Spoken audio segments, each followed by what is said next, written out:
Ruskin said, great nations write their autobiographies in 3 manuscripts: the book of their deeds, the book of their words, and the book of their art. Not one of these books can be understood unless we read the 2 others, but of the 3, the only trustworthy one is the last. On the whole, I think this is true.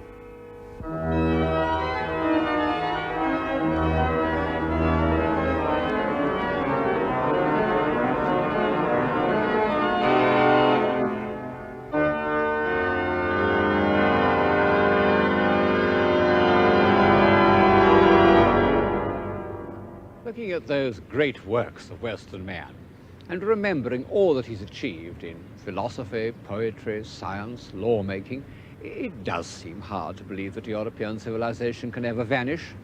And yet, you know, it has happened once.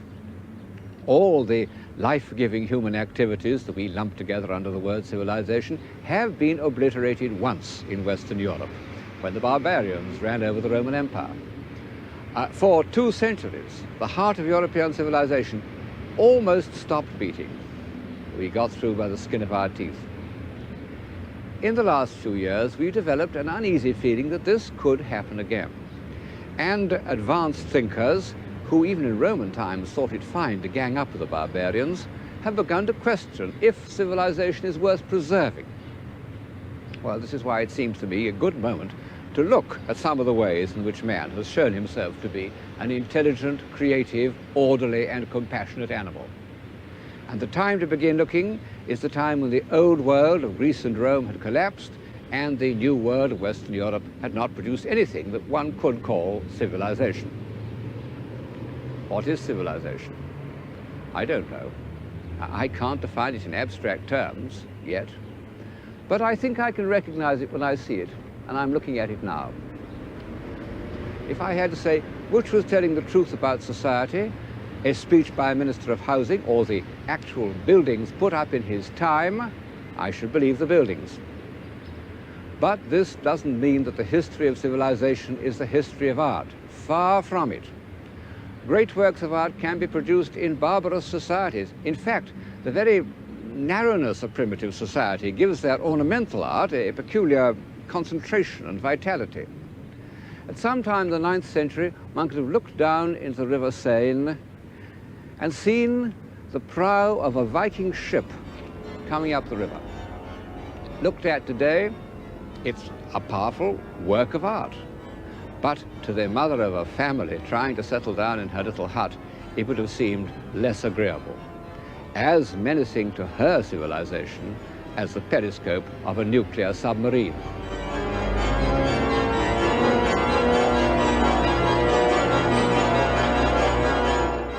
A powerful work of art, and more moving to most of us than this Greco-Roman head. And yet this is from the figure that was once the most admired piece of sculpture in the world, the Apollo of the Belvedere. Well, whatever its merits as a work of art, the Apollo surely embodies a higher state of civilization than the Viking prow. The northern imagination takes shape in an image of fear and darkness, the Hellenistic imagination in an image of harmonized proportion and human reason. At certain moments, man has felt the need to develop these qualities of thought and feeling so that they might approach, as nearly as possible, to an ideal of perfection. He's managed to satisfy this need in various ways, through myths, through dance and song, through systems of philosophy, and through the order that he has imposed on the visible world. The children of his imagination are also the expressions of an ideal. Western Europe inherited such an ideal. It had been invented in Greece in the 5th century before Christ and was without doubt the most extraordinary creation in the whole of history. So complete, so convincing, so satisfying to the mind and the eye that it lasted practically unchanged for over 600 years. Of course, its art became very stereotyped and conventional, but there it was. The same architectural language, the same imagery, the same theaters, the same temples. At any time for 500 years, you could have found them all round the Mediterranean, in Greece, Italy, Asia Minor, North Africa, or in the south of France, where I am now. This building, the so-called Maison Carrée at Nîmes, is a little Greek temple that might have been anywhere in the Greco-Roman world. That world must have seemed absolutely indestructible. And of course some of it was never destroyed. This aqueduct, not far from Nîmes, was materially beyond the destructive powers of the barbarians.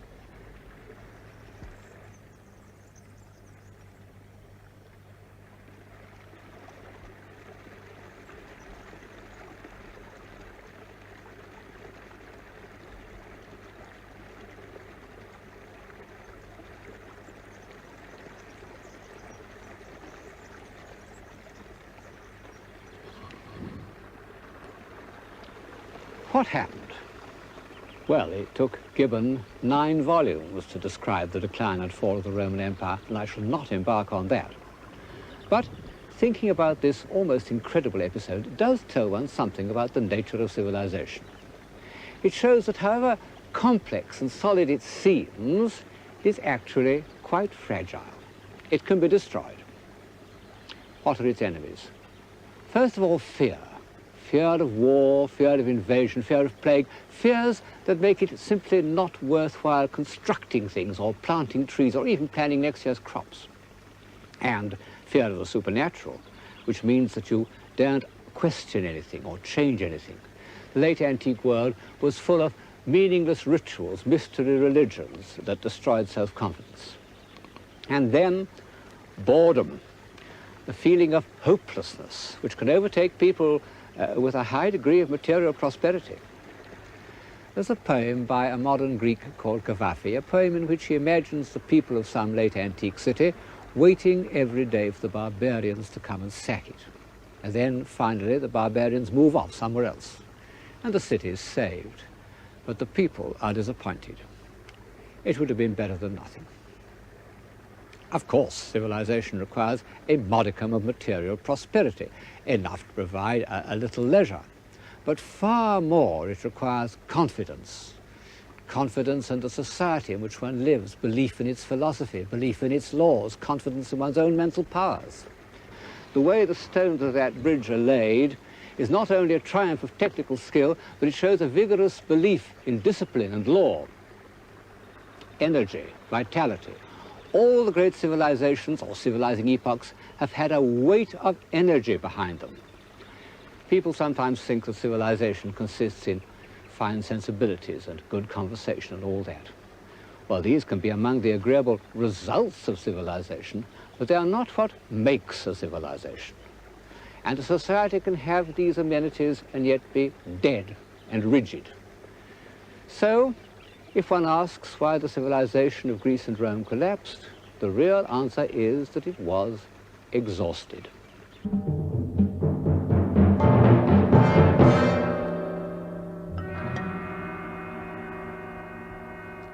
As the barbarians, who'd been hammering at the borders of the Roman Empire throughout its whole history, finally crossed the Danube and the Rhine. At first, they were half Romanized and helped to carry on the administration of the empire. But gradually, the great system broke down. And into Italy there poured successive waves of invaders who were destructively hostile to what they couldn't understand. I don't suppose they bothered to destroy the great buildings that were scattered all over the Roman world, but the idea of keeping them up never entered their heads. They preferred to live in prefabs and to let the old places fall down. Of course, here and there, life must have gone on in an apparently normal way for very much longer than one would expect. It always does. Civilization might have drifted downstream for a long time. But in the middle of the 7th century, there appeared from the south a new agent of destruction, Islam. There is one God, and Muhammad is his prophet, the simplest doctrine that has ever gained acceptance. And he gave to the prophet's followers the invincible solidarity that had once directed the legions of Rome.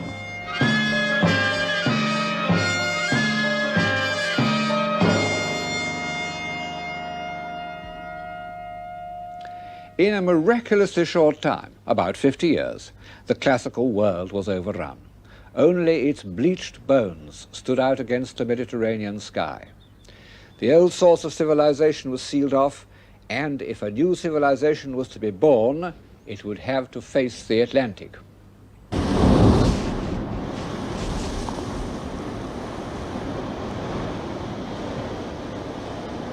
What a hope.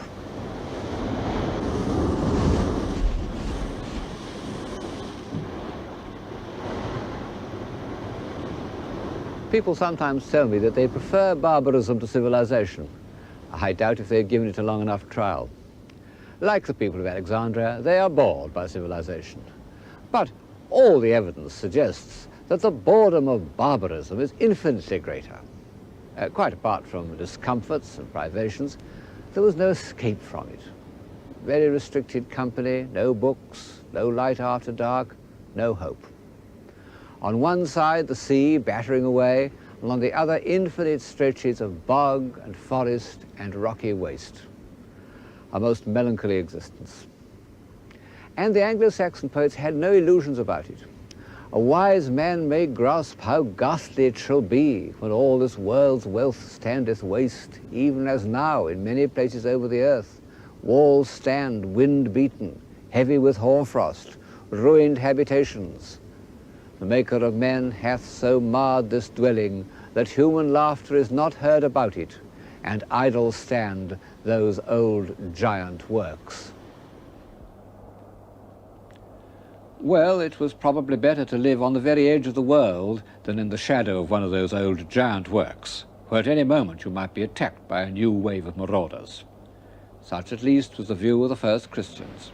They struggled on in search of the most inaccessible fringes of Cornwall, Ireland, or the Hebrides, and what places they found.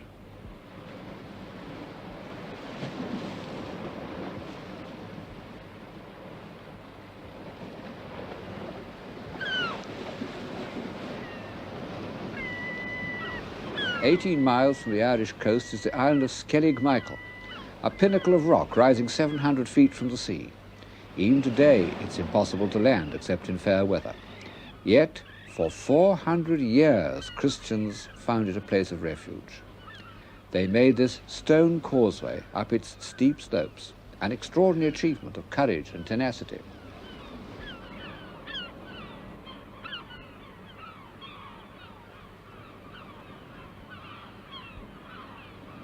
Looking back from the great civilizations of 12th century France or 17th century Rome, it is hard to believe that for quite a long time, over 100 years, Western Christianity survived by clinging to places like this.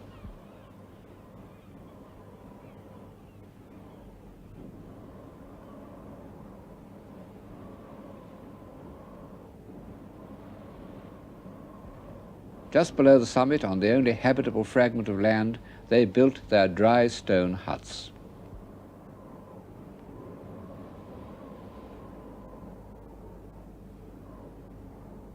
There are stones of white crystal on the island, and they have been used to make this rough cross above the doorway.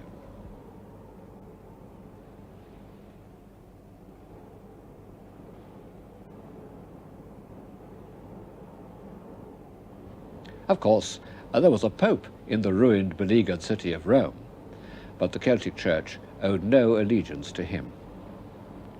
Here, these devoted transmitters of Christianity lived their uncomfortable, inward-turning lives, while the tides of barbarians ebbed and flowed across Europe.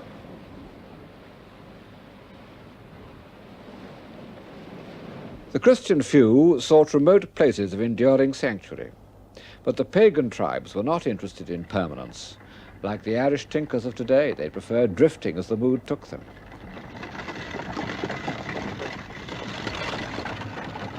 All through the early Dark Ages, great masses of people were on the move, taking their animals and their possessions with them.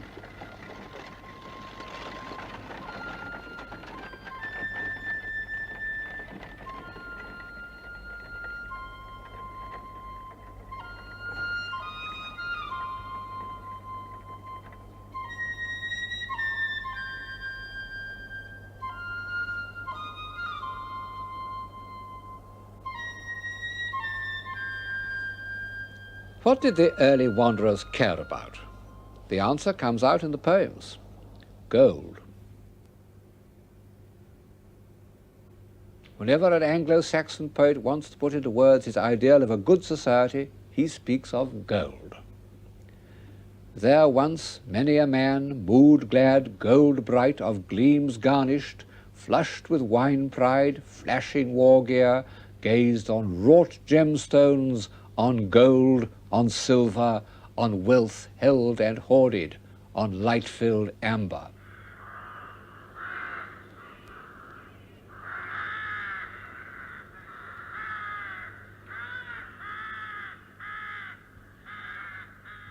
Struggling through the forest, battling with the waves, conscious chiefly of the animals and the birds that hung in the tangled branches, the barbarians were not interested in human beings.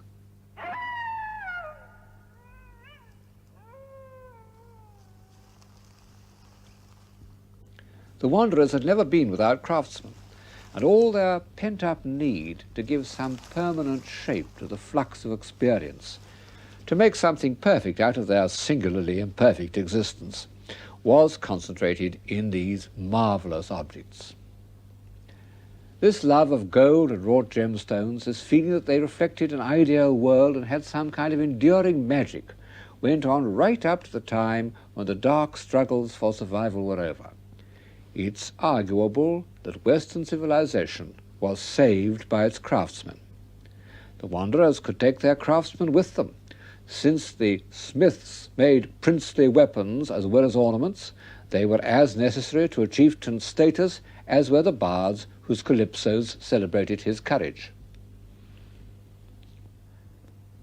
But even while these splendid objects were being made, Christianity was gaining ground in the West, and 2 or 3 parts of the British Isles offered for a short time relative security. One of them was Iona.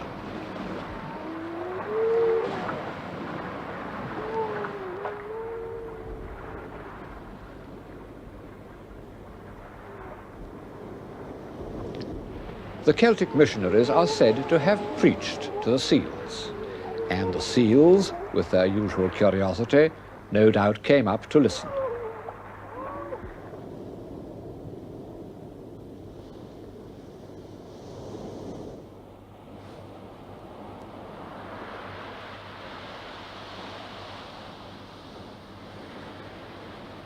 Secure and sacred.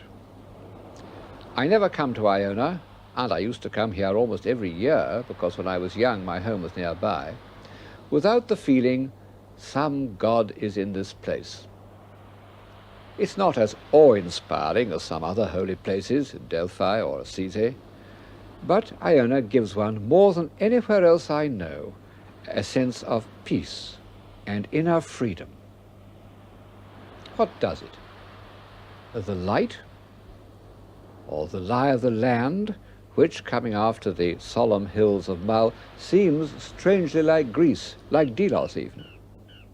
Or is it the memory of those holy men who kept Western civilization alive?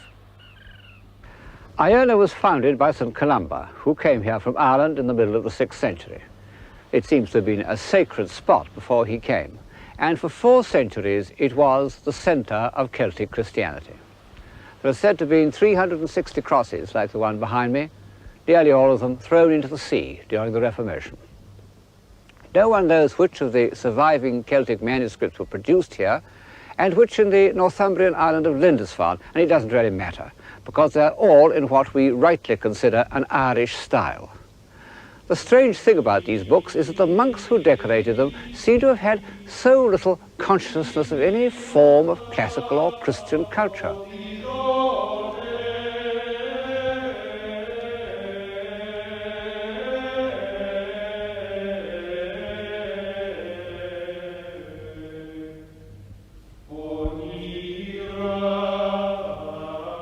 They're all gospel books, but they're almost devoid of Christian symbols, except for the fierce oriental-looking beasts who symbolize the 4 evangelists.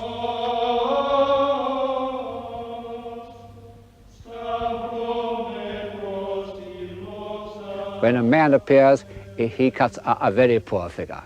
In this case, the scribe has thought it best to write in imago hominis, the image of a man. But the pages of pure ornament are almost the richest pieces of abstract decoration ever produced, more refined and elaborate than anything in Islamic art. We look at them for 10 seconds, then we pass on to something that we can interpret or read. But imagine if one couldn't read and had nothing else to look at for weeks at a time. Then these pages would have an almost hypnotic effect.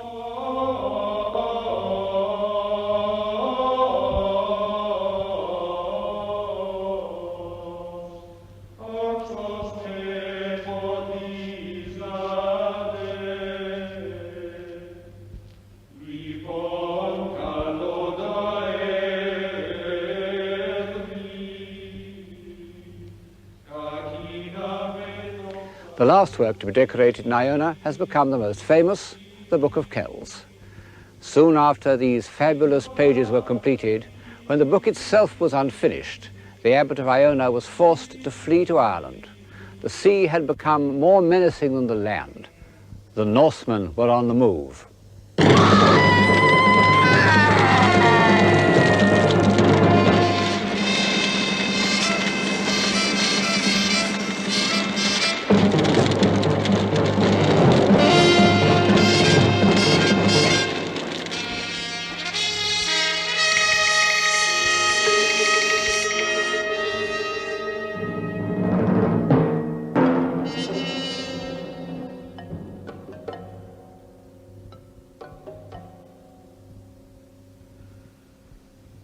If there were 100 tongues in each head, said a contemporary Irish writer, they could not recount or narrate or enumerate or tell what all the Irish suffered of hardships and of injuring and of oppression in every house from those valiant, wrathful, purely pagan people.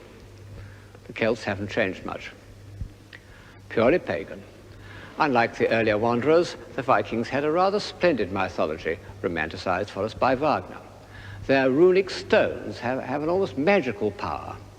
They were the last people of Europe to resist Christianity. There are Viking gravestones from quite late in the Middle Ages that have symbols of Wotan on one side and Christian symbols on the other, what's called hedging your bets. This is how they portrayed themselves on an engraved stone, sailing off in their ships, landing, fighting, looting. Of course, they were brutal and rapacious. All the same, they have a place in the story of European civilization because these pirates were not merely destructive.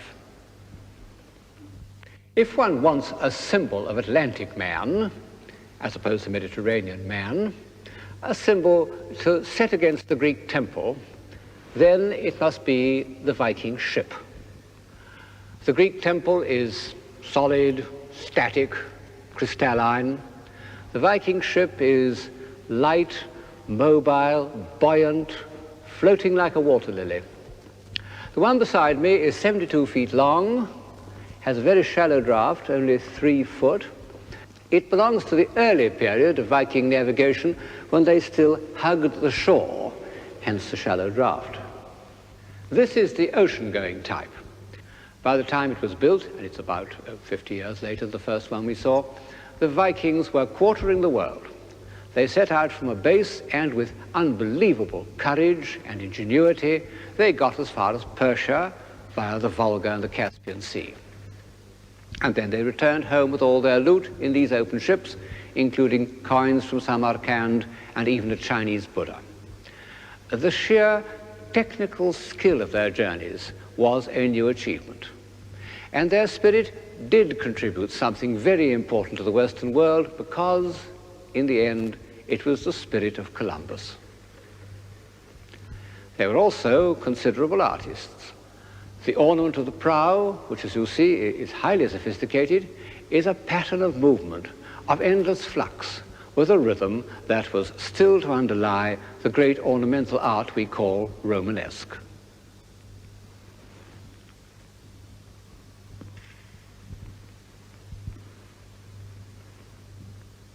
When one also considers the Icelandic sagas, which are among the great books of the world, one must admit that the Norsemen produced a culture. But was it a civilization? Well, the monks of Lindisfarne wouldn't have said so, nor would Alfred the Great, nor the poor mother trying to settle down with her family on the banks of the Seine, whom I mentioned earlier. Civilization means something more than energy and will and creative power, something the early Norsemen hadn't got, but which, even in their time, was beginning to reappear in Western Europe. How can I define it? Very shortly, a sense of permanence. The wanderers and the invaders were in a continual state of flux. They didn't feel the need to look forward beyond the next march, or the next voyage, or the next battle. And for that reason, it didn't occur to them to build stone houses nor to write books.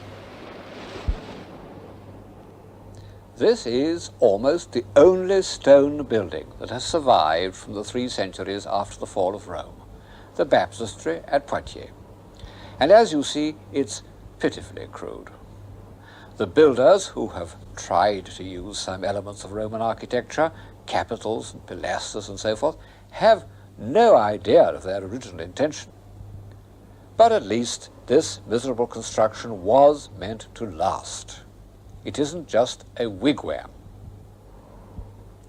Civilized man, or so it seems to me, must feel that he belongs somewhere in space and time, that he consciously looks forward and looks back, and for this he needs a minimum of stability, which was in Western Europe first achieved here in France, or as it then was, the Kingdom of the Franks.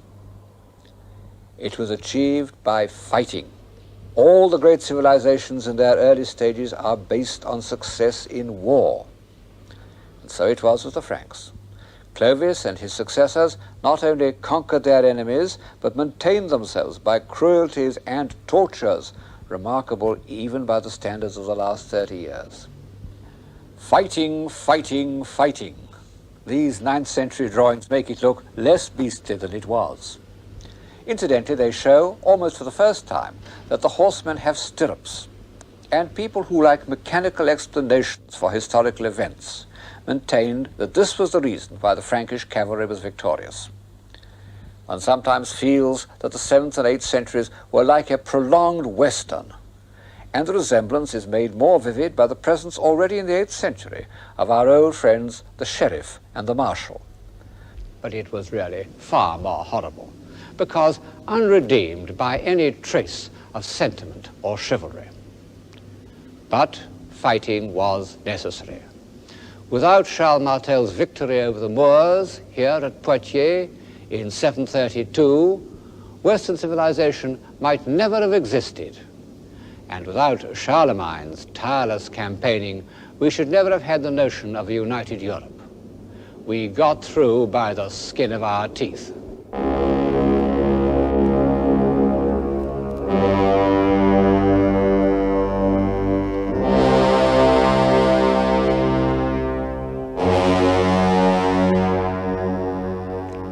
Charlemagne is the first great man of action to emerge from the darkness since the collapse of the Roman world. He became a subject of myth and legend. This magnificent reliquary, made about 500 years after his death to hold a piece of his skull, expresses what the Gothic Middle Ages felt about him in terms that he himself would have appreciated: gold and jewels and antique cameos. But the real man wasn't so far from that myth.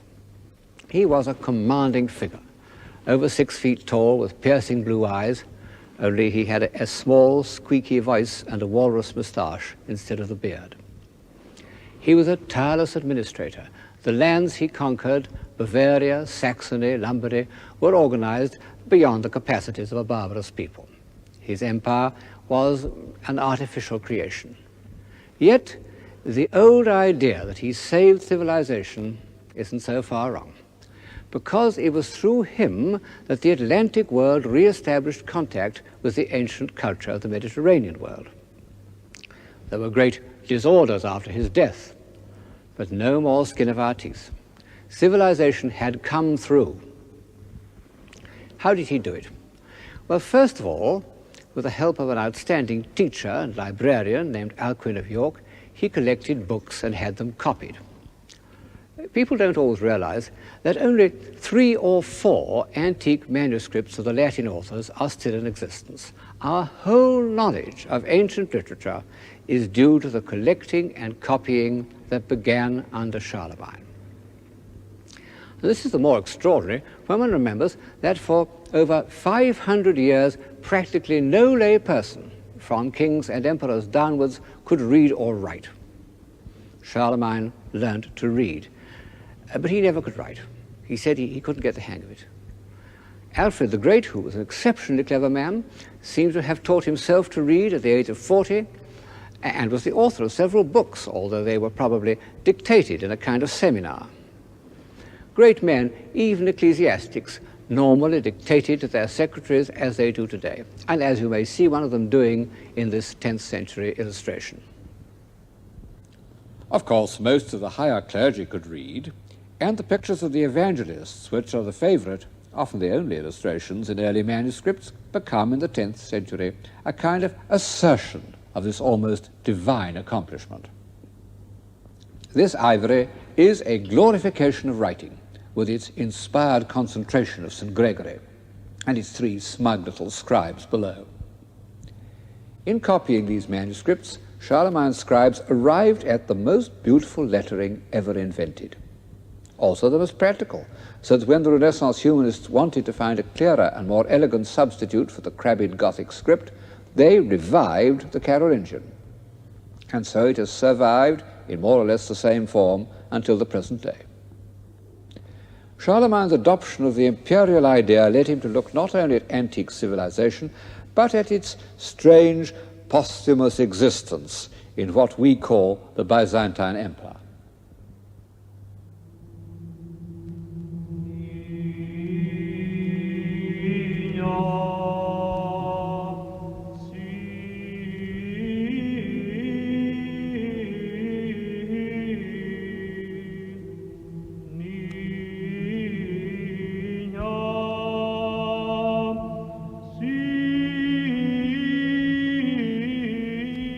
For 400 years, Constantinople had been the greatest city in the world, and the only one in which life had gone on more or less untouched by the wanderers. It was a civilization, all right. It produced some of the most nearly perfect buildings and works of art ever made, but it was entirely sealed off from Western Europe, partly by the Greek language, partly by religious differences, chiefly because it didn't want to involve itself with the bloody feuds of the Western barbarians. It had its own Eastern barbarians to deal with.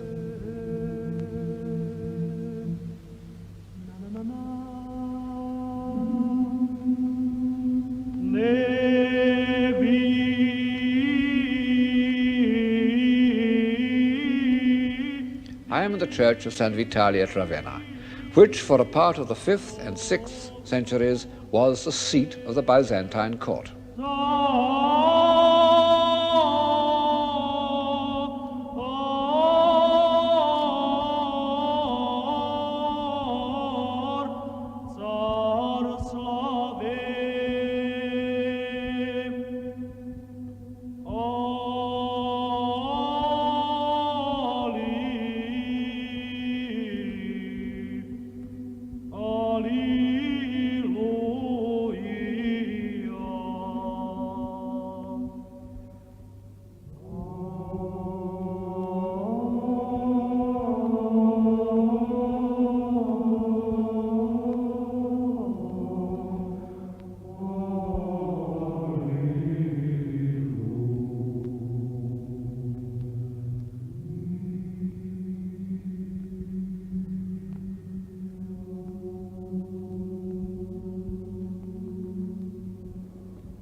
Charlemagne came here on his way back from Rome.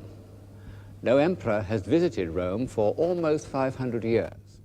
And when Charlemagne, the great conqueror, went there in the year 800, the Pope crowned him as the head of a new Holy Roman Empire. brushing aside the fact that there was another emperor in Constantinople. Charlemagne was afterwards heard to say that this famous episode was a mistake. He advised his son to crown himself. Perhaps he was right. By crowning Charlemagne, the Pope could claim a supremacy over the emperor, which was the cause or pretext of war for 3 centuries. But historical judgments are very tricky. Maybe the tension between the spiritual and worldly powers throughout the Middle Ages was precisely what kept European civilization alive. If either had achieved absolute power, society might have grown as static as the civilization of Egypt or of Byzantium itself. Anyway, Charlemagne saw these mosaics of Justinian and Theodora and realized how magnificent an emperor could be. I may add that he himself never wore anything but a plain Frankish cloak.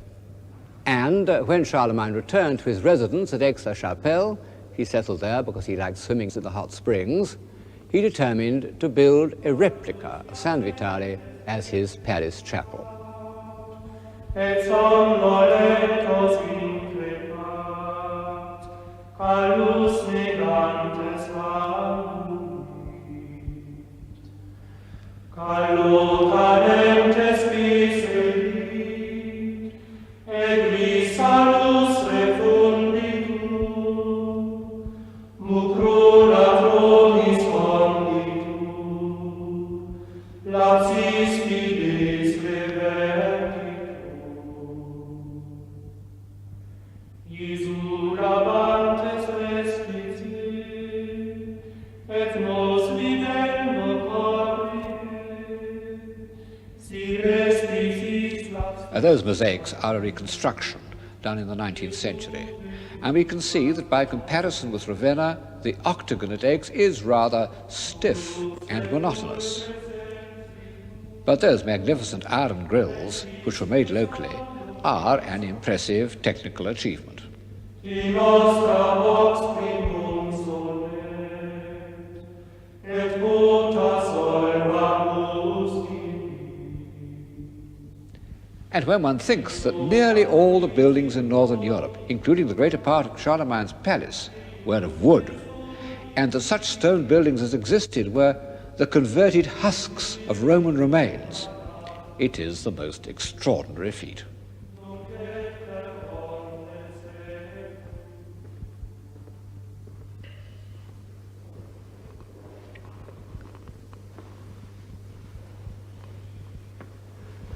Charlemagne's throne. Of course, the craftsmen who made those grills may have come from the East, because under Charlemagne, Europe was once more in touch with the outside world. He even received a present from Harun al-Rashid, Caliph of the 1001 Nights, an elephant called Abul Abuz. He died on campaign in Saxony. Its tusks were made into chessmen, which still exist. As ruler of an empire stretching from Denmark to the Adriatic, he amassed treasures from all over the known world.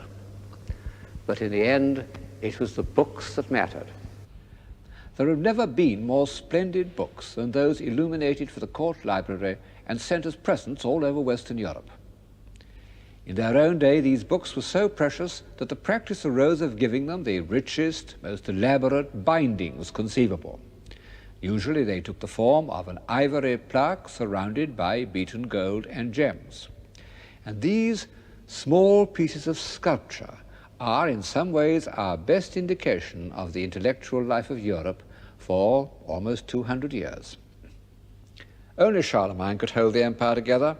After his death it broke up and Europe entered a phase which historians usually consider almost as dark and barbarous as the century before him. Well, that's because they look at it from the point of view of political history and the written word. If we read what Ruskin called the book of its art, we get a very different impression. Because, contrary to all expectation, the 10th century produced work as splendid and as technically skillful and even as delicate as any other age. To me, this cross of Lothar is one of the most moving objects that has come down to us from the distant past.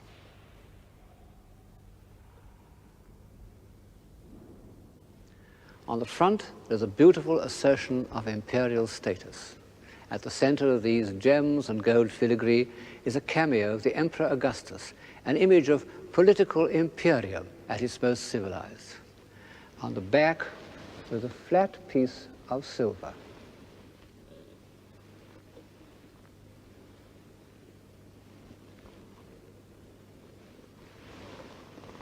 But on it is engraved an outline drawing of the crucifixion, a drawing of such poignant beauty as to make the front of the cross look worldly. It's the experience of a great artist simplified to its essence, what Matisse wanted to do in his chapel at Vence, but more concentrated, and of course, the work of a believer. We've grown so used to the idea that the crucifixion is the supreme symbol of Christianity that it's a shock to realize how late in the history of Christian art its power was recognized. In the first 6 centuries, the crucifixion is practically never represented. And the earliest example, on the doors of Santa Sabina in Rome, it's stuck away in a corner, almost out of sight. It's not only obscure, but unmoving. The simple fact is that the early church needed converts. And from this point of view, the crucifixion was not an encouraging subject. So early Christian art is concerned with miracles, healings, water into wine, and with hopeful aspects of the faith, such as the ascension and the resurrection. The few surviving crucifixions of the early church make no attempt to touch our emotions. It was the 10th century, that despised and rejected epoch of European history, which made the crucifixion into a moving symbol of the Christian faith. In such a figure as this, made for Archbishop Guerreau of Cologne 1,000 years ago, one sees the figure of the crucified Christ as it has been almost ever since. The upstretched arms, the sunken head, the poignant twist of the body.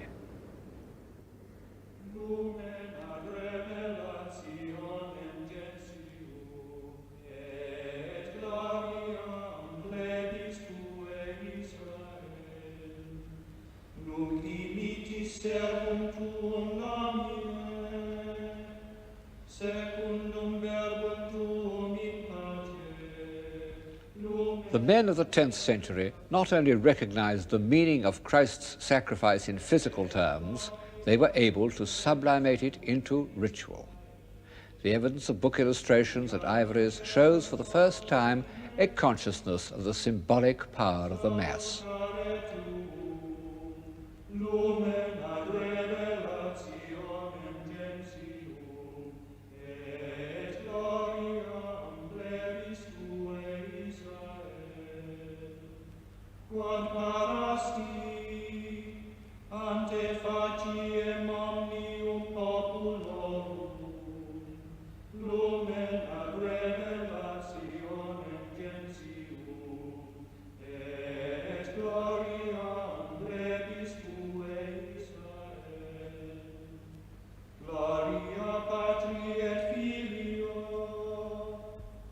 Look at these solemn columnar characters celebrating and chanting the Mass.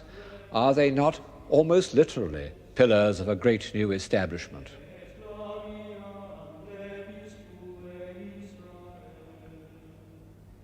And what about this enameled pulpit at Aix-la-Chapelle, from which the word of God could be preached to the emperor and his court? These grand, authoritative works show that at the end of the 10th century, there was a new power in Europe, greater than any king or empire, the Church. And the Church at this date was a humanizing influence. I'm reminded of the most famous lines of Virgil who loomed so large in the medieval imagination. They come when Virgil's hero, Aeneas, has been shipwrecked in a country that he fears will be inhabited by barbarians. Then, as he looks around, he sees some figures carved in relief, and he says, "These men know the pathos of life, and mortal things touch their hearts." Man is no longer imago humanis, the image of a man, but is a human being with humanity's impulses and fears, also humanity's moral sense and belief in the authority of a higher power. By the year 1000, the year in which many timid people had feared that the world would come to an end, the long dominance of the barbarous wanderers was over, and Western Europe was prepared for its first great age of civilization.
There have been times in the history of mankind when the Earth seems suddenly to have grown warmer or more radioactive.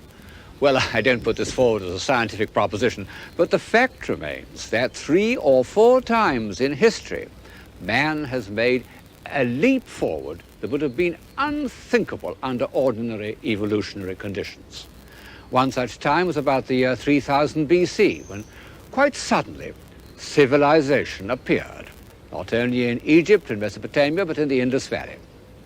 Another was in the late 6th century BC, when there was not only the miracle of Ionia and Greece, philosophy, science, art, poetry, all reaching a point that wasn't reached again for 2,000 years, but also in India, a spiritual enlightenment that has perhaps never been equaled. And another was round about the year 1100. It seems to have affected the whole world, India, China, Byzantium, but its strongest and most dramatic effect was in Western Europe, where it was most needed. It was like a Russian spring. In every branch of life, action, philosophy, organization, technology, there was an extraordinary outpouring of energy, an intensification of existence. Popes, emperors, kings, bishops, saints, scholars, philosophers, they were all larger than life. And the incidents of history are great heroic dramas or symbolic acts that still stir our hearts. The evidence of this heroic energy, this confidence, this strength of will and intellect is still visible to us. From where I'm standing, the east end of Canterbury still looks very large and very complex. In spite of all our mechanical skills and the inflated scale of modern materialism, Durham Cathedral remains a formidable proposition. These great orderly mountains of stone rose out of a small cluster of wooden houses.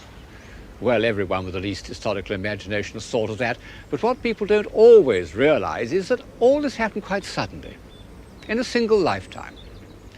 Well, of course, these changes imply a new social and intellectual background. They imply wealth, stability, technical skill, and above all, the confidence necessary to push through a long-term project. How had all this suddenly appeared in Western Europe? There are many answers, but one is overwhelmingly more important than the others: the triumph of the Church. It could be convincingly argued that Western civilization was basically the creation of the Church. In saying that, I'm not thinking for the moment as the Church as the repository of Christian truth and spiritual experience. I'm thinking of her, as the 12th century thought of her, as a power, ecclesia, sitting like an empress. And she was powerful for positive reasons. Men of intelligence naturally and normally took holy orders and could rise from obscurity to positions of immense influence. The Church was basically a democratic institution where ability, administrative, diplomatic, sheer intellectual ability made its way. And then the Church was international. The great churchmen of the 11th and 12th centuries came from all over Europe. Anselm came here from Aosta via Normandy to be Archbishop of Canterbury. Lanfranc had made the same journey starting from Pavia. It couldn't happen in the Church or in politics today. One can't imagine two consecutive Archbishops of Canterbury being Italian, but it could happen, and it does happen, in the field of science, which shows that where some way of thought or human activity is really vital to us, then internationalism is accepted unhesitatingly. This internationalism of the 12th century extended to architecture and sculpture. The master masons, who were both sculptors and architects, traveled all over Europe. Canterbury was built by a Frenchman, William of Sens. The extraordinary thing is that wherever they went, these masters seemed able to recruit a force of skilled workmen who carried out technical feats which seem infinitely beyond all that we know, or think we know, of the mechanical skill of the time. Passe de fas ambulant, pene passo pari, prodigus non redimit, vitium amari, virtu temperantia, quadam singulari, debet medium, adut trunque vitium, caute contemplari, Si legisse memoras et igam catonis, in qua scriptum legitur, ambulat cum bonis, cum ad anni gloriam animum disponis, sopra cetera, primum hoc considerac, visi dignus bonis, cum sin quotro quotrior omnibus abundas. They were inspired by the feeling that beyond all their hoisting and hammering, there was some great controlling intelligence based on mathematical laws, a human reflection of God, the great architect. This expansion of the human spirit was first made visible in the Abbey of Cluny, about 250 miles to the southeast of Paris. It was founded in the 10th century, but under Hugh of Semur, who was abbot from 1049 to 1109, it became the greatest church in Europe. A huge complex of buildings with a famous library in which was made the first translation of the Quran, the first attempt to understand the infidel instead of merely fighting him. Well, the buildings were destroyed in the early 19th century, used as a quarry like Roman buildings, and only a part of the south transept remains where I'm standing now. But we've many descriptions of its original splendor. The Abbey Church alone was the size of a large cathedral, and on feast days the whole of the walls were covered with hangings. The floors were mosaic with figures like a Roman pavement. And of all its treasures, the most astonishing was a 7-branched candlestick of gilt bronze, in which the shaft alone was 18 feet high. Formidable piece of casting even today. Of all this, nothing remains. Only a few candlesticks later and much smaller. This is one of them. It's only about 18 inches high, but it's so full of detail that one can imagine it 18 feet. Although made for the Cathedral of Gloucester, it's a perfect example of Cluniac elaboration.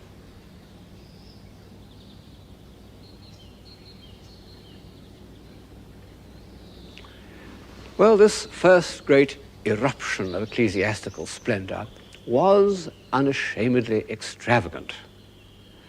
Apologists for the Cluniac style tell us that all the decoration was subordinated to philosophic ideas. My general impression is that the invention which boiled over into sculpture and painting in the early 12th century was self-delighting. As with the similar outbursts of the Baroque, one can think up ingenious interpretations of the subjects, but the motive force behind them was simply irrepressible, irresponsible energy. The Romanesque carvers were like a school of dolphins. All this we know, not from the mother house of Cluny itself, but from the dependencies that spread all over Europe. There were over 1,200 of them in France alone. And I'm sitting in the cloisters of a fairly remote one, the Abbey of Moissac in southern France, which was important because it was on the pilgrimage route to Compostela. The carvings have much that is typical of the Cluny style. The sharp cutting, the swirling drapery, the twisting line, as if the restless impulses of the wandering craftsmen, the goldsmiths of the Viking conquerors, still had to be expressed in stone. You can see this on the mullion of the door with its fabulous beasts. When one considers that they were once brightly colored, because the Cluniac ornament seems all to have been painted and the manuscripts show what kind of color it was, they must have looked even more fiercely Tibetan than they do today. And I can't imagine that even the medieval mind, which was adept at interpreting everything symbolically, could have found much in them of religious meaning. But what has this column to do with Christian values, with compassion or charity or even hope? It's not at all surprising that the most influential churchman of his day, St. Bernard of Clairvaux, should have become the bitter and relentless critic of the Cluniac style. Some of his attacks are the usual Puritan objections, as when he speaks of the lies of poetry, words that were to echo through the centuries and become particular favorites in the new religion of science. But St. Bernard had an eye, as well as an eloquent tongue. And in the cloisters, he says, under the eyes of the brethren engaged in reading, what business have those ridiculous monstrosities, that misshapen shapeliness and shapely misshapenness, those unclean monkeys, those fierce lions, those monstrous centaurs, those semi-human beings? Here you see a quadruped with the tail of a serpent, there a fish with the head of a bird. In short, there appears on all sides so rich and amazing a variety of forms that it is more delightful to read the marbles than the manuscripts, and to spend the whole day in admiring these things piece by piece, rather than in meditating on the divine law.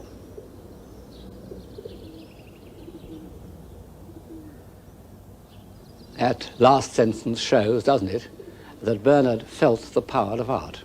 And in fact, the buildings done under his influence in the Cistercian style are closer to our ideals of architecture than anything else of the period. Alas, most of them are abandoned and half ruined simply because it was part of St. Bernard's ideal that they should be built far from the worldly distractions of towns. And so when, after the French Revolution, town monasteries were turned into local churches, the Cistercian monasteries fell into ruins. And yet it's there that the spirit of monasticism has survived.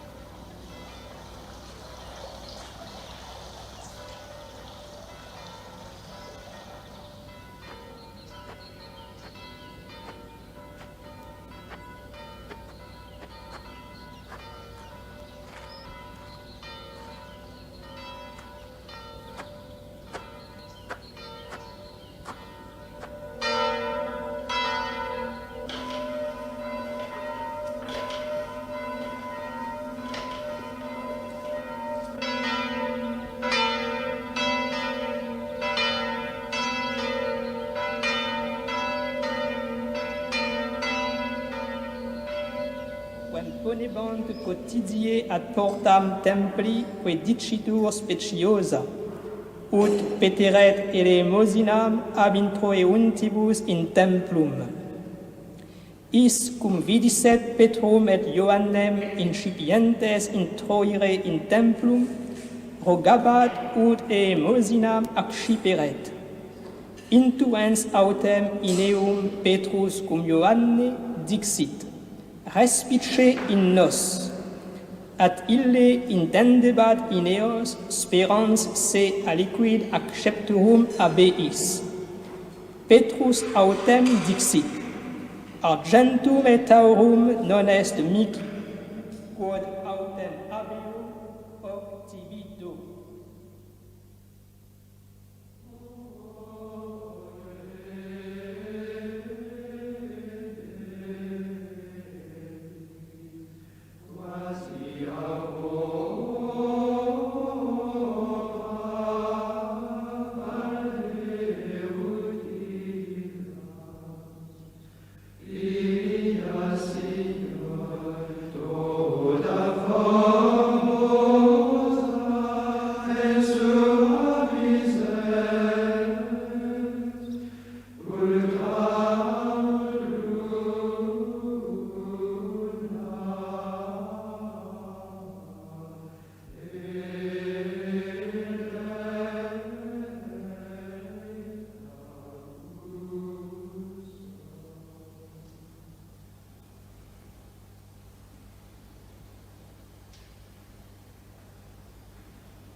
These white monks in their unchanging habit, this round of work and prayer which has continued unbroken since the 12th century, bring the old building back to life.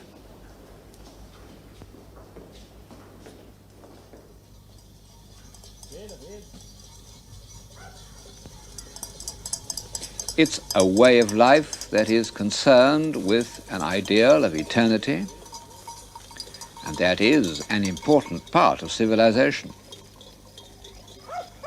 But the great thaw of the 12th century was not achieved by contemplation alone, that can exist at all times, but by action, a vigorous, violent sense of movement, both physical and intellectual.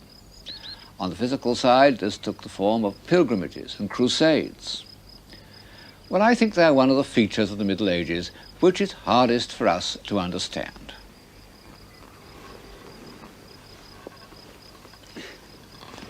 It's no good pretending that pilgrimages were like cruises or holidays abroad. For one thing, they took far longer, sometimes 2 or 3 years. For another, they involved real hardship and danger. In spite of efforts to organize pilgrimages, and Cluny ran a series of hostels along the chief routes, elderly abbots and middle-aged widows often died on the way to Jerusalem. Pilgrimages were undertaken in hope of heavenly rewards. In fact, they were often used by the church as a form of penitence, a spiritualized form of extradition. The point of a pilgrimage was to look at relics. The medieval pilgrim really believed that by contemplating a reliquary containing the head or even the finger of a saint, he could persuade that saint to intercede on his behalf with God. Well, how can one hope to share this belief, which played so great a part in medieval civilization? I'm on my way to the town of Conques, a famous place of pilgrimage dedicated to the cult of Sainte Foy. She was a little girl who in late Roman times refused to worship idols. She was obstinate in the face of reasonable persuasion, a Christian Antigone. And so she was martyred. Her relics began to work miracles, and in the 10th century one of them was so famous that Bernard of Angers was sent to investigate it and report to the Bishop of Chartres. It seemed that a man had had his eyes gouged out by a jealous priest. After a year or so, the blind man went to the shrine of Sainte Foy, and his eyes were restored. The man was still alive. He said that at first he had had terrible headaches, but now they had passed and he could see perfectly. There was a difficulty. After his eyes had been put out, witnesses said that they had been taken up to heaven. Some said by a dove, others by a magpie. That was the only point of doubt. The report was favorable. A fine Romanesque church was built at Conques, and in it was placed this strange Eastern-looking figure to contain the relics of Sainte Foy, a golden idol studded with gems. How ironical that this little girl, who was put to death for refusing to worship idols, should have been turned into one herself. That the very head should be a gold mask of a late Roman emperor. Well, that's the medieval mind. They cared passionately about the truth, but their sense of evidence was different from ours. From our point of view, nearly all the relics in the world depend on some completely unhistorical assertion. And yet, they, as much as any factor, led to that movement and a diffusion of ideas from which Western civilization derives part of its momentum. Of course, the most important place of pilgrimage was Jerusalem. After the 10th century, when a strong Byzantine empire made the journey practicable, pilgrims used to go in parties of 7,000 at a time. And this is the background of that extraordinary episode in history, the First Crusade. Because, although other factors may have determined its course, Norman restlessness, the ambitions of younger sons, economic depression, all the factors that make for a gold rush, there can be no doubt that the majority of people joined the crusade in a spirit of pilgrimage. Among many things they brought back from the East were Persian decorative motifs, which were combined with the rhythms of northern ornament to make the Romanesque style. I see these as two fierce beasts tugging at the carcass of Greco-Roman art. Very often one can trace a figure back to a classical original, but it has been entirely tugged out of shape, or perhaps one should say into shape. by these two new forces.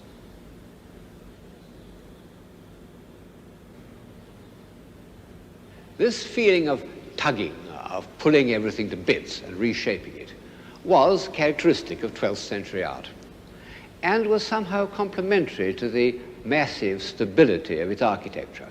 And I see rather the same situation in the realm of ideas. The main structure of the Christian faith was unshakable, but around it was a play of minds, a tugging and a tension that has hardly been seen since, and was, I think, one of the things that prevented Western Europe from growing rigid, as so many other civilizations have done. It was an age of intense intellectual activity. To read what was going on in Paris about the year 1130 makes one's head spin. And at the center of it all was the brilliant, enigmatic figure of Peter Abelard, the invincible arguer, the magnetic teacher. Abelard was a star. Like a great prize fighter, he expressed contempt for anyone who met him in the ring of open discussion. The older medieval philosophers, like Anselm, had said, "I must believe in order that I may understand." Abelard took the opposite course, "I must understand in order that I may believe." He said, "By doubting we come to questioning, and by questioning we perceive the truth." Strange words to have been written in the year 1122. Of course, they got him into trouble. Only the strength and wisdom of Cluny saved him from excommunication. He ended his days calmly in a Cluniac house, and after his death, the abbot of Cluny wrote to Eloise saying that she and Abelard would be reunited where, beyond these voices, there is peace.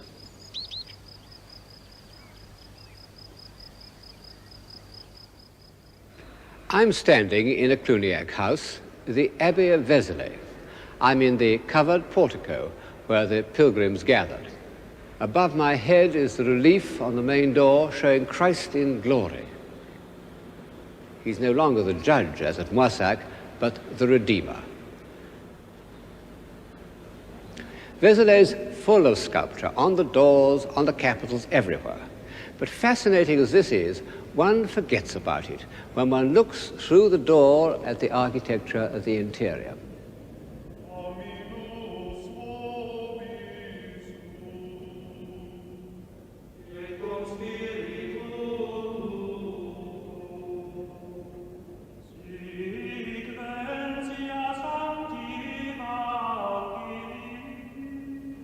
It's so harmonious that surely St. Bernard, who preached the Second Crusade here, must have felt that this was an expression of the divine law and an aid to worship and contemplation.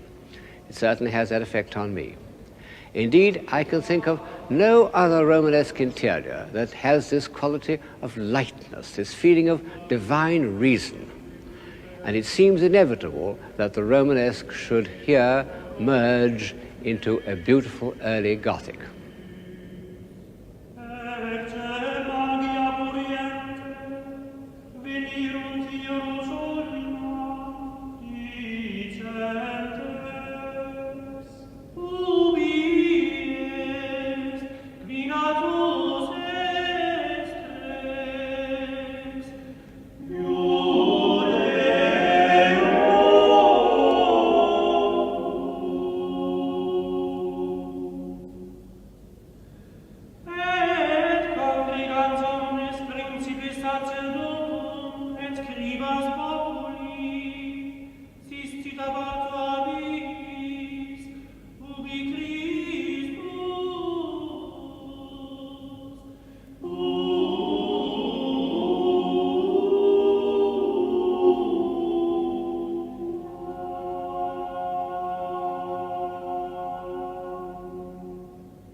We don't know the name of the architect of Vézelay, nor of the highly individual sculptors of Moissac and Toulouse. And this used to be taken as a proof of Christian humility in the artists, or, alternatively, a sign of their low status. I think it was just an accident, because in fact we do know the names of a good many medieval builders, including the architects of Cluny, and the form of their inscriptions doesn't at all suggest excessive modesty. One of the most famous is bang in the middle of the main portal of the Cathedral of Autun. You can see it under the feet of Christ. Gisilbertus hoc fecit. Gisilbertus made this. One of the blessed looks up at the name of Gisilbertus with admiration. He must have been considered a very important man for his name to have been permitted in such a prominent place. At a later date, it would not have been the artist's name, but the patron's. And in fact, Gisilbertus was important to Autun because he did something unique in the Middle Ages and very rare at any time. He carried out the whole decoration of the cathedral himself. This extraordinary feat was in keeping with his character as an artist. He wasn't an inward-looking visionary like the Mossack master. He was an extrovert. He loves to tell a story, and his strength lies in his dramatic force. Look at the row of the damned under the feet of their judge. They form a crescendo of despair. They're reduced to essentials in a way that brings them very close to the art of our own time, a likeness terrifyingly confirmed by these gigantic hands that carry up the head of a sinner as if it were a piece of rubble on a building site. The capitals also have this vivid narrative quality. They contain rich pieces of ornament, but in the end, it's the story that counts. Look at this charming donkey, and at the protective way in which the Virgin holds the Christ child on their journey to Egypt.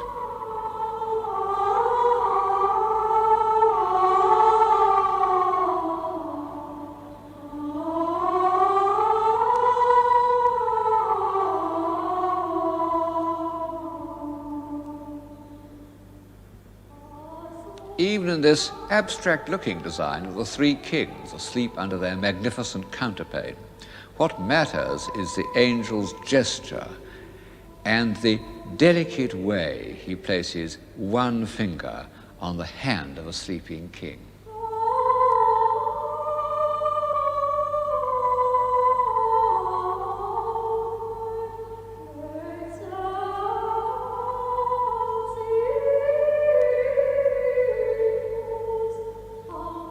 Like all storytellers, he had a taste for horrors, and he went out of his way to depict them.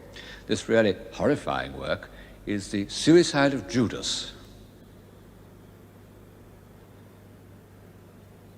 However, I must, in fairness, admit that he also did a figure of Eve, which is the first female nude since antiquity to give a sense of the pleasures of the body.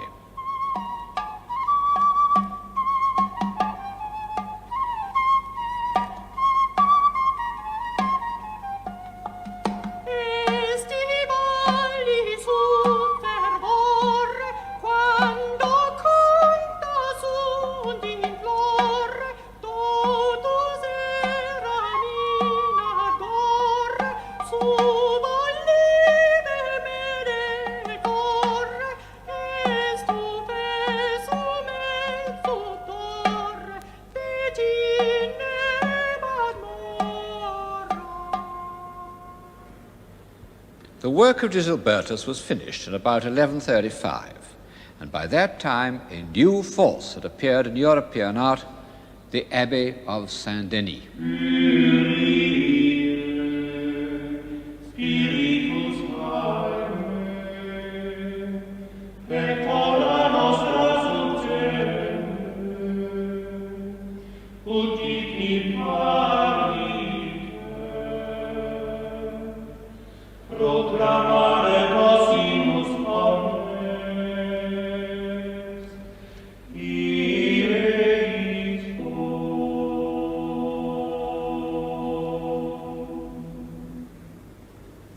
The Royal Abbey of Saint-Denis had been famous enough in earlier times, but the part it played in Western civilization was due to the abilities of one extraordinary individual, the Abbot Suger. He was one of the first men of the Middle Ages whom one can think of in modern, I might almost say transatlantic terms. His origins were completely obscure and he was extremely small, but his vitality was overwhelming. It extended to everything that he undertook: organization, building, statesmanship. He was regent of France for 7 years and a great patriot. Indeed, he seems to have been the first to pronounce those now familiar words: "The English are destined by moral and natural law to be subjected to the French, and not contrariwise." He loved to talk about himself without any false modesty.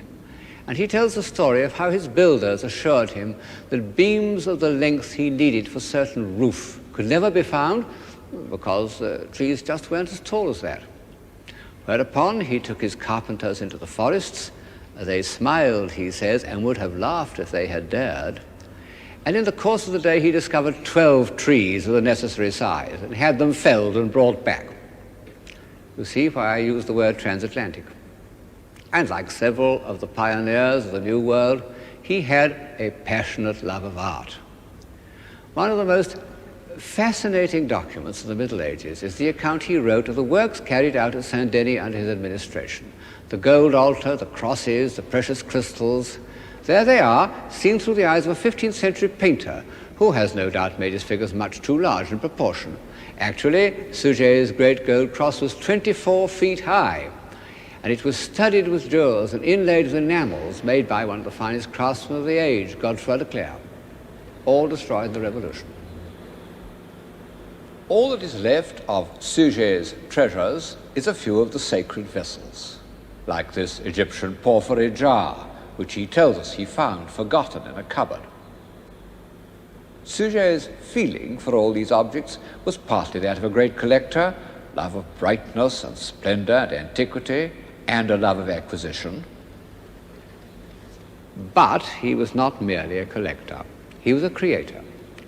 His work had a philosophic basis that is very important to Western civilization. Suger accepted the belief that we could only come to understand the absolute beauty, which is God, through the effect of precious and beautiful things on our senses. He said, "The dull mind rises to truth through that which is material." Well, this was really a revolutionary concept in the Middle Ages. It was the intellectual background of all the sublime works of art of the next century, and in fact has remained the basis of our belief in the value of art until today. In addition to this revolution in theory, Suger's Saint-Denis was also the beginning of many new developments in practice, in architecture, in sculpture, in painted glass. But one can still see that Suger introduced, perhaps really invented, the Gothic style of architecture. Not only the pointed arch, but the lightness of high windows, what we call the clear story. Bright, he says, is the noble edifice that is pervaded by new light. And in these words, he anticipates all the architectural aspirations of the next 200 years. Alas, the exterior of Saint-Denis doesn't look too bright today. It's been knocked about and restored and is now engulfed in a squalid industrial suburb. To form any notion of its first effect on the mind, one must go to Chartres.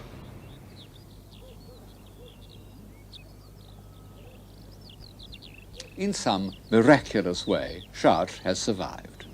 Fire and war, revolution and restoration have attacked it in vain.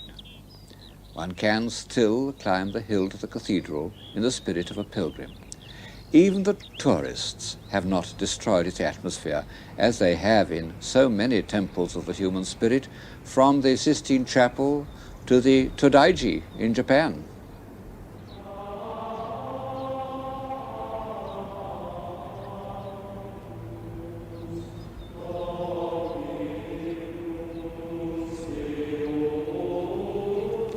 The South Tower is still more or less as it was when it was completed in the year 1164. It's a masterpiece of harmonious proportion. Was this harmony calculated mathematically? Well, ingenious scholars have produced a system of proportions based on measurements, but it's so complex that I find it very hard to credit. However, Chartres was the center of a school of philosophy devoted to Plato, and in particular to his mysterious book called the Timaeus, from which it was thought that the whole universe could be interpreted as a form of measurable harmony. So perhaps the proportions of Chartres reflect a more complex mathematics than one is inclined to believe.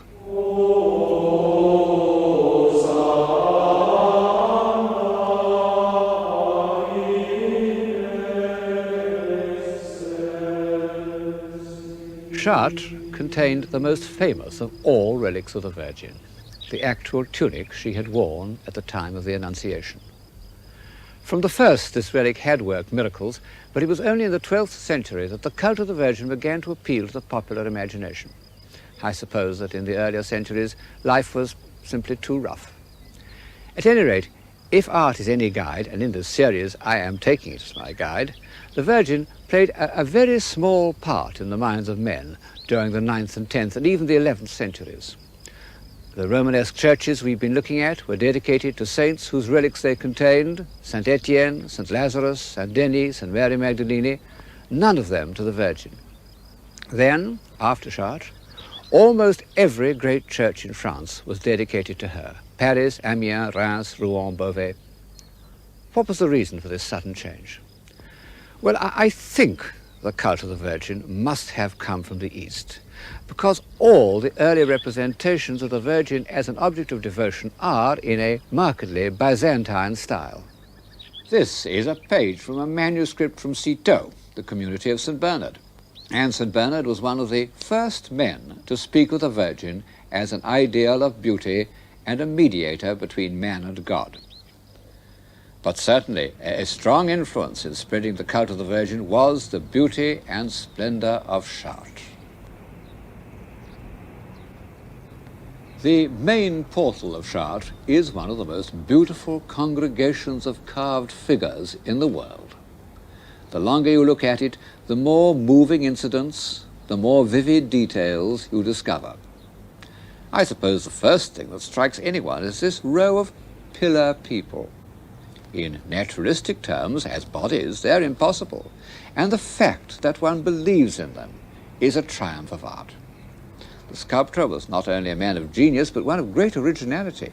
He must have begun carving when style was dominated by the violent, twisting rhythms of Cluny, and he's created a style as still and restrained and classical as the Greek sculptors of the 6th century BC.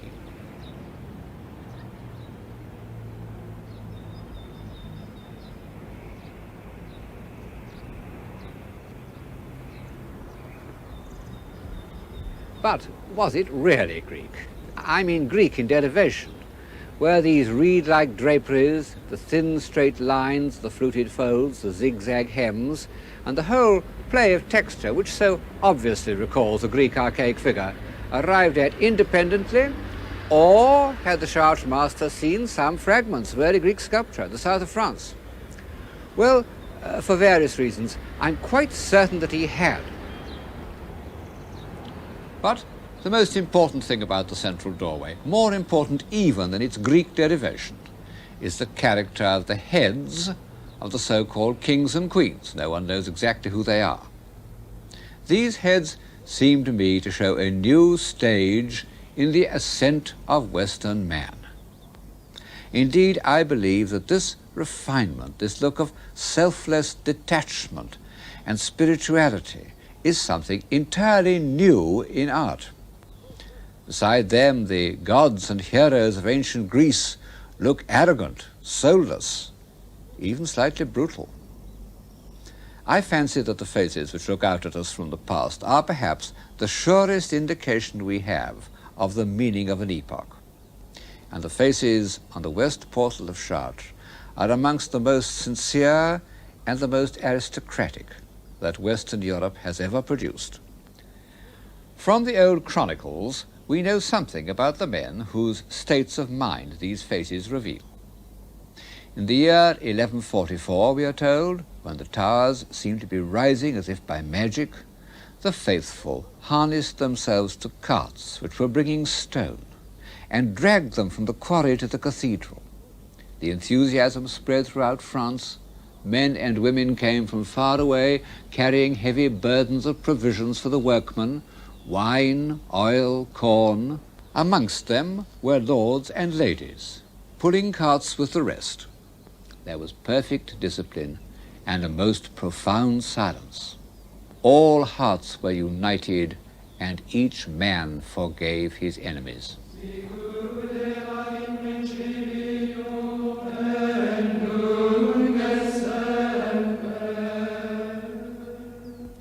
Its very construction was a kind of miracle. The old Romanesque church had been destroyed by a terrible fire in 1197. Only the towers and the west front remained. And the people of Chartres feared that they had lost their precious relic. Then, when the debris was cleared away, it was found intact in the crypt. And the Virgin's intention became clear, that a new church should be built, even more splendid than the last. The building is in the new architectural style to which Suger had given the impress of his authority at Saint-Denis, what we call Gothic. Only at Chartres the architect was told to follow the foundations of the old Romanesque cathedral, and this has meant that the Gothic vaulting had to cover a space far wider than ever before. It was a formidable problem of construction, and in order to solve it, the architect has used the device known as flying buttresses, one of those happy strokes where necessity has led to an architectural invention of marvelous and fantastic beauty.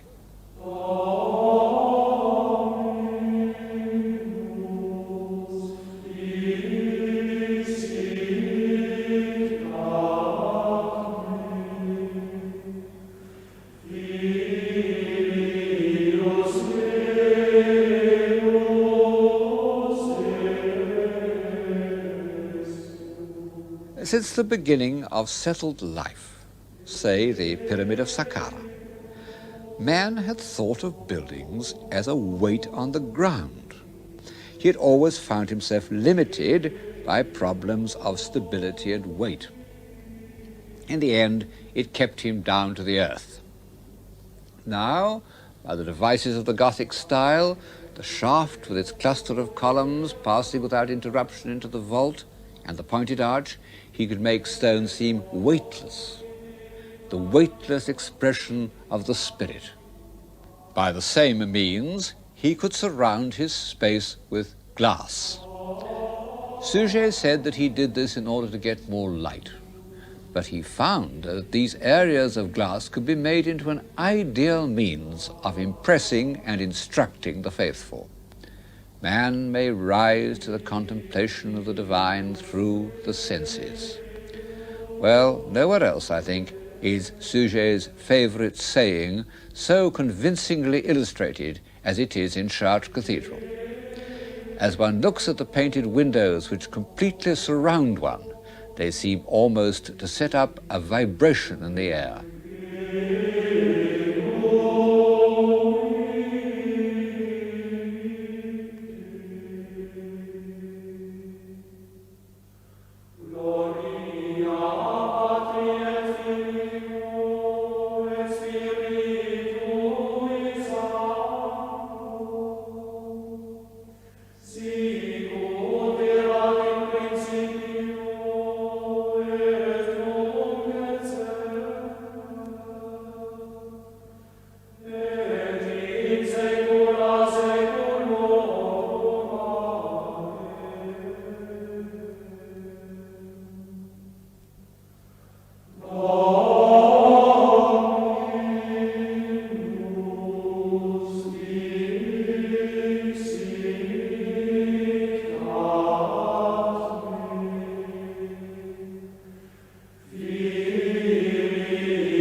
Chartres is the epitome of the first great awakening in European civilization. It's also the bridge between Romanesque and Gothic, between the world of Abelard and the world of St. Thomas Aquinas, the world of restless curiosity and the world of system and order. Great things were to be done in the next centuries of High Gothic, great feats of construction, both in architecture and in thought. But they all rested on the foundations of the 12th century. That was the age which gave European civilization its impetus. Our intellectual energy, our contact with the great minds of Greece, our ability to move and change, our belief that God may be approached through beauty, our feeling of compassion, our sense of the unity of Christendom, all this and much more appeared in those 100 marvelous years between the consecration of Cluny and the rebuilding of Chartres.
I'm in the Gothic world, the world of chivalry, courtesy, and romance.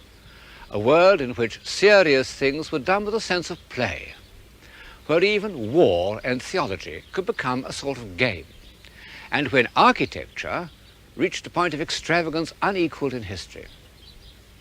After all the great unifying convictions of the 12th century, High Gothic art can look fantastic and luxurious, what Marxists call conspicuous waste.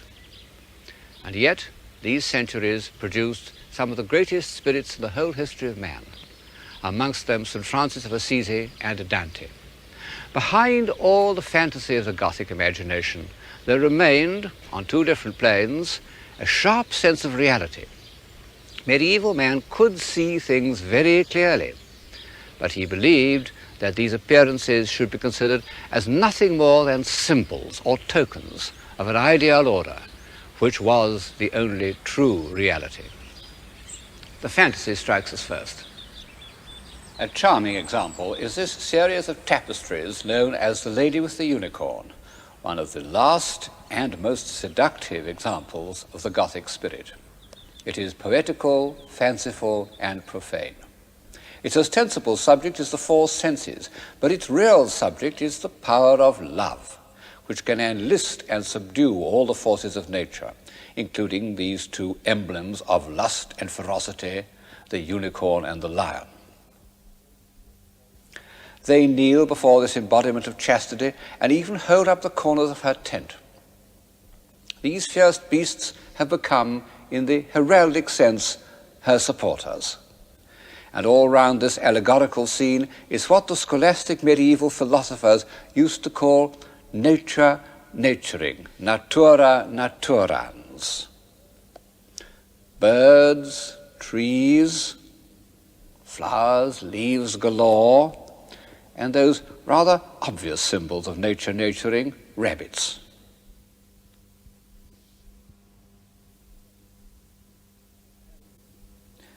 There is even nature domesticated, sitting on a cushion. What an image of worldly happiness at its most refined, what the French call the douceur de vivre, which is often confused with civilization.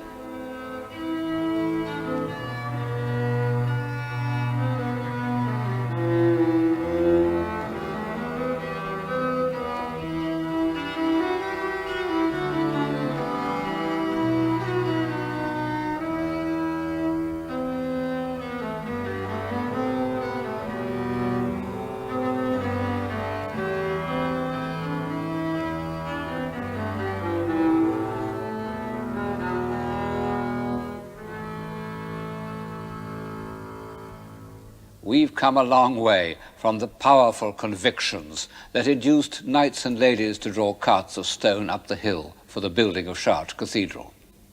And yet, the notion of ideal love and the irresistible power of gentleness and beauty, which is emblematically conveyed by the homage of these fierce beasts, can be traced back for 3 centuries, and we may even begin to look for it in the north portal of Chartres.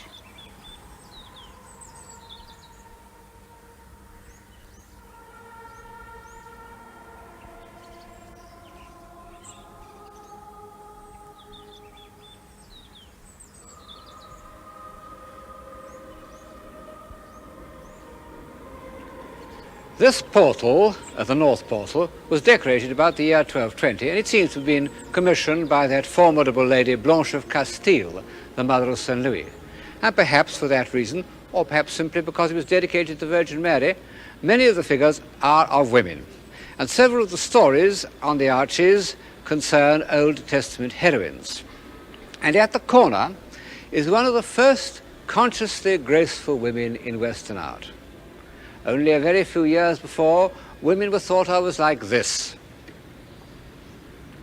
And those were the women who accompanied the Norsemen to Iceland.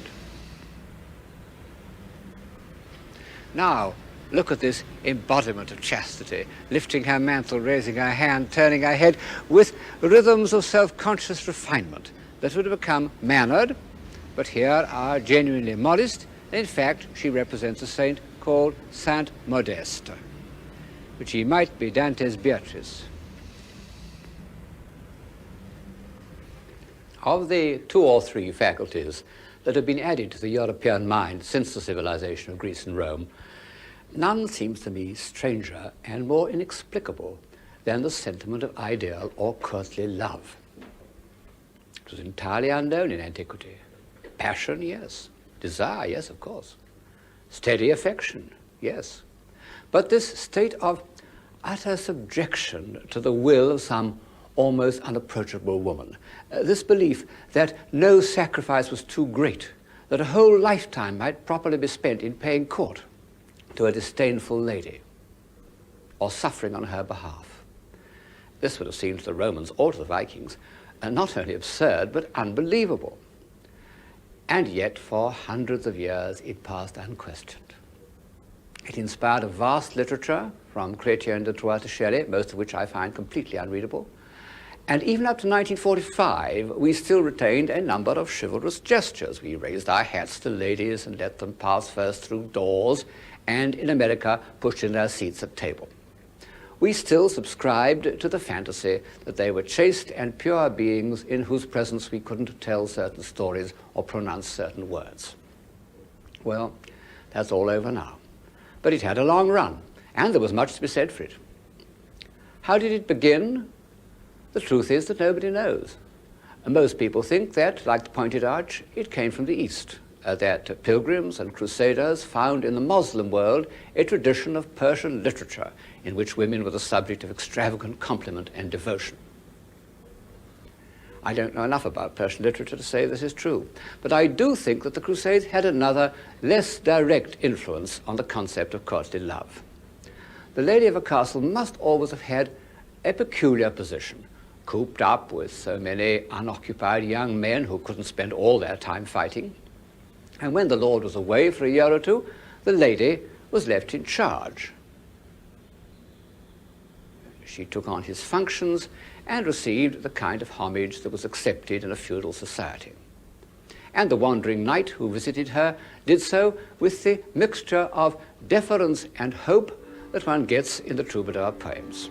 Pour mon cœur relais au ciel veuille une chanson faire.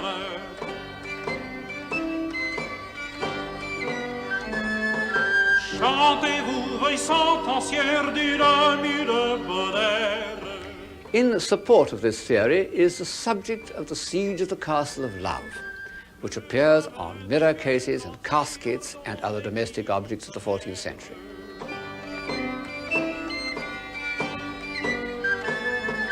Certes, y a le lit à une sœur, hélas, car elle a très tous mon cœur pris en ses lacs. Celui qu'on doit avoir pluriel.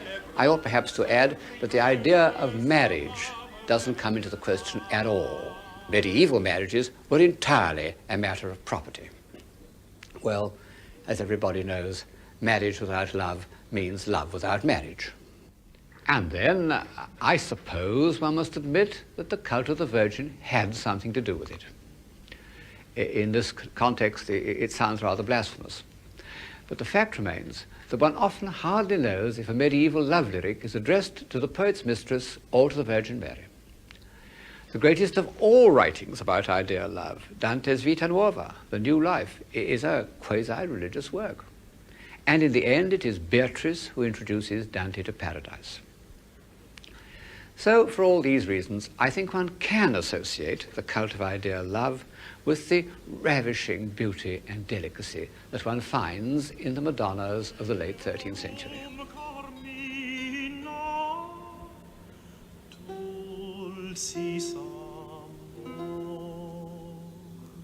Quite core hoc tempore fit vilio, si tenerem quam cupio, in memore sub folio.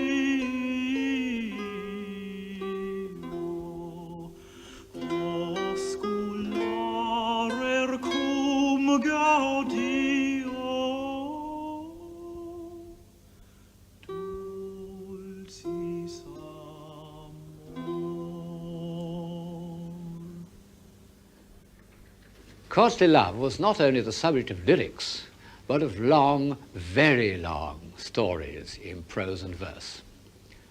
And this reminds me of something else that the Gothic centuries added to the European consciousness, that cluster of ideas and sentiments which surrounds the words romantic and romance. One can't really say that romance was a Gothic invention. I suppose that, as the word suggests, it was Romanesque and grew up in those southern districts of France where the memories of Roman civilization had not been quite obliterated when they were overlaid by the more fantastic imagery of the Saracens. But the chivalrous romance of the Gothic time, from Chrétien de Troyes in the 13th century to Mary in the 15th, with their allegories and personifications, their endless journeys and night-long vigils, their spells and mysteries, had a special appeal to the medieval mind. For 200 years, the Roman de la Rose was probably the most read book in Europe, except for Boethius and the Bible. Well, it's not much read today, except in order to pass examinations. But of course, the effect of these romances on 19th century literature was decisive, whether as a quarry or as an imaginative escape, especially in England. The Eve of St. Agnes, the Belle Dame sans Merci, the Idylls of the King, to say nothing of that crucial masterpiece of the late 19th century, Wagner's Tristan and Isolde. One can't say that Gothic romance hasn't played a part in our experience, if only at second hand.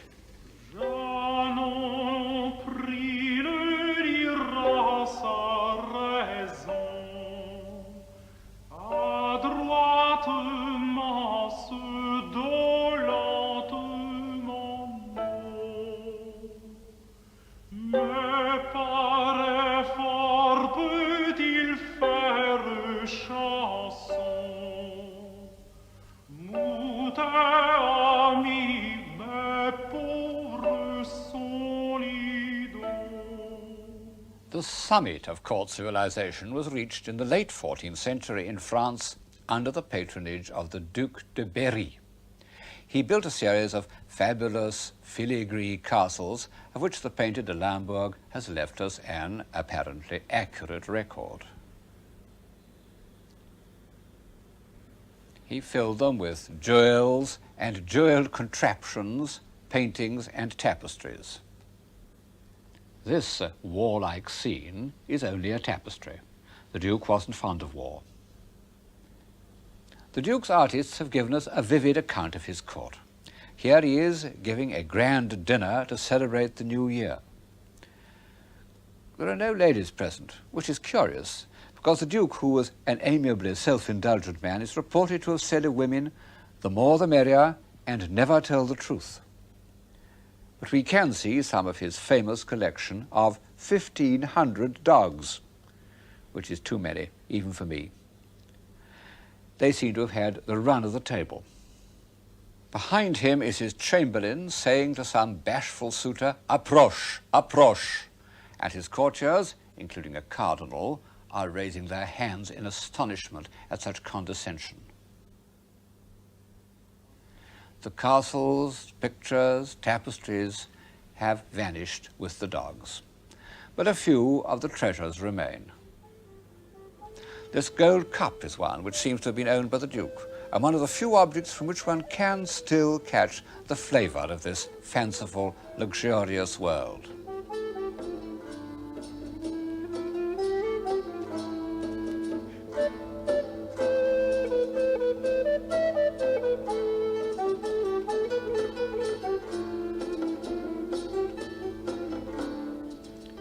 And this, nominally a reliquary, but actually an extravagant but charming tie.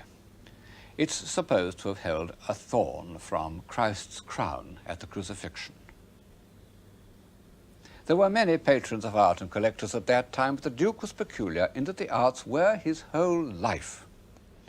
And to pay for his collections, he taxed his subjects mercilessly, and they probably wouldn't have agreed with this miniature where St. Peter seems to be admitting him to heaven without the usual formalities. It was a colder world for peasants. The manuscripts illustrate another capacity of the human mind which had grown up in the preceding century, the delighted observation of natural objects, leaves and flowers, animals and birds.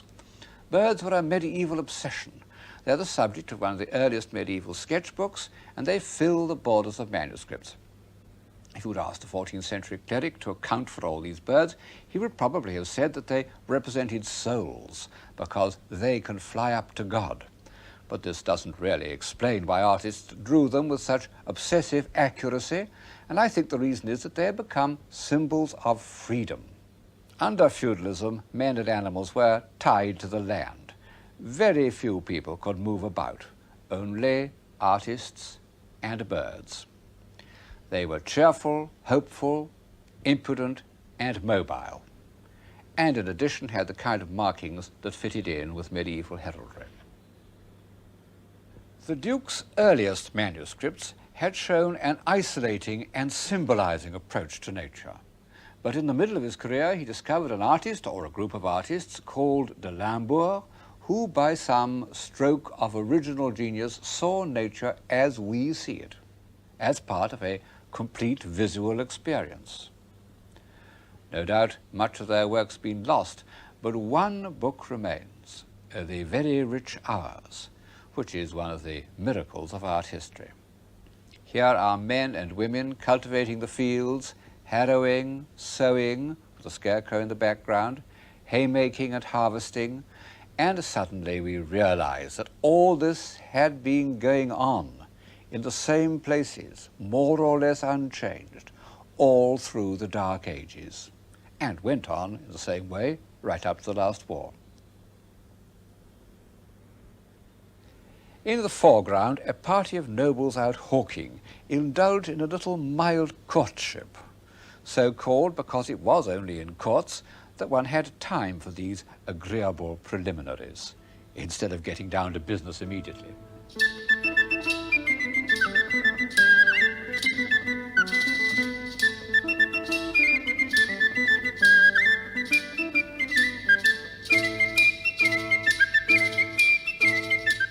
Then, in May, everyone puts on crowns of leaves and goes out riding.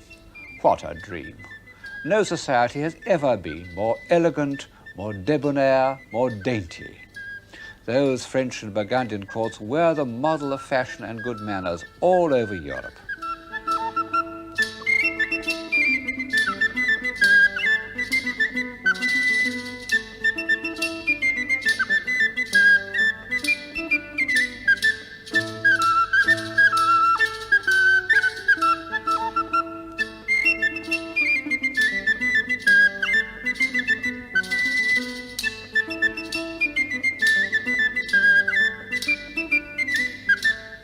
Many people, when you mention to them the word civilization, think of something like this.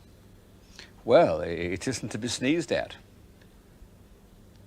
But it isn't enough to keep a civilization alive, because it depends on a small, static society that never looks outside or beyond. And we know from many examples that such societies become petrified, anxious only to hold on to their own social order. The great, indeed the unique merit of European civilization has been that it has never ceased to develop. Even the idea of courtesy could take on an unexpected form. In the years when the north portal of Chartres was being decorated, a rich young dandy named Francesco Bernardone suffered a change of heart. He was, and always remained, the most courteous of men. He was deeply influenced by French ideas of chivalry. And one day, when he had fitted himself up in his best clothes in preparation for some chivalrous campaign, he met a poor gentleman whose needs seemed to be greater than his own, and gave him his cloak. That night he dreamed that he should rebuild the celestial city. Later, he gave away his possessions so liberally that his father, who was a rich businessman in the Italian town of Assisi, decided to disown him, whereupon Francesco took off his remaining clothes and said that he would possess nothing, absolutely nothing. The Bishop of Assisi hid his nakedness and afterwards gave him a cloak, and Francesco went off into the woods singing a French song. The next 3 years he spent in abject poverty, looking after lepers, who were very much in evidence in the Middle Ages, and rebuilding with his own hands abandoned churches. In all his actions he took the words of the Gospels literally, and he translated them into the language of chivalric poetry. He said that he had taken poverty for his lady, and when he achieved some still more drastic act of self-denial, he said that it was to do her a courtesy.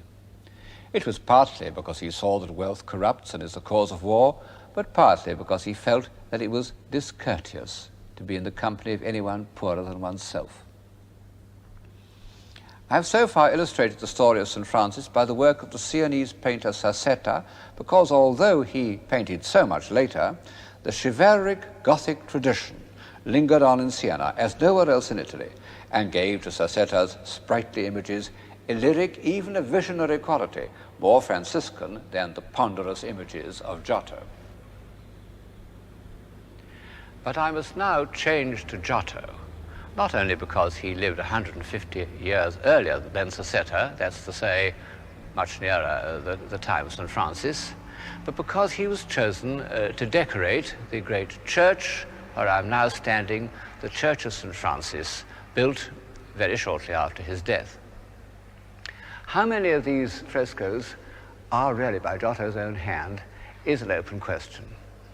Modern English scholars have taken it into their heads to say that Giotto practically never went to Assisi at all. Italian scholars think that he painted nearly all of them. I'm inclined to think that Giotto was one of those artists, like Raphael, who attached much more importance to invention than to execution. He was quite prepared to let his pupils, there must have been a small army of pupils, carry out his ideas. The ones here above my head, I'm pretty sure he painted himself because they have all his weight and dramatic power. Where he seems to me to fall short is in his actual image of the saint. It's too grave and commanding. It has none of that sprightliness almost, that sense of joy which St. Francis valued almost as much as courtesy itself. Incidentally, we don't know what St. Francis looked like. The best known early painting is attributed to Cimabue. It looks quite convincing, but I'm afraid that it's entirely repainted and only shows us what the 19th century thought St. Francis ought to have looked like. From the first, everyone recognized that St. Francis was a religious genius, the greatest, I believe, that Europe has ever produced. Although he was only a layman, the Pope gave him permission to found an order here at Assisi.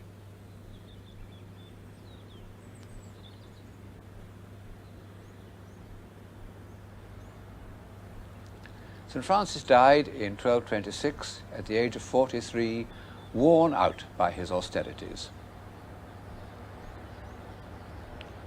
On his deathbed, he had asked forgiveness of poor brother Donkey, my body, for the hardships he had made it suffer. He had seen his order go from a group of humble companions and become a great institution, a power in church politics. And at a certain point, he had quite naturally and simply relinquished control. He knew that he was no administrator. Within 2 years, only 2 years of his death, he was canonized, and his companions began to build this great church to his memory, a masterpiece of Gothic architecture, also an incredible piece of engineering.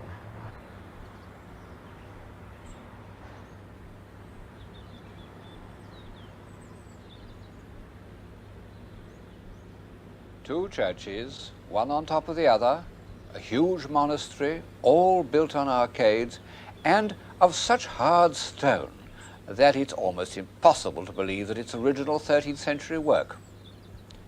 I think it must have been built by a castle architect. It was decorated by all the chief Italian painters of the 13th and 14th centuries, from Cimabue onwards, so that it has become the richest and most evocative church in Italy.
A strange memorial to the little poor man, whose favourite saying was, "Foxes have holes, and the birds of the air have nests, but the Son of Man hath not where to lay his head."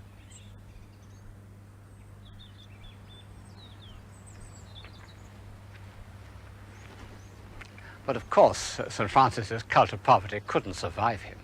It didn't even last his lifetime. It was officially rejected by the Church because the Church had already become part of the international banking system that originated in the 13th century. And those of St. Francis's disciples who clung to his doctrine of poverty, called Fraticelli, were denounced as heretics and burnt at the stake.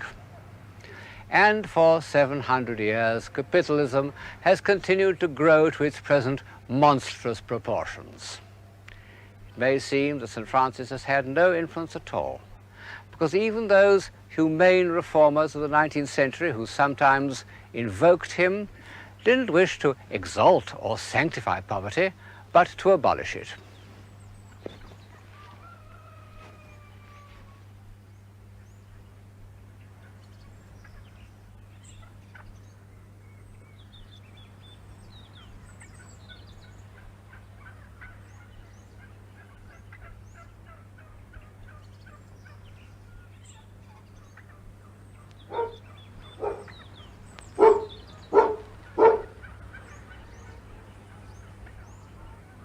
And yet, his belief that in order to free the spirit we must shed our earthly possessions is the belief of that all great religions have in common, East and West, almost without exception.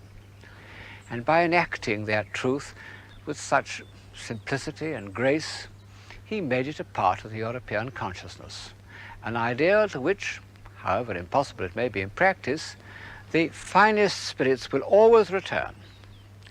And by freeing himself from the pull of possessions, St. Francis achieved a state of mind which has been of great value to us. I mean his belief in the unity of creation and the possibility of universal love. It was only because he possessed nothing that St. Francis could feel sincerely a brotherhood with all created things, not only living creatures like Brother Pig, but Brother Fire and Sister Wind. This philosophy inspired his hymn to the unity of creation, known as the Canticle of the Sun, and it's expressed with irresistible naivete in a collection of legends known as the Fioretti, the little flowers. Not many people can make their way through the polemics of Abelard or the definitions of St. Thomas Aquinas, but everyone can enjoy these holy folk tales which, after all, may not be completely untrue. They are, in contemporary jargon, amongst the first examples of popular communication, at any rate since the Sermon on the Mount. And they tell us, for instance, how St. Francis persuaded a fierce wolf that terrified the people of Gubbio to make a pact by which, in return for regular meals, he will leave the citizens alone. "Give me your paw," said St. Francis, and the wolf gave his paw. Most famous of all, of course, is the Sermon to the Birds, those creatures which, as I've said, seemed to the Gothic mind singularly privileged. 7 centuries haven't impaired the naive beauty of that episode.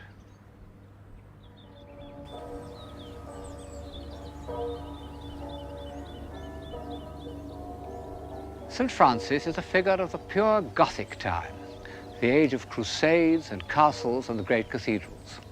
Although he put it to strange and marvelous uses, he belonged to the age of chivalry. Well, however much one loves that world, I think it remains for us infinitely strange and remote.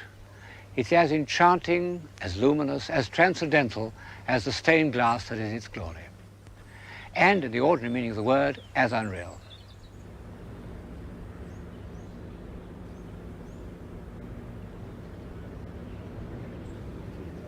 But already, during the lifetime of St. Francis, another world was growing up, which, for better or worse, is the ancestor of our own. The world of trade, of banking, of cities, full of hard-headed men whose aim in life was to grow rich without ceasing to be respectable. Cities, citizen, civilian, civic life, I suppose that all this ought to have a direct bearing on what we mean by civilization. Behind me is the town hall of Siena, looking very much as it did in the 14th century. In fact, the city architect told me that the population is 2 less than it was in the 13th century. Historians sometimes maintain that civilization began in these Italian republics of the 14th century. Well, civilization, as I understand it, can be created in a monastery or a court just as well as in a city, perhaps rather better. But all the same, the social and economic system that grew up in the 13th century had a point. It was a manageable human unit. And as opposed to the system, if we can call it a system, of chivalry, it was realistic. And the proof is that it has survived. Of course, Siena remained to some extent medieval compared with Florence. There, industrial and banking conditions at the time of Dante were surprisingly similar to those that exist in Lombard Street today, except that double entry wasn't invented till the 14th century in Genoa, I believe. Of course, the Italian republics weren't in the least democratic, as those pre-Marxist innocents, the liberal historians, used to think they were. Exploitation was in the hands of a few powerful families who managed to operate within the framework of a guild system in which the workers had no say at all. The Italian merchant of the 14th century isn't a sympathetic figure, less so really than that old reprobate Jean de Berry. The stories of Florentine thrift are like the stories that Jews used to tell about each other. But, and here the parallel with Lombard Street is not so close, the new merchant classes, as patrons of the art of their own time, were at least as intelligent as the aristocracy. And just as their economic system was capable of an expansion that has lasted till today, so the painting they commissioned had a kind of solid reality that was to be the dominant aim of art up to the time of Cézanne. The first, and in some ways the greatest painter of this new reality was Giotto.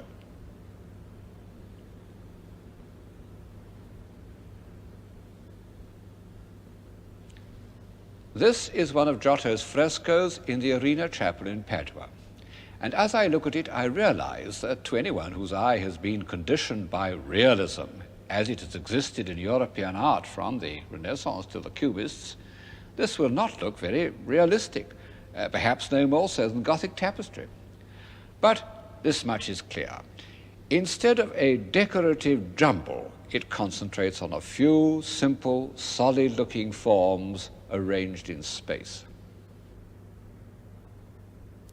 Giotto had more than any artist before him the ability to make his figures look solid. He manages to simplify them into large, comprehensible, apprehensible shapes, and it gives one a profound satisfaction to feel that one can grasp his figures so completely. He needs to make his figures more vividly credible because he wishes us to feel more intensely the human drama in which they are involved. Once we have, so to say, learnt Giotto's language, we can recognize him as one of the greatest masters of painted drama that has ever lived.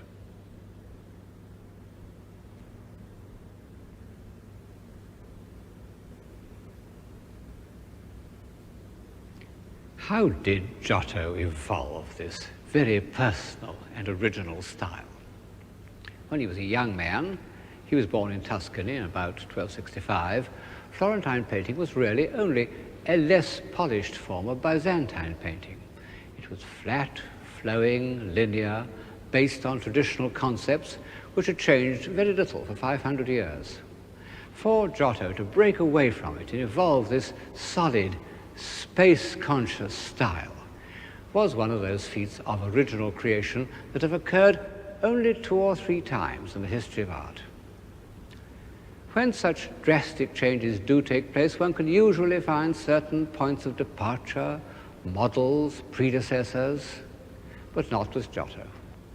We know absolutely nothing about him till the year 1305, when he decorated a small plain building in Padua, known as the Arena Chapel, and made it, to anyone who cares for painting, one of the holy places of the world.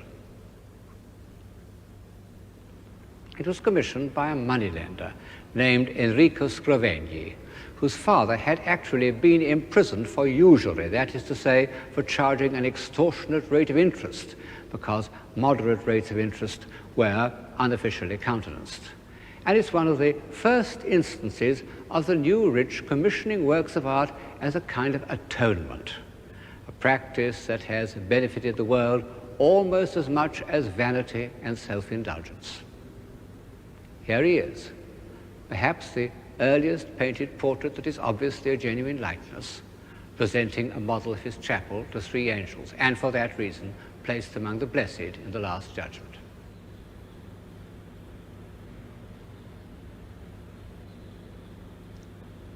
Giotto is the supreme dramatist of human life in all its diversity. He can depict a scene like this, marriage at Cana, which is almost Chaucerian. Amen dica sasine, iam satur de gramine, amen, amen itera, aspernare vetera, esirana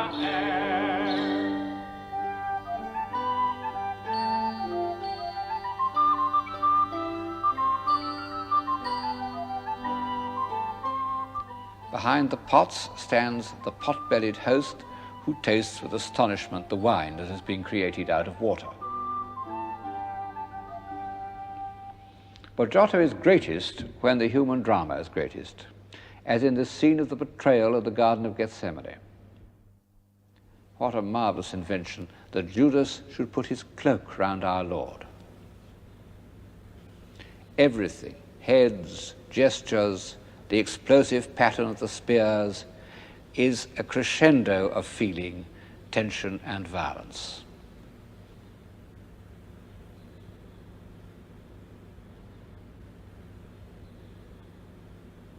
But he can also achieve the lyrical beauty of the Virgin's wedding procession.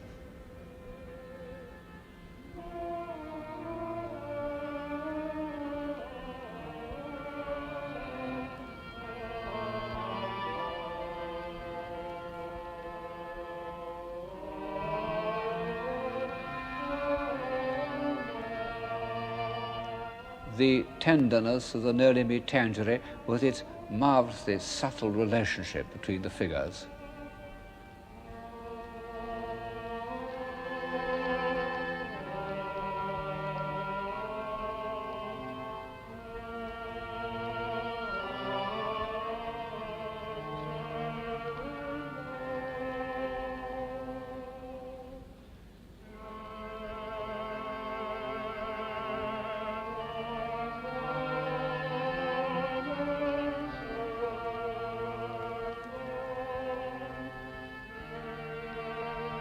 And finally, the lamentation over Christ's dead body.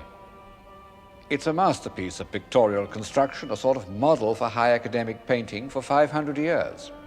But this technical aspect is soon forgotten. Look at the gestures and the heads of the mourning women. They need no words from me.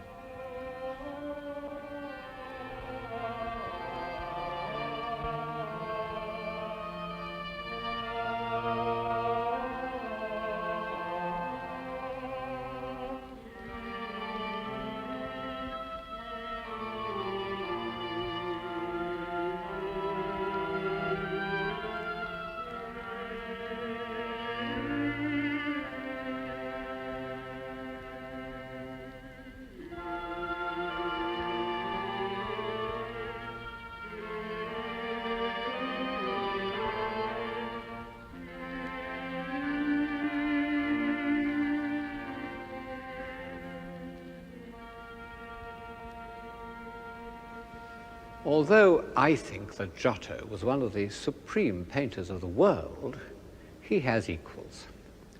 But in the year of his birth, and in the same district, was born a man who is unequaled, the greatest philosophical poet that has ever lived, Dante. Since they were contemporaries and compatriots, one feels that it should be possible to illustrate Dante by Giotto. They seem to have known each other, and Giotto may have painted Dante's portrait. In fact, their imaginations moved on very different planes. Giotto was above all interested in humanity. He sympathized with human beings, and his figures, by their very solidity, remain on earth. Well, of course, there is humanity in Dante. He lived in the thick of Florentine politics, and all the characters he had pitied or hated or admired appear in his poem, not only as representatives of good and evil, but with the vividness of real people. But Giotto lacked Dante's philosophic power and moral indignation, that heroic contempt for baseness that was to come again in Michelangelo. Above all, that vision of a heavenly order and the intellectual power to make it comprehensible.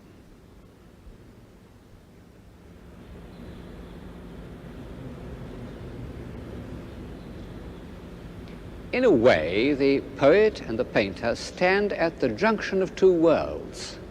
Giotto belonged to the new world of solid realities, the world created by the bankers and merchants for whom he worked. Dante, as has often been observed, belonged to the earlier Gothic world, to the world of St. Thomas Aquinas and the great cathedrals. One isn't as close to Dante in the Arena Chapel as one is here in the Romanesque baptistry at Pisa. The pulpit by Niccolo Pisano was executed 5 years before Dante was born, and yet it has all his sense of horror, even some of the elements of the grotesque that come into the Inferno, combined with much that is derived from antiquity. And it has the same keen eye for truthful details, although, of course, we can no longer believe in these rather ridiculous monsters.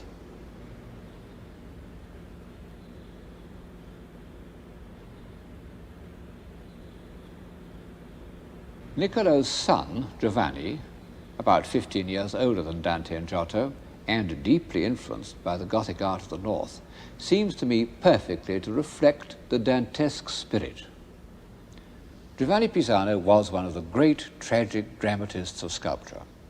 The pulpits he carved at Pisa and at nearby Pistoia depict a terrible world. Here is the grief-filled suffering of the massacre of the innocents.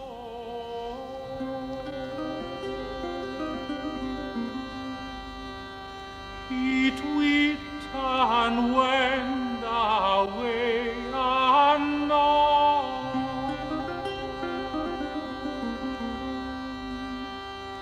The languor that he cheated knows,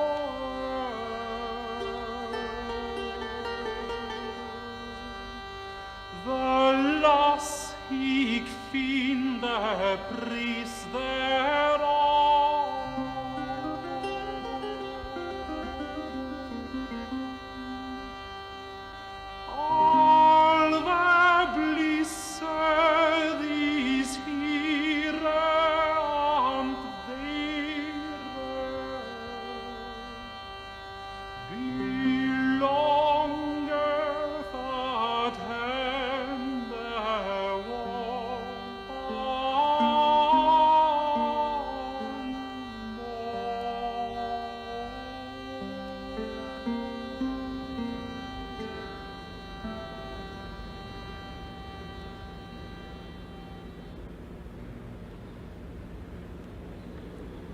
But Giovanni Pisano's feeling of tragic indignation was only one side of Dante. In the second half of his great poem, from the middle of the Purgatorio onwards, there are moments of disembodied bliss to which no artist of the time did justice. Nor were the painters of the 14th century ready to reflect Dante's feeling for light. Like all the heroes of this series, Dante thought of light as a symbol of civilized life. And in his poem, he describes accurately and economically light in all its varying effects. The light of dawn, light on the sea, light on leaves in spring. But all these beautiful descriptions, which are the part of Dante that we like best, are only similes. They are introduced by the words as when. They are intended to illustrate and make comprehensible to our earthbound senses the vision of divine order and heavenly beauty.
The men who made Florence the richest city in Europe, the bankers and wool merchants, the pious realists, lived in grim defensive houses strong enough to withstand party feuds and popular riots. They don't in any way foreshadow the extraordinary episode in the history of civilization known as the Renaissance. There seems to be no reason why suddenly out of the dark streets and forbidding stone facades there arose a building as light and delicate as the Patsy Chapel. By its rhythms and proportions and its open, welcoming character, it totally contradicts the dark Gothic style that preceded it and to some extent still surrounds it.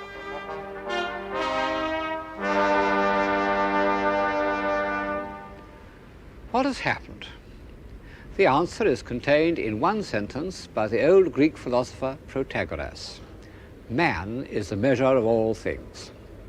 The building in front of which I am standing, the Patsy Chapel, built in about 1430 by the great architect Brunellesco, has rightly been described as the architecture of humanism.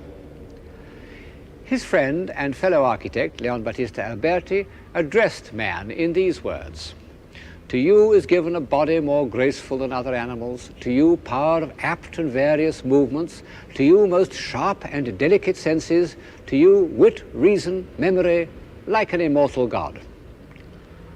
Well, it's certainly incorrect to say that we are more graceful than other animals, and we don't feel much like immortal gods at the moment. But in 1400, the Florentines did. There's no better instance of how a burst of civilization depends on confidence than the Florentine state of mind in the early 15th century.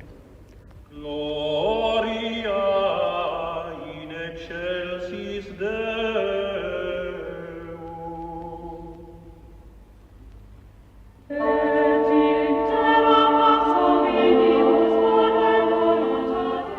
Where did it come from, this light economical style, which is unlike anything before or since?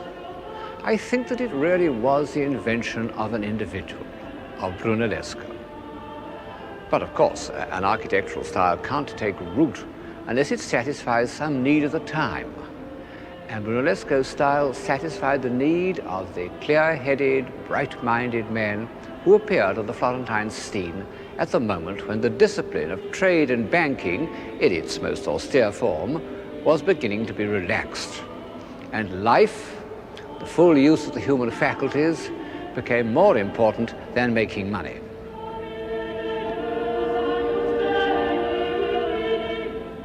People sometimes feel disappointed the first time they see the famous beginnings of Renaissance architecture, the Pazzi Chapel, the old sacristy of San Lorenzo, because they seem so small.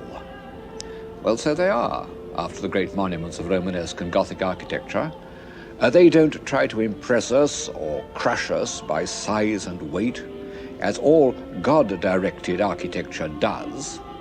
Everything is adjusted to the scale of reasonable human necessity.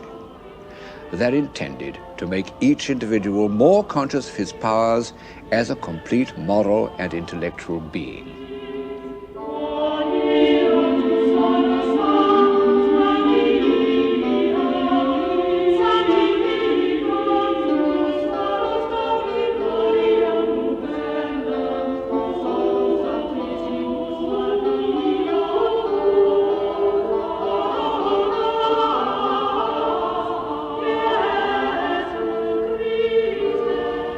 The dignity of man.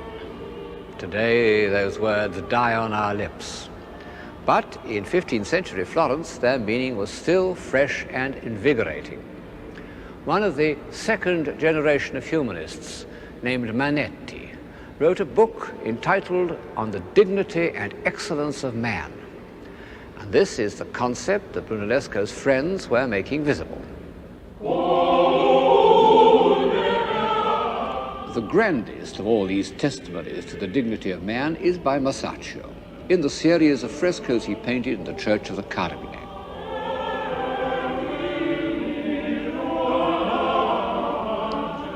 Two of them represent the apostles Peter and Paul performing acts of mercy. As St. Peter moves gravely through the streets, his shadow cures the sick, including this noble old man, more like a bishop than a beggar.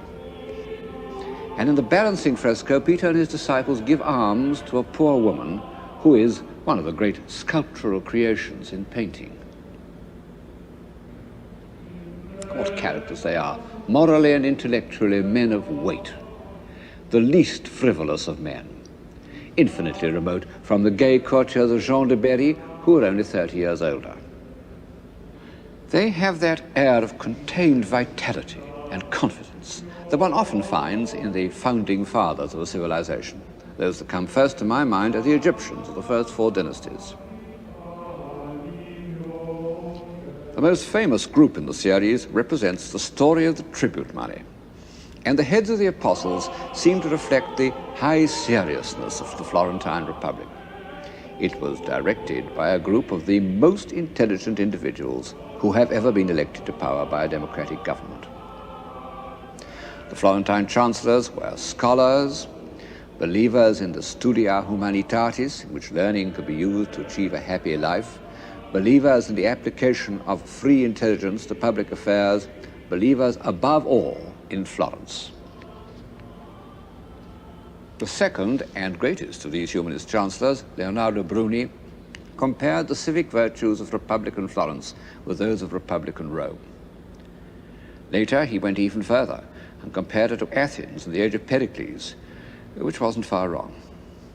As I've said before, all the great ages of civilization have seen themselves as part of history, both as heirs and as transmitters. And on Bruni's tomb in the Church of Santa Croce are inscribed the words, "History is in mourning."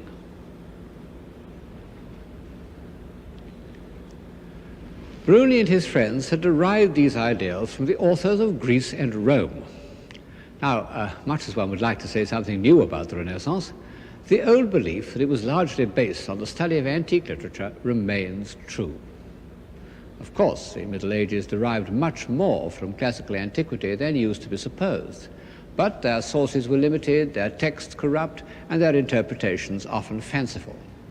Almost the first man to read classical authors with real insight was the poet Petrarch, that complex figure of the 14th century, that false dawn of humanism, whose love of opposites, of fame and solitude, of nature and politics, of rhetoric and self-revelation, makes us think of him as the first modern man, until we begin to read his works.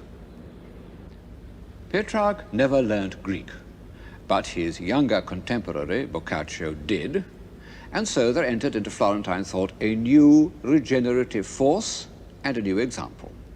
The first 30 years of the 15th century was the heroic age of scholarship, when unknown works by the greatest writers of antiquity, Tacitus, Plato, Cicero, and a dozen others, were discovered in monastic libraries, where they'd lain since they were copied in the Dark Ages.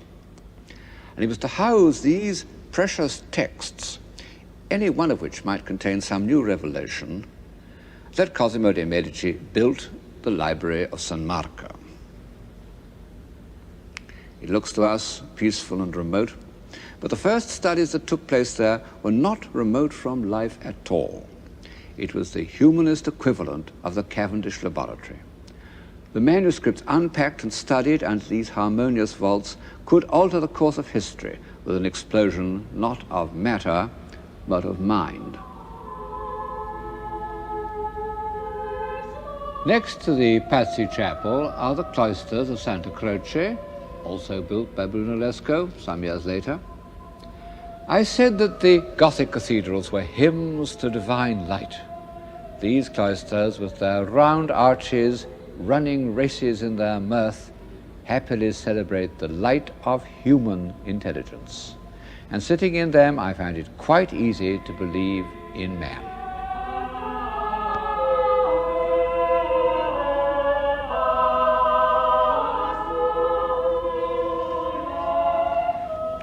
When I first came here nearly 50 years ago, I felt this is my true center.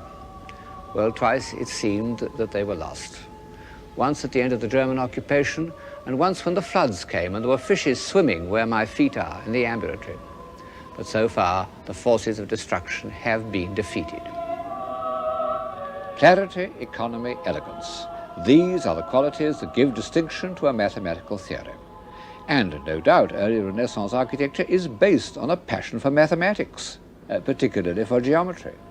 Of course, Gothic architects had designed on a geometrical basis, but it had been of immense complexity, as elaborate and as logical as scholastic philosophy. Nothing could be more geometrical than the Florentine baptistry, which is one of the earliest buildings in the city.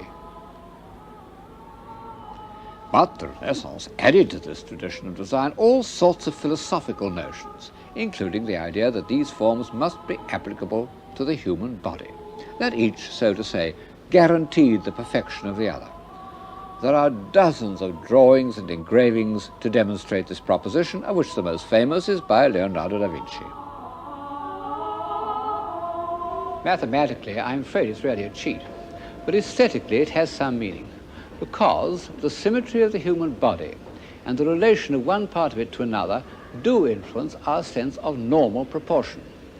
And philosophically, it contains the germ of an idea which might save us, if we could really believe it, that through proportion we can reconcile the two parts of our being, the physical and the intellectual.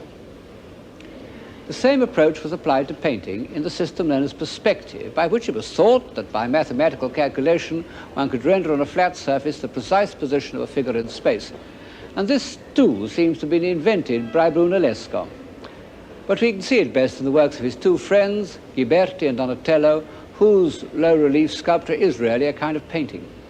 Ghiberti's Jacob and Esau on the famous baptistry doors shows perspective used to achieve a spatial harmony that has almost a musical effect. Donatello's relief of St. Anthony of Padua curing a boy's leg shows the other use of perspective, to heighten emotion by a more intense awareness of space.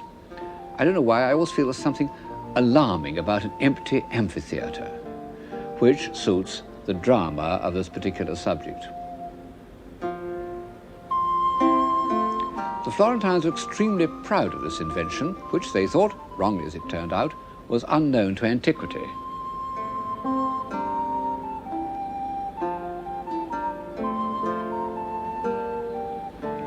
But has it anything to do with civilization? Well, when it was first invented, I think it had. The belief that one could represent man in a real setting and calculate his position and arrange figures in a demonstrably harmonious order. This belief expressed, symbolically, a new idea about man's place in the scheme of things and man's control over his own destiny. As an aid to realism, perspective is of no importance. The realistic painters of Flanders got on very well without it. But as a symbol, it means something. And it's as a symbol that it passes into the decorative arts of the early Renaissance. And one finds it as the principal theme of those wooden inlays in panelled rooms or choir stalls, which are a repertoire of Renaissance symbolism. Perspective was concerned with the representation of towns, if only because it was by the paved floor and receding arcade that the system could be shown to advantage. And in the 15th century, painters did a number of pictures of ideal towns which are both architectural harmonies and the perfect setting for social man. Alberti describes in his great book on building the necessity of a public square, where young men may be diverted from the mischievousness and folly natural to their age. And under handsome porticos, old men may spend the heat of the day and be mutually serviceable to one another.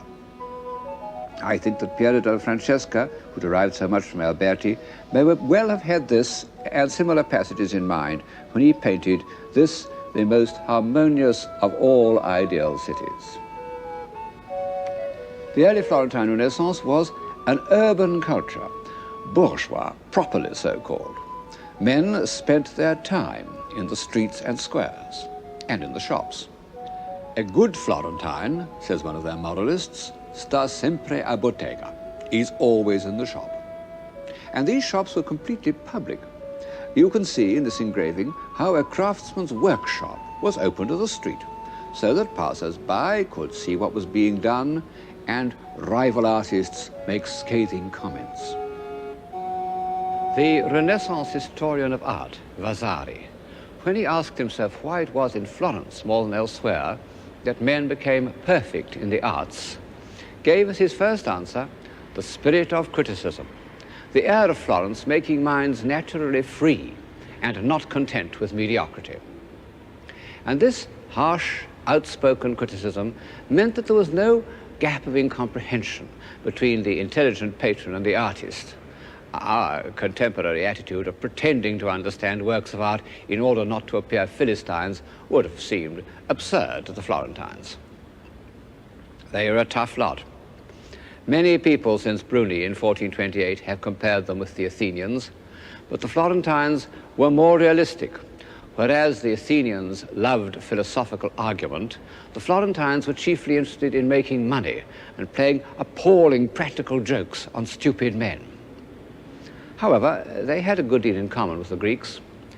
They were curious, they were extremely intelligent, and they had, to a supreme degree, the power of making their thoughts visible.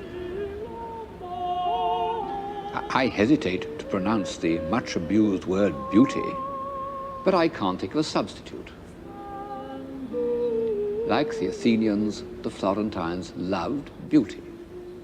This is a constant source of surprise to anyone who knows them. But as Walter Pater said of Michelangelo, out of the strong came forth sweetness.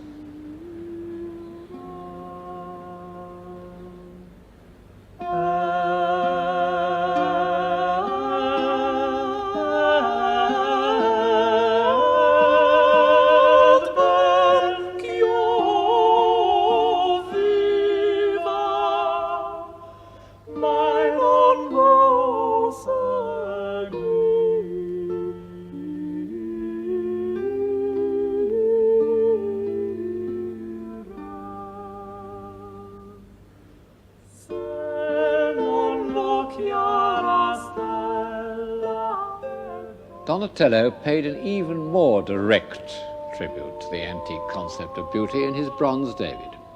The body is almost disturbingly physical, and the head is derived from that of the great male beauty of the ancient world, the Emperor Hadrian's beloved, Antinous, although with a sharper Florentine accent that makes it far more attractive. Donatello's David stands in the hall of the Bargello, once a court of justice and a prison, now a museum, but still quite a good place to get the flavor of 15th century Florence, because it not only contains great works of the Florentine imagination, like the David, but also the portraits of famous Florentines. There were a few likenesses of individuals in the 14th century, Dante, Petrarch, Charles V of France, Jean de Berry, but they were exceptional. As a rule, medieval people were presented to the eye as figures that symbolized their status. The painter of the Spanish chapel in Santa Maria Novella, although he included so much lively detail, made his popes, kings, and bishops into stereotypes. Their status would have been recognized all over the Gothic world. But these proudly individual characters wished to record for posterity exactly what they were like. In fact, many of these busts are done from actual death masks, which even great artists like Donatello didn't hesitate to incorporate in their work. Of course, this bronze relief isn't at all a death mask.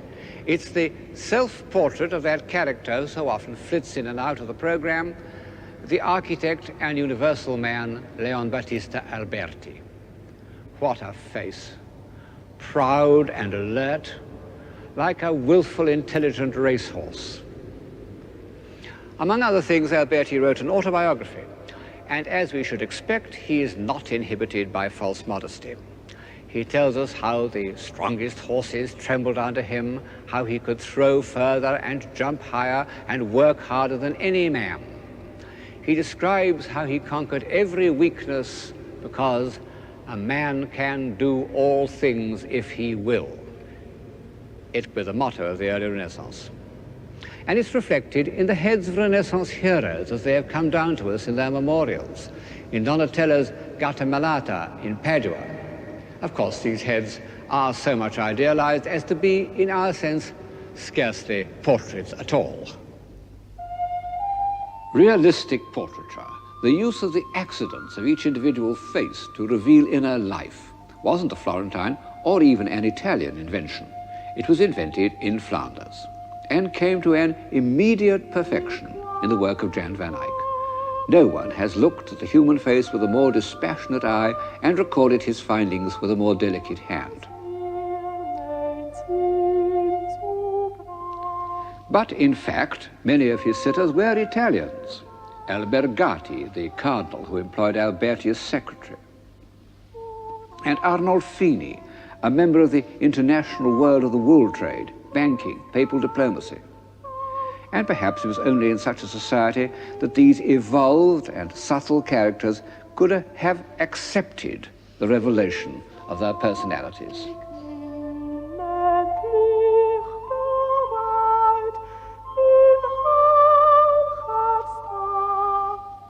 Van Eyck's exploration of personality extended beyond the face.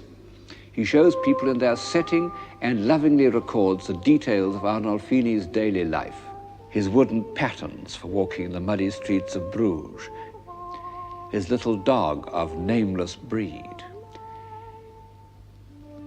his wife's elaborate sleeve, his own fur-lined cloak and convex mirror, and above all, his splendid brass chandelier. And by a miracle that defies the laws of art history, he was able to show them to us enveloped in daylight, as real as if it had been observed by Vermeer of Delft.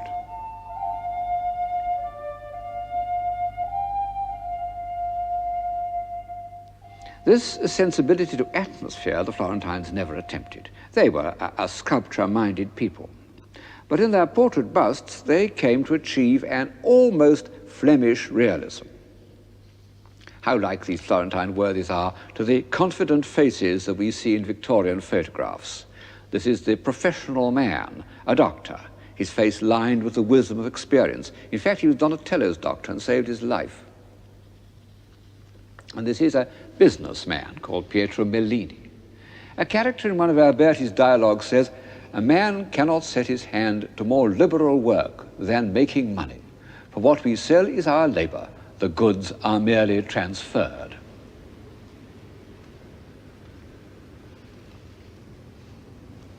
Yes, that was really written in 1434, not in 1850. And contrariwise, if you dressed Mellini in 19th century clothes, he would look perfectly convincing. But this atmosphere of liberal materialism is less than half the story. After the middle of the 15th century, the intellectual life of Florence took a new direction, very different from the robust civic humanism of the 1430s. Florence had ceased to be a republic in anything but name, and for almost 30 years it was virtually ruled by that extraordinary character, Lorenzo de' Medici. His father and grandfather had prepared the way for him by their activities as bankers. He himself was no financier. He lost a great part of the family fortune. But he was a politician of genius, who could distinguish between the reality of power and its outward trappings. The frontispiece of his book of poems shows him in the streets of Florence, dressed as a simple citizen, surrounded by girls who are singing his ballads. What a contrast is this modest printed page to the rich manuscripts of the Duke of Berry. In fact, Lorenzo was a good poet and a most admirable patron of other poets, also of scholars and philosophers, but he wasn't much interested in the visual arts, and the paintings by which his period is remembered were commissioned by his cousin Lorenzino. And it was for Lorenzino that Botticelli painted the works in which the Florentine sense of beauty appears in its most evolved and peculiar form, the Spring and the Birth of Venus. In the earlier of them, the Spring, the subject is derived from Ovid, but this classical inspiration is given a new complexity by memories of the Middle Ages. The pagan divinities sway before a background of leaves like a Gothic tapestry. What a marvelous feat of the imagination. As for the heads, they're a discovery of beauty that means much more to us than the full, smooth oval of antiquity. Ecco la primavera che il cor fa rallegrare, tempe da innamorare e star con lieta cera. Nove già l'aria e il tempo che pur chiama allegrezza. In questo vago tempo ogni cosa vaghezza. L'erbe con grande freschezza e fior coprono i prati e gli arbori adornati sono in simil maniera. Nove già l'aria e il tempo che pur chiama allegrezza. In questo vago tempo ogni cosa vaghezza.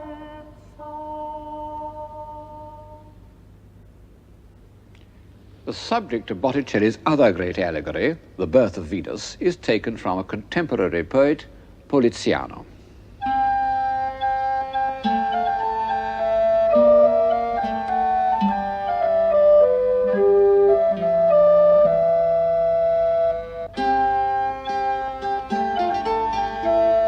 Poliziano was part of a group of subtle Florentines who were inspired by the late Greek philosophers known as Neoplatonists. And it was their hope they might reconcile these pagan philosophers with Christianity. And so Botticelli's Venus, not at all the amorous strumpet of paganism, is pale and withdrawn and dissolves into his image of the Virgin Mary.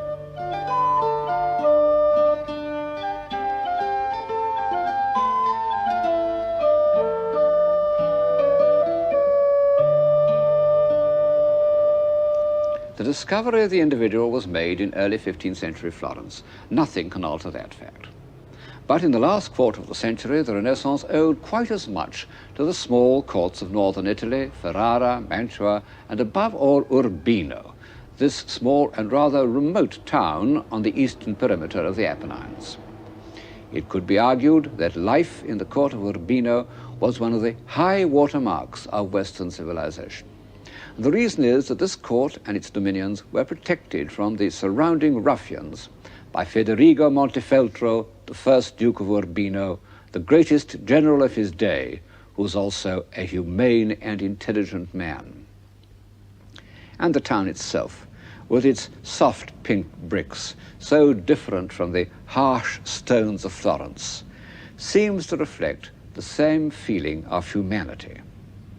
It's small enough for a good ruler to know all the inhabitants and listen to their troubles, which in fact is exactly what Duke Federigo did. His palace began as a fortress built on an impregnable rock, and only when he'd fought his way to security could he afford to give it the sweet and delicate details which make it one of the most beautiful pieces of architecture in the world.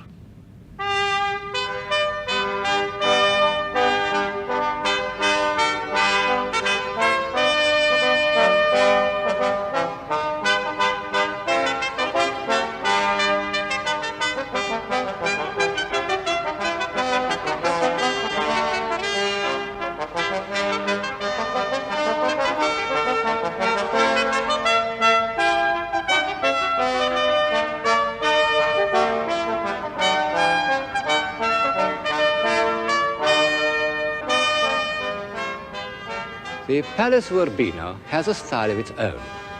The arcaded courtyard, where I'm standing now, isn't speedy and springy like Brunellesco's cloister, but calm and timeless. And the rooms are light and airy, and so perfectly proportioned that it exhilarates one to walk through them. In fact, I think the interior is the most beautiful in the world, and the only palace that I can go round without feeling oppressed and exhausted.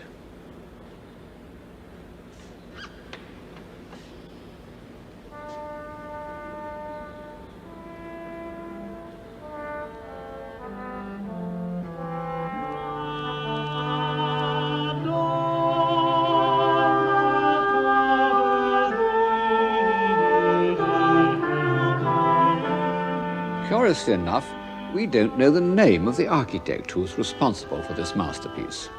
A famous fortress builder named Lorana did the substructure, but he left Urbino long before the lived-in part of the palace was begun. But the painter Piero della Francesca was there at exactly the date when it was being decorated, and personally I believe that he was responsible for its style.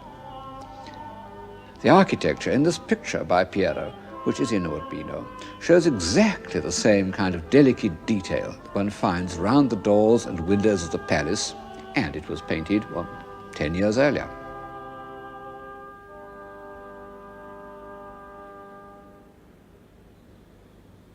However, I think that the noble proportions and the whole sense of space must reflect the character of the Duke himself. His biographer, named Vespasiano di Bistici, refers again and again to the Duke's humanity. He asked the Duke, what is necessary in ruling a kingdom? The Duke replied, essere umano, to be human. Whoever invented the style, this is the spirit that permeates the Palace of Urbino.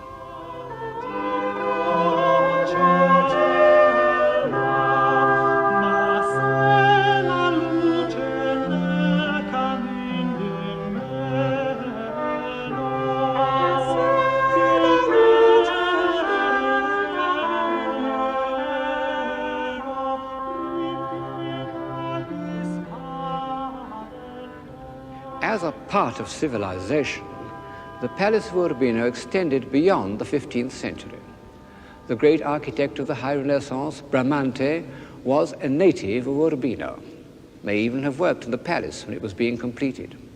The court painter was a silly old creature named Giovanni Santi, the sort of obliging mediocrity who was always welcome in courts, even in the court of Urbino. No doubt the ladies, when they were in need of a design for embroidery, used to say, let's send for dear old Mr. Santi.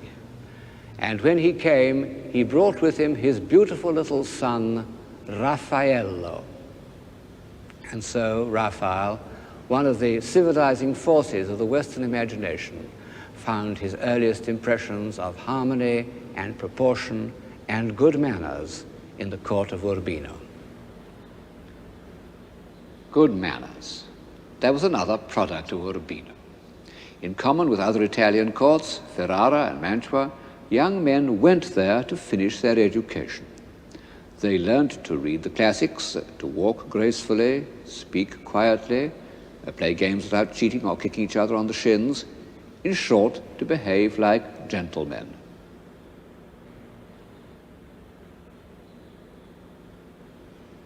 Under Federigo's son and successor, Guidobaldo, the notion of a gentleman was given classic expression in a book called Il Cortigiano, The Courtier, by Baldassare Castiglione. It had an immense influence. The Emperor Charles V had only 3 books beside his bed: the Bible, Machiavelli's Prince, and Castiglione's Courtier. For over 100 years, it formed everybody's notion of good manners. Actually, it's very much more than a handbook of polite behavior, because Castiglione's ideal of a gentleman is based on real human values. He mustn't hurt people's feelings or make them feel inferior by showing off. He must be easy and natural, just as Castiglione himself appears to be in his portrait by Raphael. And he mustn't be a mere worldling. The Cortigiano ends with a moving discourse on the subject of love. Just as Botticelli's Spring unites the tapestry world of the Middle Ages with pagan mythology, so Castiglione's Courtier unites the medieval concept of chivalry with the ideal love of Plato.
There's no doubt that the court of Urbino, under both Federigo and Guidobaldo, was a high point in the history of civilization. And the same is true, in a lesser degree, of the court of Mantua. The palace of Mantua lacks the exhilarating lightness and lucidity of the palace of Urbino, but it contains one room in which, more than anywhere else perhaps, one can get an idea of civilized life in an Italian court. It's the room decorated by the court painter Andrea Mantegna.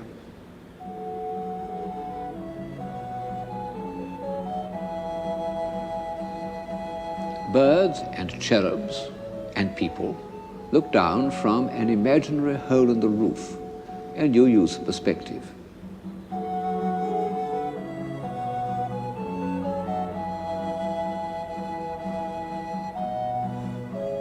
Then come painted busts of Roman emperors,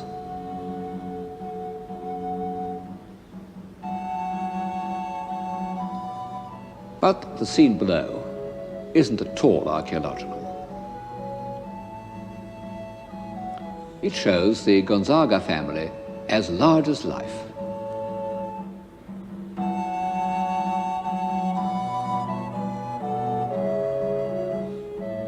Also their dogs.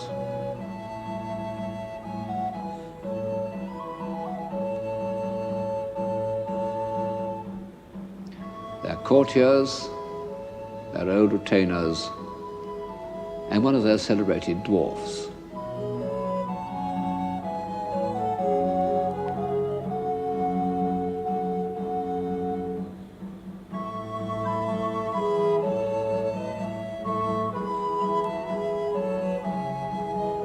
In spite of the formidable frontality of the Marchioness, the spirit of the whole group is extremely natural.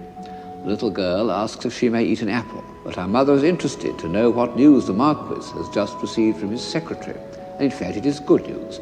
Their son has been made a cardinal.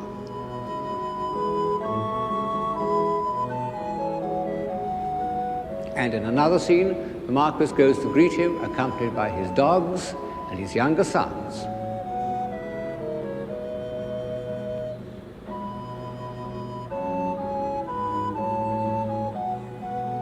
What an agreeably informal reception. One of the younger children holds his hand, and the little boy takes the hand of his elder brother. It's still without the odious pomposity that was to grow up in Europe during the next century and reach its zenith at Versailles.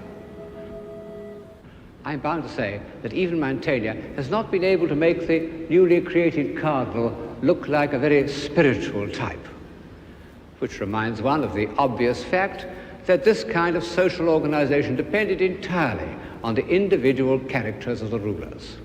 In one state is Sigismondo Malatesta, the wolf of Rimini, who did things that even the most advanced theatrical producer would hesitate to put on the stage. In the neighboring state, Federico Montefeltro, the God-fearing father of his people, and yet both of them employed Alberti, and both were painted by Piero della Francesca. Federico was a lover of books, who made the Palace of Urbino into one of the finest libraries in Italy. But when he read them, he left his armor on, and he needed to. This was one of the weaknesses of Renaissance civilization. And the other, no less obviously, was that it depended on a very small minority. Even in Republican Florence, the Renaissance touched relatively few people. And in places like Urbino and Mantua, it was practically confined to the court. This is contrary to our modern sense of equality.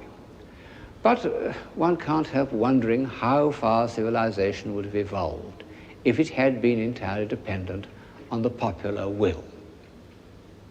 W.B. Yeats actually used the example of Urbino when he addressed a poem to a wealthy man who promised a subscription to the Dublin Gallery if it were proved that the people wanted pictures. He said, and Guidobaldo, when he made that mirror school of courtesy where wit and beauty learnt their trade upon Urbino's windy hill, had sent no runners to and fro that he might learn the shepherd's will. One may not like courts, I don't much like them myself. But at a certain stage, it's only in a court that a man may do something extravagant for its own sake, because he wants to, because it seems worth doing, something like the extraordinary wooden inlays in this study. And it's sometimes through such willful, superfluous actions that men discover their powers.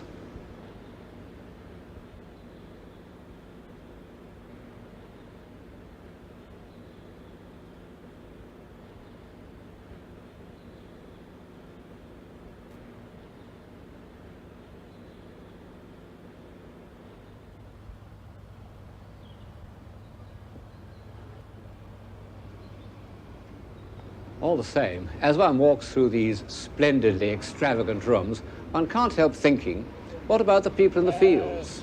All those shepherds who Mr. Yeats rightly supposed that Guidobaldo did not consult on matters of taste and good manners. Could they not have had a kind of civilization of their own? Well, there is such a thing as a civilized countryside.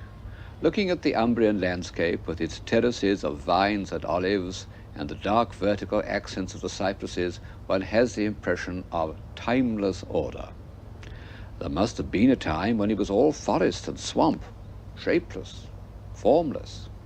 And to bring order out of chaos is a process of civilization.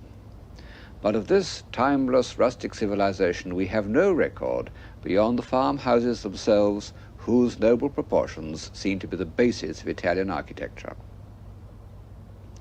And when Renaissance artists looked at the countryside, it was not as a place of ploughing and digging, but as a kind of earthly paradise.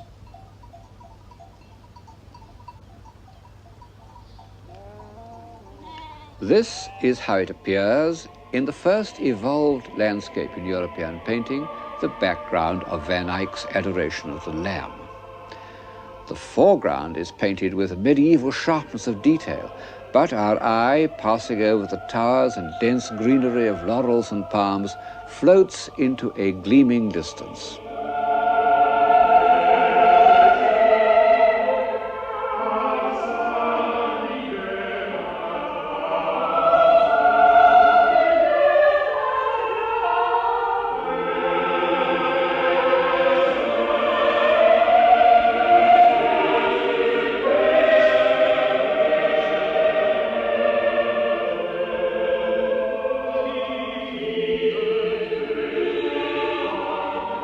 Already, awareness of nature is associated with the desire to escape and the hope of a better life. And such it remained in the work of Giovanni Bellini, the founder of Venetian painting, who first used his backgrounds to create a mood in which the action or story of the picture can be more vividly felt.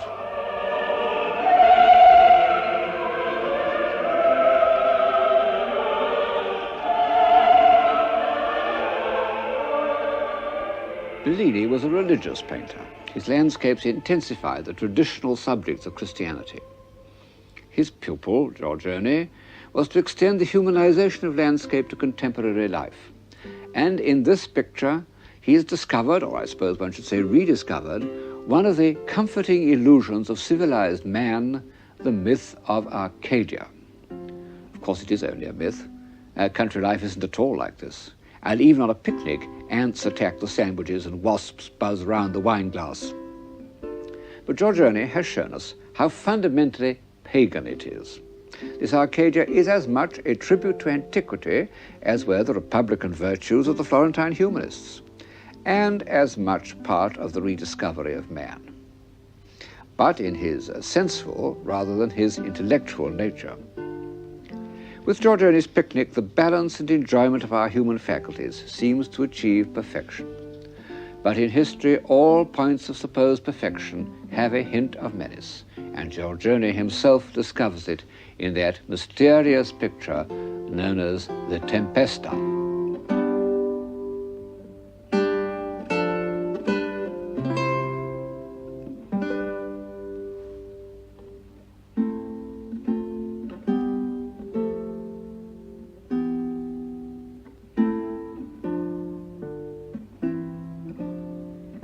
What on earth is going on? What is the meaning of this half-naked woman suckling a baby, this flash of lightning, this broken column? Nobody knows. Nobody has ever known. It was described in Giorgione's own time as a soldier and a gypsy. Well, whatever it means, it certainly doesn't show any confidence in the light of human reason. A man can do all things if he will. How naive Alberti's statement seems when one thinks of that great bundle of fears and memories that every individual carries around with him, to say nothing of the external forces which are totally beyond his control. Giorgione, the passionate lover of physical beauty, painted this picture of an old woman and inscribed it col tempo, with time. One can see that she must once have been a beauty. It's one of the first masterpieces of a new pessimism, new because without the comfort of religion, that was to be given final expression by Hamlet.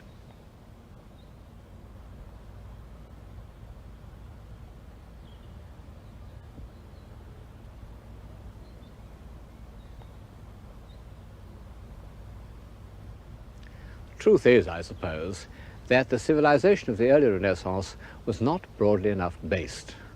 The few had gone too far away from the many, not only in knowledge and intelligence, this they always do, but in basic assumptions.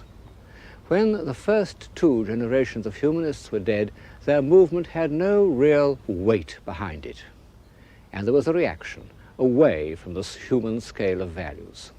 Fortunately, they left in sculpture, painting, and architecture their message to every generation that values reason, clarity, and harmonious proportion, and believes in the individual.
scene has changed from Florence to Rome, from the city of hard heads, sharp wits, light feet, graceful movement, to a city of weight, a city that is like a huge compost heap of human hopes and ambitions. A wilderness of imperial splendor, despoiled of its ornament, almost indecipherable. Only one bronze emperor, Marcus Aurelius, who was above ground in the sunshine throughout the centuries.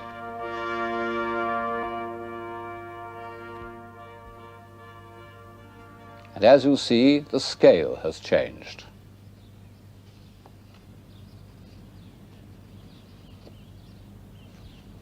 This is part of the courtyard of the Vatican, at the end of which the architect Bramante has built a sun trap known as the Belvedere, from which the Pope could enjoy a view of the ancient city. And it's in the form of a niche. But instead of being designed to hold a life-size statue, as it would have been 50 years earlier, it is enormous. In fact, it has always been known as Il Nicchione, the monster niche. It's the outward and visible sign of a great change that overcame the civilization of the Renaissance in about the year 1500. This is no longer a world of free and active men, but a world of giants and heroes. A world of giants. This bronze pine cone, and it really is a big pine cone, came from that earlier world of giants' antiquity. It was supposed to have been the point at which the chariots turned in their races round the hippodrome. And since in that hippodrome many Christian martyrs were put to death, it was here that the Christian church elected to make its headquarters. Huge, cloudy concepts compared to the sharp focus of Florence. But in Rome, they weren't so cloudy after all, because the huge buildings of antiquity were there. Very much more of them than we have today. Even after 3 centuries in which they were used as quarries, and in which our sense of scale has expanded, they still are surprisingly big. In the Middle Ages, men had been crushed by this gigantic scale. They said that these buildings must have been the work of demons, or at best they treated them simply as natural phenomena, like mountains, and built their huts in them, as who should take advantage of a ravine or sheltering escarpment. Rome was a city of cowherds and stray goats, in which nothing was built except a few fortified towers from which the ancient families carried out their pointless and interminable feuds. Literally interminable, because they're still quarreling today. But by 1500, the Romans had come to realize that these mountainous ruins had been built by men. The lively, intelligent individuals who created the Renaissance, bursting with vitality and confidence, they weren't in a mood to be crushed by antiquity. They meant to absorb it, to equal it, to master it. They were going to produce their own race of giants and heroes. The scene has changed to Rome also for political reasons. After years of exile and adversity, the sovereign pontiff has returned to his seat of temporal power. Temporal power that meant so much to the popes of the 16th century, but of course are completely abandoned today. Now the Pope is solely a religious leader.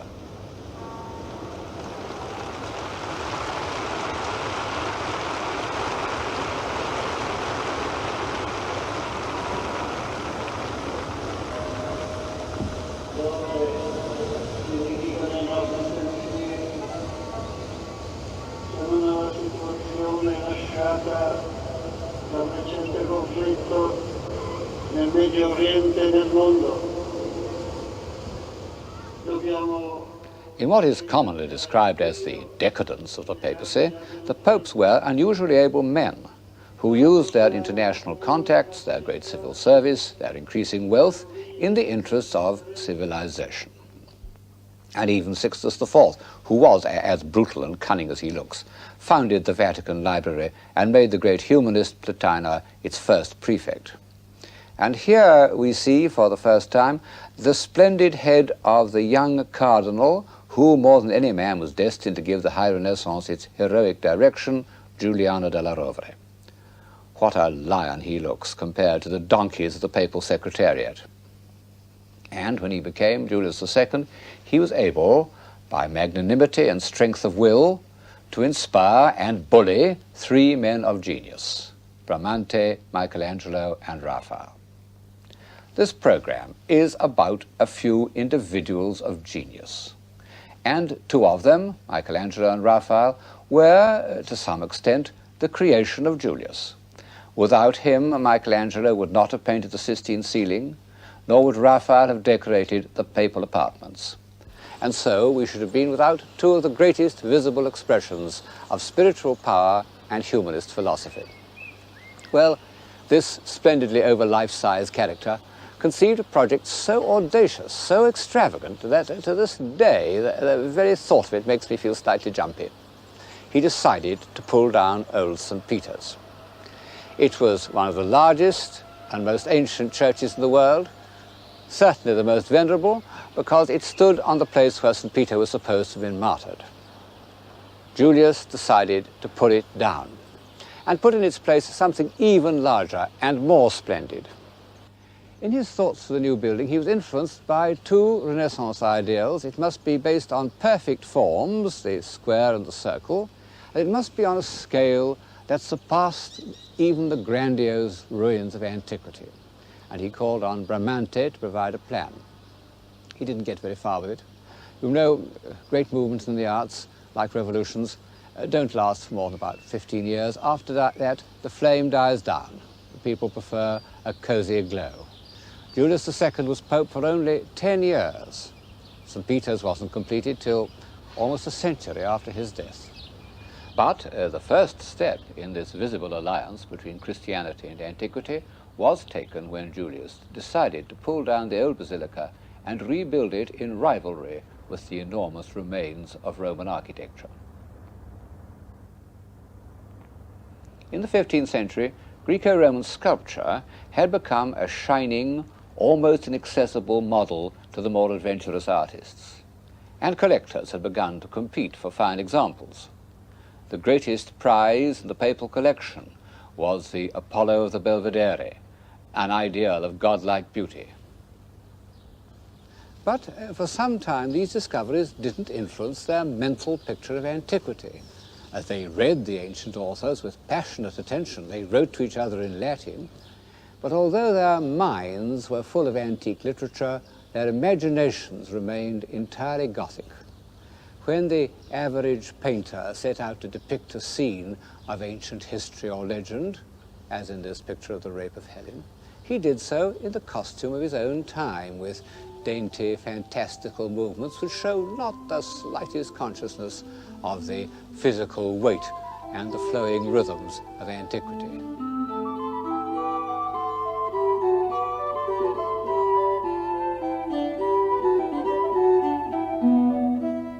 Well, these are not ancient Greeks, but 15th century Florentines.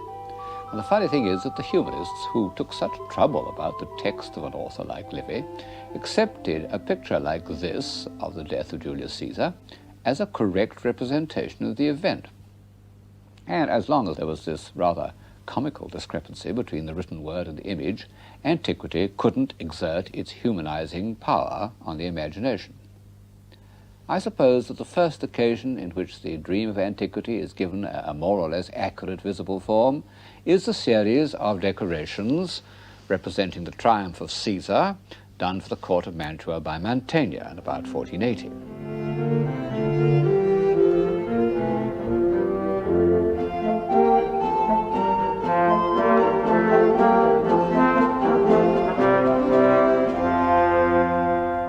It's a piece of romantic archaeology. Mantegna has rummaged passionately in the ruins of ancient Roman towns to find evidence for the shape of every vase or of a Roman trumpet. But he has subordinated all his antiquarian knowledge to a superb feeling for the drive and discipline of Rome.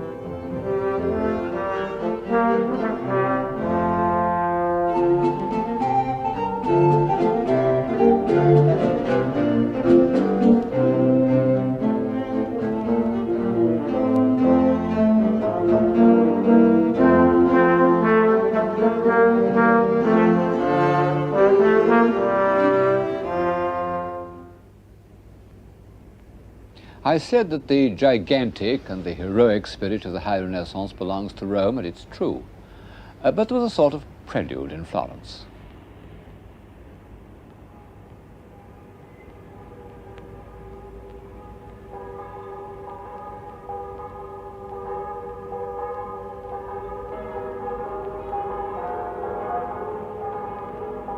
The Medici, who had been the rulers of Florence for the last 60 years, had been kicked out in 1494, and the Florentines had established a republic. They made speeches full of the noble puritanical sentiments which pre-Marxist revolutionaries used to dig up out of Plutarch and Livy, and to symbolize their convictions, they re-erected two statues by Donatello, the Lion of the Republic called the Marzocco, and Judith the Tyrant Slayer, two figures belonging to an earlier period of Florentine liberty. And the city fathers also commissioned various works of art on heroico-patriotic themes, and one of them was a gigantic figure of David, the free, pure-hearted youth who had killed the giant of corruption. And the commission was given to an alarming young man who had just returned from Rome to his native city, Michelangelo. Only 25 years separate this marble hero from the dapper little figure which had been the last word in Medician elegance, the David of Verrocchio, and you see there really has been a turning point in the human spirit. The Verrocchio is light, nimble, smiling, and clothed. The Michelangelo, this is the original, the one you saw on the piazza was a copy, the Michelangelo is vast, defiant, nude. It's rather the same progression that we'll see again in music between Mozart's Figaro and Beethoven's Fidelio.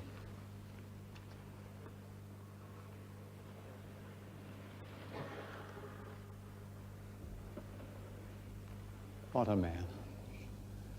Everyone who met Michelangelo recognized that he had an unequaled power of mind and skill of hand. Even as a boy, his spiritual energy terrified people. Personally, I believe that this small figure, which he carved in Bologna when he was under 20, is a self-portrait. And it shows that he never changed, except that he grew sadder like the rest of us. It has the indignant singleness of purpose that alarms ordinary accommodating citizens. And in a way, his art never changed. This relief of a battle is certainly one of his earliest works, and already one sees the same expressive poses that reappear on the Sistine ceiling, even in the Last Judgment. It's inspired by a Greco-Roman relief. Antique art was always to Michelangelo a kind of quarry from which he dug out his ideas of form. But of course, it's still rather a rough version of antiquity, and when he went to Rome, he was able to make much more finished versions of antique sculpture, some that were actually passed off as originals. This one even achieves some of the unpleasant smoothness of a Roman copy.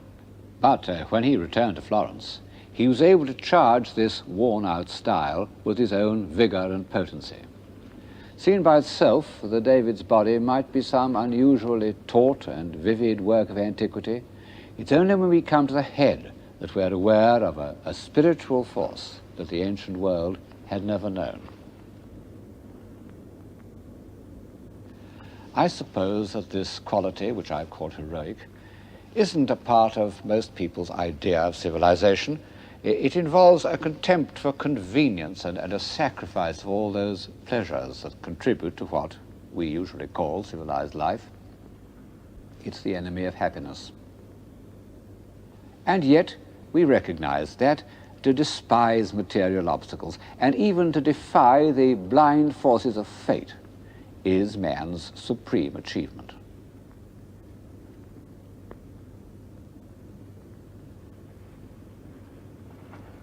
And after all, we see that he's expressed this by the body no less than by the head, by this living cage of ribs, by those tense architectural muscles of the pelvis.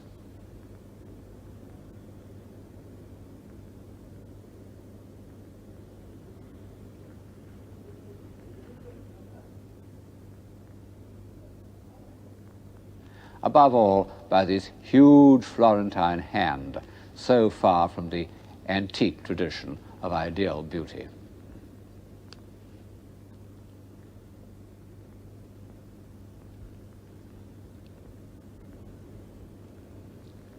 And since, in the end, civilization depends on man extending his powers of mind and spirit to the utmost, we must reckon the appearance of Michelangelo's David as one of the great events in the history of Western man. And this brings us back to Rome and to the terrible Pope.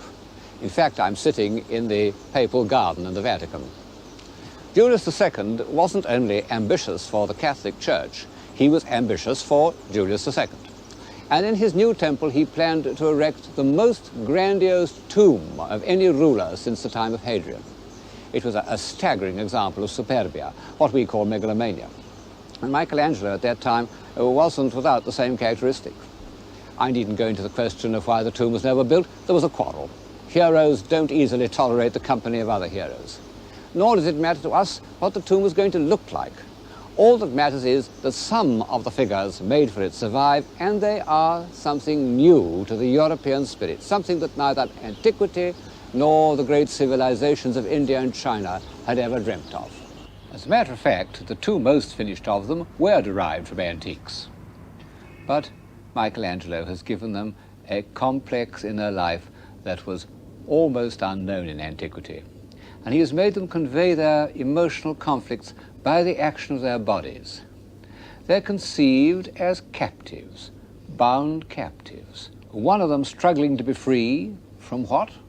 From mortality, from the weight of his muscle-bound body, derived, as we know, from a Roman figure of a boxer, and the other sensuously resigned, half in love with easeful death. Michelangelo had in mind a Greek figure of the dying son of Niobe. These two are carved in the round, but the others, assuming they were part of the same set, are unfinished.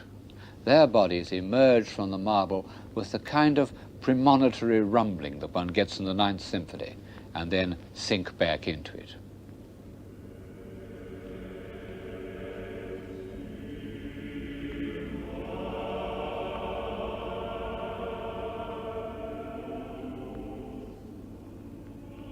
To some extent, the rough marble is like shadow in a Rembrandt, a means of concentrating on the parts that are felt most intensely.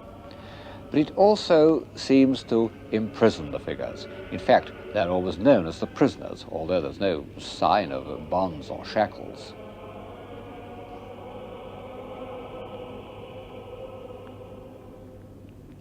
As with the finished captives, one feels that they express Michelangelo's deepest preoccupation, the struggle of the soul to free itself from matter.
I'm standing in the Sistine Chapel, and above my head is one of the greatest works of man, Michelangelo's ceiling.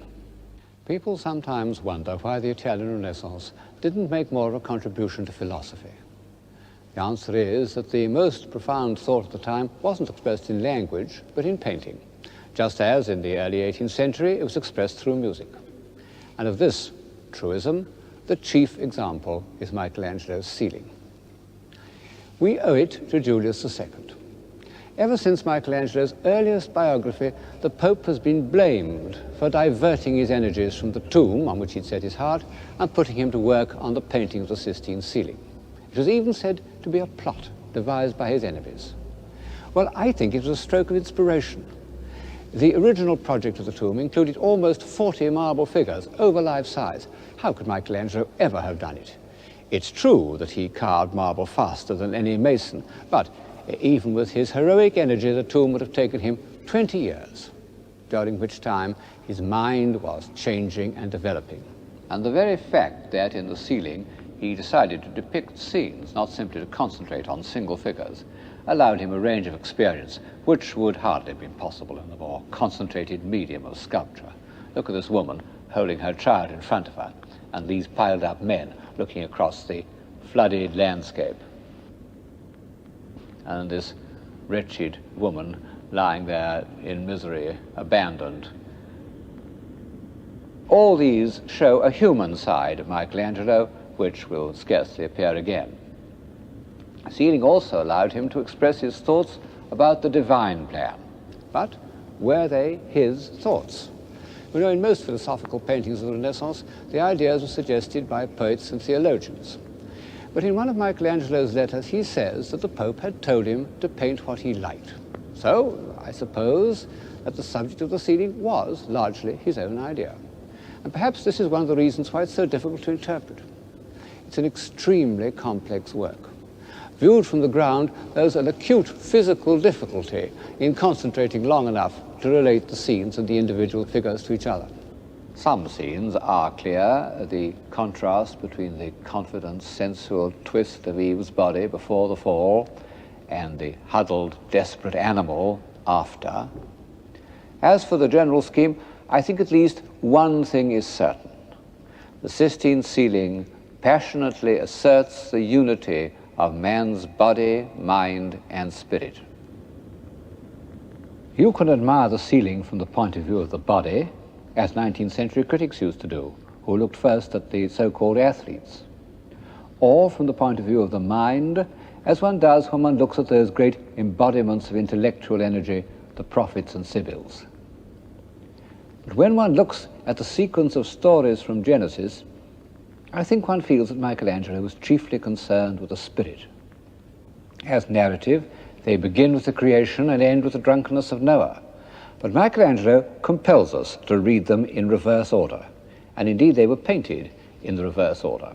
Over our head as we enter the chapel is the figure of Noah, where the body has taken complete possession. At the other end, over the altar, is the Almighty dividing light from darkness, in which the body is being completely transformed into a symbol of the spirit, and even the head, with its too evident human associations, has become indistinct. In between these scenes comes the central episode, the creation of man. It's one of those rare works which are both supremely great and wholly accessible, even to those who don't normally respond to works of art. Its meaning is clear and impressive at first sight, and yet the longer one knows it, the deeper it strikes. Man, with a body of unprecedented splendor, is reclining on the ground in the pose of all those river gods and wine gods of the ancient world who belonged to the earth and did not aspire to leave it. He stretches out his hand so that it almost touches the hand of God, and an electric charge seems to pass between their fingers. Out of this glorious physical specimen, God has created a human soul. Behind the Almighty, in the crook of his arm, is the figure of Eve, already in the Creator's thoughts, and already one feels a potential source of trouble. It's possible, I think, to interpret the whole of the Sistine ceiling as a poem on the subject of creation, that godlike gift which so much occupied the thoughts of Renaissance man. After God has brought Adam to life, come those scenes of the Almighty in the act of creation, which form a sort of crescendo. The movement accelerates from one scene to the next. First of all, God dividing the waters from the earth, and the Spirit of God moved upon the face of the waters. I don't know why these words give one such a feeling of peace, but they do. And Michelangelo has conveyed it by a tranquil movement, a gesture of benediction. Then in the next scene, the creation of the sun and moon, he doesn't bless or evoke, but commands, as if dealing with these fiery elements required all his authority and speed. And to the left, he switches off the scene to create the planets.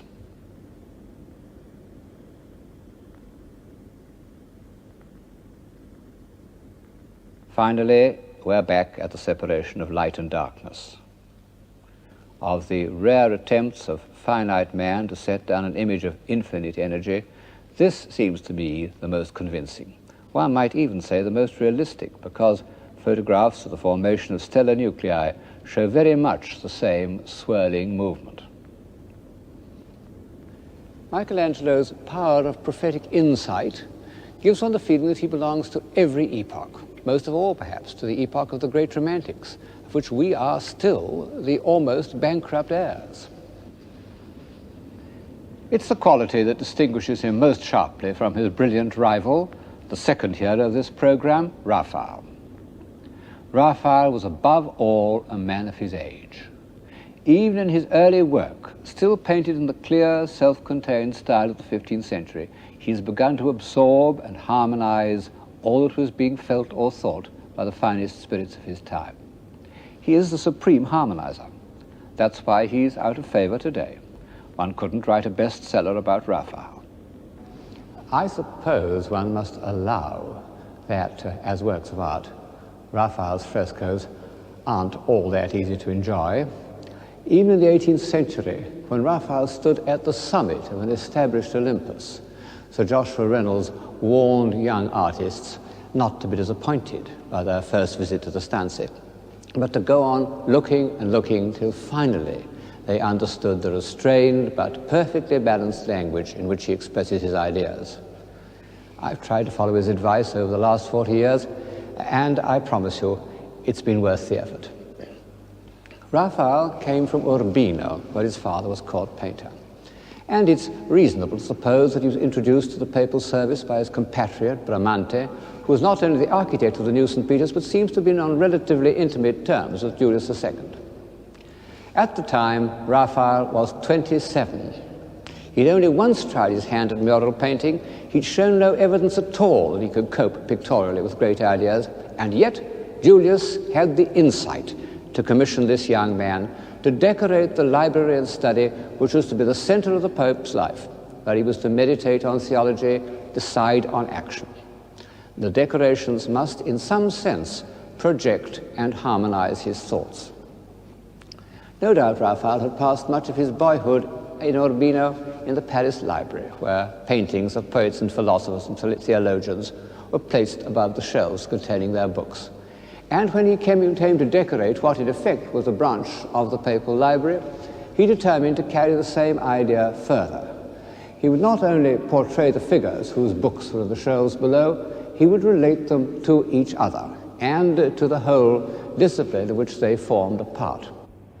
He must have had advice from the learned, cultivated men who made up about a third of the papal curia, but that sublime company wasn't assembled by a committee.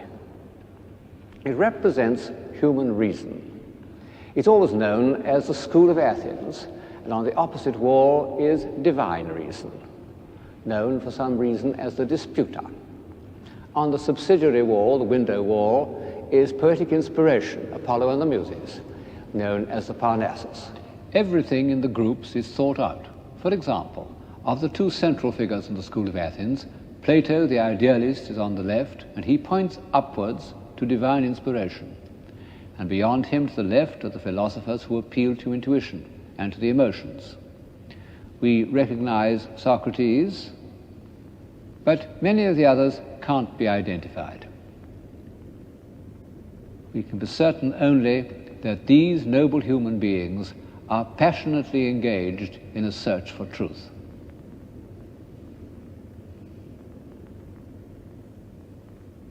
To the right is Aristotle, the man of good sense, holding out a moderating hand, and beside him are the representatives of rational activities, logic, grammar, and geometry.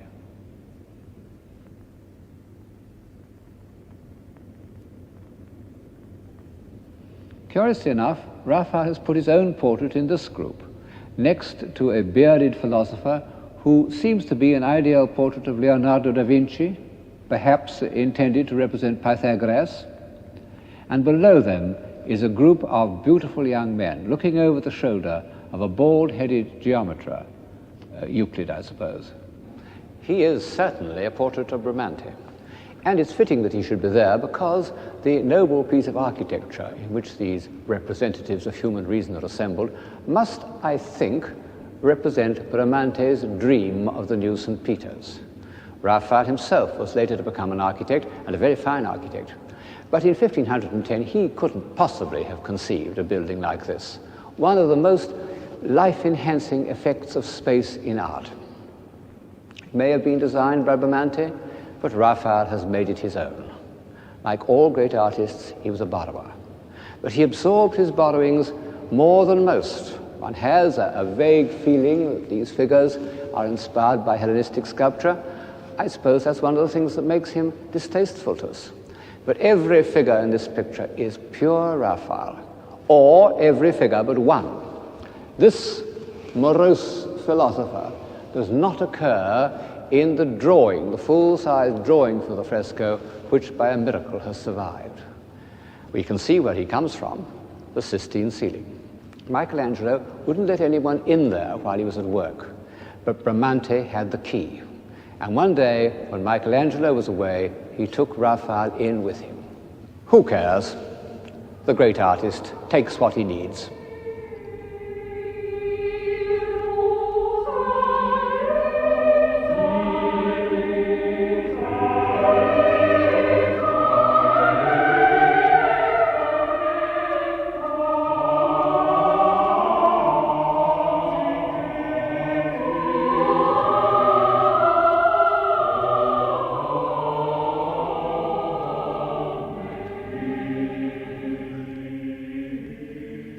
While human reason is rooted to the earth, divine wisdom floats in the sky above the heads of those philosophers, theologians, and church fathers who have tried to interpret it.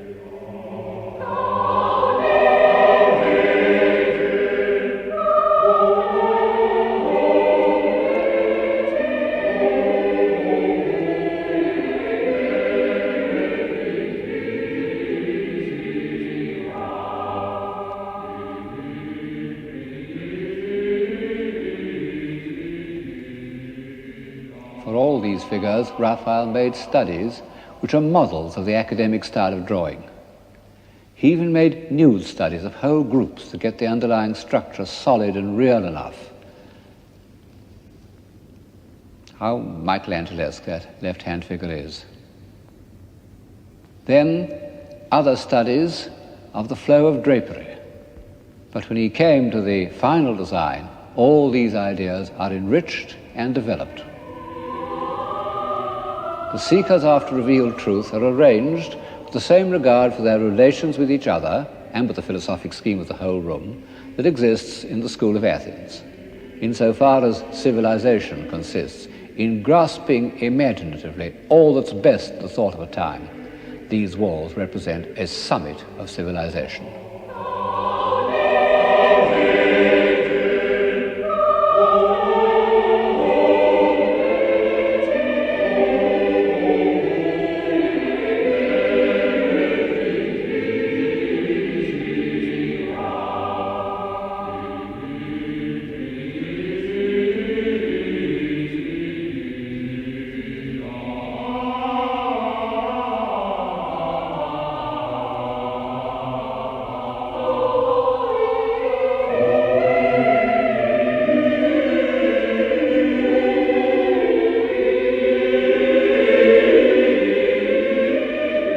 If only we feel Raphael had more often allowed himself this vein of sensuous poetry, which in its way is quite as civilizing as his intellectual abstractions.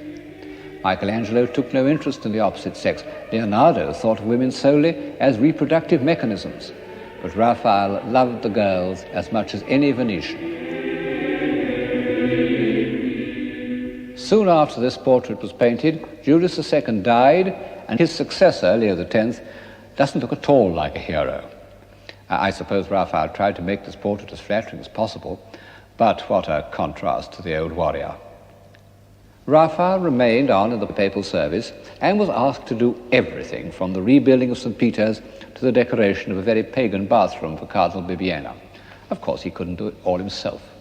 For such a project as the Loggia of the Vatican, one must imagine him making dozens of slight sketches, handing them out right and left to his brilliant young pupils, really young. Giulio Romano was only 16. Someone said of Courbet that he produced pictures as an apple tree produces apples.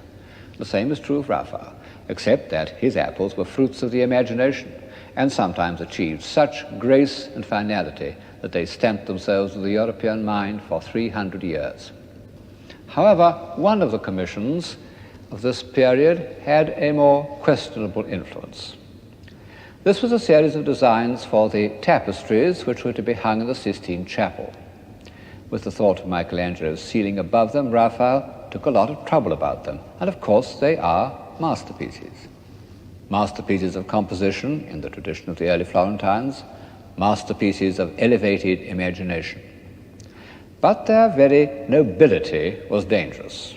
They are concerned with the lives of the apostles, Peter and Paul.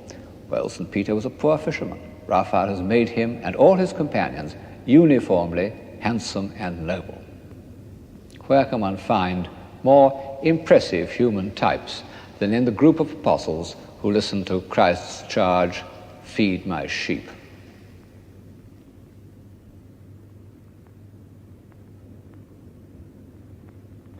It may be good for us to leave our daily chores and move in high company for a short time, but this convention by which the events in biblical or secular history could be enacted only by magnificent physical specimens, handsome and well-groomed, went on for too long, till the middle of the 19th century, in fact. Only a very few artists, perhaps only Caravaggio and Rembrandt in the first rank, were independent enough to stand against it. And I think that the convention, which was an element in the so-called grand manner, became a deadening influence on the European mind. It deadened our sense of truth, even our sense of moral responsibility, and led, as we see in modern art, to a hideous reaction. In the autumn of 1513, soon after the death of Julius, there arrived in the Belvedere, almost exactly where I am now, one more giant, Leonardo da Vinci. Historians used to speak of him as a typical Renaissance man, a kind of successor to Alberti. Well, that's a mistake. In fact, he belongs to no epoch. He fits into no category. And the more you know about him, the more utterly mysterious he becomes. Of course, he had certain Renaissance characteristics. He loved beauty and graceful movement. He shared, or even anticipated, the megalomania of the early 16th century. The horse that he modeled as a memorial to Francesco Sforza was 26 feet high. He made schemes for diverting the river Arno that even modern technology couldn't accomplish. And then, of course, he had, to a supreme degree, the gift of his time for recording and condensing whatever took his eye. But all these gifts were dominated by one ruling passion, which was not a Renaissance characteristic: curiosity. He was the most relentlessly curious man in history. Everything he saw made him ask why and how, particularly how. And he's left his answers in thousands of sheets of paper and scores of notebooks. I've got in my hands the facsimile of one of these, manuscript B. It deals with practical problems: mill wheels, toothed wheels, ratchets. Architecture, a tower for the ducal palace in Milan, the Castello Sforzesco. A church in the style of his friend Bramante. Leonardo was obsessed with the idea of putting a round dome onto a square base. And a stable for the Duke of Milan's famous horses. Very grand stable, the hayloft above, the feeding bars on either side, and a drainage system down the middle.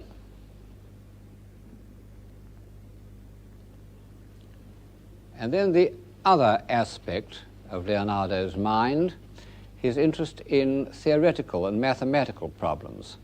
This you see in a manuscript called Manuscript A, where he's studying the light falling, the action of light falling on a sphere, and the interruption of light, forming this continuous modeling. It looks abstract enough, but in fact it was the theoretical study of light falling on a sphere that enabled Leonardo to achieve the incredibly precise, scientifically precise, continuous modeling of the head of the Mona Lisa. You can see from these manuscripts that Leonardo's curiosity was matched by an indefatigable energy. He's never satisfied with a single answer. He goes on asking the same question again and again, worrying it, restating it, countering imaginary antagonists, till the reader is absolutely worn out. Fortunately, he also left answers in the form of drawings, which are, or appear to be, easier to take in. One can enjoy them for the way in which his eye grasps each form and his hands set it down with a unifying rhythm. But one mustn't forget that they are all, or nearly all, answers to questions. How does one stream of water deflect another? What is the cause of whirlpools? How are rocks formed? What is the reason for stratification? How do storm clouds build up? How do trees mass together?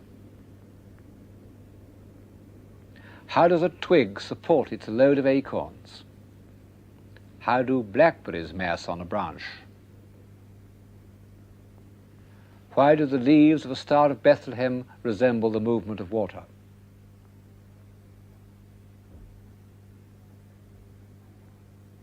What is the structure of a bird's wing? How does a bird fly? Of all these questions, the ones he asks most insistently concern man. Not the man of Alberti's invocation with wit, reason, and memory like an immortal god, but man as a mechanism. How does he digest?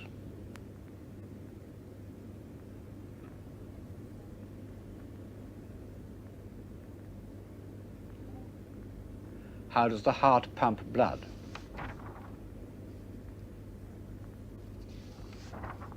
How does a child live in the womb?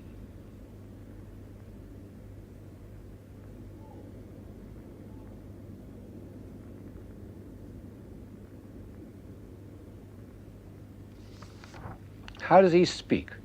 Is it by using his throat muscles or his tongue? And finally, why does he die of old age?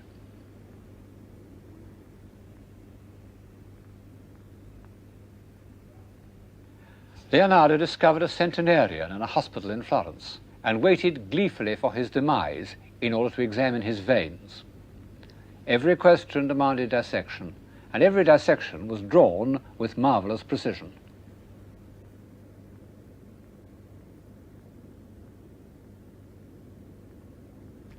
And at the end, what does he find? That man, although remarkable as a mechanism, is not at all like an immortal god. He's not only cruel and superstitious, but feeble. If Michelangelo's defiance of fate was heroic, there is something almost more magnificent in the way that Leonardo, that great hero of the intellect, confronts the inexplicable, ungovernable forces of nature. And it was in Rome, in the very year that Raphael was celebrating the godlike human intellect, that Leonardo used his scientific knowledge of the movement of water to express his feelings of human insignificance. The painstaking way in which he depicts these disasters shows a strange mixture of relish and tragic indignation. On the one hand, he is the patient observer of hydrodynamics. On the other hand, he is King Lear defying the deluge. Blow, winds, and crack your cheeks. Rage, blow, you cataracts and hurricanos. Spout till you have drenched our steeples. Drown the cocks. We are used to catastrophes. We see them every day on film and television. They contribute to our pessimism. But coming from a perfectly endowed man of the Renaissance, these extraordinary drawings of the world destroyed by flood are prophetic.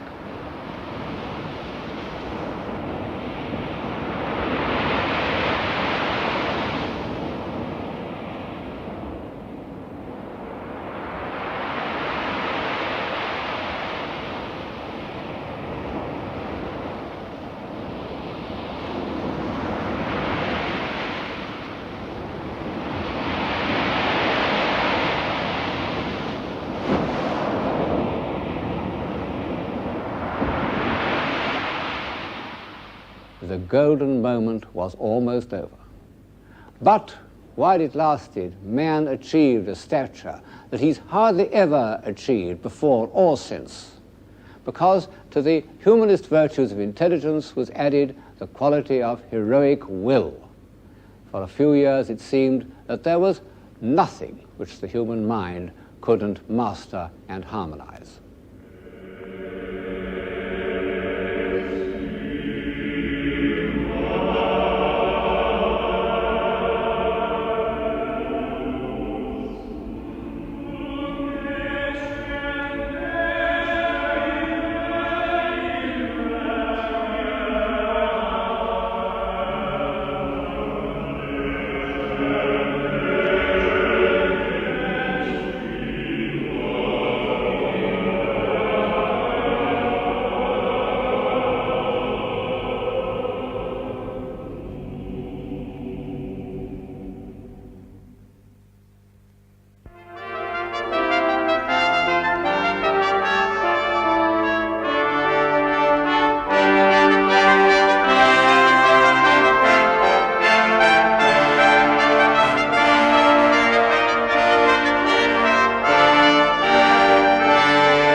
It looks solid enough, doesn't it?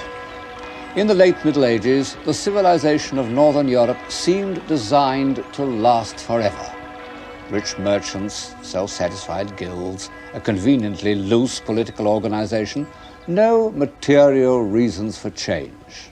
And yet, in a few years, in a single generation, came the first of those explosions that were to create contemporary man, what we call the Reformation. What went wrong with that solid-looking world? I can't see the answer outside the fortress of Würzburg, but inside it, in this room, one gets a hint of trouble. It contains carvings by a sculptor named Tilman Riemenschneider, perhaps the best of the many skillful craftsmen in late 15th century Germany. And these carvings are not only moving as works of art, they show very clearly the character of North European man about the year 1500. They show, to begin with, his serious personal piety, a quality quite different from the bland, conventional piety that one finds in a great deal of Italian art. And then a serious approach to life itself. These men were not to be fobbed off by forms and ceremonies. They believed that there was such a thing as truth, and they wanted to get at it. What they heard from papal legates, who did a lot of traveling in Germany at this time, didn't convince them that there was the same desire for truth in Rome.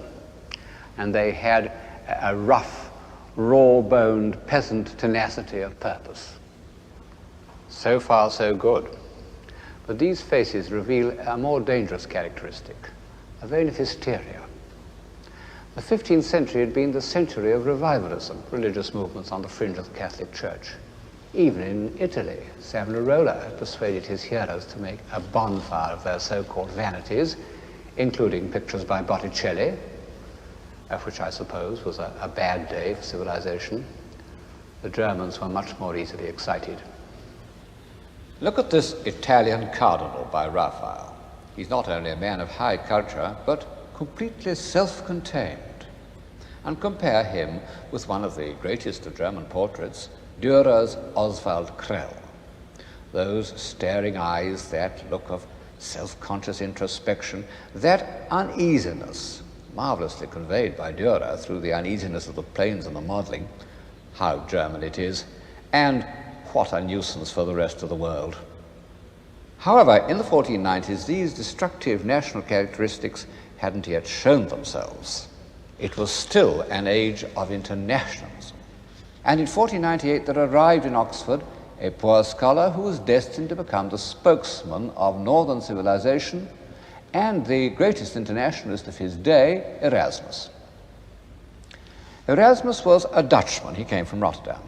But he never went back to live in Holland. He'd been in a monastery there, and he'd hated it. And he'd also hated the coarse, convivial life of the average Netherlander. He was always complaining that they drank too much.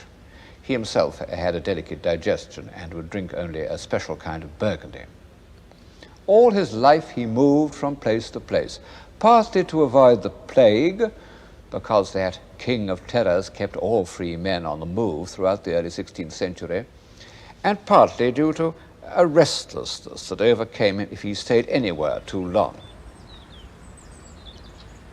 However, in his earlier life, he seems to have liked England, and he had a successful stay in Magdalen College, and so this country makes a brief appearance in our survey of civilization.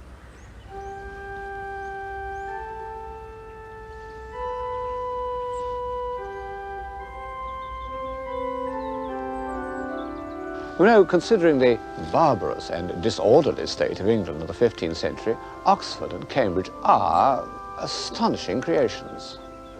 And the Oxford that welcomed Erasmus still contained a few, not very many I suppose, pious and enlightened men. Of course, the atmosphere must have been somewhat provincial and unsophisticated compared to Florence, even Bologna. And yet, about the year 1500, this kind of naivete had its value, and Erasmus, who was anything but naive, recognized it. He'd seen enough of the religious life to know that the church must be reformed not only in its institutions, but in its teachings. It was once the great civilizer of Europe, and now it was aground, stranded on forms and vested interests. And he knew that there was more hope of reform from the teachings of a man like Colet, the Dean of St. Paul's, who simply wanted people to read the Bible as if it were true, than from the sharp wits of Florence. The intelligence and the tact by which Erasmus made himself so immediately welcome by the finest minds in England are alive to us in his letters. And by great good fortune, we can supplement these letters by visible evidence, because he was the friend of the most incisive portrait painter of the time, Hans Holbein. Holbein's portraits show Erasmus when he had become famous and elderly, but they have so complete a grasp of his character that we can imagine him at every age. Like all humanists, I might almost say like all civilized men, Erasmus set a high value on friendship, and he was anxious that Holbein should go to England to paint pictures of his friends. And finally, in 1526, Holbein went, and was introduced into the circle of Sir Thomas More.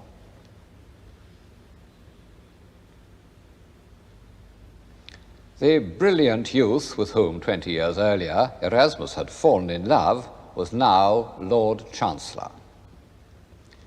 He was also the author of the Utopia, where in rather a quaint style he recommends almost everything that was believed in by enlightened reformers in the 1890s. Holbein painted a large picture of Sir Thomas More and his family. Erasmus was staying in the house at the time. Alas, the picture was burnt, but the original drawing remains with the name of the sitters written in.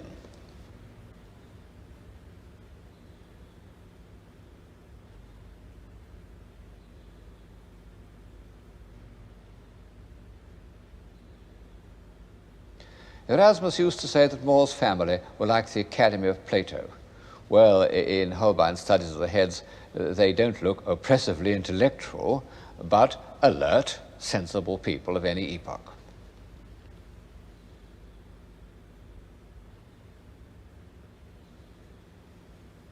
Thomas More himself, of course, was a noble idealist, too good for the world of action, where he sometimes lost his way. It shows how quickly civilizations can appear and disappear, that the author of the Utopia should have flourished, should have become, in spite of himself, First Minister of the Crown, halfway between the death of Richard III and the judicial murders of Henry VIII, of which he, of course, was to be the most distinguished victim. Holbein depicted other members of Erasmus's circle in England, and I'm bound to say that some of them, like the archbishops, Wareham and Fisher, look as if they had no illusions about the transitory nature of civilization at the court of Henry VIII. They look defeated, and they were defeated. In 1506, Erasmus went to Italy. He was in Bologna at the exact time of Julius II's famous quarrel with Michelangelo. He was in Rome when Raphael began work on the papal apartments. But none of this seems to have made any impression on him. His chief interest was in printing, in the publication of his works by the famous Venetian printer and pioneer of popular editions, Aulus Manutius. Whereas in talking about Italy, one's concerned with the enlargement of man's spirit through the visual image, in the north, one's chiefly concerned with the extension of his mind through the word. And this was made possible by the invention of printing. In the 19th century, people used to think of the invention of printing as the linchpin in the history of civilization. Well, 5th century Greece and 12th century Chartres and 15th century Florence got on very well without it. And who shall say that they were less civilized than we are?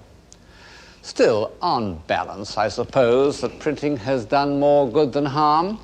One certainly feels that way in the beautiful humanized workshop of the Plantin Press in Antwerp, and one can't but look with awe on this simple seeming invention. It looks so easy to work. Well, it is easy to work. Just roll it in like that. Take this arm, pull as hard as you can, very hard. Roll it back, open it up,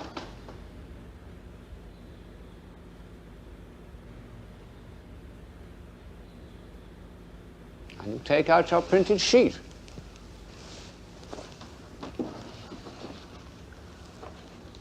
How easy they are to operate. You would have thought that anyone could have thought of it, like the wheel.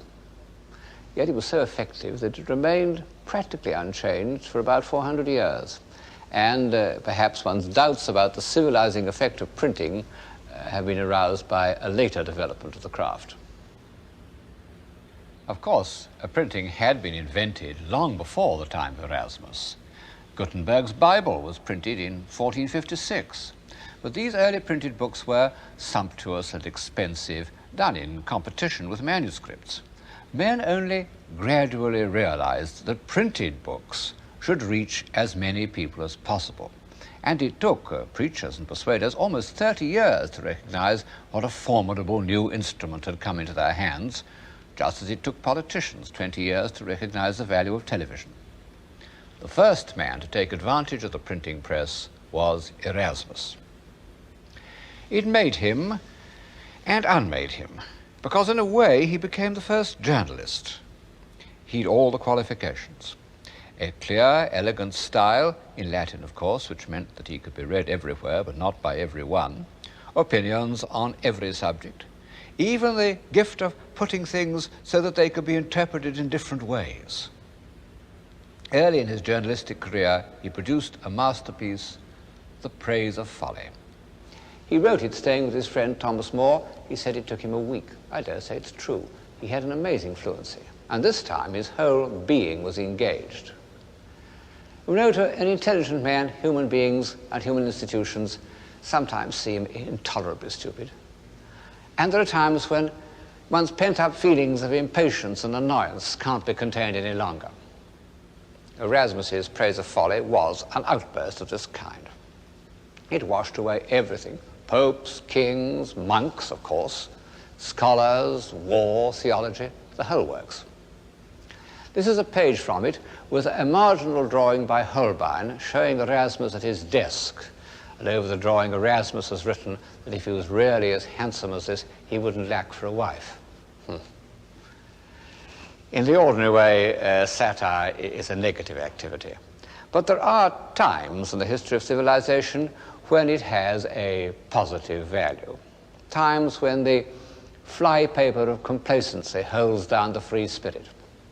This was the first time in history that a bright-minded intellectual exercise, something to make people stretch their minds and think for themselves and question everything, has been made available to thousands of readers all over Europe. It happened that during the same period in which Erasmus was spreading enlightenment through the word, another development of the art of printing was nourishing the imagination. The illustrated book engraved on a wooden block like this. Of course, the illiterate faithful had for centuries been instructed by wall paintings and stained glass. But the vast multiplication of images that was made possible by the printed woodcut put this form of communication on quite a different footing, at once more widespread and more intimate. And as usual, the invention coincided with the man, and the man was Albrecht Dürer.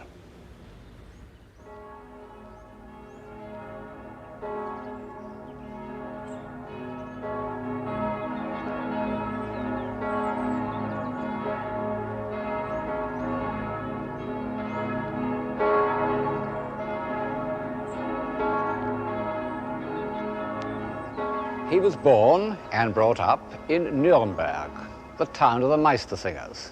That's his house just behind me there. The great German myth of the worthy craftsman can still be felt in such of its streets and squares as are still left standing. But Dürer, whose father had come to Nuremberg from Hungary, was not at all the pious German craftsman figure he was once supposed to be. He was a strange, uneasy character, intensely self-conscious and inordinately vain. This is his self-portrait now in Madrid. And you might think that self-love couldn't go much further, but it could, because 2 years later he did another self-portrait in which he deliberately painted himself in the traditional pose of Christ. Well, this seems to us rather blasphemous, and Dürer's admirers don't make it much better by explaining that he thought creative power was a divine quality and that he wished to pay homage to his own genius by depicting himself as God. Well, it's true that this belief in the artist as the inspired creator was part of the Renaissance spirit. Leonardo talks a lot about it in his treatise on painting, but one can't imagine him painting himself as Christ. However, Dürer had certain qualities in common with Leonardo. Although he didn't share Leonardo's positive distaste for women, he wasn't far short of it. And he would certainly never have married if the bourgeois conventions of Nuremberg hadn't compelled him to do so. And then Dürer shared Leonardo's curiosity. But it was a curiosity about appearances, not about causes.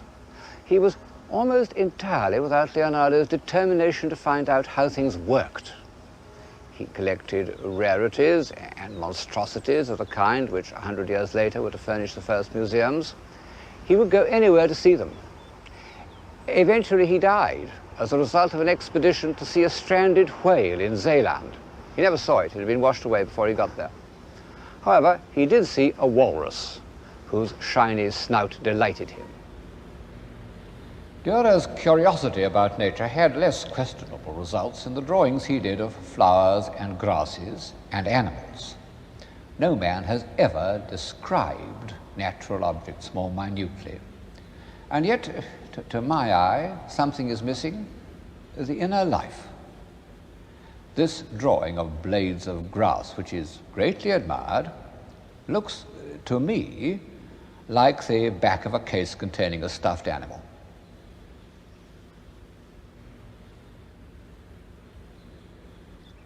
But if Dürer didn't try to peer so deeply into the inner life of nature, nor feel, as Leonardo did, its appalling independence of mankind, he was deeply engaged by the mystery of the human psyche. His obsession with his own personality was part of a passionate interest in psychology in general, and this led him to produce one of the great prophetic documents of Western man, the engraving he entitled Melancholia I. In the Middle Ages, melancholia had meant a simple combination of sloth, boredom, and despondency that must have been quite common when people couldn't read or were cooped up together in monasteries. But Dürer's application is far from simple. This figure is humanity at its most evolved, with wings to carry her upwards. And she sits in the attitude of Rodin's penseur and still holds in her hands the compasses, symbols of measurement by which science will conquer the world. Around her are all the emblems of constructive action: a saw, a plane, pincers, and those two prime elements in solid geometry, the sphere and the dodecahedron. And yet all these aids to construction are abandoned, and she sits there brooding on the futility of human effort. Her obsessive stare reflects some deep psychic disturbance. The German mind that produced Dürer and the Reformation also produced psychoanalysis. I began by mentioning the enemies of civilization. Well, here in Dürer's prophetic vision is one more way in which it can be destroyed from within. However, what made Dürer so important in his own age was that he combined an iron grip on the facts of appearance with an extremely fertile invention. And as time went on, he became absolute master of all the techniques of his day, and in particular the science of perspective, which he used not simply as an intellectual game, but in order to increase the sense of reality. His woodcuts diffused a new way of looking at art, not as something magical or symbolic, but as something accurate and factual. His treatment of sacred subjects carried absolute conviction. I don't doubt that the many simple people who bought his woodcuts of the life of the Virgin accepted them as a correct record.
Dürer was immersed in the intellectual life of his time.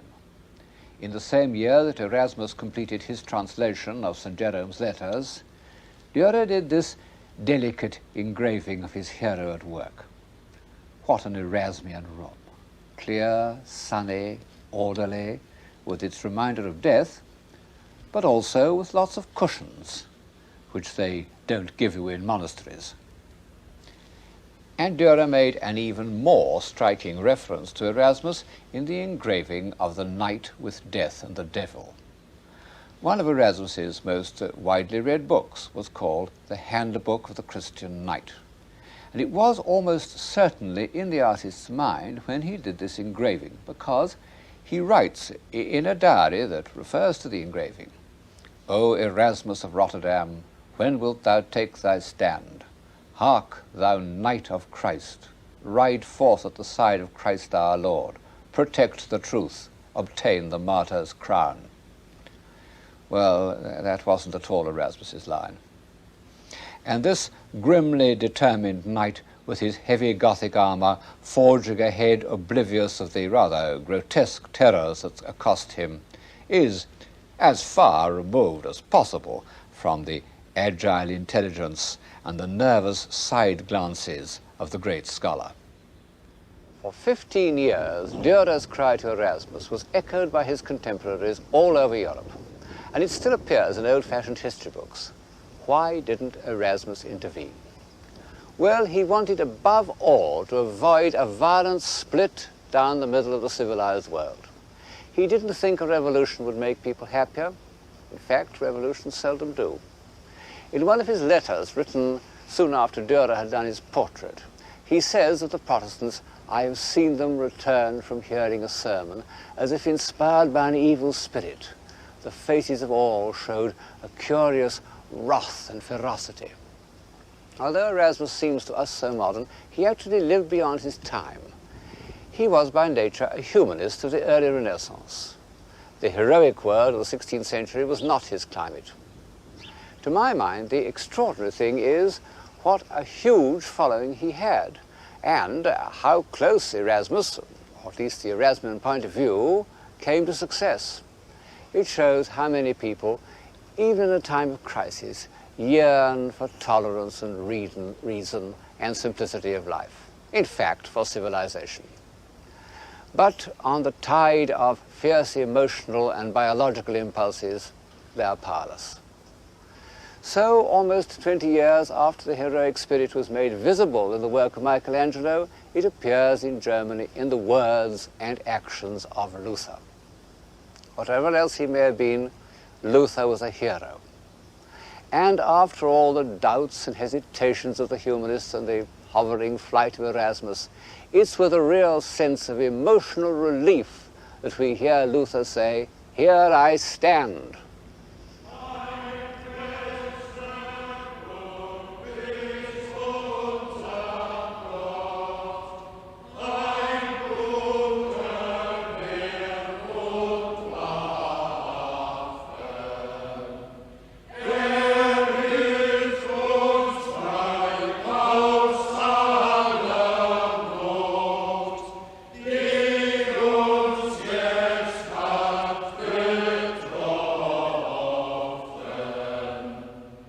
We can see what this burning spirit was like because the local painter of Wittenberg, Lucas Cranach, was one of Luther's most trusted friends.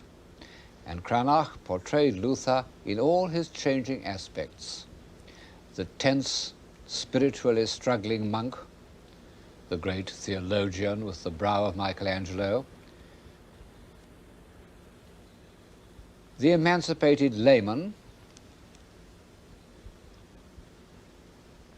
Cranach was a witness of Luther's marriage and painted the portrait of his bride, an admirable and intelligent nun. Even in the disguise he wore when he escaped incognito to Wittenberg. No doubt he was extremely impressive, the leader for which the earnest German people is always waiting.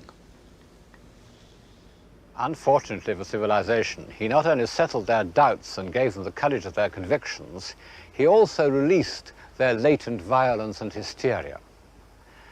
And beyond this was another northern characteristic that was fundamentally opposed to civilization, an earthy animal hostility to reason and decorum. One fancies that Nordic man took a long time to emerge from the primeval forest. Look at this old troll king who seems to have grown out of the earth. That's Luther's father, painted by Cranach. He was a miner with a miner's independence and strength of will. H.G. Wells once made a useful distinction between what he called communities of obedience and communities of will. He thought that the first, the communities of obedience, produced the stable societies like Egypt and Mesopotamia, the original homes of civilization, and that the second, the communities of will, produced the restless nomads of the north. He may be right. Anyway, the community of will that we call the Reformation was basically a popular movement. At the end of Erasmus's letter, in which he describes the surly Protestants coming out of church, he adds that none of them, except one old man, raised his hat. Erasmus was against forms and ceremonies in religion, but when he came to society, he felt differently. And so, strangely enough, did Luther. The great popular uprising known as the Peasants' Revolt filled him with horror, and he urged his princely patrons to put it down with the utmost ferocity. Luther didn't approve of destruction, even the destruction of images. But most of his followers were men who owed nothing to the past, to whom it meant no more than an intolerable servitude. And so Protestantism became destructive. And from the point of view of those who love what they see, it was a good deal of a disaster.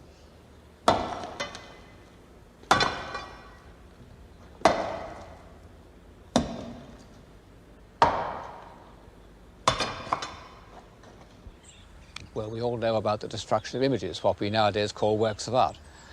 How commissioners went round not only to cathedrals like Ely, but even to the humblest parish churches and smashed everything of beauty that they contained, knocked the heads off statues, smashed up the carved front covers, broke the rear dotties, broke anything within reach. It didn't pay them to stay too long on a single job. You can see the results here in the Lady Chapel at Ely. All the painted glass smashed, and unfortunately, the beautiful series of carvings of the life of the Virgin was within reach. And they've knocked off every head, made a marvelous job of it. There wasn't much religion about it. It was an instinct to destroy anything comely, anything that reflected a state of mind that ignorant people couldn't share. The very existence of these incomprehensible values enraged them. The visible aspect of civilization took a hard knock from Protestantism, or if you prefer it, from H.G. Wells's community of will. And in some ways it never recovered. For example, one can't point to a single piece of specifically Protestant architecture or sculpture, which shows how much these expressions of civilization depended on the Catholic Church.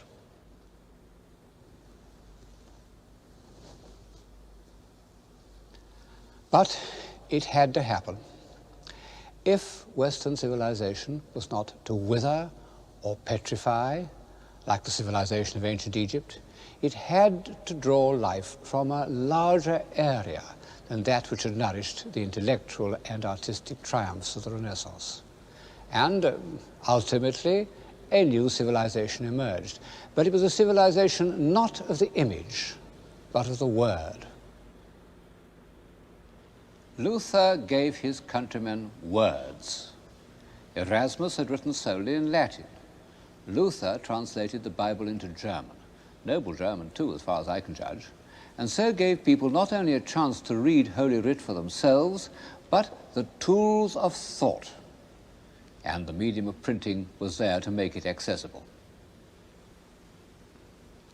The translations of the Bible by Calvin into French, by Tyndale and Coverdale into English, were crucial in the development of the Western mind. And if I hesitate to say to the development of civilization, it's because they were also a stage in the growth of nationalism. And as I've said, and shall go on saying this series, nearly all the steps upward in civilization have been in periods of internationalism. Well, whatever the long-term effects of Protestantism, the immediate results were very bad.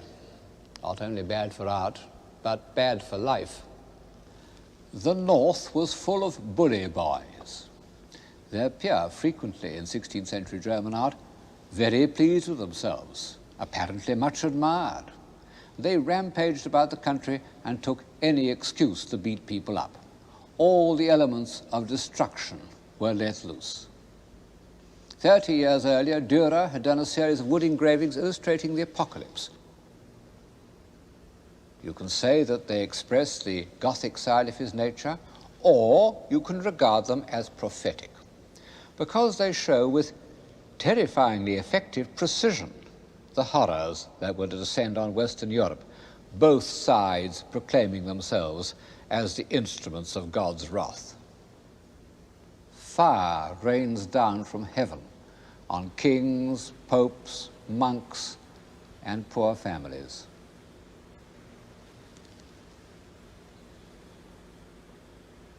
And those who escape the fire fall victim to the avenging sword.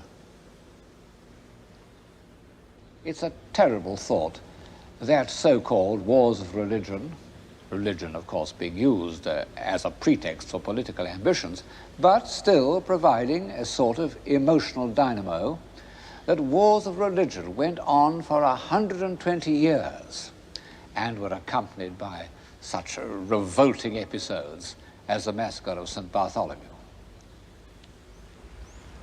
What could an intelligent, human, open-minded man do in mid-16th century Europe? Keep quiet, work in solitude, outwardly conform, inwardly remain free. The wars of religion evoked a figure new to European civilization, although familiar in the great ages of China, the intellectual recluse. Petrarch and Erasmus had used their brains at the highest level of politics. They had been the advisors of princes. Their successor, the greatest humanist of the mid-16th century, retreats into his tower. It was a real tower, not the ivory tower of cliché language. This man who retreated into his tower was Michel de Montaigne. He was a fairly conscientious mayor of Bordeaux, but he refused to go any nearer to the center of power. He preferred his tower, where through his window, in his own words, he enjoyed a far-extending, rich and unresisted prospect. There is my seat, there is my throne. He was born in southern France in 1533. His mother was a Jewish Protestant, his father a Catholic. He had no illusions about the effect of the religious convictions released by the Reformation. He said, in trying to make themselves angels, men transform themselves into beasts. But Montaigne was not only detached from the two religious factions, he was slightly skeptical about the Christian religion altogether. He said, I would willingly carry a candle in one hand for St. Michael and in the other for his dragon. Actually, he was thinking of a picture of his patron saint that hung in this room. His essays are as crammed with quotations as are the tracts of the warring priests. But instead of being texts from the Bible, they are quotations from the authors of Greece and Rome, whose works he seems to have known almost by heart. He had his favorite quotations written on the beams of his study. And the one above my head says, Homo sum humani a me nihil alienum puto. I am a man and think that nothing human is foreign to me. He used these texts, as the Reformers had used the Bible, to find out the truth. But it was a concept of truth very different from that which serious men had sought in Collett's sermons or Erasmus's New Testament. It involved always looking at the other side of every question, however shocking, by conventional standards, that other side might be. Burning a candle both to St. Michael and his dragon. It was a truth that depended on the testimony of the only person he could examine without shame or scruple, himself. In the past, self-examination had been painful and penitential. To Montaigne, it was a pleasure. But as he says, no pleasure hath savour unless I can communicate it, and in order to do so, he invented the essay, which was to remain the accepted form of humanist communication for 3 centuries. These self-searchings really marked the end of the heroic spirit. As Montaigne says, sit we upon the highest throne in the world, yet sit we only upon our own tails. The strange thing is that people on high thrones didn't resent Montaigne. On the contrary, they sought his company. Had he lived, his friend Henry IV might have forced him to become Chancellor of France. But he preferred to remain here, in his tower.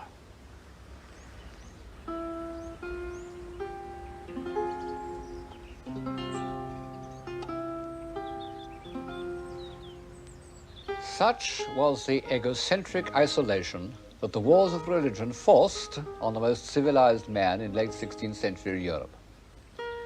But there was one country in which, after 1570, men could live without fear of civil war or sudden revenge, unless they happened to be Jesuit priests: England.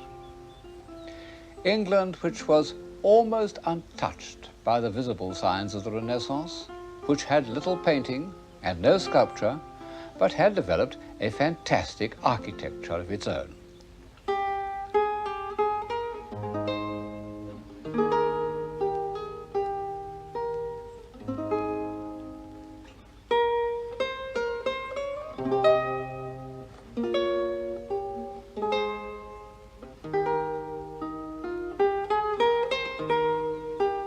I suppose it's debatable how far Elizabethan England can be called civilized. Certainly, it doesn't provide a reproducible pattern of civilization, as does, for example, 18th century France.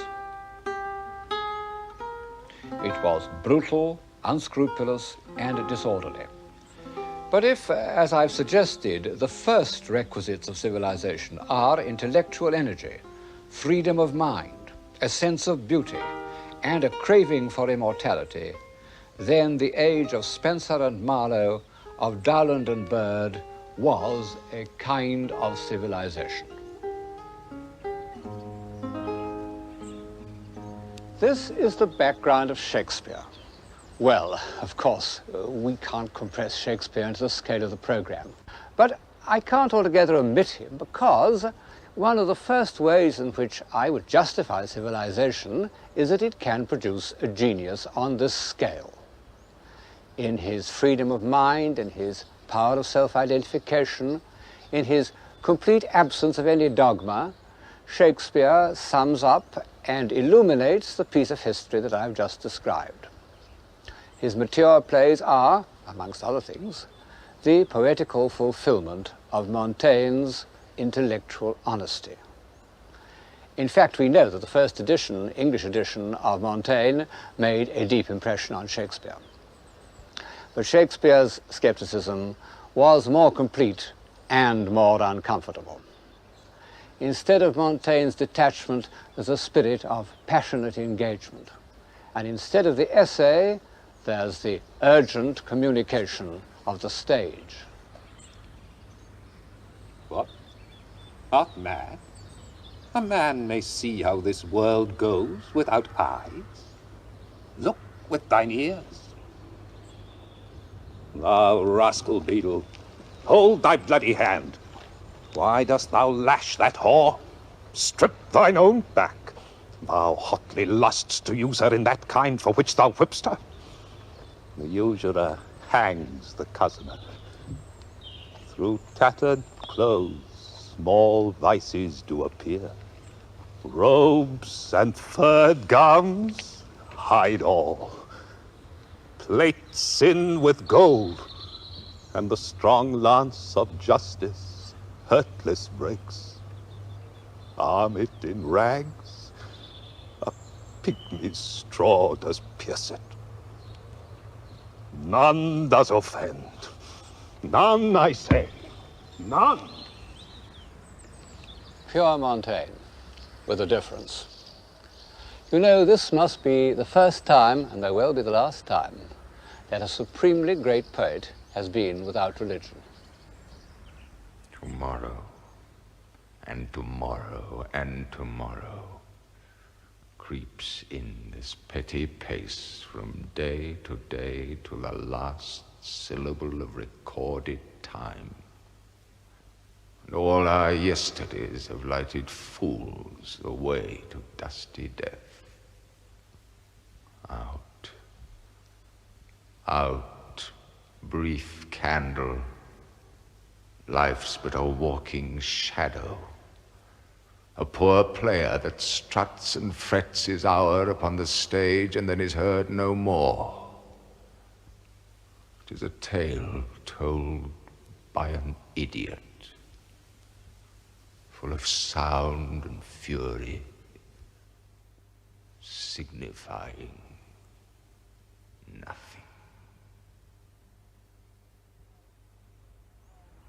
How unthinkable before the breakup of Christendom, the tragic split that followed the Reformation. And yet, I feel that the human mind has gained a new strength by outstaring this emptiness.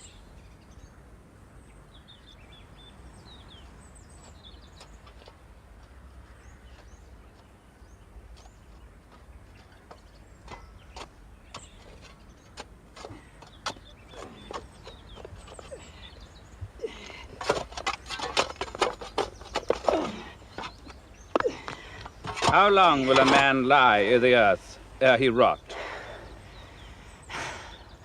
In faith, if he be not rotten before he die, as we have many pocky courses nowadays as will scarce hold the lying in. Oh, it lasts you 8 year or 9 year. A tenner will last you 9 year. Why he more than another? Why, sir, his hide is so tanned with his trade as will keep out water a great while. And your water is a sore decayer of your horse and dead body.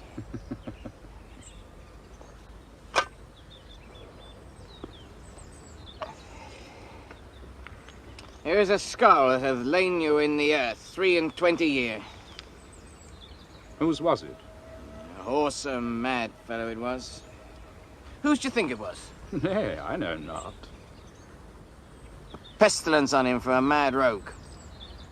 Poured a flagon of Rhenish on my head once.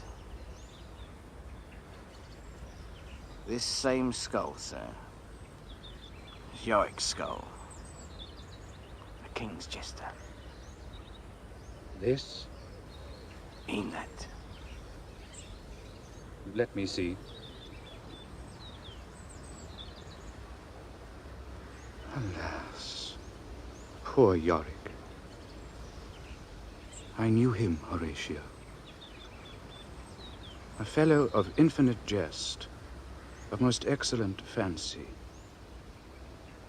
He hath borne me on his back 1,000 times. And now, how abhorred in my imagination it is. My gorge rises at it. Here hung those lips that I have kissed, I know not how oft.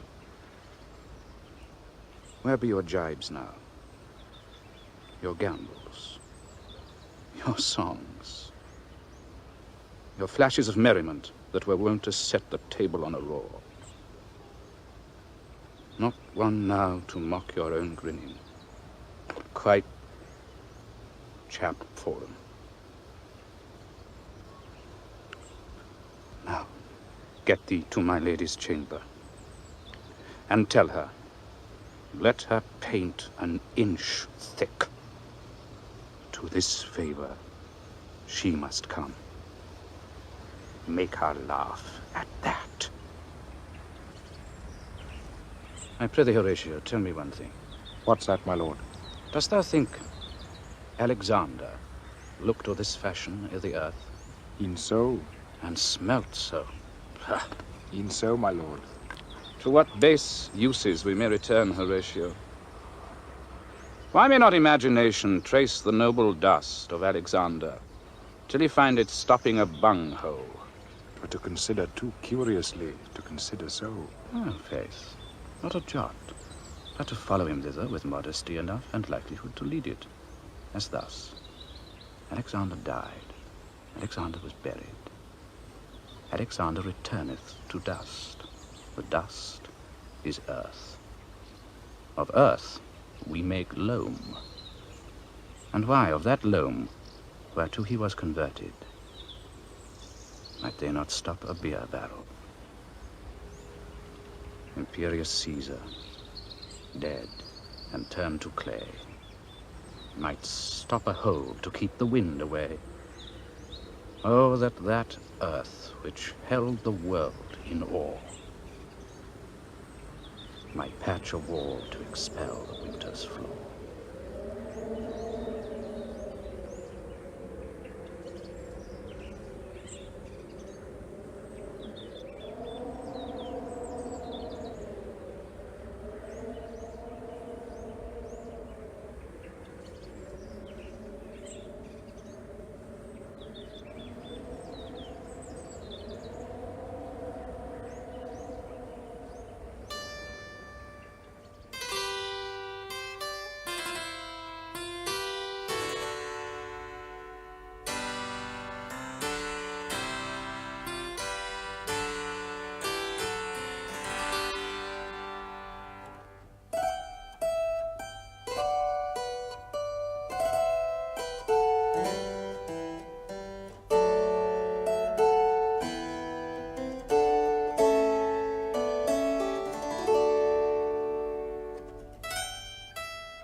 The ancient church of St. Mary Major, Santa Maria Maggiore, stands in the center of modern Rome.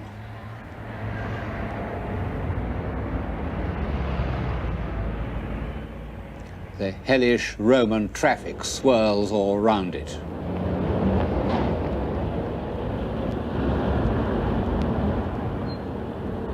But if you go inside, you'll find the original columns of the 5th century church built in rivalry with the neighboring temple of Juno, the mother goddess.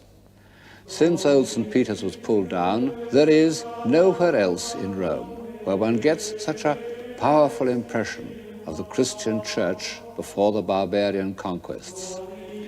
This is the grandeur that the Roman church had once achieved and was to achieve again. Above the columns, the mosaics of Old Testament stories are almost the earliest illustrations of the Bible that exist. Brilliant fresh colors like early Matisse. One sees what was lost when almost the whole of early Christian art was destroyed.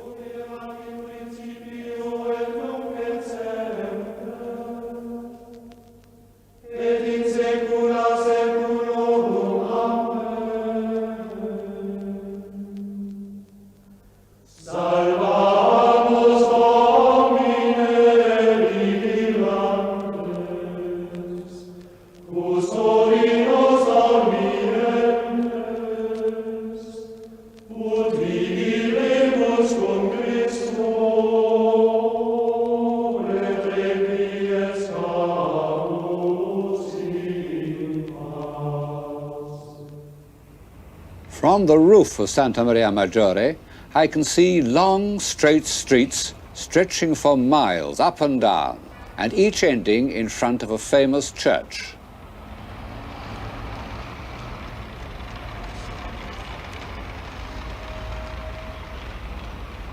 Down there is St. John Lateran, and in the opposite direction is Santa Trinita dei Monti.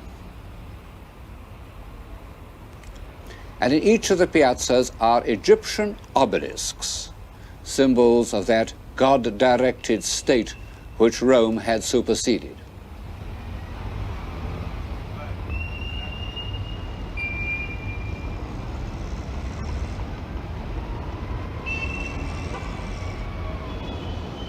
Papal Rome, the Rome of Sixtus V.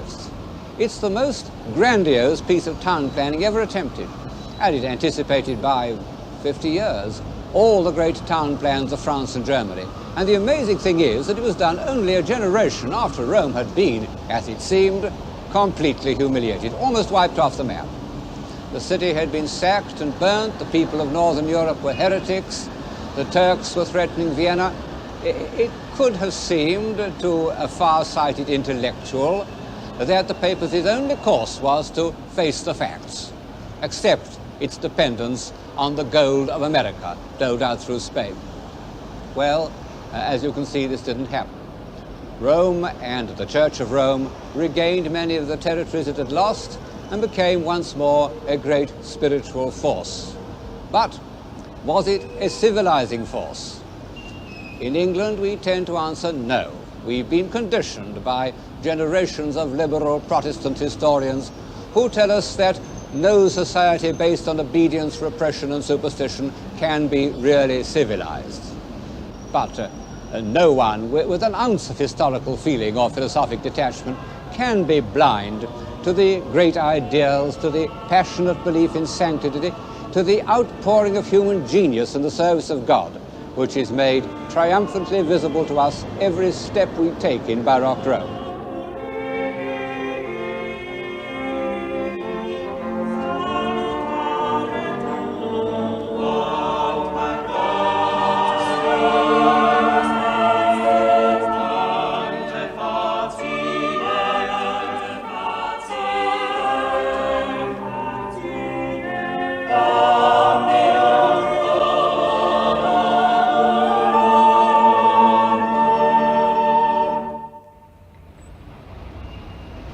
Whatever it isn't barbarian or provincial.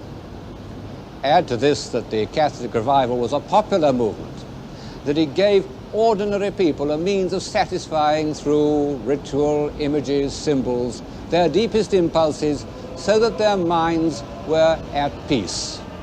And I think one must agree to put off defining the word civilization till we've had a look at the Rome of the popes.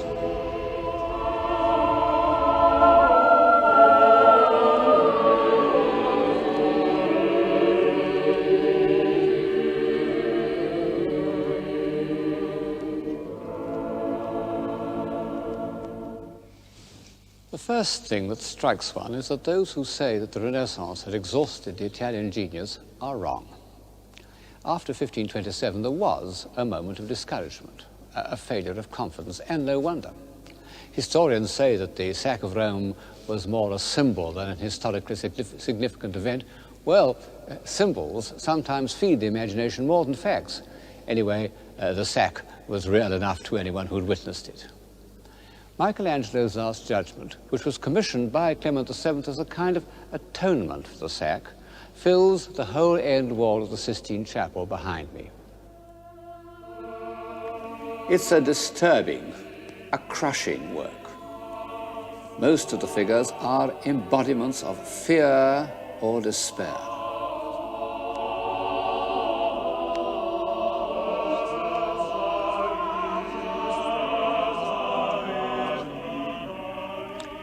Look at the damned being ferried across the Styx.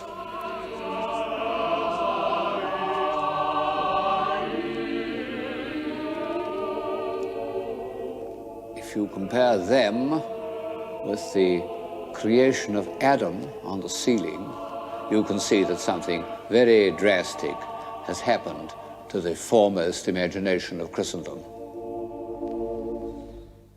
Michelangelo had been reluctant to undertake the Last Judgment.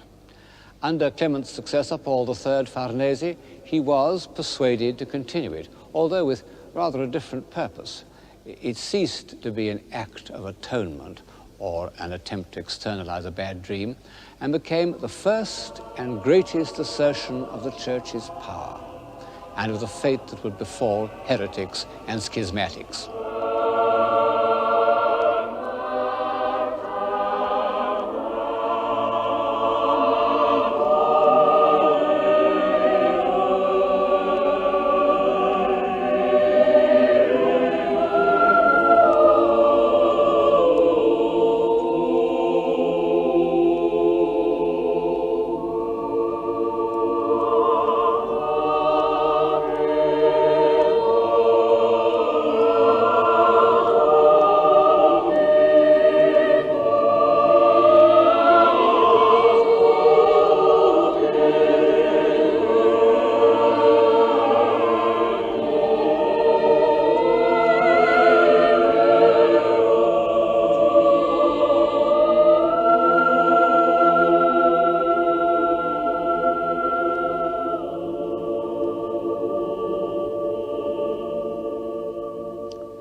The Last Judgment belongs to a period of severity when the Catholic Church was approaching its problems in rather the same puritanical spirit as the Protestants. It's curious that this period should have been inaugurated by Paul III because he was in many ways the last of the humanist popes. He was cradled in corruption. He was made a cardinal because his sister, known as La Bella, had been the mistress of Alexander Borgia. At first sight, he looks a crafty old fox. But if you look at Titian's portrait of him in Naples, one of the greatest portraits ever painted, it's a wise old head. And the longer you look, the more impressive it becomes. And he took the two decisions that were successfully to counter the Reformation. He sanctioned the Jesuit order, and he instituted the Council of Trent. For almost 20 years, several hundred bishops and cardinals from all over the Catholic world met in the Cathedral of Trent to discuss the future of the Church. There was a good deal of high politics as well as theology. But in the end, the Council did draw up a plan for the Catholic revival, which held good right up to the middle of the 19th century. Michelangelo could refuse him nothing. He not only finished the Last Judgment, but in 1546, he accepted from the Pope the post of architect of St. Peter's. Thus, Michelangelo, by his longevity, no less than by his genius, became the visual link between the Renaissance and the Counter-Reformation.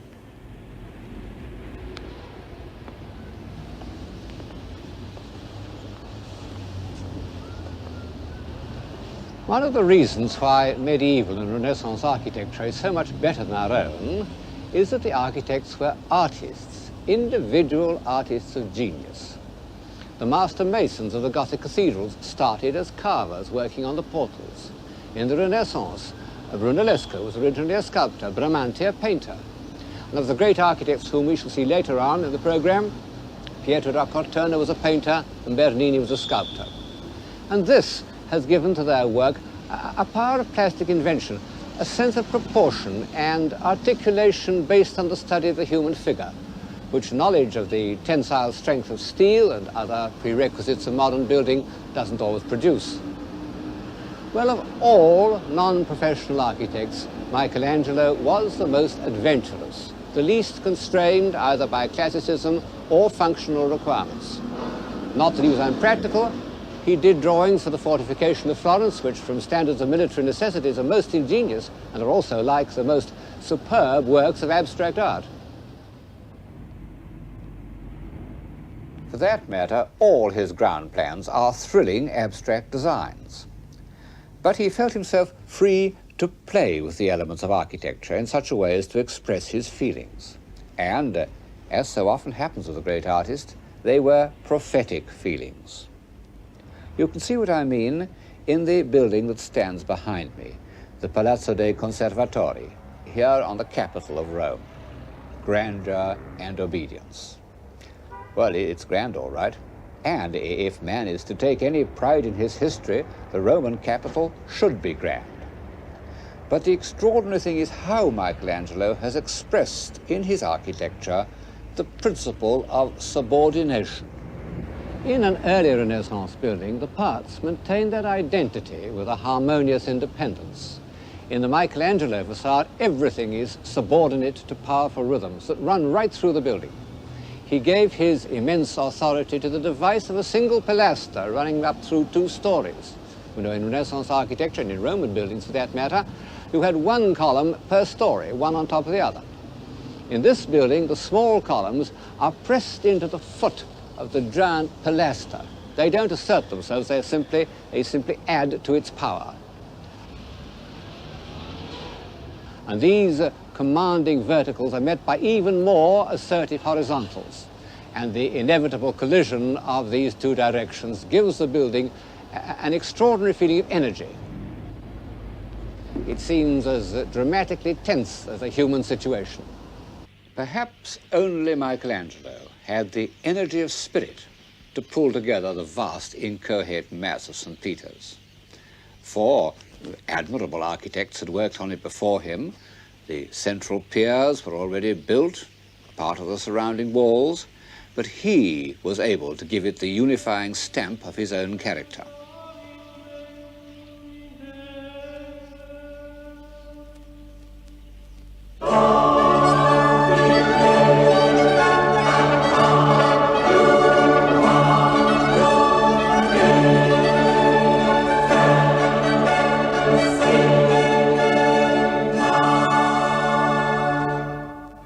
It's the most sculptural of all his designs, perhaps the grandest piece of architecture ever built. A vast, simple unit that carries the eye round as if it were the carving of a torso.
People don't always appreciate the awe-inspiring grandeur of the walls and cornices of St. Peter's, but everybody knows the dome. For centuries, lovers of art have gone into ecstasies about its noble, energetic arc expressive of Michelangelo's spiritual aspirations. It's perhaps the most commanding dome in the world, easily dominating the other Roman cupolas that one sees as one looks across the city. However, all the evidence suggests that it does not represent Michelangelo's final intention. As you can see in this print, he wanted it to be much more spherical, less pointed. It was in fact designed by an architect called Della Porta after Michelangelo's death.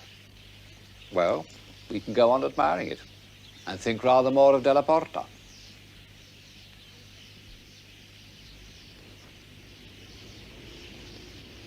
The last stone of the Dome of St. Peter's was put in place in 1590, a few months before the death of Sixtus V.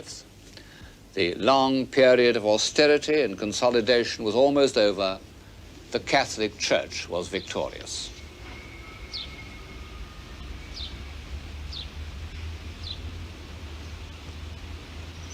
Now, how had that victory been achieved? In England, most of us were brought up to believe that it depended on the Index, the Jesuits, and the Inquisition. Well, I don't believe that a great outburst of creative energy, such as took place in Rome between 1620 and 1640, can be the result of negative factors. But I do admit that the civilization of those years did depend on certain assumptions that are out of favor in England and America today. The first of these, of course, was the belief in authority, the absolute authority of the Roman Church. And this belief extended to sections of society which we now assume to be naturally rebellious, like artists.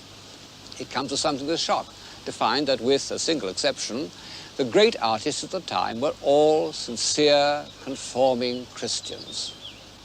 Guercino spent much of his mornings in prayer. Bernini frequently went into retreats, practiced the spiritual exercises of St. Ignatius. Even Rubens attended Mass every morning before beginning work. This conformism wasn't based on fear of the Inquisition, but on the simple belief that the faith which had inspired the great saints of the preceding generation, saints like St. Filippo Neri, was something by which a man should regulate his life. The mid-16th century was a period of sanctity in the Roman Church almost equal to the 12th. St. John of the Cross, the great poet of mysticism. St. Ignatius Loyola, the visionary soldier turned psychologist.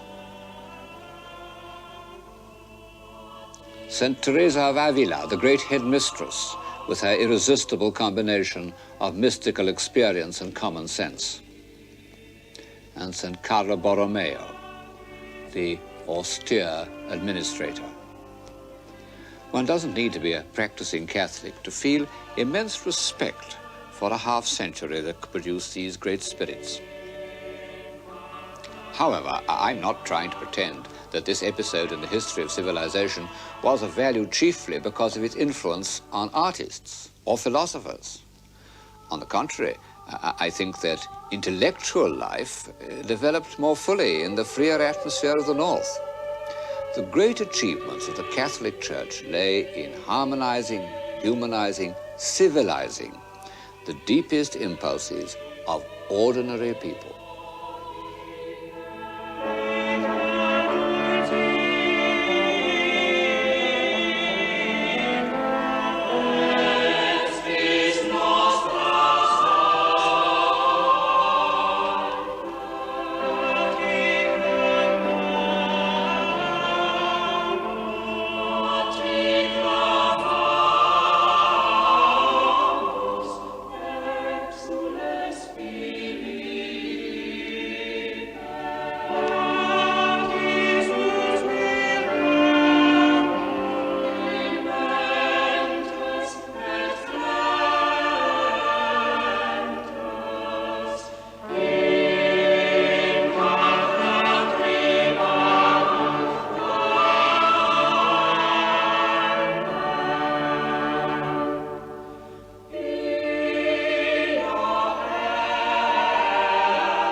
Harmonizing, humanizing, civilizing.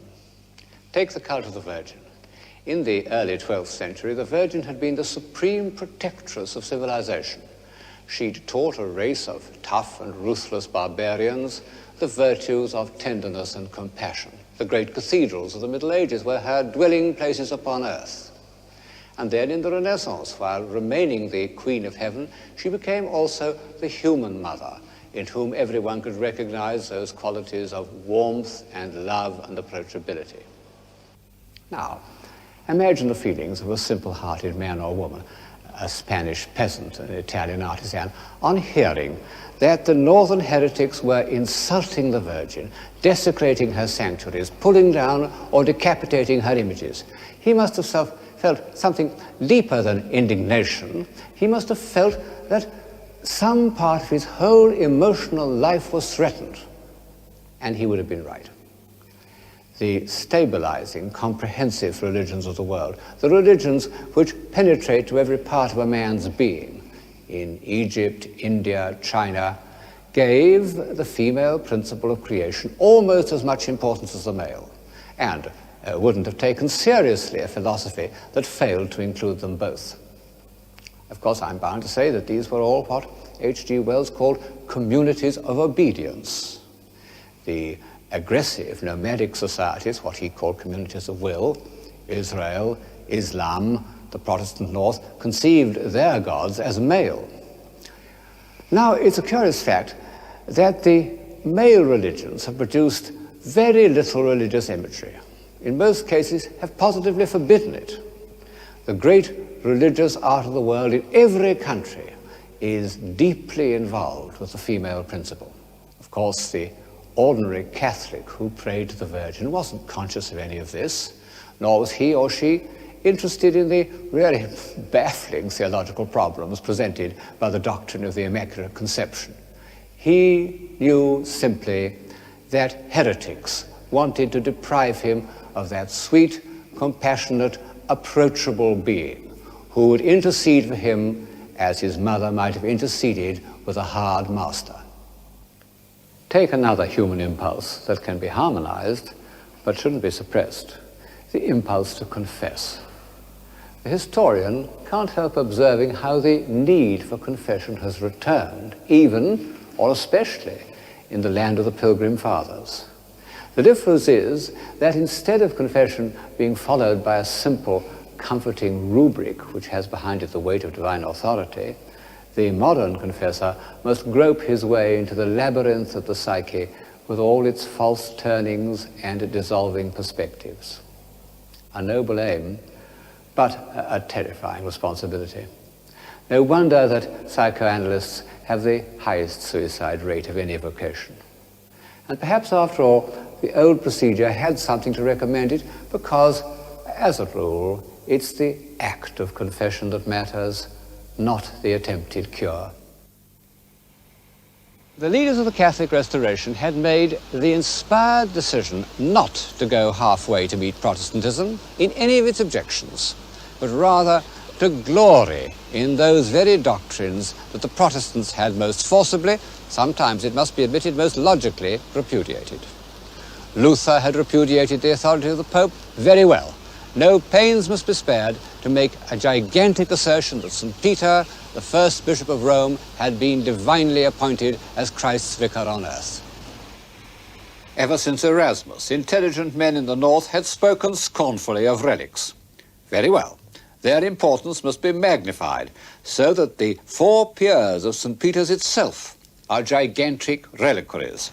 This one contained parts of the lance that pierced our Lord's side. And in front of it stands Longinus, looking up with a gesture of dazzled enlightenment. The veneration of relics was connected with the cult of the saints, and this had been equally condemned by the reformers. Very well, the saints should be made more insistently real to the imagination, and in particular, their sufferings and their ecstasies should be vividly recorded. In all these ways, the Church gave imaginative expression to deep-seated human impulses. And it had another great strength, which one may say was part of Mediterranean civilization, or at any rate, a legacy from the pagan Renaissance. It was not afraid of the human body. Titian's Assumption of the Virgin, a Baroque picture almost 100 years before its time, was painted in the same period as his great celebrations of paganism. Early in the 16th century, Titian had given his immense authority to this union of dogma and sensuality. And when the first Puritan influence of the Council of Trent was over, Titian's work was there to inspire both Rubens, who made superb copies of it, and I think Bernini. Protestantism, in its overzealous condemnation of sins of the flesh, had also cut itself off from the kind of comforting physical presence that one finds in Bernini's Charity.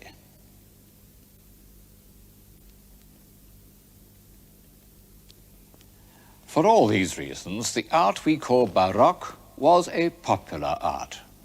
The art of the Renaissance had appealed through intellectual means, geometry, perspective, knowledge of antiquity, to a small group of humanists. The Baroque appealed through the emotions to the widest possible audience. Sometimes it does so by dramatic illustration. This is the Calling of St. Matthew by Caravaggio, who was, on the whole, the greatest, certainly the most original painter of the period. And like many other artists of the time, he uses a means of communication that reminds one of the films. Caravaggio experimented, as you can see here, with violent contrasts of light and shade that were popular in highbrow films of the 20s.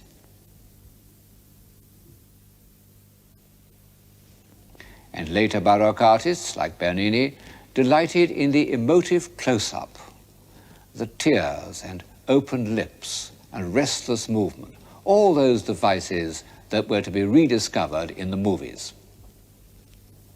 The extraordinary thing is that the Baroque artists did it in bronze and marble and not on celluloid. Of course, in a way, it's a frivolous comparison because however much one admires the films, one must admit that they are often vulgar, always ephemeral, whereas the work of Bernini is ideal and eternal.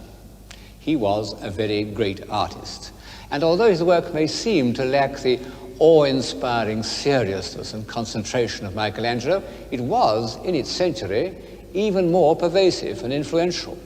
He not only gave Baroque Rome its character, but he was the chief source of an international style that spread all over Europe, as Gothic had done, and as the Renaissance style never did. He was dazzlingly precocious. At the age of 16, one of his carvings was bought by the Borghese family, and by the time he was 20, he was already commissioned to do a portrait of the Borghese Pope, Paul V. In the next 3 years, he became more skillful in the carving of marble than any sculptor has ever been, before or since. His David, in contrast with the static David of Michelangelo, catches the sudden twist of action, and the vehement expression of the head is almost overdone. Actually, it's a self-portrait of the young Bernini who made a face into a mirror said to have been held for him by his patron, the Cardinal Scipione Borghese. The Apollo and Daphne is an even more extraordinary example of how marble can be made into something fluid and fleeting, because it represents the moment when Daphne, crying for help to her father, is changed into a laurel tree. Her fingers are becoming leaves already. It's just beginning to dawn on Apollo that he's lost her. And if he could look down, he would see that her beautiful legs are already turning into a tree trunk.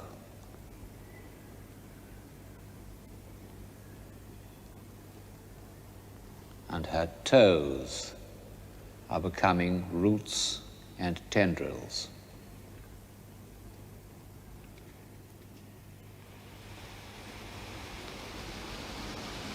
All these brilliant works were done for the Borghese family. It was very bright of them to commission so young a man, but by the 1620s, the rich Roman families, who were in fact the families of successive popes, had begun to compete as patrons and collectors, often in a somewhat piratical manner. One's reminded of the competition between the monster American collectors of 60 years ago, Mr. Frick, Mr. Morgan, with the difference that the Roman patrons competed for the works of living artists, not simply for certified old masters. The leading Roman families put painters under contract like television stars. And the painters really got paid, which they never did in the Renaissance. As often happens, I believe, a sudden relaxation and affluence after a period of austerity produced an outburst of creative energy. The 1620s were relaxed all right, as one can see from Bernini's portrait of that most affluent cardinal, Scipione Borghese. Of all these papal families, one easily outshone the rest, the Barberini. And this was due to the pontificate of Matteo Barberini, who, in 1623, became Pope Urban VIII. He survived as Pope for 20 years. But, as he himself foresaw, he survives in history very largely because he was the patron of Bernini. At the time of Urban's accession, Bernini was only 25, and the very next year he was made architect of St. Peter's, a project that was to occupy him for more than 40 years. And at the end of that time, he had made visible the victory of the Catholic Church. The pilgrim approaching St. Peter's before Bernini would have found himself in a venerable and picturesque quarter of the city, with a few large buildings, isolated from one another by trees and meadows, individually grand, but not making the impact of a complete architectural idea. Now imagine his experiences after Bernini had done his work. He would cross the Ponte Sant'Angelo with its marble angels from Bernini's workshop, and from the other side make his way to Bernini's piazza.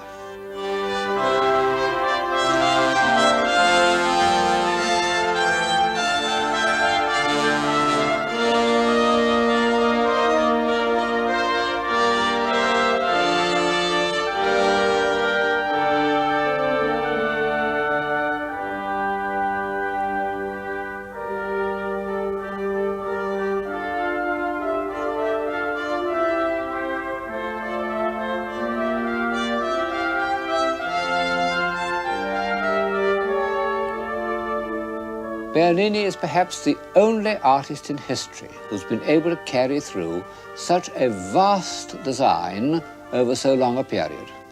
And the result is a unity of impression that exists nowhere else on so grand a scale.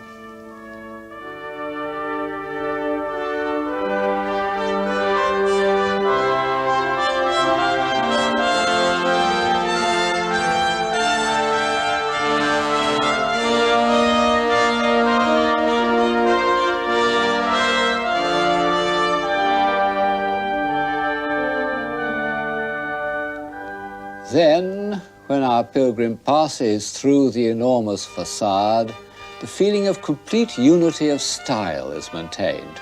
You'll get a better impression of the interior of St. Peter's from this painting than from a photograph. It was painted 200 years ago, but in fact very little has changed.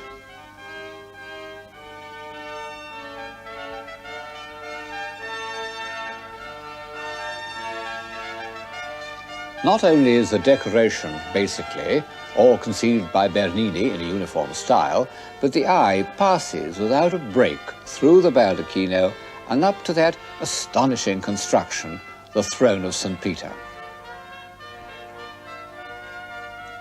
But perhaps what would have impressed our pilgrim most of all would have been the bronze baldacchino. Bernini started work on it in the year that he became the architect of St. Peter's. And it's incredible. Yes, if one knows anything about bronze casting, it really is incredible. It involved every sort of engineering difficulty. And then there's the amazing richness and audacity of Bernini's invention and the perfection of craftsmanship, which extends to every detail.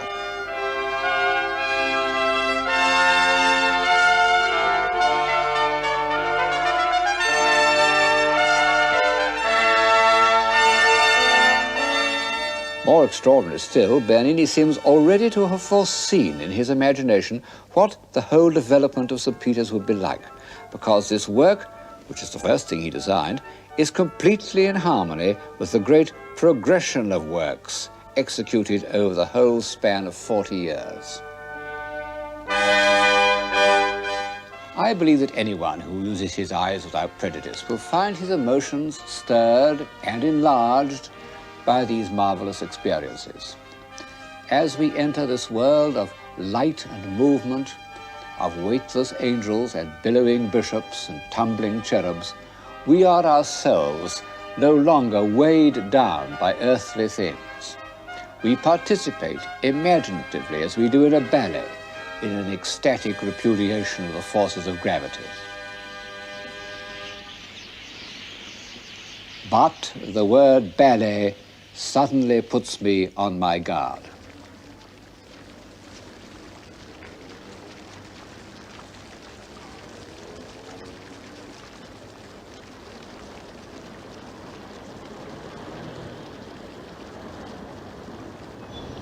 It was no accident that Bernini was the greatest scene designer of his age. John Evelyn, the diarist, records how in 1644 he went to the opera in Rome, where Bernini painted the scenes, cut the statues, invented the engines, composed the music, wrote the comedy, and built the theatre. And we're told that at Bernini's productions, people in the front row ran out of the theatre, fearing that they would be drenched by water or burnt by fire. So powerful was the illusion that he created. Of course, these stage sets have all vanished, but we have some evidence of what they were like in the fountain that Bernini designed for the Piazza Navone, here behind me. It's an astonishing performance. A sizable Egyptian obelisk is lifted up on a hollow rock as if it weighed no more than a ballerina. And round the rock are four gigantic figures, symbolizing the four great rivers of the world.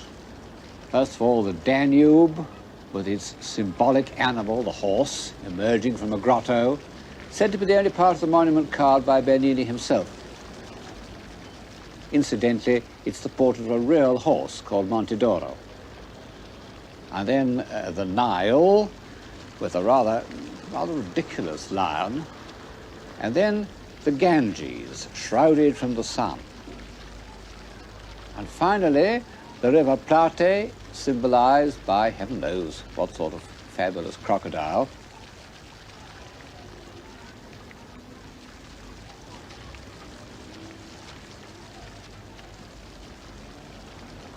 The Plate seems to be reeling back in horror, and the people of Rome used to maintain that he was showing his alarm at the sight of the church facade by Bernini's only serious rival, the architect Borromini.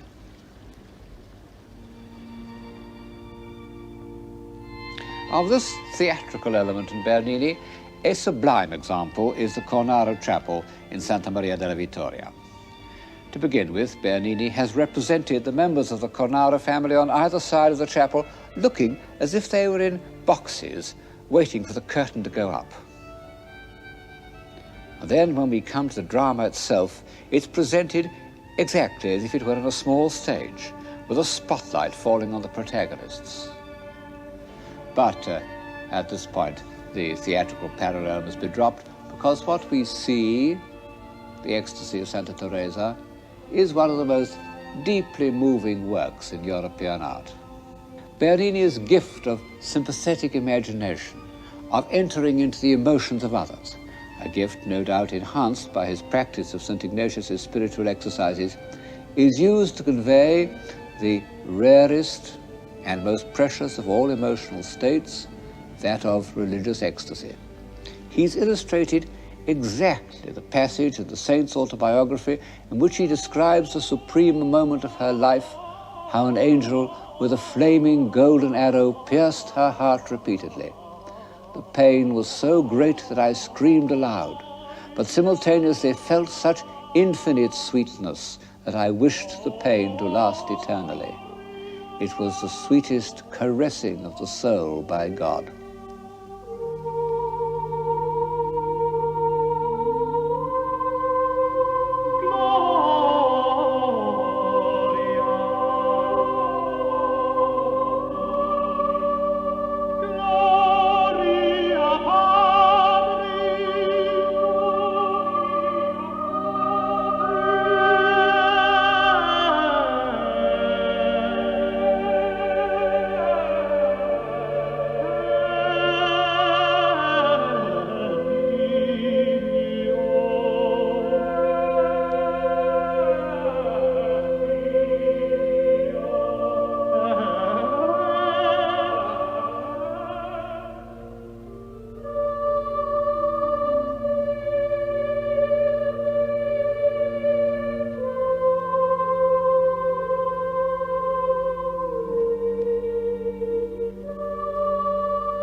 I don't think that anyone can accuse me of underestimating the Catholic Restoration or its greatest image maker, Gian Lorenzo Bernini. So may I end by saying that this episode in the history of civilization arouses in me certain misgivings, and they may be summed up in the words illusion and exploitation. Of course, all art is to some extent an illusion. It transforms experience in order to satisfy some need of the imagination. But there are degrees of illusion, depending on how far from direct experience the artist is prepared to go. Bernini went very far. Just how far one realizes when one remembers the historical Santa Teresa. With her plain, dauntless, sensible face, the contrast with the swooning, sensuous beauty of the Cornaro Chapel is almost shocking. One can't help feeling that affluent Baroque, in its escape from the severities of the earlier fight against Protestantism, ended by escaping from reality into a world of illusion.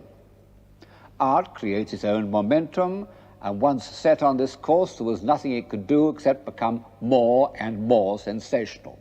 And this is what happens in the breathtaking performances that take place over our heads in the Gesù and St. Ignazio and the Palazzo Barberini.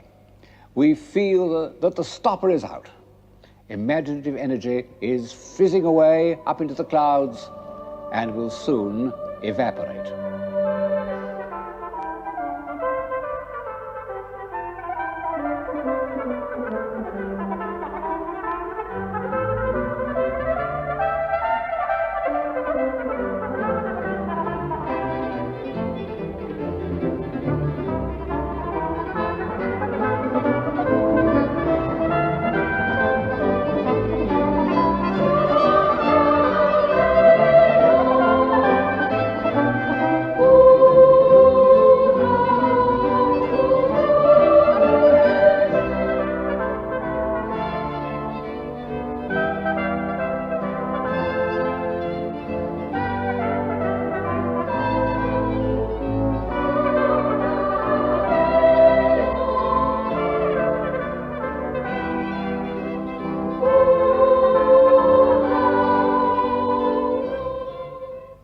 As for my other misgivings, of course there was exploitation before the 16th century, but never on so vast a scale.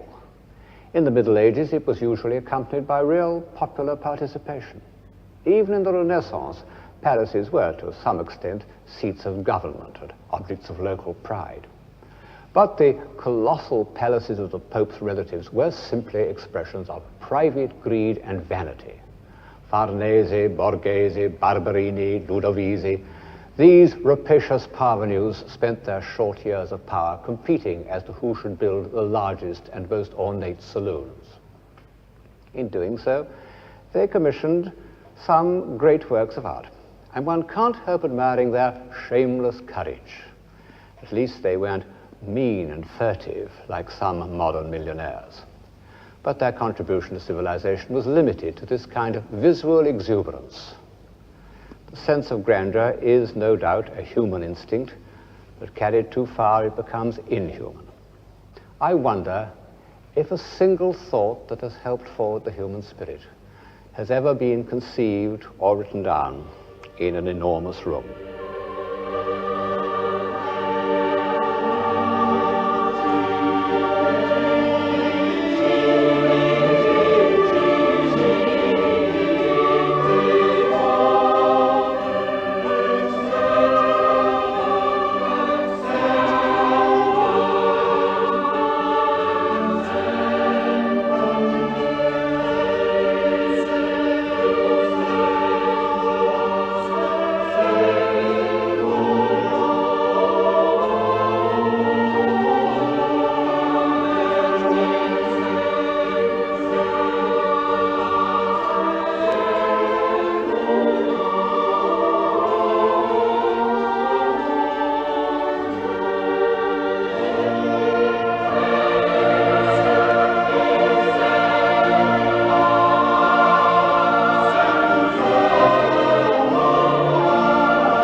light, the light of early morning, the light of Holland.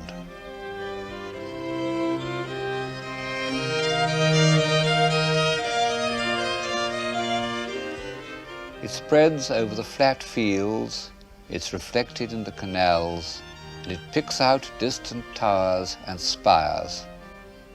This was the inspiration of the first great school of landscape, one might almost say skyscape painting.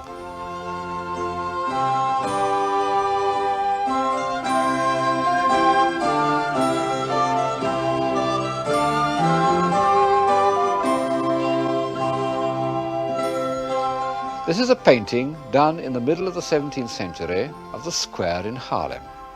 You can see it's an old painting because of the clothes the people are wearing, but I can walk into this picture, or rather, into the square.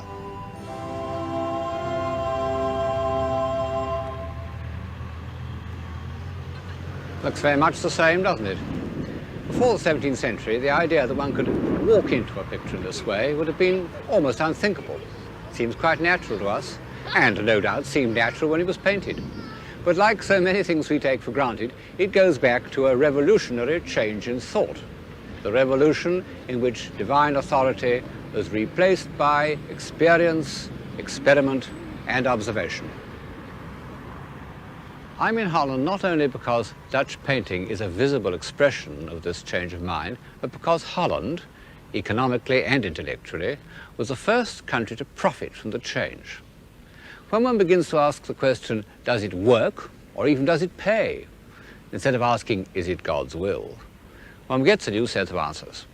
And one of the first of them is this, that to try and suppress opinions which one doesn't share is much less profitable than to tolerate them. This conclusion should have been reached during the Reformation. It's permeated the writings of Erasmus, who of course was a Dutchman. Alas, a belief in divine authority of our own opinions afflicted the Protestants just as much as the Catholics. Even in Holland, they continued to burn and torture each other right up to the middle of the 17th century. And the Jews, who in Amsterdam were at last exempt from persecution by the Christians, the Jews began to persecute each other too. Still, when all this is said, the spirit of Holland in the early 17th century was remarkably tolerant. And one proof is that nearly all the great books which revolutionized thought were first printed in Holland. What sort of a society was it that allowed these intellectual time bombs to be set off in its midst? Inside this charming old almshouse at Haarlem, which is now a picture gallery, there's plenty of evidence.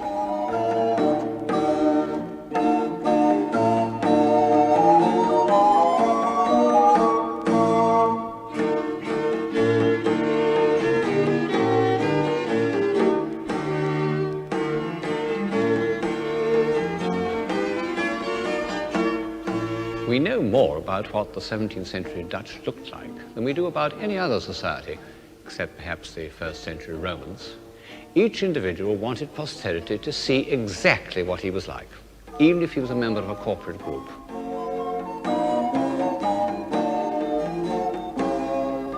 And the man who tells us all this most vividly, the man who painted these pictures, was the Haarlem painter Frans Hals. He is the supreme extrovert. I used to find his works, all except the last, revoltingly cheerful and odiously skillful. Now I love their unthinking conviviality, and I value skill more highly than I did. But I'll admit that his sitters don't look like representatives of a new philosophy.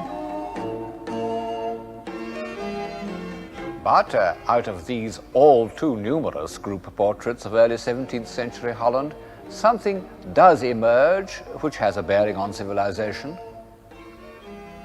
These are individuals who are prepared to join in a corporate effort for the public good.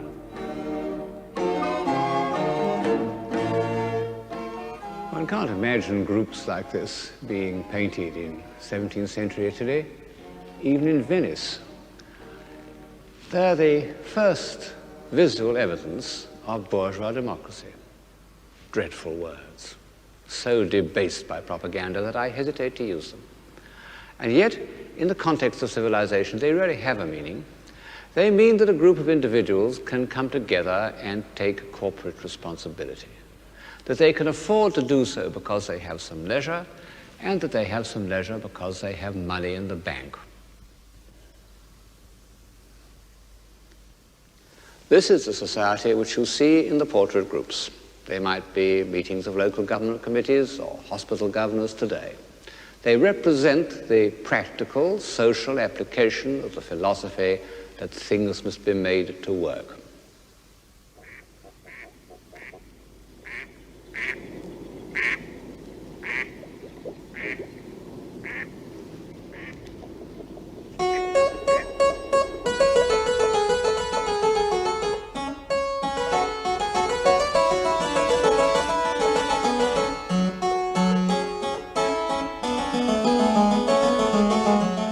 Amsterdam was the first centre of bourgeois capitalism. It had become, since the decline of Antwerp, the great international port of the north and the chief banking centre of Europe.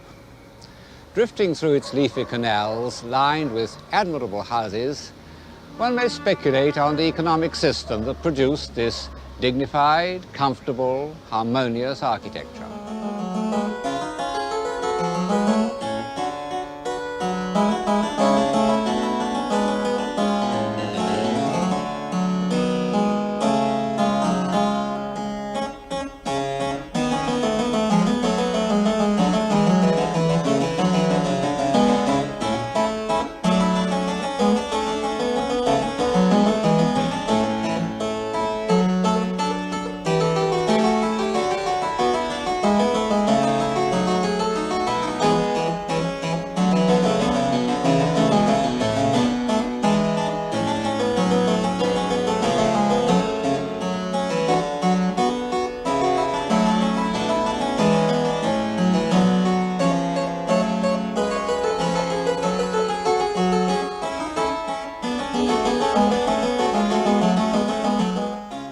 I don't say much about economics in this program, chiefly because I don't understand them, and perhaps for that reason believe that their importance has been overrated by post-Marxist historians. But, of course, there's no doubt that at a certain stage in social development, fluid capital is one of the chief causes of civilization, because it ensures three essential ingredients: leisure, movement, and independence. It also allows that slight superfluity of wealth that could be spent on nobler proportions, a better door frame, or even a more extraordinary tulip. Please allow me 2 minutes digression on the subject of tulips, because it really is rather touching that the first classic example of boom and slump in capitalist economy should have been not sugar, nor railways, nor oil, but tulips. It shows how the 17th century Dutch combined their two chief enthusiasms, scientific investigation and visual delight. The first tulip had been imported from Turkey in the 16th century, but it was a professor of botany at Leiden, the first botanic garden of the north, who discovered its attribute of unpredictable variation, which made it such an exciting gamble. By 1634, the Dutch were so bitten by the new craze that for a single bulb of one tulip, the Viceroy, one collector exchanged 1,000 pounds of cheese, 4 oxen, 8 pigs, 12 sheep, a bed, and a suit of clothes. When the bottom fell out of the tulip market in 1637, the Dutch economy was shaken.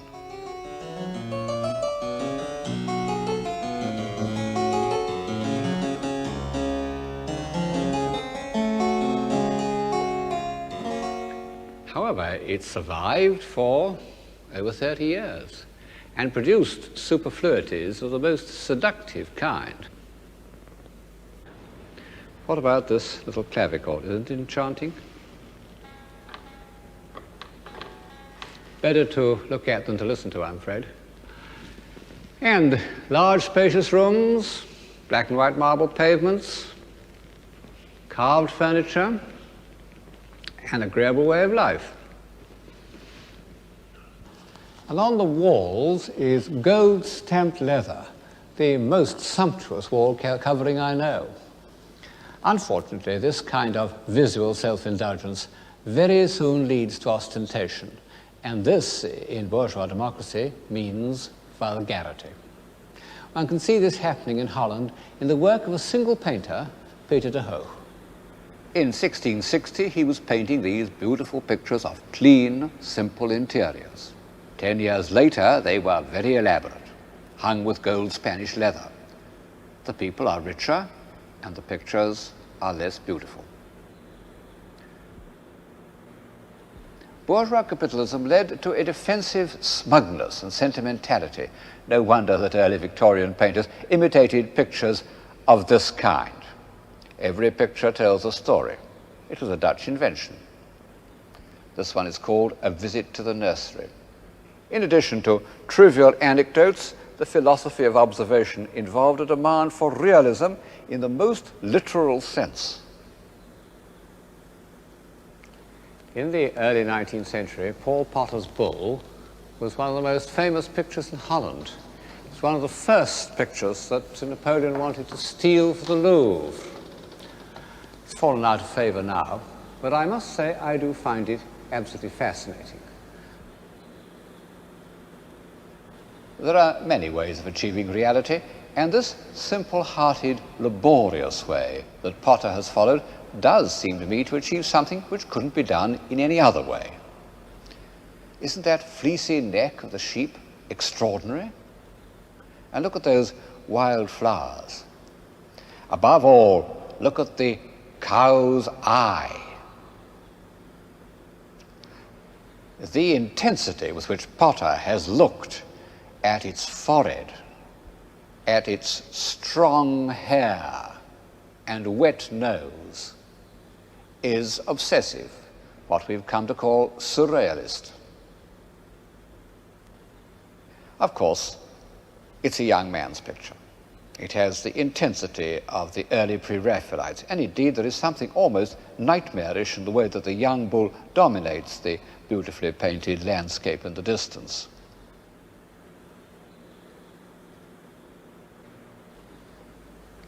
However, one must admit that bourgeois sentiment and realism can produce the most deplorable kind of art.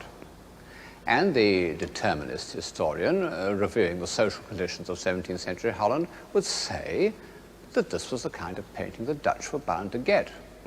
But they also got Rembrandt. Rembrandt was a great poet of that need for truth and that appeal to experience which had begun with the Reformation, had produced the first translations of the Bible, but had had to wait almost a century for visible expression. At first, truth meant realism. Behind me is his earliest self-portrait. Yes, that is the same man that you saw just now. In this vein, he painted the picture, which is his most obvious link with the intellectual life of Holland and his first great success in Amsterdam, the anatomy lesson. It represents a demonstration given by the leading professor of anatomy named Tulp. The men surrounding him are not, of course, students or even doctors, but members of the Surgeons' Guild, sort of board of trustees. Vesalius, the first great modern anatomist, had been a Dutchman, and Tulp liked to be called Vesalius Reborn. I fancy he was a bit of a quack. He recommended his patients to drink 50 cups of tea a day. However, he was very successful. His son became an English baronet. But it wasn't in such external and quasi-official ways that Rembrandt associated himself with the intellectual life of his time, but by his illustrations to the Bible. An example is this picture of Bathsheba pondering the contents of David's letter. We may think that we admire it as pure painting, and in fact it is a masterly piece of design. But in the end, we return to the head, where Bathsheba's thoughts and feelings are rendered with an insight and a human sympathy which a great novelist could scarcely achieve in many pages. From the first, Rembrandt wanted to record his experience of how human beings reveal their emotions. And as his art grew deeper, he succeeded in doing so with ever greater subtlety. To my mind, one of the most moving examples is the picture known as the Jewish Bride. Nobody knows what its real title should be, but the subject that Rembrandt had in mind is evident. It is a picture of grown-up love, a marvelous amalgam of richness, tenderness, and trust. The richness expressed in the painting of the sleeves, the tenderness in the placing of the hands, the trust in the expression of the heads. Marvelous as Rembrandt's paintings are, I find more of his thoughts on human life, certainly his deepest and most intimate thoughts, in his drawings and etchings. His etchings are the fullest communication any artist has made since Dürer's engravings. And as with Dürer, Rembrandt has put as much into them as into any of his paintings. This is one of the most famous and elaborate of them, Christ healing the sick. And what a marvelous and completely original conception it is. Suffering humanity, poor people coming out of the shades, like the prisoners in Fidelio, lugging their sick on wheelbarrows and biers into the light of Christ's divinity. And on the left, these prosperous people, wondering, doubting, criticizing. How extraordinary that this great Tolstoyan picture of human life was done in the time of Richelieu and the beginning of Versailles. One can't talk about Rembrandt without describing the human and, if you like, the literary element in his work. His mind was steeped in the Bible. He knew every story by heart, down to the minutest detail. This is one of his favorite stories, The Prodigal Son. Just as the early translators felt that they had to learn Hebrew so that no fragment of the truth should escape them, so Rembrandt made friends with the Jews in Amsterdam and frequented their synagogues in case he could learn something that would shed more light on the early history of the Jewish people. But in the end, the evidence he used for interpreting the Bible was the life he saw around him.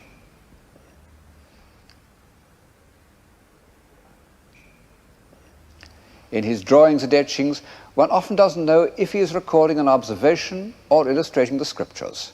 So much had the two experiences grown together in his mind. Did Rembrandt wish to illustrate St. Peter at prayer before the raising of Tabitha, or had he seen a pious old neighbor whose attitude of devotion touched his heart and reminded him of the Acts of the Apostles?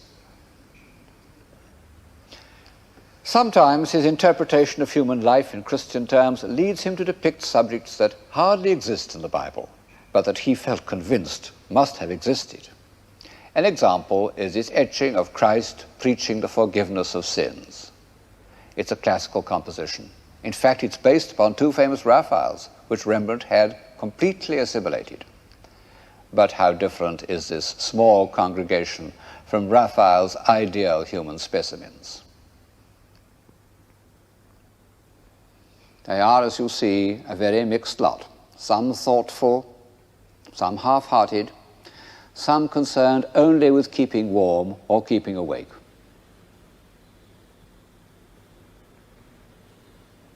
And the child in the foreground, to whom the doctrine of the remission of sins is of no interest, is concentrating upon drawing in the dust.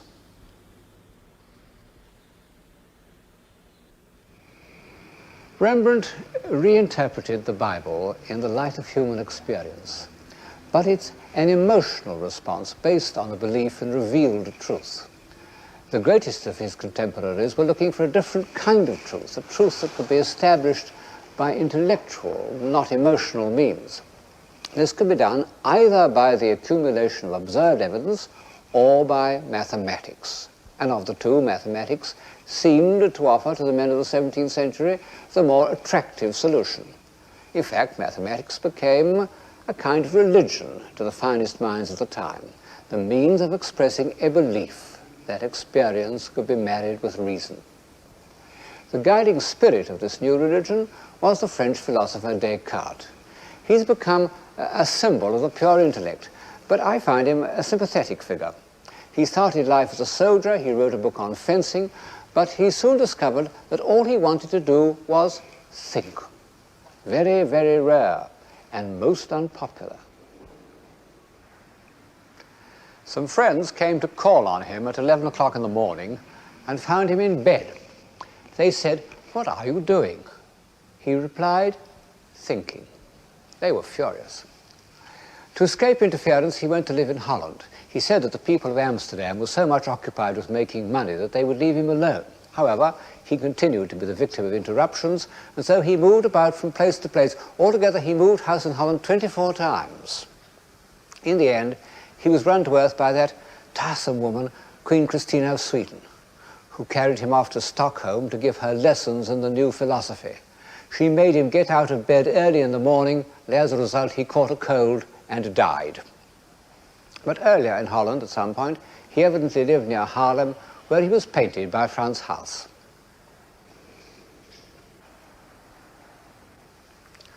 He examined everything rather as Leonardo da Vinci had done: the fetus, the refraction of light, whirlpools, all the Leonardo subjects.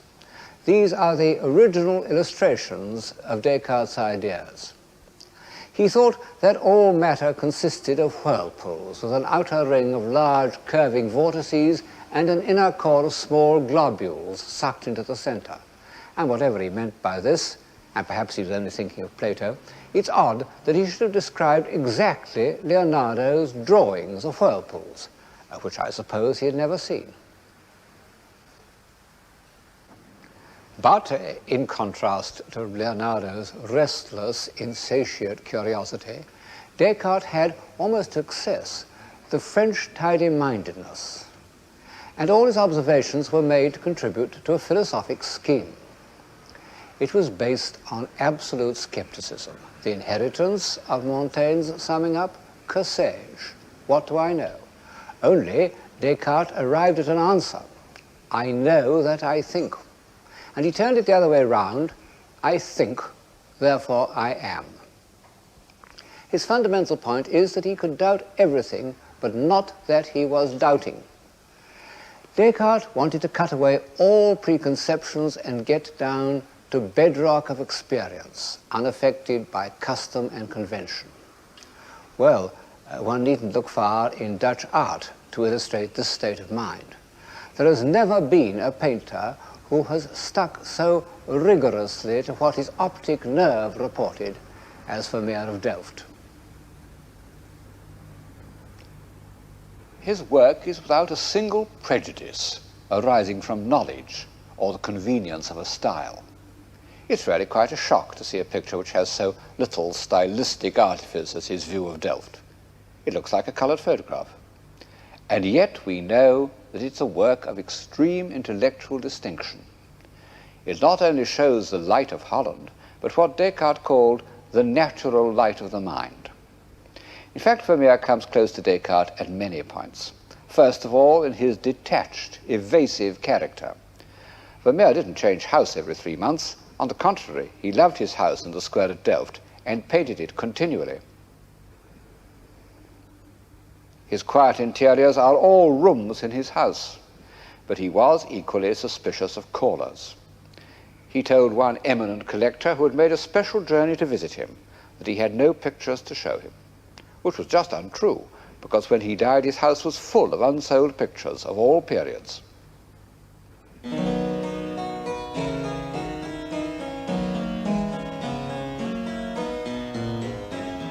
All that he wanted was tranquility in order to enjoy fine discrimination.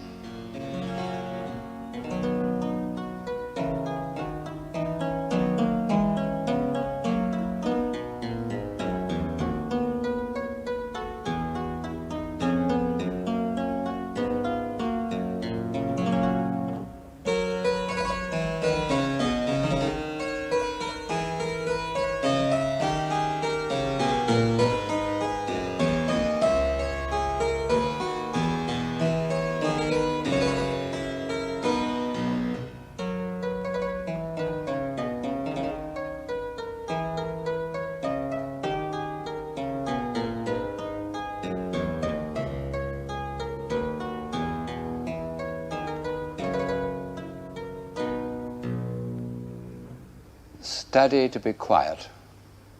10 years before this picture was painted, Isaac Walton had inscribed these words on the title page of the Complete Angler. And in the same period, two religious sects had come into being, Quietism and the Quakers. As far as I know, the first painter to feel Descartes' need to tidy up sensations by the use of reason was Peter Sanderdam, the scrupulous master of church interiors. He did drawings from nature in the 1630s and often kept them for 10 or 15 years until he could give them the stillness and finality which make them ideal meeting places for the society of friends. The precision with which he places each accent, those dark heads, for example, reminds one of Seurat.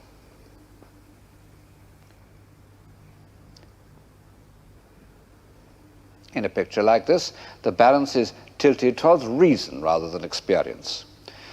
Vermeer manages to preserve an air of complete naturalism. Yet, what a masterpiece of abstract design he creates out of frames and windows and musical instruments. One is reminded of the most severely intellectual of modern painters, his compatriot, Mondrian. Are Vermeer's intervals and proportions the result of calculation, or did he discover them intuitively? No good asking such questions. Vermeer had a genius for evasion.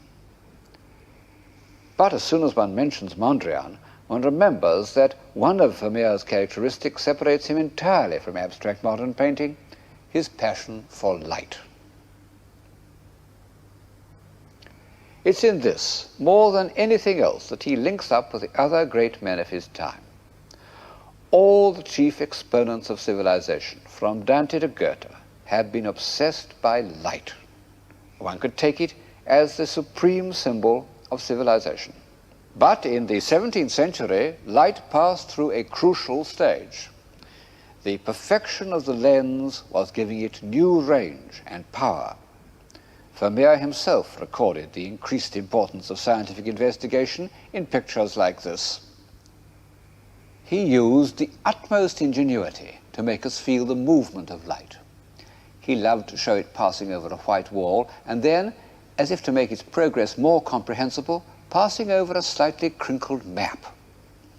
At least 4 of these maps appear in his pictures, and apart from their pleasantly light-transmitting surfaces, they remind us that the Dutch were the great cartographers of the age. Thus, the mercantile sources of Vermeer's independence penetrate into the background of this quiet room.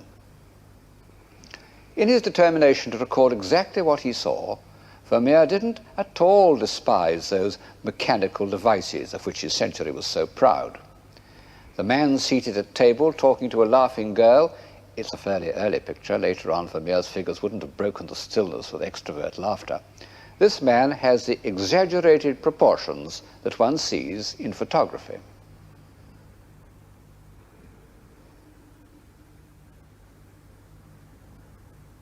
I fancy that Vermeer looked through a lens into a box with a piece of ground glass squared up and painted exactly what he saw.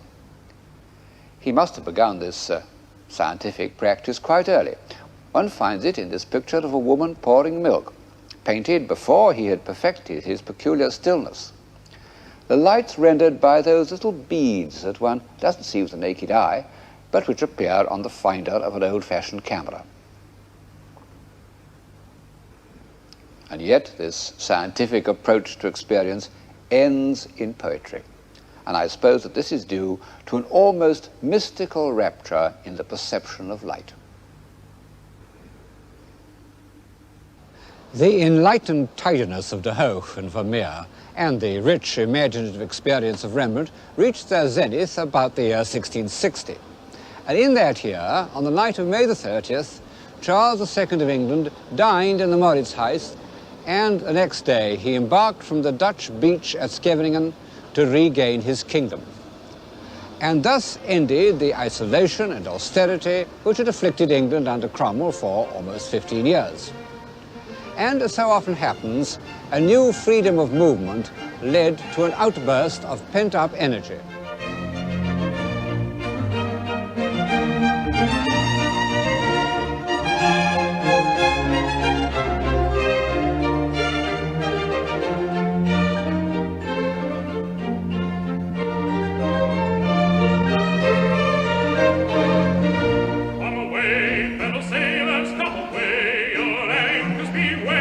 when time will admit no delay, take a woozy short leave of your nymphs on the shore, and silence their mourning with vows of returning, but never intending to visit them more. No, never intending to visit them more. No, never intending to visit them more. Come away, come away, come away, come away, come away. Your anchors be weighed, time to time and admit no delay. Take a woozy short leave of your nymphs on the shore, and silence their mourning with vows of returning, but never intending to visit them more. No, never intending to visit them more. No, never intending to visit them more. There are usually men of genius waiting for these moments of expansion, like ships waiting for a breeze. And on this occasion there was in England the brilliant group of natural philosophers who were to form the Royal Society. Christopher Wren, the young geometer who at that date was a professor of astronomy. Robert Boyle, who used always to be described as the son of the Earl of Cork and the father of chemistry. Halley, the discoverer of comets. And towering above all these remarkable scientists was Newton, one of the 3 or 4 Englishmen whose fame has transcended all national boundaries.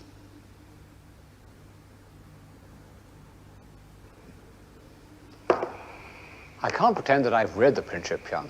If I did, I wouldn't understand it, any more than Samuel Pepys did when, as president of the Royal Society, it was handed to him for his approval. One must just take on trust that it gave a mathematical account of the structure of the universe, which for 300 years seemed irrefutable. It was both the climax of the age of observation and the sacred book of the next century. Pope, who had probably not has read as much of the Principia as I have, summed up the feelings of his contemporaries.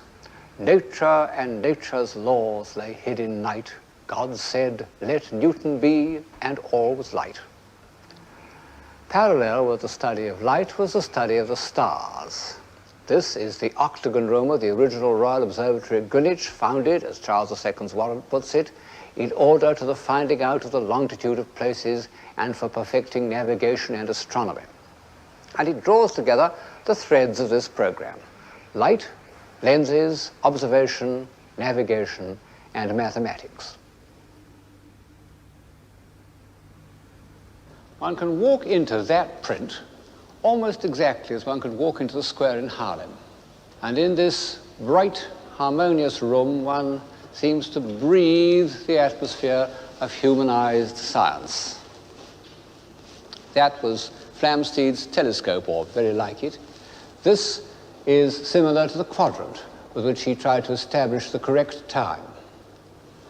It was the great age of scientific instruments. Huygens's pendulum clock, Leeuwenhoek's microscope, Flamsteed himself, who made a giant sextant. They don't look very scientific to us. Indeed, the telescopes really look like something out of a ballet. One can't see through them at all, at least I can't. But nevertheless, the telescope, invented in Holland, although perfected by Galileo, seemed to bring the heavenly bodies within reach of understanding. This is the view of the moon, which Newton would have seen. And the microscope allowed a Dutch scientist named Leeuwenhoek to discover new worlds in a drop of water. This ferocious monster is a water flea. What beautiful pieces of design and craftsmanship astrolabes are, and continued to be for 400 years. And this armillary sphere is really what we think of as a work of art, a mobile. By twiddling it around, one can produce a kind of visual counterpoint. Even this equinoctial dial shows the impress of human personality, what you can call a style. And what about this diptych dial? Oh, one can't imagine a prettier bibelot, and yet it was genuinely scientific, I suppose. art and science haven't yet drawn apart. And these instruments are not only means to an end, but symbols. Symbols of hope that man might learn to master his environment and create a more reasonable society. And such they remained until the end of the 19th century. When Tennyson was told that a Brahmin had destroyed a microscope because it revealed secrets that man should not know, he was profoundly shocked. Only in the last 60 years or so have we begun to feel that the descendants of these beautiful shining objects may destroy us. This room full of light, this shining enclosure of space, was designed by Sir Christopher Wren. It was built on the spur of a hill overlooking the old Palace of Greenwich, and this too was rebuilt by Wren, transformed from a palace into a naval hospital. How much of what we see is from his design, it's hard to say. By the time the buildings were going up, he was prepared to leave their execution to his two very able assistants at the Board of Works, Sir John Vanbrugh and Nicholas Hawksmoor. But he certainly provided the plan. And the result is the greatest architectural unit built in England since the Middle Ages. It's sober without being dull, massive without being oppressive. What is civilization? A state of mind where it's thought desirable for a naval hospital to look like this and for inmates to dine in a splendidly decorated hall. In fact, one of the finest rooms in England, with a magnificent painted ceiling in the Baroque manner.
By the time this building was completed, Wren had long been the most famous architect in England.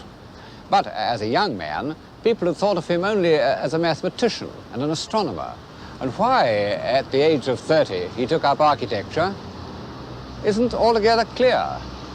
I suppose he wanted to give visible form to his solutions, mechanical and geometrical solutions. But of course he had to learn the rudiments of style, and so he bought some books and he went to France and drew the buildings and met the leading architects. He even met Bernini, who was in Paris at the time, and he saw Bernini's drawing for the Louvre. I would have given my skin for it, he said, but the reserved old Italian gave me but a view. On his return, he was consulted as an engineer about Old St. Paul's, which was in danger of collapsing. He proposed replacing the tower by a dome, but before this very questionable project could be considered, the fire of London broke out, 1666. It ended on September the 5th, and 6 days later, Wren submitted a plan for rebuilding the city. And only then was the ingenious Dr. Wren fully committed to architecture. Ingenious is the word for the results that followed, the 30 new city churches. Each is the solution of a different problem, and Wren's powers of invention never failed. But when he came to the crown and center of the whole scheme, the new St. Paul's, then he revealed something more than ingenuity.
Wren's buildings show us that mathematics, measurement, observation, all that goes to make up the philosophy of science, wasn't hostile to architecture nor to music, because this was the age of one of the greatest English composers, William Purcell, whose noble strains have accompanied our inspection of Wren's buildings. But what was the effect of the scientific attitude on poetry? Well, at first, I think it was harmless, even beneficial. When Vaughan wrote, "I saw eternity the other night, like a great ring of pure and endless light, all calm as it was bright," he was giving poetic expression to the same impulse that induced Flamsteed to look through his telescope. I don't suppose that all the members of the Royal Society were completely hostile to the imagination. After all, most of them remained professing Christians. In fact, Newton spent, we would say wasted, a lot of his time on biblical studies. And they continued to use a celestial globe in which the constellations were grouped in the form of men and animals. They continued to accept the kind of personifications that one gets on the ceiling of the painted hall, on which gods and goddesses associate with Flamsteed, the astronomer royal.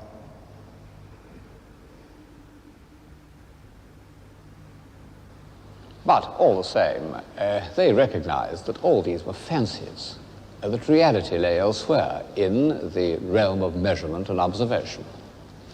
A rather ridiculous character called Spratt, who wrote a history of the Royal Society, published the same year as Milton's Paradise Lost, said, "Poetry is the parent of superstition." And so began that division between scientific truth and the imagination, which was to kill poetic drama and give a slight feeling of artificiality to all poetry during the next 100 years. However, there was a compensation, the emergence of a clear, workable prose.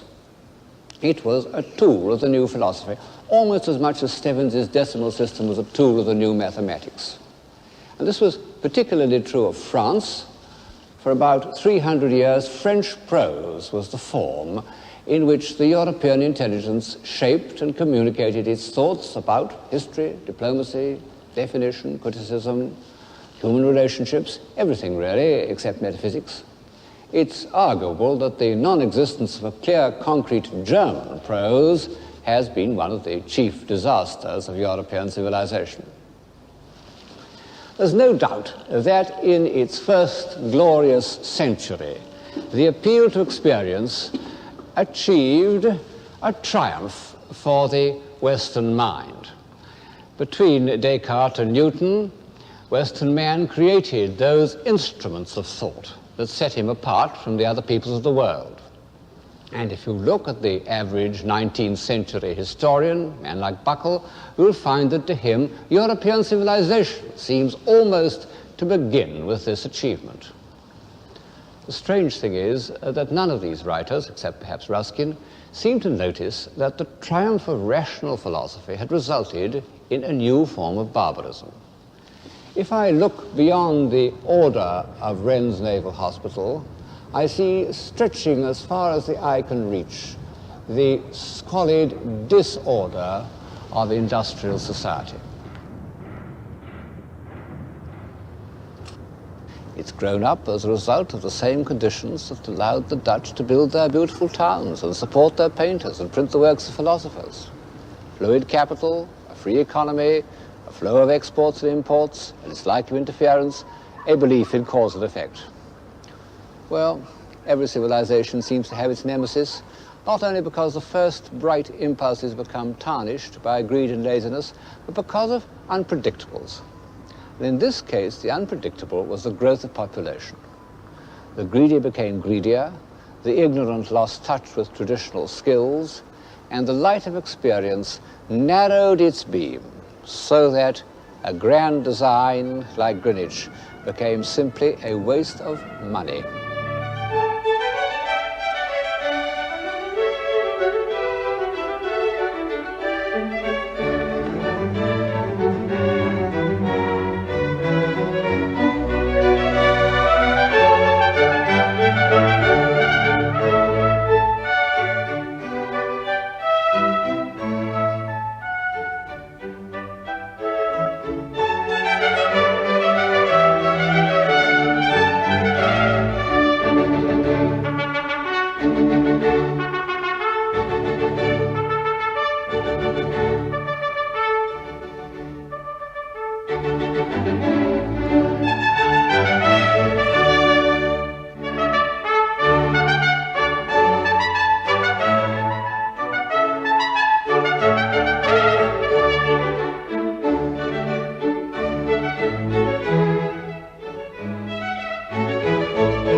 The German-speaking countries have once more become articulate. For over a century, the disorderly aftermath of the Reformation, followed by the dreary, interminable horrors of the 30 Years' War, had kept them from playing a part in the history of civilization. Then, peace, stability, the natural strength of the land, and a peculiar social organization allowed them to add to the sum of European experience two shining achievements, one in music, the other in architecture. Of course, the music is far more important to us. The writing and painting of the 18th century make one think that the emotional life had somehow dried up. Well, of course it hadn't. It had been transferred to music. From Bach to Mozart, music expressed the deepest thoughts and feelings of the time, just as painting had done in the early 16th century. This program is primarily about music. And some of the qualities of 18th century music, its melodious flow, its complex symmetry, its decorative invention, are reflected in its architecture. You know, it's only quite recently that people have noticed what a brilliant, inventive, and altogether enchanting style of architecture flourished for almost 50 years in 18th century Germany and Austria. Serious-minded historians used to call it shallow or corrupt. Well, the founders of the American Constitution, who were far from frivolous, thought fit to mention the pursuit of happiness as a proper aim for mankind. And if ever this aim has been given visible form, it's in Rococo architecture, the pursuit of happiness and the pursuit of love. But before we plunge into the buoyant sea of Rococo, I must say a word about the austere ideal that preceded it, classicism. For 60 years, France had dominated Europe, and this had meant a rigidly centralized, authoritarian government and a classic style. French classicism produced magnificent architecture. This is the architecture of a great metropolitan culture, and it is expressive of an ideal, not an ideal that appeals to me, but an ideal nonetheless. Grandeur achieved through the authoritarian state. I find that this French classical architecture has a certain inhumanity. It was the work not of craftsmen, but of wonderfully gifted civil servants. But because it reflects so clearly a grand, comprehensive system, it is done with superb conviction. French classicism was eminently not exportable. But the high Baroque of Rome, especially that of Borromini, was exactly what the north of Europe needed, for a variety of reasons. For one thing, it was elastic and adaptable. So the architectural language in which northern Europe became articulate in the 18th century was that of Borromini, the second great master of Italian Baroque. Borromini came from a land of stone carvers, the Italian lakes that form a boundary with Switzerland, and his style could fit into the craftsman tradition of the Germanic north, a tradition serving a social order that was absolutely the reverse of the centralized bureaucracy of France.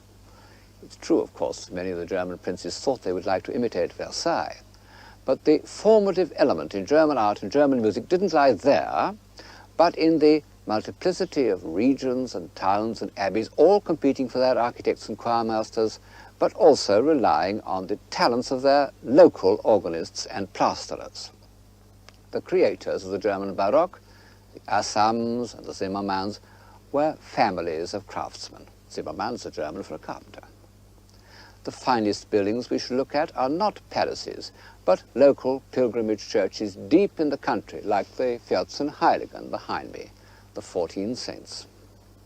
And, come to think of it, the Bachs were a family of local musical craftsmen, out of which there suddenly emerged one of the great geniuses of Western Europe, Johann Sebastian.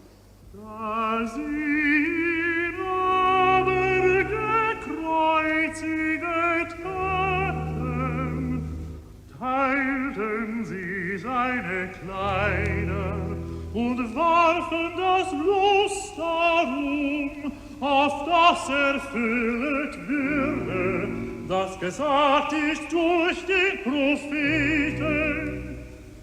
Sie haben meine Kleider unter sich geteilt, und über mein Gewand haben sie das losgeworfen.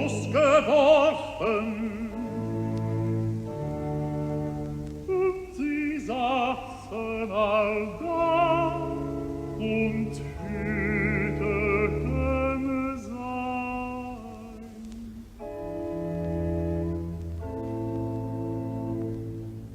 And the sound of Bach's music reminds me of a curious fact that people don't always remember when they talk about the 18th century, that the great art of the time was religious art. The thought was anti-religious, the way of life ostentatiously profane. We are right to call the first half of the 18th century the Age of Reason. But in the arts, what did this emancipated rationalism produce? One adorable painter, Watteau, some nice domestic architecture, some pretty furniture, but nothing to set beside the Matthew Passion or the pilgrimage churches and abbeys of Bavaria and Franconia. Die aber vorübergingen, lästerten ihn und schütteten ihre Köpfe und sprachen: Bildung im Tempel Gottes ist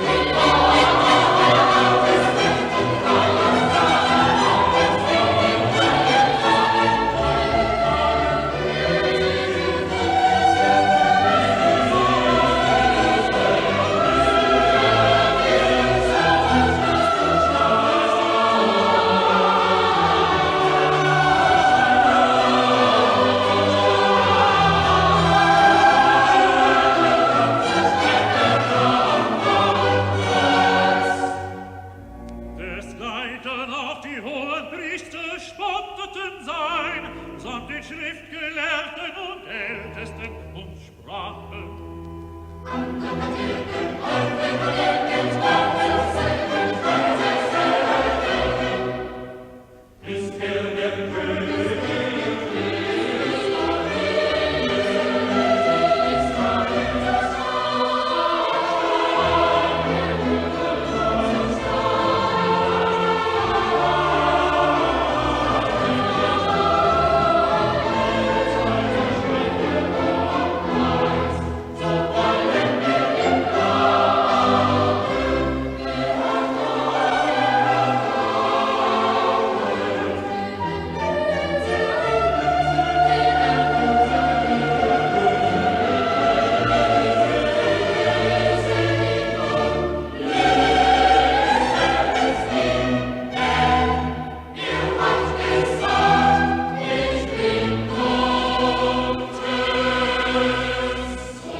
But there was another musical tradition in Germany that went back to the Reformation. Luther had been a fine musician. He wrote music and sang with, surprisingly enough, a sweet tenor voice. And although the Lutheran reform prohibited many of the arts that civilize our impulses, it encouraged church music.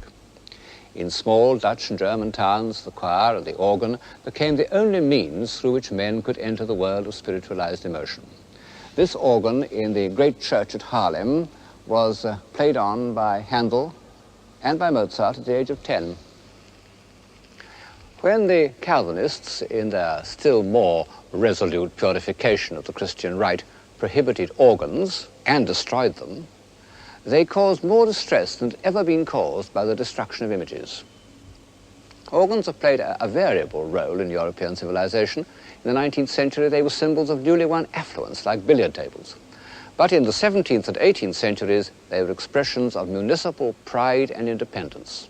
They were the work of the best local craftsmen, and organists were respected members of the community.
bourgeois democracy, which had provided a background to Dutch painting in the 17th century, became partly responsible for German music. And it was a society more earnest and more participating than the Dutch connoisseurs had been. This provincial society was the background of Bach. His universal genius rose out of the high plateau of competitive musical life in the Protestant cities of northern Germany. One can even say that it rose out of a family that had been professional musicians for 100 years, so that in certain districts the very word Bach meant a musician. And his life was that of a conscientious, somewhat obstinate, provincial organist and choirmaster. But he was universal. A great musical critic said of him, "He is a spectator of all musical time and existence, to whom it is not of the smallest importance whether a thing be new or old, so long as it is true." And we once more find that we can illustrate Bach's music by contemporary building. This church behind me, the pilgrimage church of the Vierzehnheiligen, was built by an architect who was only 2 years younger than Bach. He was called Balthasar Neumann, and although his name isn't well known in the English-speaking world, I think he was certainly one of the greatest architects of the 18th century. Unlike the other builders of German Baroque, he was not primarily a carver or plasterer, but an engineer. He made his name as a master of town planning and fortifications. And inside his buildings, just as when we're listening to Bach, we are conscious of a complex plan worked out like the most intricate mathematical problem. And, when occasion demanded it, he made use of ornaments as lavish and fanciful as that of the most ebullient Bavarian plasterer.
The sheer happiness, the almost childlike joy of Bach's Christmas oratorio is made visible by all these happy cherubs and benevolent saints.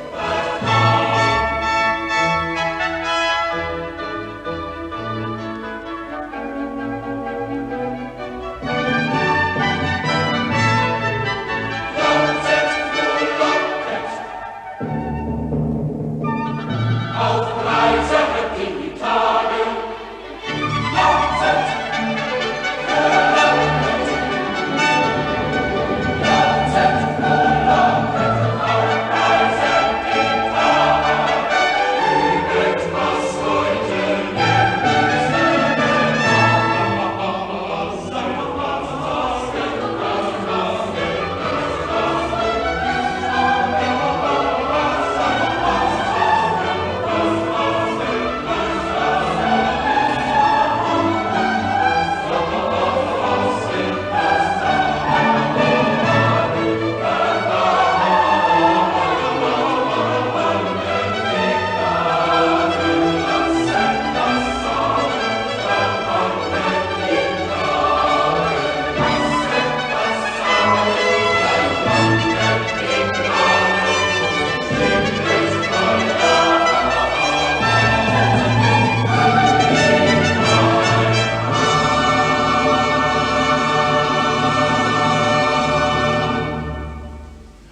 Balthasar Neumann was fortunate in that the painted decorations of his finest interiors are not the work of amiable local ceiling painters, but of the greatest decorator of the age, the Venetian Giambattista Tiepolo. Here's his masterpiece, the ceiling of the staircase in the Bishop's Palace at Würzburg, known as the Residence. And there, in fact, in the corner, is Tiepolo's self-portrait, the man with the yellow scarf, with his son, Gian Domenico, also a very good painter, looking over his shoulder. And then, as you move along to the middle, here, this very grand military-looking man is the architect himself, Balthasar Neumann, looking at the great master of fortifications. The Residence doesn't seem quite our idea of a bishop's residence, being in fact about 3 times the size of Buckingham Palace and incomparably more splendid, and one can't help speculating on the tithes and taxes that the peasants of Franconia had to pay in order that their episcopal master should do himself so well. But one must admit that many of these rulers of small German principalities, dukes, electors, bishops, or whatever, were in fact remarkably cultivated and intelligent men. Their competitive ambitions benefited architecture and music in a way that the democratic obscurity of the Hanoverians in England did not. The Schönborn family, one of whom was responsible for the residence at Würzburg, were really great patrons whose names should be remembered with the Medici. I felt some scruples in comparing the music of Bach with the Baroque interiors. No such hesitations prevent me from invoking on this splendid staircase the name of George Friedrich Handel. You know, great men have a curious way of appearing in complementary pairs. And this has happened so often in history that I don't think it can have been invented by some symmetrically minded historian, but must represent some need to keep human faculties in balance. However that may be, there's no doubt that the 2 great musicians of the early 18th century, Bach and Handel, fall into this pattern of contrasting and complementary personalities. They were born in the same year, 1685. They both went blind from copying musical scores, and both were operated on, unsuccessfully, by the same surgeon. But otherwise, they were opposites. In contrast to Bach's timeless universality, Handel was completely of his age. Instead of Bach's frugal, industrious career as an organist with numerous children, Handel made and lost several fortunes as an impresario. This amiable statue of him was erected by the grateful proprietors of an amusement park, Vauxhall, in which his music had been one of the attractions. There he sits in unbuttoned mood, one shoe off and one shoe on, not caring how much he snitched other people's music, as long as he produced something effective. In his youth, he must have been charming, because when he went to Rome as an unknown young virtuoso, he was immediately taken up by society, and cardinals wrote libretti for him to set to music. And there are remains of remarkable good looks in this head. Later in life, when Handel had settled in England and entered the world of operatic production, he became less anxious to please, and is traditionally said to have held one of his leading ladies out of the window and threatened to drop her if she didn't sing in tune. He remained faithful throughout his life to the Italian Baroque style. In consequence, his music goes well with the decorations of Tiepolo, which even have the pseudo-romantic subjects of his operas. One can look with pleasure at the marvelous Tiepolo ceiling on the staircase at Würzburg with Handel's music in one's ears.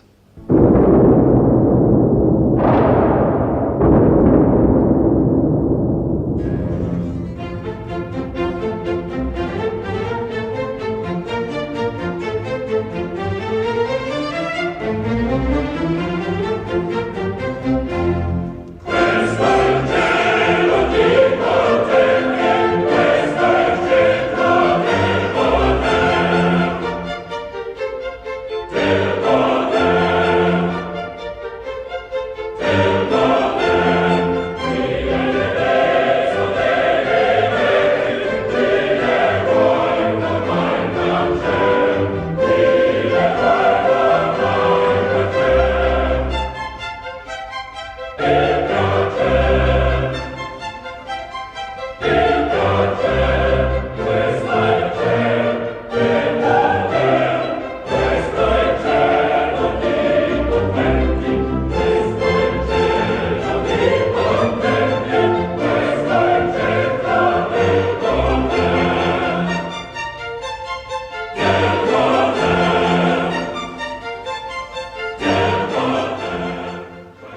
extraordinary thing is that this composer of flowing, florid airs and rousing choruses, when he turned from opera to oratorio, which was in fact a kind of sacred opera, wrote great religious music.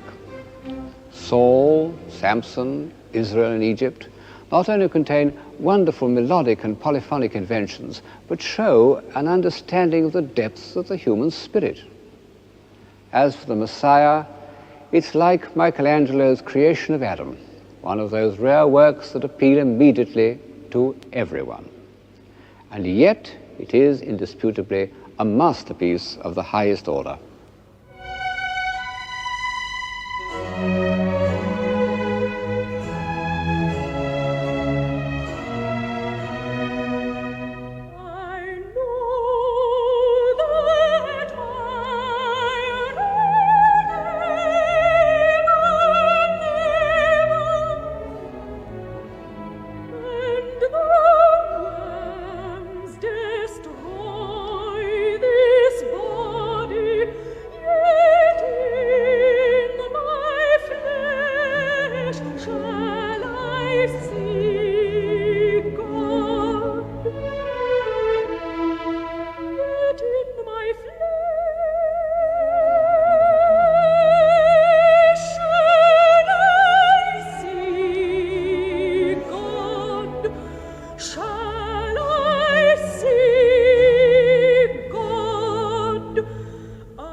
Yes, however often I hear it, it brings tears to my eyes. In passages like that, Handel is beyond classification. Still, one may reasonably call him a Baroque composer. Now, Baroque first came into being as religious architecture and expressed the emotional aspirations of the Catholic Church. Rococo was to some extent a Parisian invention and provocatively secular. It was, well, superficially at any rate, a reaction against the heavy classicism of Versailles. Instead of the static orders of antiquity, it drew inspiration from natural objects in which the line wandered freely, without symmetry. Shells, flowers, seaweed, vines, especially if they wandered in a double curve. Rococo was a reaction against the academic style, but it wasn't negative. It represented a real gain in sensibility. It achieved a new freedom of association and captured new and more delicate shades of feeling. All this is expressed through the work of one exquisite artist, Watteau. He was born in 1684, the year before Bach and Handel, in the Flemish town of Valenciennes, and he derived his technique from Rubens. But instead of a hearty Flemish acceptance of life, Watteau, who was a consumptive, discovered something in himself that had hardly ever been seen in art before, a feeling of the transitoriness and thus the seriousness of pleasure. He had brilliant gifts. He could draw with the style and precision of a Renaissance artist, and he used his skill to record his rapture at the sight of beautiful girls. What dreams of beauty they are.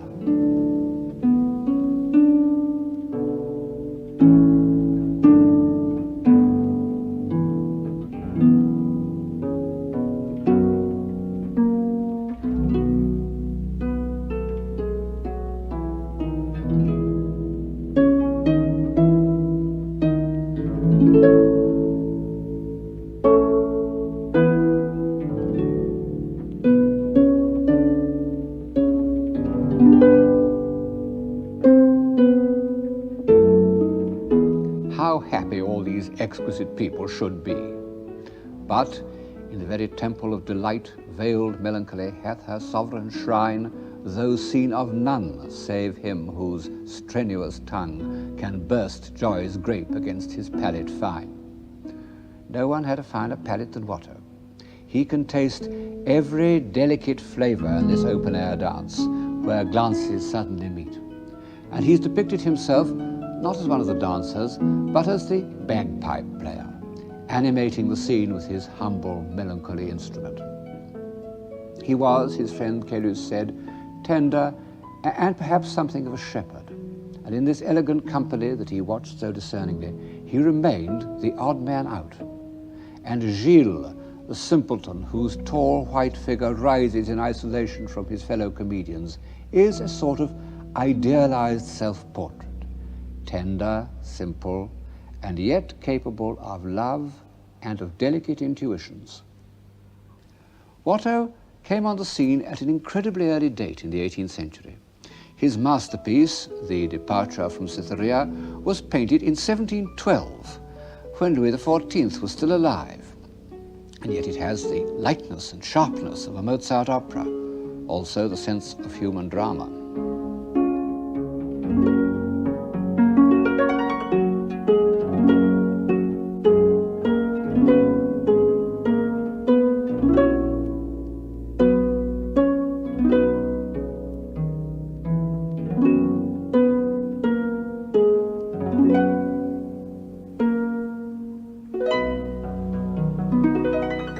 The new sensibility of which Watteau was the prophet showed itself most of all in a more delicate understanding of the relations between men and women.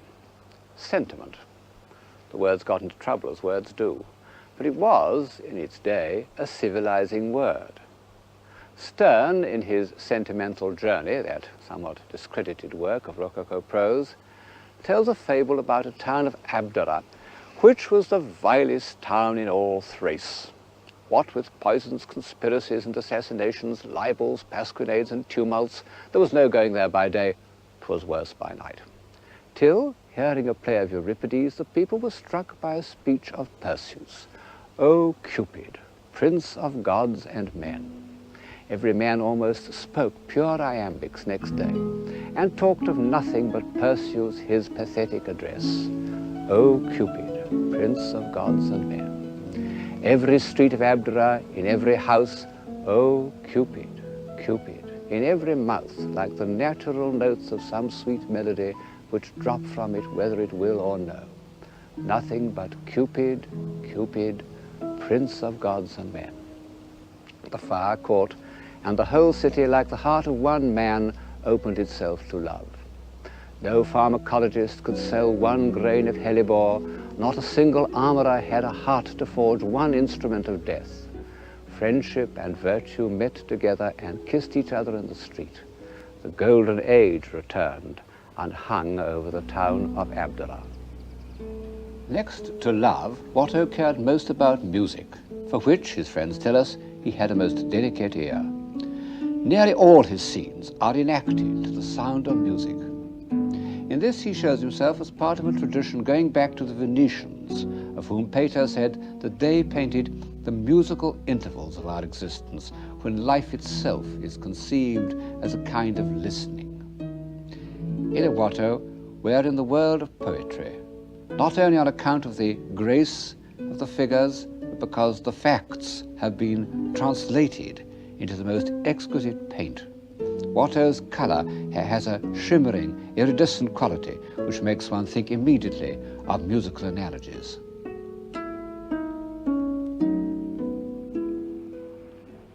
Watteau died in 1721, the same age of Raphael, 37. And by that date, the Rococo style was just beginning to affect decoration and architecture. 10 years later, it had spread all over Europe, producing a style as international as the early 15th century Gothic. Rococo even spread to England, although the native good sense of a fox-hunting society prevented its more extravagant flights. I suppose that most of the plaster work, like most of the opera singing, was done by foreigners. But a group of English craftsmen designed and executed the decorations in this music room from Norfolk House, which is only a little less elegant than its Parisian counterpart. It's extraordinary how a true international style controls the shape of everything. It's an absolute compulsion which overrides convenience, or what we used to call functionalism.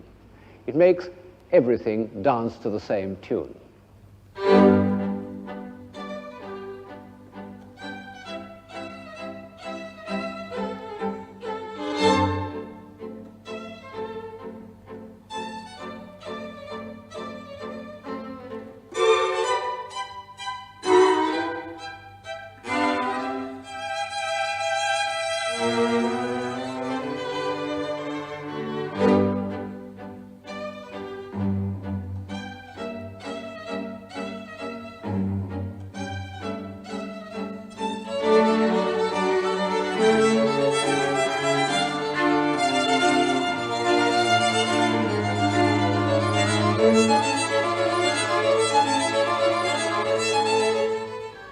Walter Pater said that all art aspired to the condition of music. I don't suppose he thought of extending this famous dictum to applied art, but it is true of the finest Rococo design. The rhythms, the assonances, the texture have the effect of music and are echoed in the music of the next 50 years.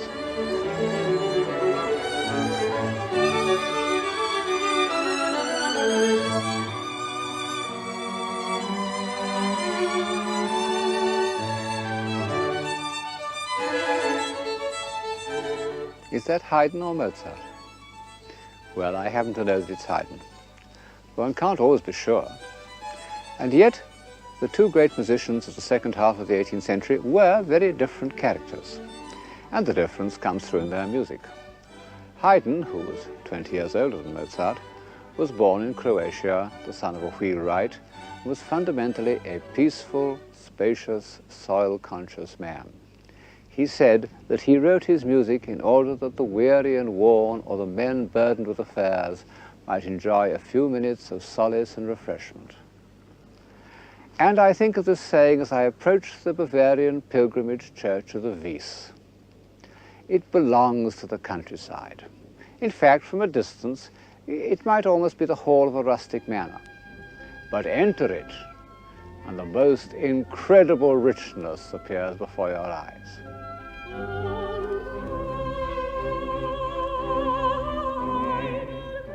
In these Rococo churches, the faithful are persuaded not by fear, but by joy. They're a foretaste of paradise. Sometimes, I admit, rather more like the Mohammedan paradise of the senses and the disembodied paradise of Christianity. Oh, Cupid, Cupid, prince of gods and men. Well, it's always been difficult, even for the saints, to represent spiritual love without having recourse to the symbols of physical love. Creation is the most mysterious of all God's acts. And it is Haydn's creation that comes to my mind as I contemplate the rustic delights of the brothers Zimmermann.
It's curious that in the present day we should have made such a cult of Rococo music when the Rococo style as a whole runs so strongly counter to our convictions. You see, many of the most beautiful Rococo buildings of the 18th century were built simply to give pleasure by people who believed that pleasure was important and worth taking trouble about and could be given some of the quality of art. And we managed to destroy a good many of them during the war, including the Palace of Sanssouci at Potsdam and the Zwinger at Dresden. As I've said, it may be difficult to define civilization, but it isn't so difficult to recognize barbarism. But by chance, we didn't hit the pleasure pavilions at Nymphenburg, which is a suburb of Munich. Munich itself we pretty well laid flat. They were built for the Elector Max Emanuel by his court dwarf named Cuvillier, who happened to be an architect of genius. Despite his French name, he came from Flanders. This behind me is the most famous of them, I suppose, the Amalienburg. The exterior is quite simple, the interior a riot, or rather a ballet of beautifully designed ornament.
These rooms are the ultimate in Rococo decoration.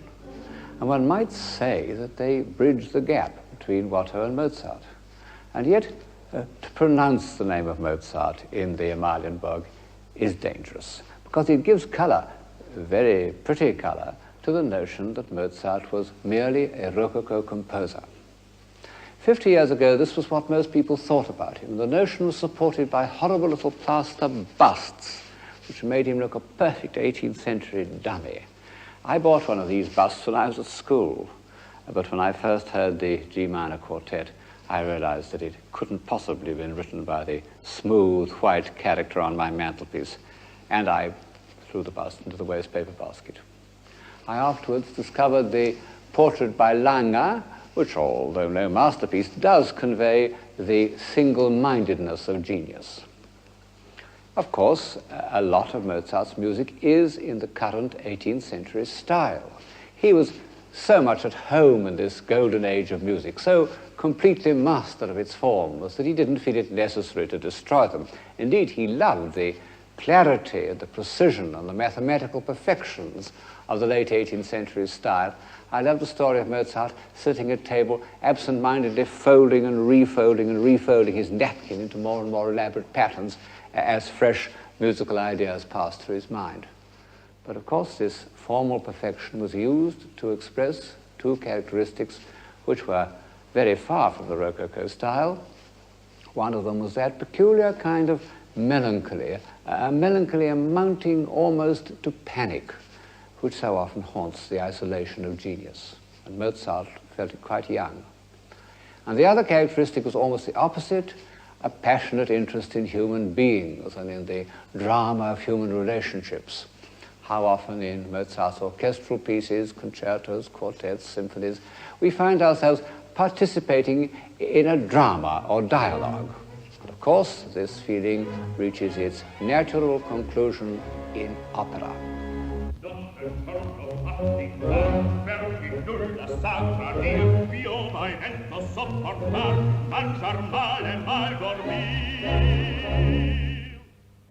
Opera, next to Gothic architecture, is one of the oddest inventions of Western man.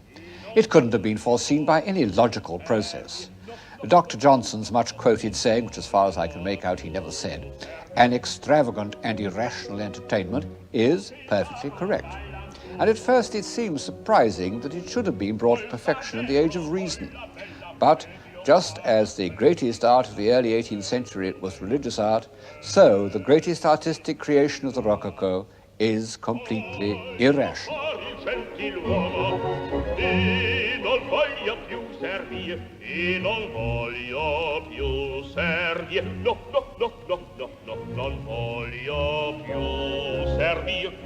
Ma mi par che venga gente, ma mi par che venga gente, non mi voglio far sentire, non mi voglio far sentire, non mi voglio far sentire, no.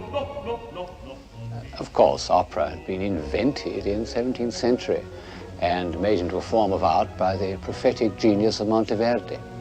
It came to the north from Catholic Italy, and it flourished in the Catholic capitals, Vienna, Munich, Prague. Indignant Protestants used to say that Rococo churches were like opera houses. Quite true, only it was the other way around. As you can see, this enchanting opera house in Munich, built by the dwarf architect Cuvillier, is exactly like a Rococo church. One can almost say that opera houses came in when churches went out. And they expressed so completely the views of this new profane religion that for 100 years all opera houses continued to be built in Rococo style long after that style had gone out of fashion. And in Catholic countries, not only in Europe but in South America, they were often the best and largest buildings in the town.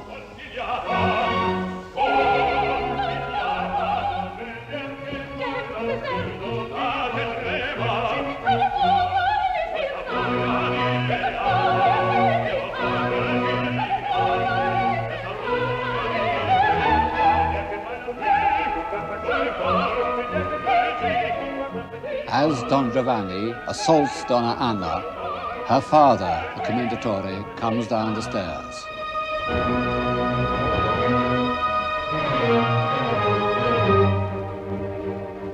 What on earth has given opera its prestige in Western civilization? A prestige that has outlasted so many different fashions and ways of thought. Why are people prepared to sit silently for 3 hours listening to a performance of which they don't understand a word? Why do quite small towns all over Germany and Italy still devote a large portion of their budgets to this irrational entertainment? Well, partly, of course, because it's a display of skill, like a football match. But chiefly, I think, because it is irrational. What is too silly to be said may be sung. Well, yes, but what is too subtle to be said, or too deeply felt, or too revealing, or too mysterious? These things can also be sung, and only be sung.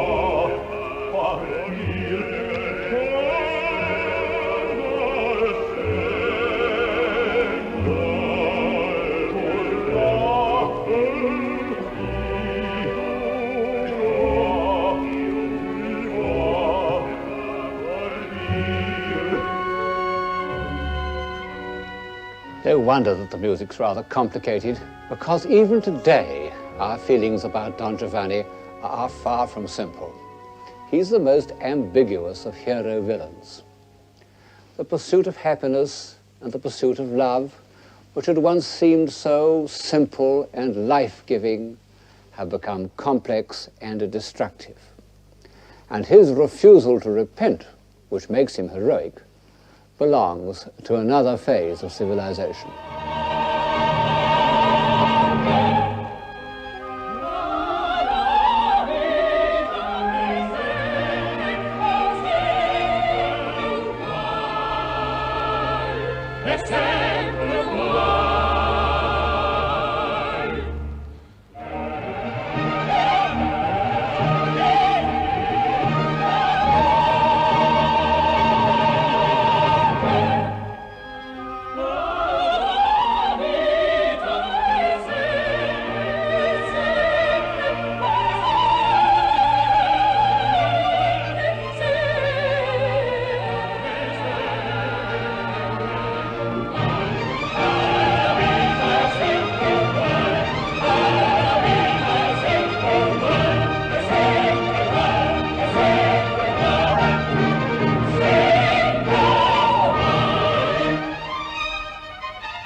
what witty, intelligent faces.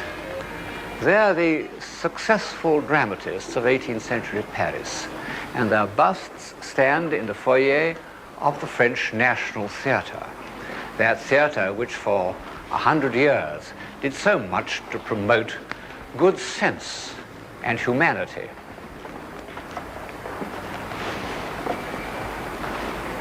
And here is the wittiest and most intelligent of them all, in fact, at a certain level, one of the most intelligent men that have ever lived, Voltaire. He's smiling, the smile of reason. You know, there's a character called Fontenelle, a French philosopher who, by living to be nearly 100, bridged the 17th and 18th centuries, the world of Newton and the world of Voltaire. He held a position known as perpetual secretary of the Academy of Science. He told an interviewer that he had never run and never lost his temper. The interviewer asked him if he had ever laughed. He said, "No, I have never made ha-ha." But he smiled. And so do all the other distinguished writers, philosophers, dramatists, and hostesses of the French 18th century. It seems to us shallow. We've got into deep water in the last 50 years. We feel that people ought to be more passionate, more convinced, or, as the current jargon has it, more committed. The smile of reason may seem to betray a certain incomprehension of the deeper human emotions, but it didn't preclude some strongly held beliefs. Belief in natural law, belief in justice, belief in toleration. Not bad. The philosophers of the Enlightenment pushed European civilization some steps up the hill. And in theory, at any rate, this gain was consolidated throughout the 19th century. Up to the 1930s, people were supposed not to burn witches and other members of minority groups, or extract confessions by torture, or pervert the course of justice, or go to prison for speaking the truth, except, of course, during wars.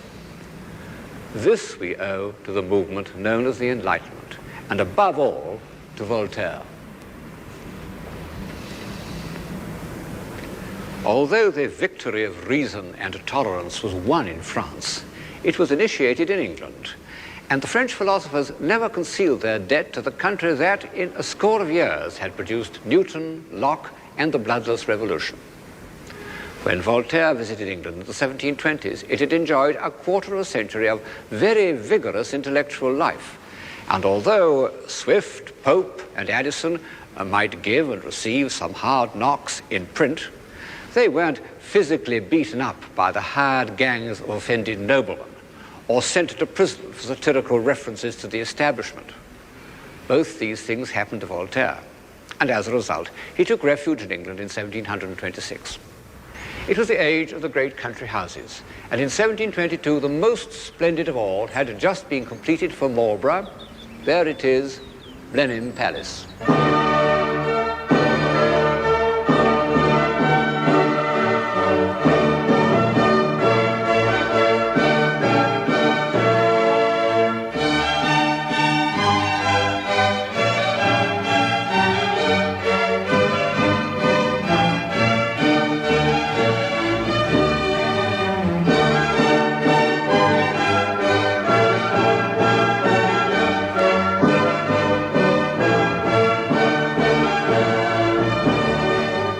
A superb setting, but not everybody's idea of a pleasant country retreat.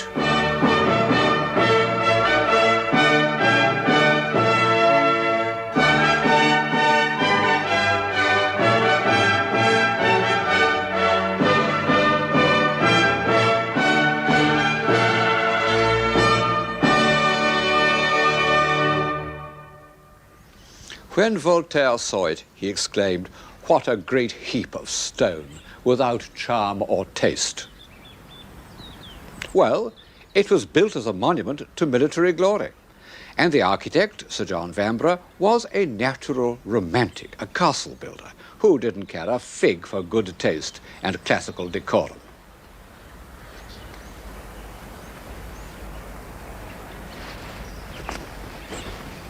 '18th century England was the paradise of the amateur. by which I mean men rich enough and grand enough to do whatever they liked, who nevertheless did things that required a good deal of expertise. One of the things they chose to do was architecture. Wren began as a brilliant amateur, and although he made himself into a professional, he retained the amateur's freedom of approach to every problem. And two of his chief successors were amateurs by any definition. Sir John Vanbrugh wrote plays, but he also designed the vast and complicated structure of Blenheim. Lord Burlington was a connoisseur and a collector and arbiter of taste, the sort of character nowadays much despised. But he built this small masterpiece of domestic architecture, Chiswick.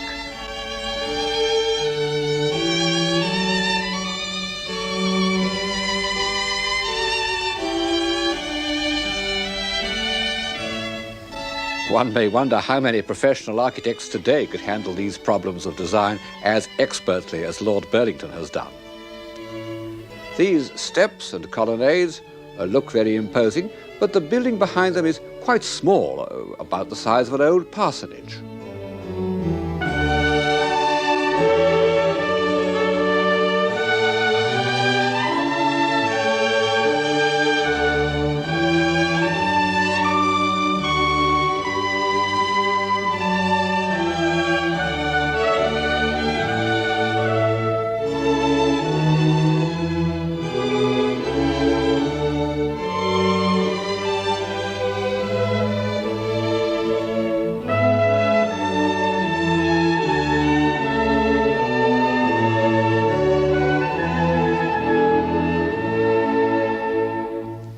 In fact, Chiswick was not meant for day-to-day existence, but for social occasions, conversation, intrigue, political gossip, and a little music.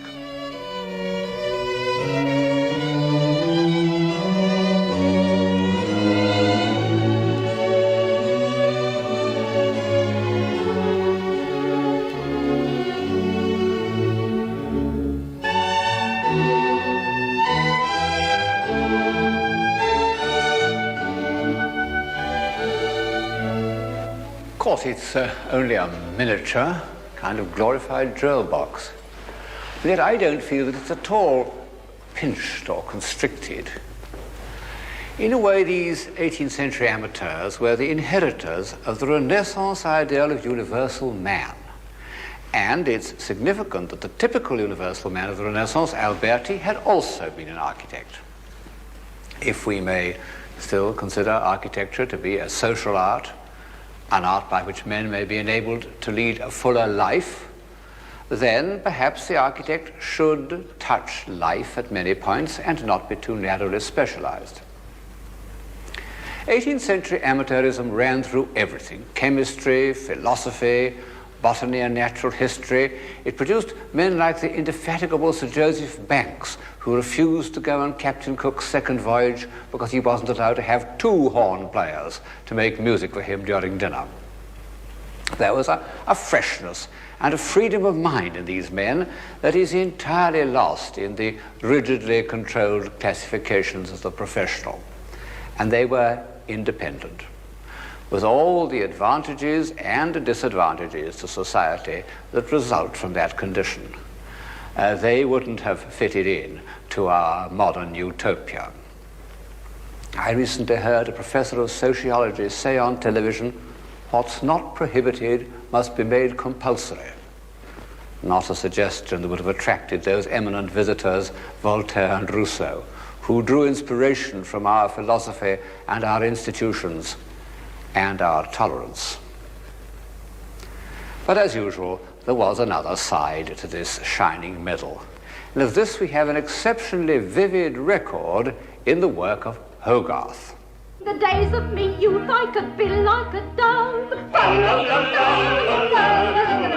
In the days of my youth he could be like a dove, like a sparrow at all times was ready for love. Little laddie, little laddie, la-la-la-la-la-la-la-la. The life of all mortals in kissing should pass. La-la-la-la-la-la. The life of all mortals in kissing should should pass lip to lip while you're young and the lip to the glass. Fa-la-la-la-la-la, fa-la-la-la-la-la, fa-la-la-la-la-la-la. Drinking, wenching, stealing. No more than today, I suppose, but rather more openly. All this coarse life is painted with great delicacy. And although Hogarth's compositions are rather a muddle, one can't deny that he had a gift of narrative invention. In later life, he did a series of pictures of an election that are easy to follow and a very convincing comment on the much cracked-up democracy of 18th century England. Here's the polling booth with imbeciles and moribunds being persuaded to make their marks. And an old soldier loyally voting for the establishment with his hook. And here's the successful candidate, like a fat powdered capon, borne in triumph by his bruisers who are still carrying on their private feuds. And I must confess that Hogarth conquers my prejudice by this blind fiddler. A real stroke of imagination, outside the usual range of his moralizing journalism. The truth is, I think, that 18th century England, in the aftermath of its middle-class revolution, had created two societies very remote from one another. One was a society of modest country gentlemen, of which we have a perfect record in the work of a painter called Davis, comically stiff and expressionless in their cold, empty rooms. True, it developed into the world of Jane Austen, which was not lacking in critical intelligence, but was somewhat deficient in energy. The other was the urban society of which Hogarth has left us many records. Plenty of animal spirits, but not what we could call by any stretch civilization. I hope you won't think it too facile if I compare this print, called A Midnight Modern Conversation, with a picture painted in the same decade called A Reading from Molière, by the French artist de Troyes. In this series, I've tried to go beyond the narrower meaning of the word civilized, but all the same, it has its value, and one can't deny that this is a picture of civilized life. Even the furniture contrives to be both beautiful and comfortable at the same time. And one reason is that whereas all the characters in Hogarth's Midnight Conversation are male, 5 out of the 7 figures in the de Troyes are women. In talking about the 12th and 13th centuries, I said how great an advance in civilization was achieved by respect for feminine qualities. And the same was true of 18th century France.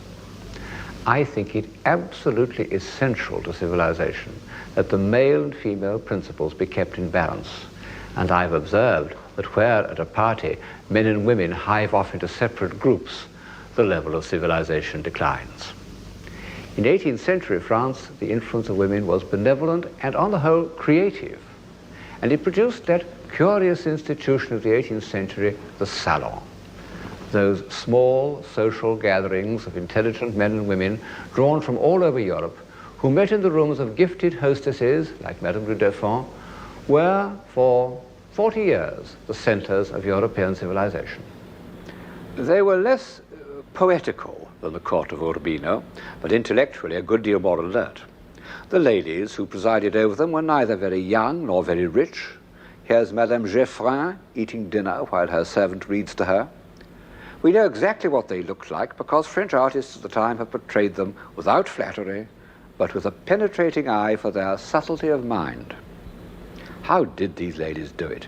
Not by beauty or physical charms. They did it by human sympathy, by making people feel at ease, by tact. The success of the Parisian salon also depended on 2 accidental factors. The court and government of France were not situated in Paris, but here in Versailles.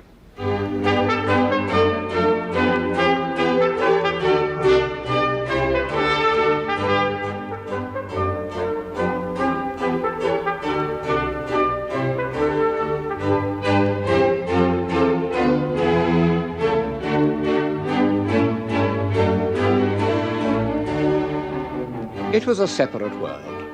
Indeed, the courtiers of Versailles always referred to it as ce pays-ci, this country of ours. And to this day, I enter this huge, unfriendly courtyard with mixed feelings, panic and fatigue, as if I were going into an alien world.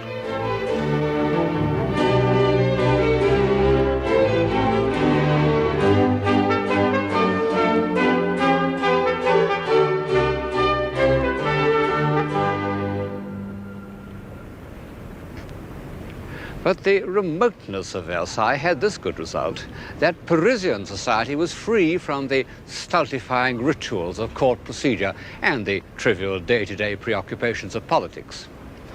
The other thing that made 18th century salons a source of enlightenment was that the French upper classes were not destructively rich.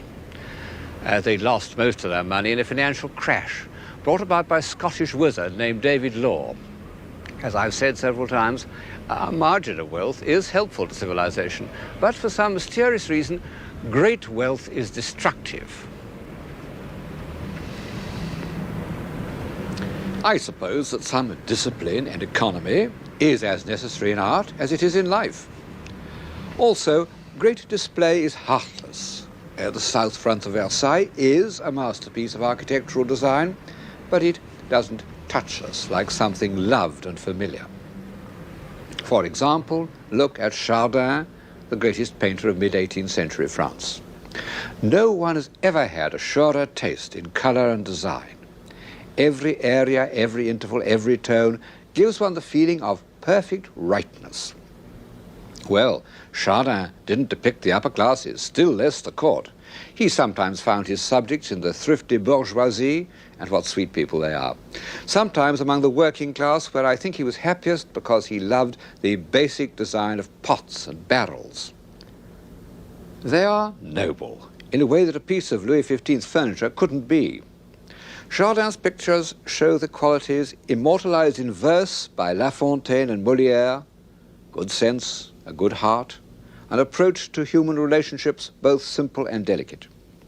And they show that these survived into the mid-18th century and survive to this day among skilled workmen, what the French call artisans, who still maintain the character of French civilization.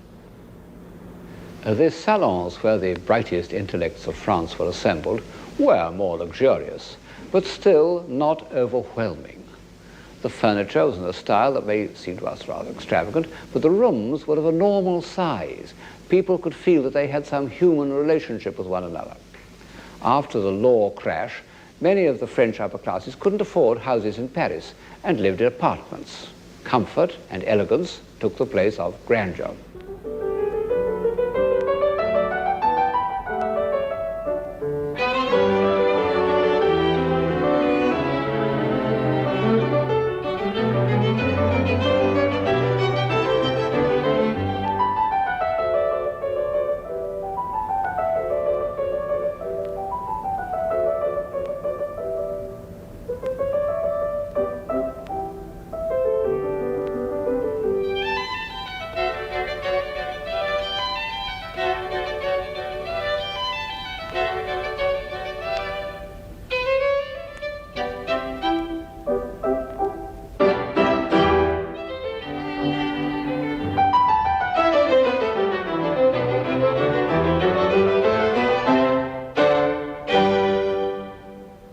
We have a complete record of how people lived in mid-18th century France, because there were innumerable minor artists who were content to record the contemporary scene instead of expressing themselves.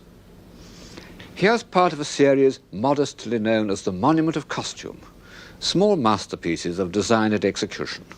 The ladies have come to see their friend who is about to have a baby. "Don't be afraid, dear friend," they say. In this painting by Boucher, a lady is dressing by the fire, her maid asking her what she's going to wear. And here, also by Boucher, is the family sitting by the window having their morning coffee, or more likely chocolate. The little girl showing off her toys. Well, nobody but a sourpuss or a hypocrite would deny that this is an agreeable way of life. Why do so many of us instinctively react against it? Because we think it based on exploitation? Well, Do we really think that far? If so, it's like being sorry for animals and not being a vegetarian. Our whole society is based on different sorts of exploitation. Or is it because we believe that this kind of life was shallow and trivial? Well, that simply isn't true. The men who enjoyed it were no fools. Talleyrand said that only those who experienced the life of 18th century France had known the douceur de vivre, the sweetness of living. And Talleyrand was certainly one of the most intelligent men who ever taken up politics. The people who frequented the salons of 18th century France were not merely a group of fashionable good-timers. They were the outstanding philosophers and scientists of the time. They wanted to publish their very revolutionary views on religion.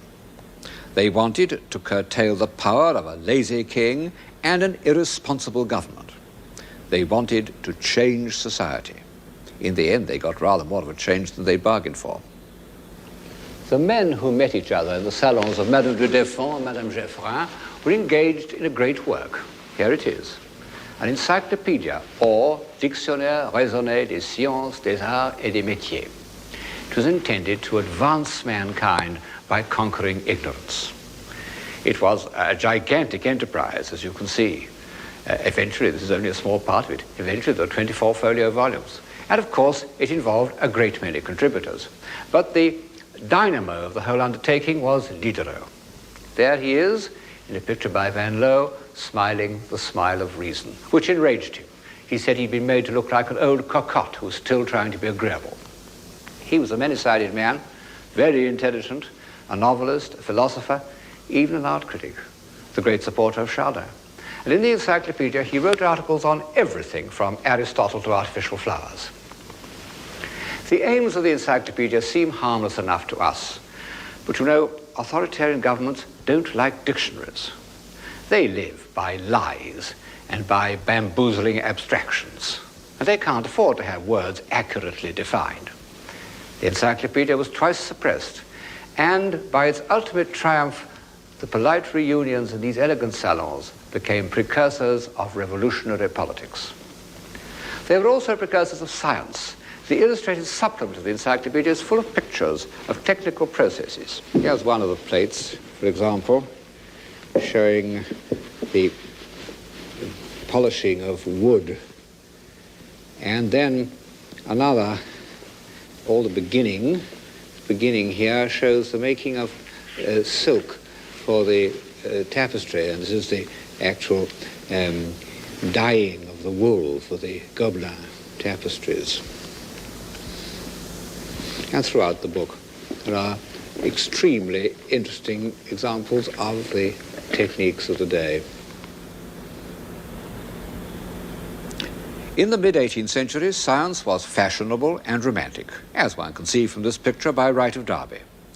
The experiment with the air pump brings us to the new age of scientific invention. The natural philosopher, with his long hair and dedicated stare, perhaps a trifle theatrical, but the other characters are awfully well observed. The little girls who can't bear to witness the death of the poor pigeon, the sensible middle-aged man who tells them that such sacrifices must be made in the interest of science, and the thoughtful man on the right who is wondering if this kind of experiment is really going to do mankind much good. They're all taking it quite seriously, but nonetheless science was, to some extent, an after-dinner occupation like playing the piano in the next century. Even Voltaire, who spent a vast amount of time on weighing molten metal and cutting up worms, was only a dilettante. He lacked the patient realism of the experimenter, and perhaps such tenacity exists only in a milieu where quick-wittedness is less highly valued. In the 18th century, it emerged in a country where civilization still had the energy of newness, Scotland. Will ye go to Sheriff Muir, Bold John o' in his stewer, there to see the noble Mar and his Hieland laddies, o' the true men o' the north, Angus Huntley and Seaforth, scouring on to cross the Forth with their white cockaddies. There you'll see the banners flare, there you'll hear the bagpipes rare, and the trumpets deadly blare, wi' the cannons rattle. There you'll see the bold Macross, Camerons and Clanranald's raws, o' the clans wi' loud huzzas rushing to the battle. The Scottish character, and I'm a Scot myself, shows an extraordinary combination of realism and reckless sentiment. The sentiment has passed into popular legend, and the Scots are proud of it, and no wonder. Where but in Edinburgh does a romantic landscape come right into the centre of the town? But it's the realism that counts, and that made 18th century Scotland a poor, remote, semi-barbarous country, a force in European civilization. Let me name some 18th century Scots. In the world of ideas and science, Adam Smith, David Hume, Joseph Black and James Watt. It's a matter of historical fact that these were the men who, soon after the year 1760, changed the whole current of European thought and life.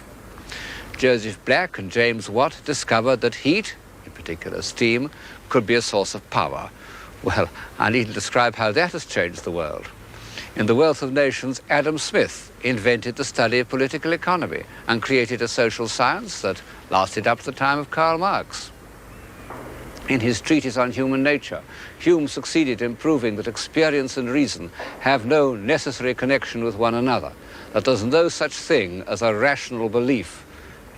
Hume, as he himself said, was of an open, social and cheerful humour, and he was much beloved by the ladies in the Paris salons. I suppose they've never read that small book which has made all philosophers feel uneasy till the present day.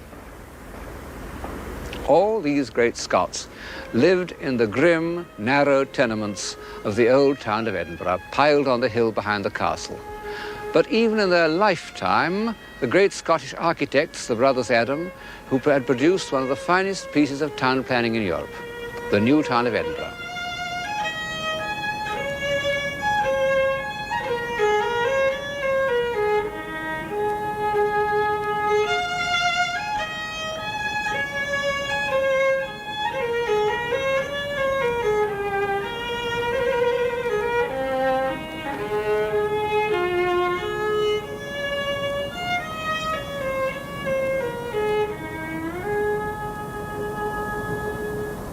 In addition, they exploited, I think one may almost say invented, the strict, pure classicism that was to influence architecture all over Europe.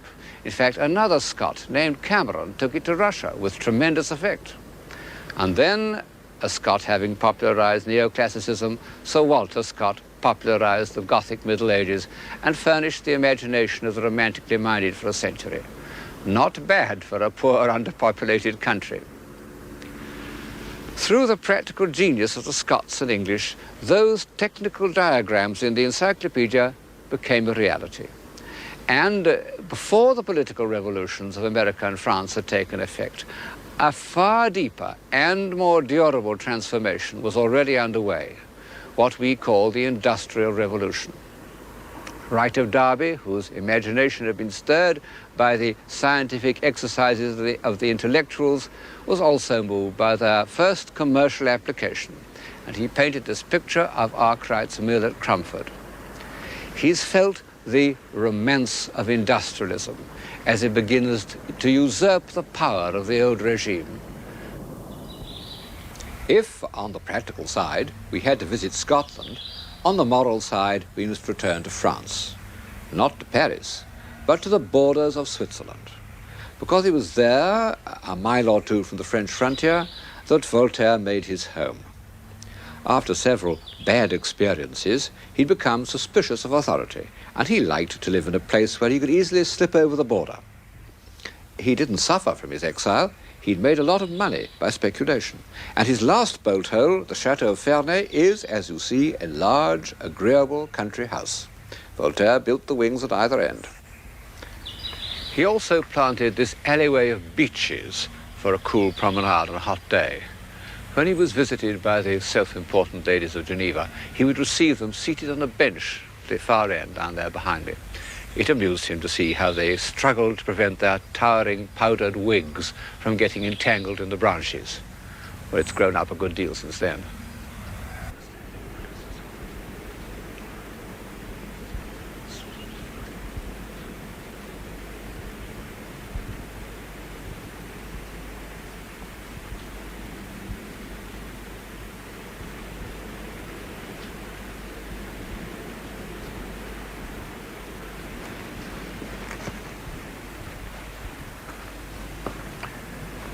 It was in this room that he thought up devastating witticisms with which to destroy his enemies. He may even have done so in this very chair, one of a set with the covers worked by his niece, Madame Denis. I wish I could convey the quality of his wit to you, but Voltaire is one of those writers whose virtue is inseparable from his style, and true style is untranslatable. He himself said, "One word in the wrong place will ruin the most beautiful thought." Still more would it ruin the wit and irony which were his peculiar gifts. To the end of his life he couldn't resist a joke, but on one subject he was completely serious: justice. Many people in his lifetime and since have compared him to a monkey, but when he came to fighting injustice, he was a bulldog. He never let go. He pestered all his friends, he wrote an unending stream of pamphlets, and finally he had some of the victims, like these members of a Protestant family named Calas, who had been cruelly persecuted in Bordeaux, living at his expense at Ferney. Gradually the world ceased to think of him as an impudent libertine, but as a patriarch and sage. And by 1778, he at last felt it safe to return to Paris. He was 84. No victorious general, no lone flyer has ever been given such a reception. He was hailed as the universal man and the friend of mankind. People of all classes crowded round his house, drew his carriage, mobbed him wherever he went. Finally, his bust was crowned on the stage of the Théâtre Français. Naturally, it killed him, but he died triumphant.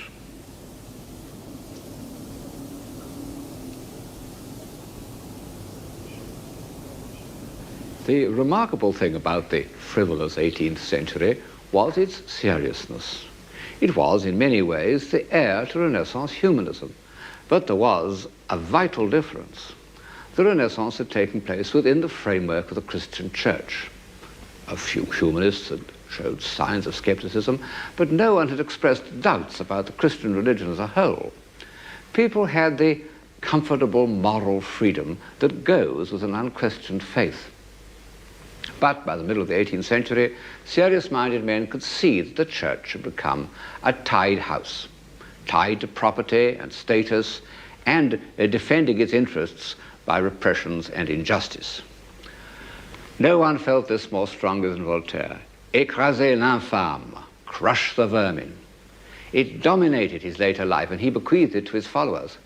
I remember H.G. Wells, who was a kind of 20th century Voltaire, saying that he daren't drive a car in France because the temptation to run over a priest would be too strong for him. All the same, Voltaire remained a kind of believer. He even built a chapel at Ferney. Over the door he had inscribed the words Deo erexit Voltaire, Voltaire in larger letters. It was an affair solely between him and God.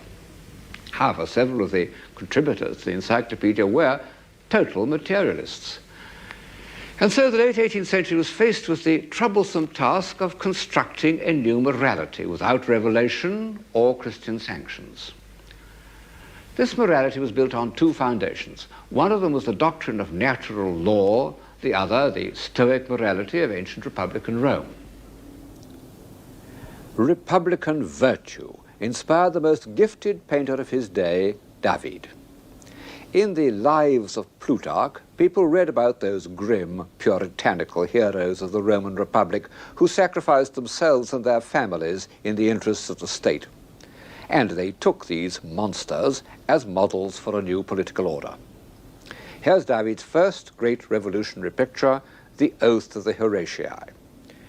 It was painted in 1785, and it created an effect which those of us who remember the first appearance of Picasso's Guernica may be able faintly to imagine.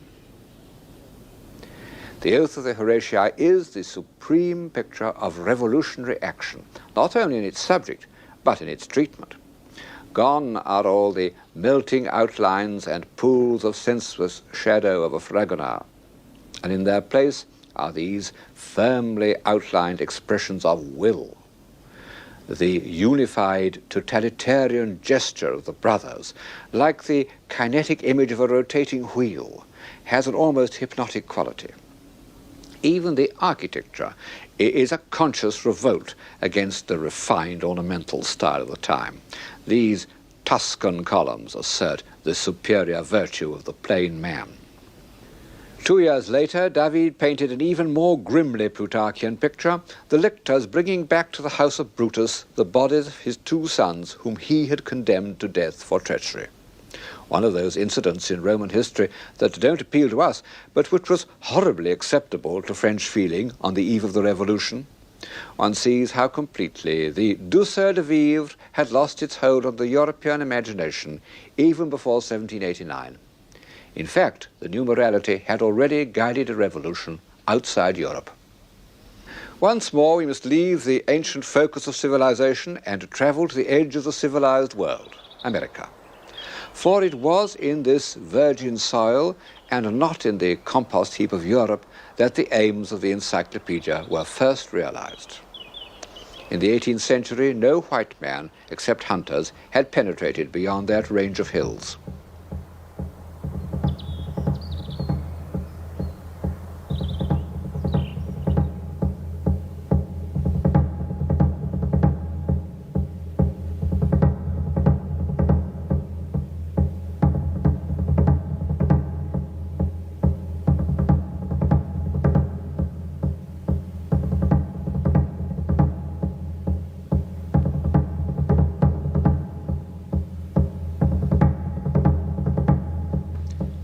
But here, on the border territory of the Indian, the trapper, the buffalo, a young Virginian lawyer elected to build his home in the 1760s.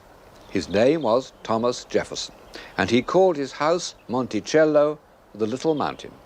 It must have been an extraordinary apparition in that wild landscape.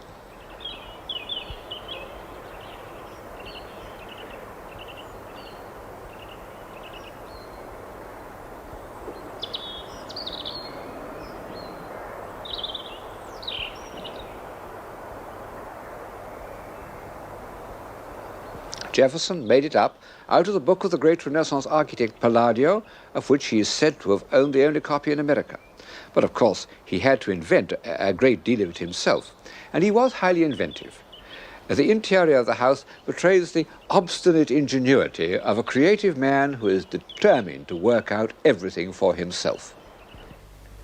This is his idea for a bed placed between 2 rooms in the wall, so he could get out either side, either into his study or his sitting room. And to dress, he went up this little circular stair to the room above. And this was his own design for spectacles in a little box the size of a patch box. They look a little small, but in fact you can read by them perfectly well, and with them I can read his own edition of Vitruvius, the classical architect who inspired so much of his building.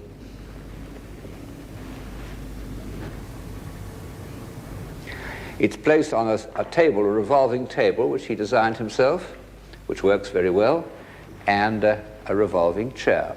Everything in the room he designed, the drapes, the moldings, every single thing. And it all has a kind of simple, homespun, independent air, which is the stamp of Jefferson. He was the typical universal man of the 18th century. Linguist, scientist, agriculturalist, educator, town planner, and architect. Almost a reincarnation of Leon Battista Alberti, the universal man of the Renaissance. Even down to a love of music and the management of horses and a certain crankiness. What in a lesser man could have been called a touch of self-righteousness. What a willful, independent head. Of course, Jefferson wasn't as good an architect as Alberti, but then he was also President of the United States. And as an architect, he was by no means bad. Monticello was the beginning of that simple, almost rustic classicism that stretches right up the eastern seaboard of America, right up to Massachusetts, and lasted for 100 years, producing a body of simple, civilized, domestic architecture equal to any in the world. And it reflects the grave self-assurance of the founders of the American Republic. Jefferson is buried in the grounds of Monticello. He left instructions for his tomb On it were to be inscribed the following sentences, and not a word more. Here was buried Thomas Jefferson, author of the Declaration of American Independence, of the Statute of Virginia for Religious Freedom, and father of the University of Virginia.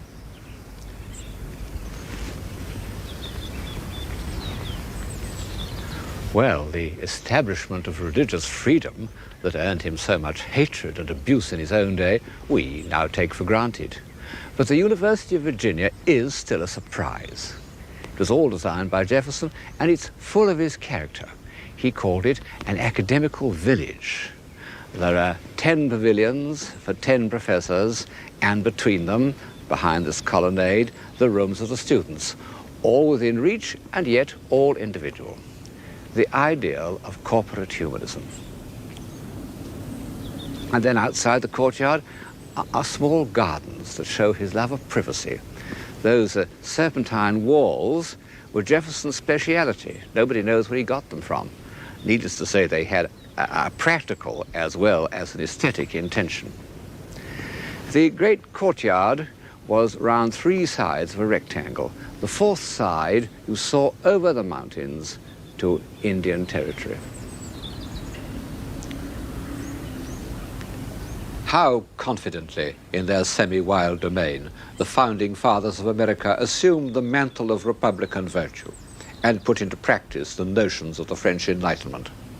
They even called on the great sculptor of the Enlightenment, Houdon, to commemorate their victorious General Washington. And here's the result, standing in the Capitol at Richmond, Virginia. This program began with Houdon's statue of Voltaire, smiling the smile of reason. It could end with Houdon's statue of Washington. No more smiles. Houdon saw his subject as that favorite Roman Republican hero, the decent country gentleman called away from his farm to defend his neighbor's liberties.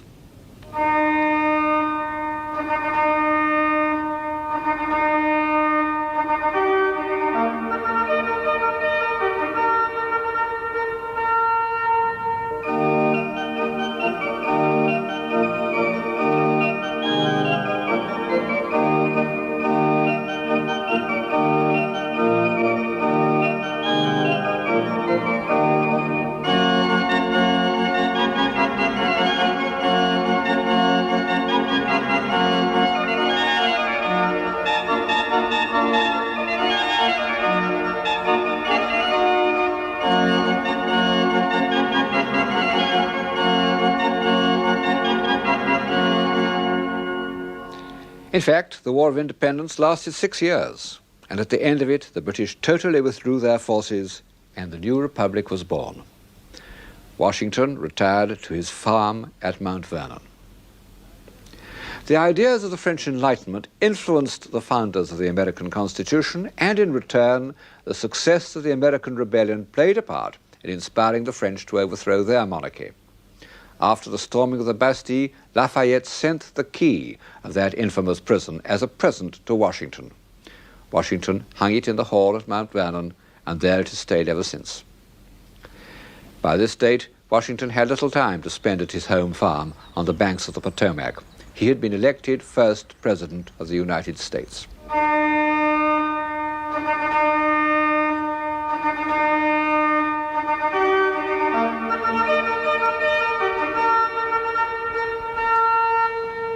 His monument dominates the new capital city, which was named after him.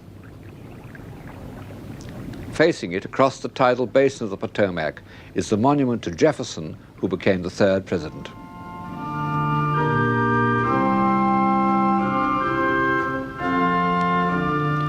Not only the Palladian architecture, but the music has crossed the Atlantic. God Save the King has become My Country 'Tis of Thee.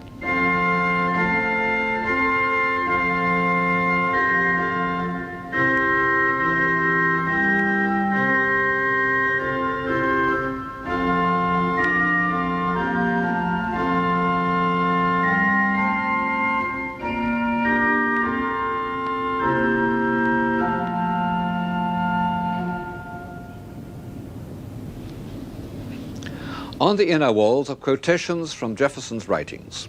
First, the familiar, noble, indestructible words of the Declaration of Independence.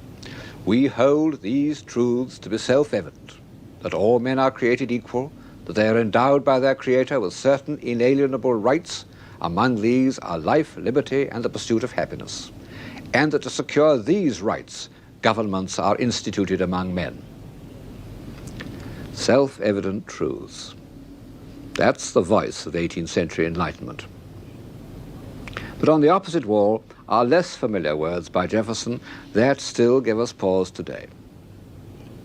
I tremble for my country when I reflect that God is just, that his justice cannot sleep forever. Commerce between master and slave is despotism. Nothing is more certainly written in the book of fate than that these people are to be free. A peaceful-looking scene, a great ideal made visible, but beyond it, what problems? Almost insoluble, or at least not soluble by the smile of reason.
For almost 1,000 years, the chief creative force in Western civilization was Christianity. Then, early in the 18th century, it suddenly declined. in intellectual society, it practically disappeared. Of course, it left a vacuum. People couldn't get on without a belief in something outside themselves. And during the next 100 years, they concocted a new belief, which, however irrational it may seem to us, has added a good deal to our civilization. A belief in the divinity of nature. Well, it's said that one can attach 52 different meanings to the word nature. In the early 18th century, it had come to mean little more than common sense, as when in conversation we say, but naturally. But the evidences of divine power which took the place of Christianity were manifestations of what we still mean by nature, those parts of the visible world which were not created by man and can be perceived through the senses. Now, this particular change in the direction of the human mind was very largely achieved in England. And I suppose it's no accident that England was the first country in which the Christian faith had collapsed. In about 1730, the French philosopher Montesquieu noted, "There is no religion in England. If anyone mentions religion, people begin to laugh." Montesquieu saw only the ruins of religion, and although he was a very intelligent man, he couldn't have foreseen that these ruins were part of the subtle way in which faith in divine power was to trickle back into the Western European mind.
The ruins of the age of faith had become a part of nature, or rather they had become a sort of lead-in to nature through sentiment and memory. They helped to evoke that curious frame of mind which, in the early 18th century, was the usual prelude to the enjoyment of natural beauty, a gentle melancholy. Beautiful poetry was inspired by that mood. Listen to Collins's Ode to Evening. Then lead, calm votaress, where some sheety lake cheers the lone heath, or some time-hallowed pile, or upland fallows grey, reflect its last cool gleam. Or if chill blustering winds or driving rain prevent my willing feet, be mine the hut that from the mountain's side views wilds and swelling floods, and hamlets brown and dim-discovered spires, and hears their simple bell, and marks o'er all thy dewy fingers draw the gradual dusky veil. Very beautiful, but not very like nature, any more than were the pictures of Gainsborough and Cousins which accompanied it. The author of that poem, William Collins, isn't a familiar name outside England, and the same is true of all the 18th century English nature poets, even James Thomson, who was in his day the most famous poet in Europe. An emotional response to nature is one of the few extensions of our faculties that don't go back to an individual of genius. It first appears in minor poets and provincial painters, and even in fashions. For example, the fashion that took the straight avenues of formal gardens and changed them into twisting paths with pseudo-natural prospects, what were known all over Europe for 100 years as English gardens. Perhaps the most pervasive influence that England has ever had on the look of things in Europe, except for men's fashions in the early 19th century. Trivial? Well, I suppose that all fashions seem trivial, but are serious. When Pope described this scene of man as a mighty maze of walks without a plan, he was expressing a profound change in the European mind. So much for nature in the first half of the 18th century.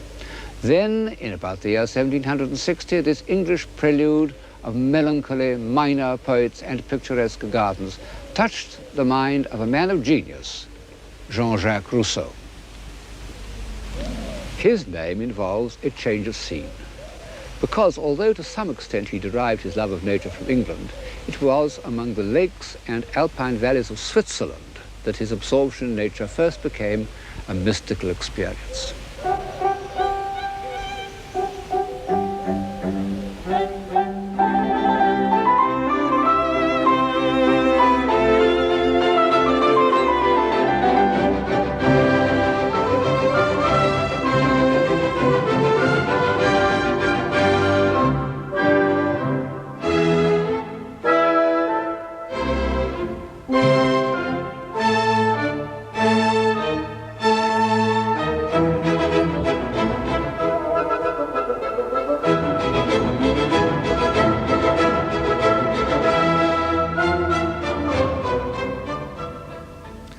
For over 2,000 years, mountains have been considered simply a nuisance, unproductive, obstacles to communication, the refuge of bandits and heretics.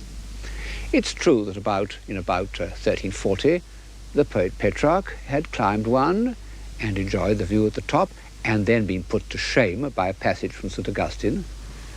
And at the beginning of the 16th century, Leonardo da Vinci had wandered about in the Alps, ostensibly to study botany and geology, but his landscape background showed that he was moved by what he saw. No other mountain climbs are recorded. And to Erasmus, Montaigne, Descartes, Newton, practically any of the great civilizers I have mentioned in these programs, the thought of climbing a mountain for pleasure would have seemed ridiculous. Perhaps I should add that this is not altogether true of the painters. For example, Peter Bruegel, on his way from Antwerp to Rome in 1552, made drawings of the Alps, which show something more than a topographical interest, and were later used in his paintings. However, the fact remains that when an ordinary traveller of the 16th and 17th centuries crossed the Alps, it never occurred to him to admire the scenery, until the year 1739, when the poet Thomas Gray, visiting the Grand Chartreuse, wrote in a letter, "Not a precipice, not a torrent, not a cliff, but is pregnant with religion and poetry." Amazing. Might have been written by Ruskin. In fact, I don't think that the full force of Alpine poetry was expressed till the time of Byron and Turner. But in the middle of the 18th century, a good many people seem to have recognized the charm of the Swiss lakes and enjoyed them in a comfortable, dilettantish sort of way. There even arose a Swiss tourist industry that supplied travelers in search of the picturesque with mementos and produced one remarkable, almost forgotten artist, Caspar Wolff, who anticipated Turner by, 30 years. But like the 18th century English nature poets, this is a provincial overture, which might never have become a part of contemporary thought without the genius of Rousseau. Whatever his defects as a human being, and they were clearly apparent to all those who tried to befriend him, Rousseau was a genius, one of the most original minds of any age, and a writer of incomparable prose. His solitary and suspicious character had this advantage, that it made him an outsider. He didn't care what he said. As a result, he was persecuted. For half his life, he was hounded out of one country after another. In 1765, he seemed safely established in a small principality, Motier, but the local parson stirred up the people against him, and they stoned him. They broke his windows. He took refuge on this island in the Lake of Bienne. And there he had an experience so intense that one could almost say it caused a revolution in human feeling. In listening to the flux and reflux of these waves, he tells us, he became completely at one with nature. He lost all consciousness of an independent self, all painful memories of the past or anxieties about the future, everything except the sense of being. I realized, he said, that our existence is nothing but a succession of moments perceived through the senses. I feel, therefore I am.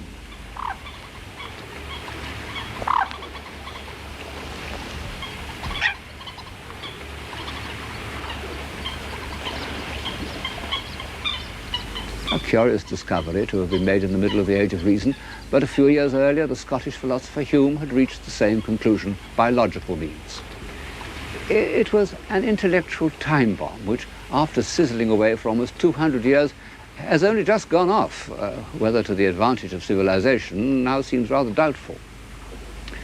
It had a certain effect in the 18th century and became part of the new cult of sensibility.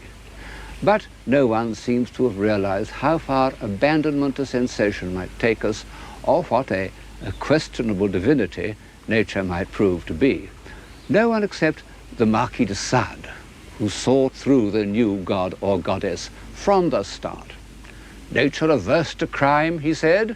I tell you that nature lives and breathes by it, hungers at all her pores for bloodshed, yearns with all her heart for the furtherance of cruelty. Well, the Marquis was what used to be called a rank outsider, and his unfavourable view of nature is hardly mentioned in the 18th century. On the contrary, Rousseau's belief in the beauty and innocence of nature was extended from plants and trees and so forth to man. He believed that natural man was virtuous. It was partly a survival of the old myth of the Golden Age, partly a feeling of shame at the corruption of European society. But Rousseau gave it a theoretical basis in a work entitled A Discourse on the Origin of Inequality Among Men. He sent a copy to Voltaire, who replied in a letter which is a famous example of Voltairean wit. No one, he said, has ever used so much intelligence to persuade us to be stupid. After reading your book, one feels one ought to walk on all fours. Unfortunately, during the last 60 years, I have lost the habit. It was a dialectical triumph, but no more, because belief in the superiority of natural man became one of the motive powers of the next half-century. And less than 20 years after Rousseau had propounded his theory, it seemed to have been confirmed by fact. The French explorer Bougainville discovered Tahiti, and 2 years later, Captain Cook stayed there for 4 months in order to observe the transit of Venus. Well, Bougainville was a student of Rousseau, and it isn't surprising that he should have found in the Tahitians all the qualities of the noble savage. But Captain Cook was a hard-headed Yorkshireman, and even he couldn't help comparing the happy and harmonious life that he had discovered in Tahiti with the squalor and brutality of Europe. And soon, the brightest wits of Paris and London were beginning to ask whether the word civilization was not more appropriate to the uncorrupted islanders of the South Seas than to the exceptionally corrupt society of 18th century Europe. You may remember that some such idea was put to Dr. Johnson by a gentleman who expatiated to him on the happiness of savage life. Do not allow yourself to be imposed on by such gross absurdities, said Dr. Johnson. It is sad stuff. If a bull could speak, he might as well exclaim, "Here am I with this cow and this grass. What being can enjoy greater felicity?" Well, without going as far as Dr. Johnson, who had momentarily forgotten the attribute of soul, the student of European civilization may observe that Polynesia produced no Dante, Michelangelo, Shakespeare, Newton, Goethe, what have you. And although we may all agree that the impact of European civilization on places like Tahiti was disastrous, we must also allow that the very fragility of those Arcadian societies, the speed and completeness with which they collapsed on the peaceful appearance of a few British sailors, followed by a handful of missionaries, shows that they were not civilizations in the sense of that word which I have been using. Although the worship of nature had its dangers, the prophets of the new religion were earnest and even pious men whose whole aim was to prove that their goddess was respectable and even moral. And they achieved this by the curious intellectual feat of approximating nature and truth. Far the greatest man to apply his mind to this feat was the poet Goethe. The word nature appears throughout his writings on almost every page of his theoretical and critical writings, and is claimed as the ultimate sanction for all his judgments. It's true that Goethe's nature is slightly different from Rousseau's nature. He meant by it not how things seem, but how things work if they are not interfered with. He saw all the living things, and he was a distinguished botanist who made his own drawings of the plants he observed. He saw everything as striving for fuller development through an infinitely long process of adaptation. I might almost say that he believed in the gradual civilization of plants and animals. It was the point of view that was later to lead to Darwin and the theory of evolution. But this analytic and philosophic approach to nature had less immediate effect on people's minds than the purely inspirational approach of the English Romantic poets Coleridge and Wordsworth. Difficult to illustrate this rather Germanic state of mind by an English picture. The ones before you are by the great German landscape painter Caspar David Friedrich. Coleridge looked at nature in the high, mystical manner. This is how he addressed the Swiss mountains in his Hymn Before Sunrise, the Vale of Chamonix.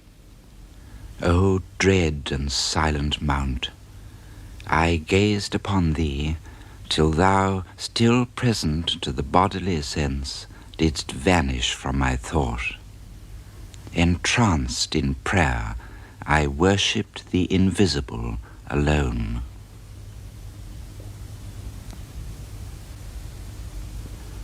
Wordsworth's approach to nature was religious in the moral Anglican manner.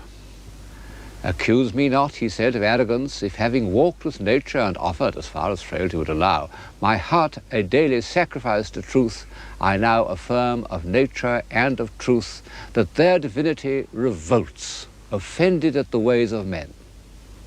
Well, that nature should be shocked by human behavior, it does seem to us rather nonsense.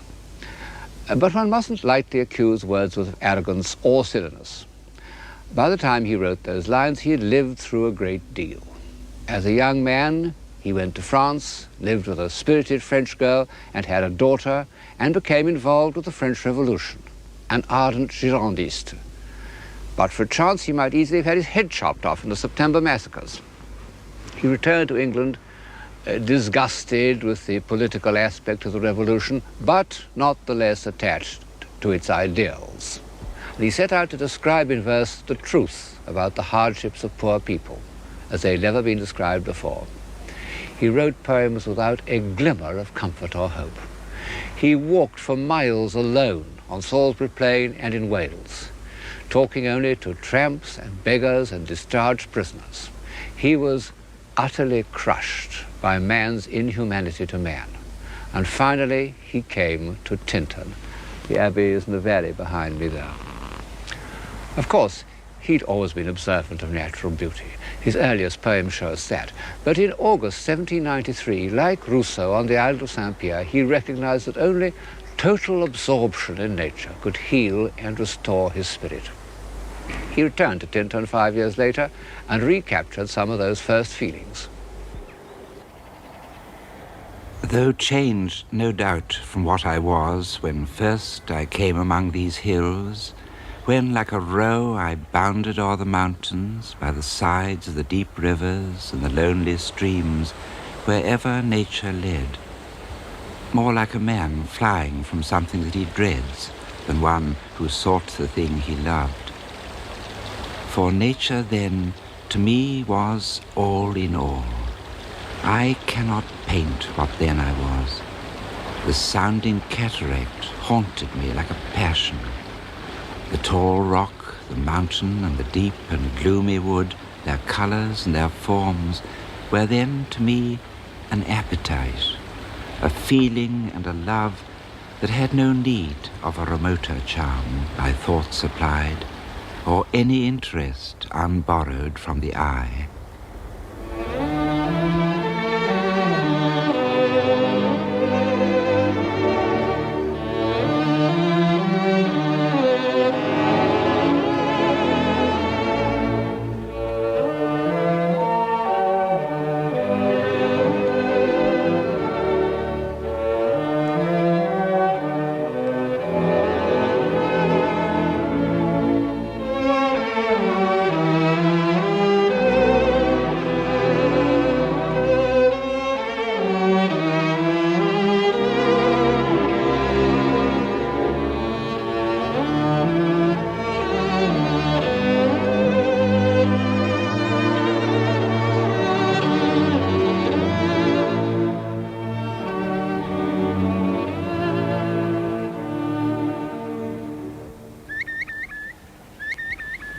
Unlike many of his successors in the 19th century, Wordsworth had earned the right to lose himself in nature.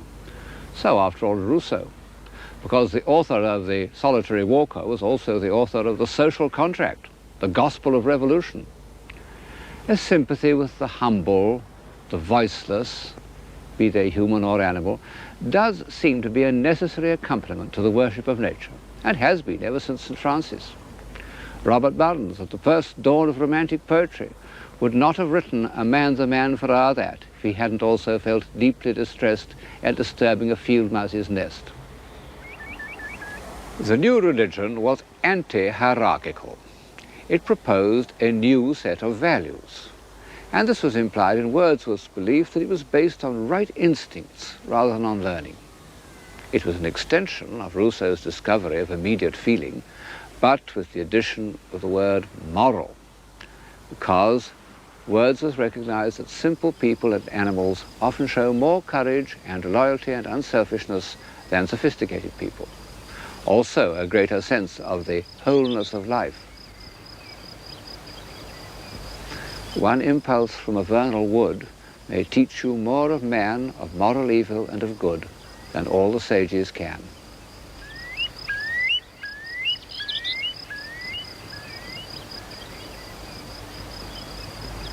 What was it that made Wordsworth turn from man to nature? It was the reappearance in his life of his sister Dorothy.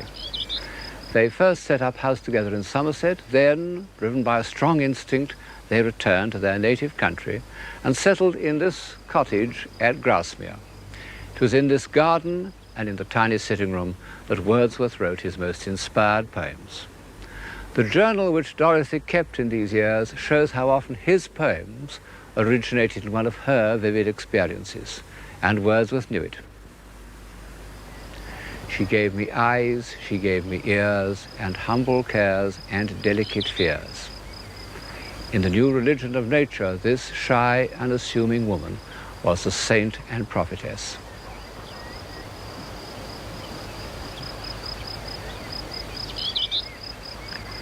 Unfortunately, the feelings for each other of brother and sister were too strong for the usages of this world. Thou, my dearest friend, my dear, dear friend, and in thy voice I catch the language of my former heart, and read my former pleasures in the shooting lights of thy wild eyes.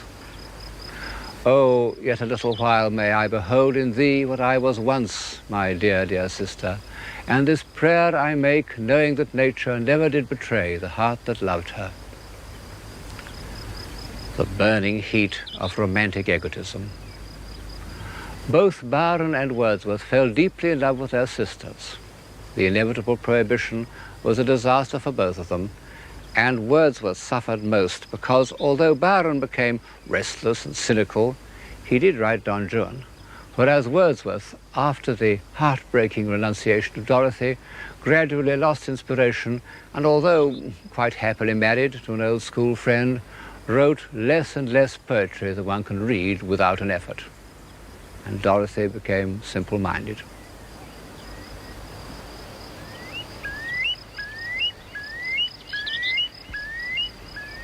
So far, I've illustrated Wordsworth's poems and ideas from the camera's view of nature. But at the same moment that English poetry took its revolutionary course, English painting also produced two men of genius, Turner and Constable. A few months before Wordsworth had settled in the Lake District, Turner had painted this picture of Buttermere. Turner, for all his love of the spectacular, was capable all his life of total surrender to a visual impression. What could be more Wordsworthian than the humble passivity with which he's immersed himself in this quite ordinary scene? However, Wordsworth's real kinship was not with Turner, but with Constable. They both were countrymen with strong appetites rigidly controlled. They both grasped nature with the same physical passion. I have seen him, said Constable's biographer, admire a fine tree with an ecstasy like that with which he would catch up a beautiful child in his arms. Constable never had the least doubt that nature meant the visible world of tree, flower, river, field and sky, exactly as they presented themselves to the senses. And he seems to have arrived intuitively at Wordsworth's belief that by dwelling with absolute truth on natural objects, he would reveal something of the moral grandeur of the universe. Only by concentrating on the shining, variable surface of appearance would he discover that motion and the spirit that impels all thinking things, all objects of all thoughts, and rolls through all things. Then both Wordsworth and Constable loved their own places, and never tired of those things which had entered their imaginations as children. Constable said, "The sound of water escaping from mill dams, old rotten planks, shiny posts and brickwork, these scenes made me a painter, and I am grateful." We've got so used to this approach to painting that it is difficult for us to see how strange it was, at a time when all serious artists aspire to go to Rome, for anyone to love shiny posts and rotten planks more than heroes in armour. Constable hated grandeur and pomposity, and like Wordsworth, his cult of simplicity sometimes seems to me to go too far. This cottage in a cornfield perhaps isn't quite interesting enough. A constable like this is the forerunner of a quantity of commonplace painting, just as Wordsworth's poems on small celandines and so forth anticipated a quantity of bad poetry. It was rejected from the Academy when it was painted. "Take away that nasty green thing," they said. But for 100 years it would have been one of his works most likely to be accepted. When Constable really trusted his emotions, his rustic subjects do achieve that quality by which, as Wordsworth said, the passions of men are incorporated with the beautiful and permanent forms of nature. In such a picture as The Leaping Horse, the classically simple structure of the lock, the weight of water, the movement of the barges, they're all expressive of man's dignity and determination, just as the sky and agitated trees are expressive of his emotional struggles.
The simple life. It was a necessary part of the new religion of nature, and one in strong contrast to earlier aspirations. Civilization, which for so long had been dependent on great monasteries or palaces or well-furnished salons, could now emanate from a cottage. Even Goethe at the court of Weimar preferred to live in a small and simple garden house. And Dove Cottage was extremely humble and remote. No carriages rolled up to that door. Which reminds me of how closely the worship of nature was connected with walking. In the 18th century, a solitary walker was viewed with almost as much disapproval as he is in Los Angeles today.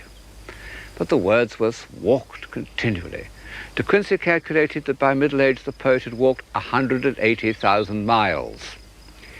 Even the unathletic Coleridge walked. They thought nothing of walking 16 miles after dinner to post a letter.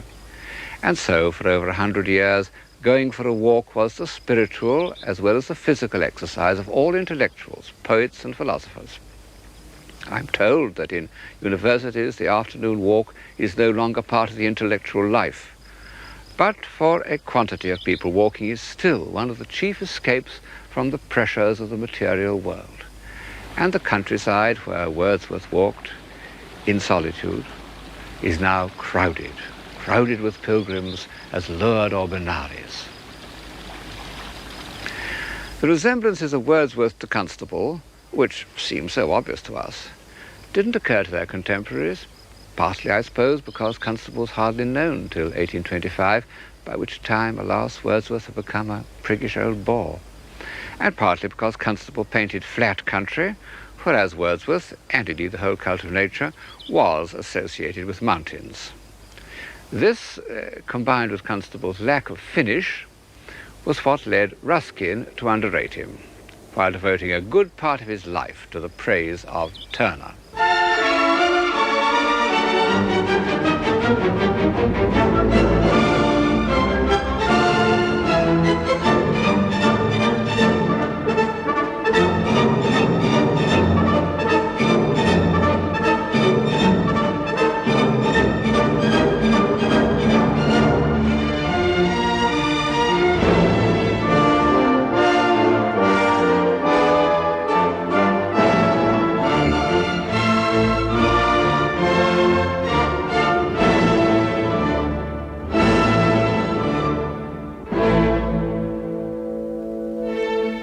Turner was the supreme exponent of that response to nature felt by Gray in the Grande Chartreuse, what one might call the picturesque sublime.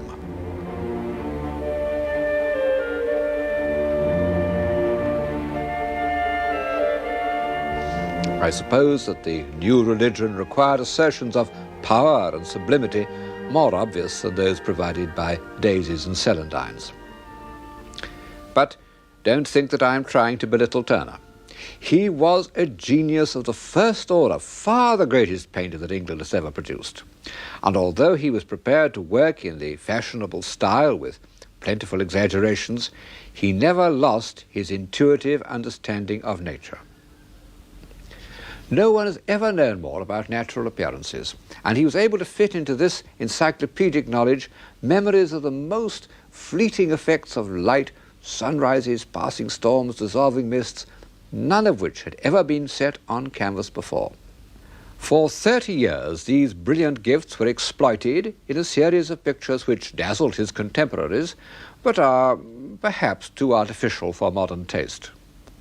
All the time, Turner was perfecting, for his own private satisfaction, an entirely new approach to painting, which really was only recognized in our own day. It consisted of transforming everything into pure color. Light rendered as color, feelings about life rendered as color. You know, it's quite difficult for us to realize what a revolutionary procedure this was. One has got to remember that for centuries objects were thought to be real because they were solid. You proved their reality by touching or tapping them. People still do. And all respectable art aimed at defining this solidity, either by modelling or by a firm outline. What is it, said Blake, that distinguishes honesty from knavery, but the hard and wary line of rectitude? Colour was considered immoral, perhaps rightly, because it is an immediate sensation, and it makes its effect independently of those ordered memories that are the basis of morality. However, Turner's colour was not at all arbitrary, what we call decorative colour. However magical it seems, it always started as the record of an actual experience. Turner, like Rousseau, used his optical sensations to discover the truth. I feel, therefore I am. It's a fact which you can verify by looking at the Turners in the Tate Gallery, that the less defined, the more purely coloristic they are, the more vividly they convey a total sense of truth to nature. Turner declared the independence of colour, and thereby added a new faculty to the human mind.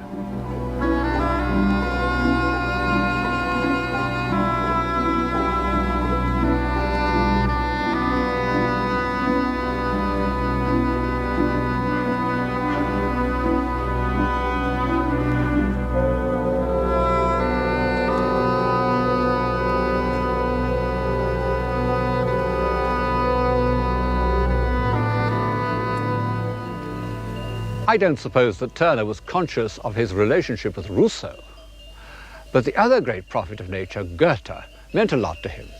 Although he had had practically no education, he painfully read Goethe's works, in particular his theory of colour, and he sympathized with Goethe's feeling for nature as an organism, as something that works according to certain laws. This, of course, was one of the things about Turner that delighted Ruskin, so that his enormous defence of the artist, which he called by the wholly misleading title of Modern Painters, became an encyclopedia of natural observation.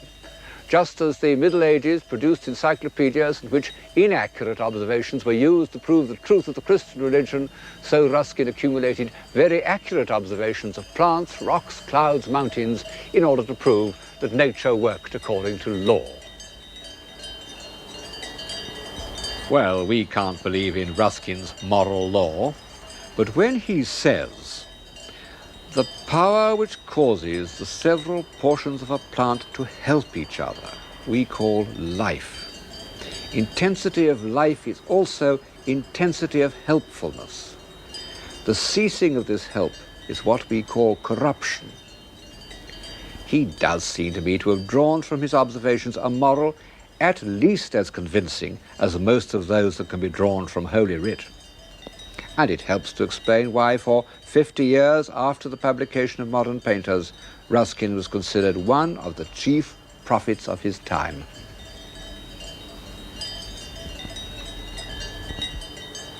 All these aspects of the new religion of nature meet and mingle where the old religions had also focused their aspirations, the sky. Only instead of the influential movements of the planets, or a vision of the celestial city, the nature worshippers concentrated on the clouds. But clouds are very difficult to deal with intellectually. They are proverbially lawless. Even Ruskin gave up the attempt in despair. So for the time being, this sky appealed less to the analytically minded than to those worshippers of nature who abandoned themselves to Rousseau's sensuous reverie. The whole mind, said an early writer on Romanticism, may become at length something like a hemisphere of cloud scenery, filled with an ever-moving train of changing, melting forms. Wordsworth put it even better in a famous passage in the first book of the Excursion. Far and wide the clouds were touched, and in their silent faces could he read unutterable love. Sound needed none, nor any voice of joy. His spirit drank the spectacle. Sensation, soul, and form all melted into him. They swallowed up his animal being. In them did he live, and by them did he live. They were his life.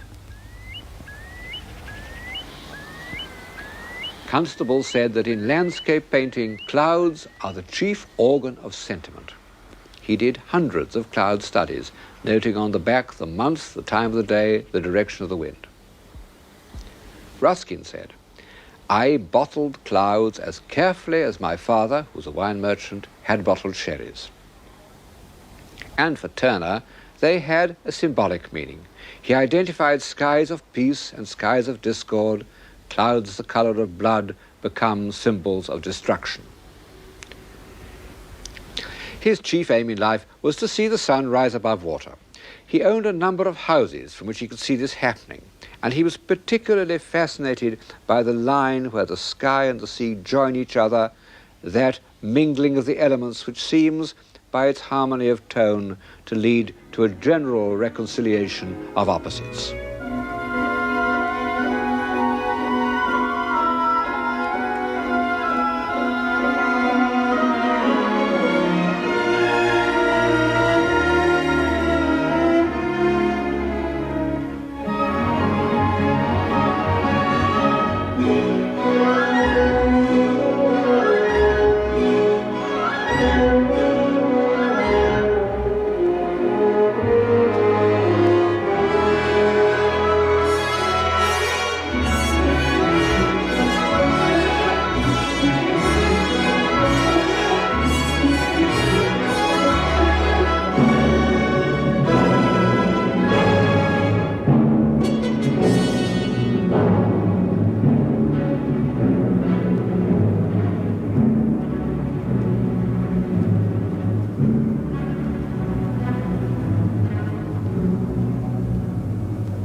In order to observe these effects, the sea, the sky, and the point where they join, Turner lived by the seaside in East Kent, believed by the neighbours to be an eccentric sea captain called Puggy Booth, who, even in retirement, could not stop looking out to sea. A dialogue between the sea and the sky. Well, it's no accident that the accompaniment of those Turner sea pieces was Debussy's La Mer, written, 80 years later. Turner was the first great artist to paint absolutely outside his own time. Pictures like this have no relation to anything that was being done in Europe or was to be done for almost a century. In 1840, they must have looked as incomprehensible as the works of Jackson Pollock a century later. The enraptured vision that first induced Rousseau to live in the world of sensation had one more triumph in the 19th century. Curiously enough, it also came from looking at ripples, the sun sparkling on water, or the quavering reflections of masts. And it took place in 1869 when Monet and Renoir used to meet at a riverside cafe called La Grenouillère. Before that meeting, they'd both followed the ordinary naturalist style. But when they came to those ripples and reflections, patient naturalism was defeated. All one could do was to give an impression. An impression of what? Of light, because that's all we see. It was a long time since the philosopher Hume had come to the same conclusion. And at that time, the Impressionists had no idea that they were following up a philosophical theory. But the fact remains that Monet's words, light is the principal person in the picture, gave a kind of philosophic unity to their work, so that the great years of Impressionism have added something to our human faculties, as well as delighting our eyes. Our awareness of light has become part of that general awareness, so marvelously described in the novels of Proust, which seemed, when we first read them, almost to give us a new sense. When one thinks of how many beautiful Impressionist pictures there are in the world, and what a difference they've made to our way of seeing, it is surprising how short a time the movement, as a movement, lasted. We know the periods in which men can work together happily, inspired by a single aim, last only a short time. It's one of the tragedies of civilization. After 20 years, the Impressionist movement had split up.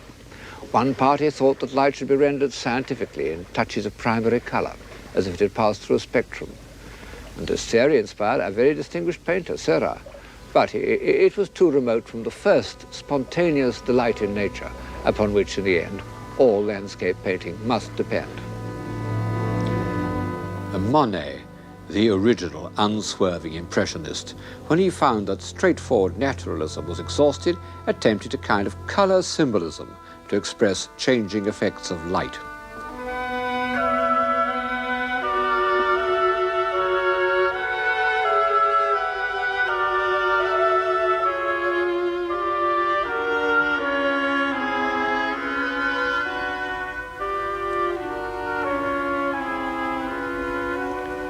Finally, he turned to the water-lily garden which he had made in his grounds.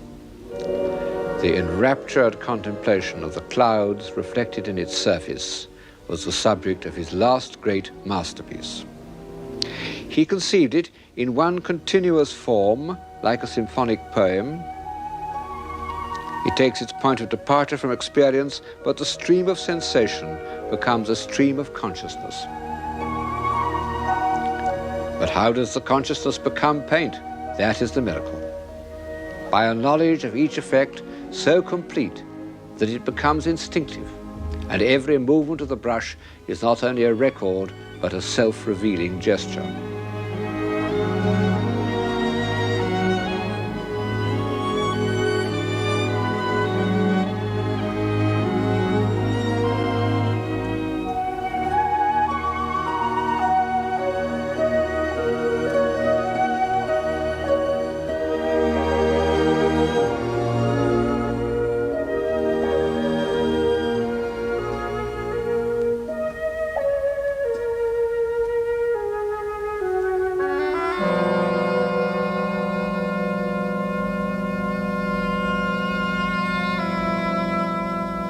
Total immersion. This is the ultimate reason why the love of nature has been for so long accepted as a religion. It is a means by which we can lose our identity in the whole and gain thereby a more intense consciousness of being. I feel, therefore I am.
A finite, reasonable world, symmetrical, consistent, enclosed. Well, symmetry is a human concept because, with all our oddities, we are more or less symmetrical. And the balance of a mantelpiece by Adam or a phrase by Mozart reflects our satisfaction with our 2 eyes, 2 arms, 2 legs, and so forth. And consistency. Again and again in this series, I've used that word as a term of praise. But enclosed, that's the trouble. An enclosed world becomes a prison of the spirit. One longs to get out. One longs to move. One realizes that symmetry and consistency, whatever their merits, are the enemies of movement.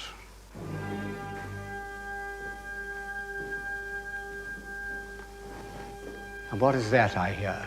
That note of urgency, of indignation, of spiritual hunger. Yes, it's Beethoven.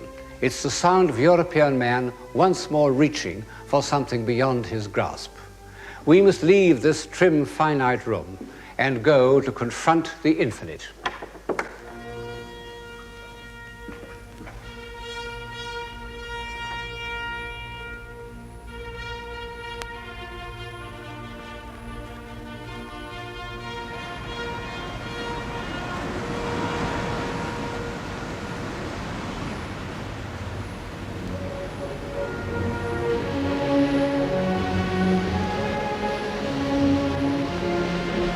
We've a long, rough voyage ahead of us, and I can't say how it will end, because it isn't over yet.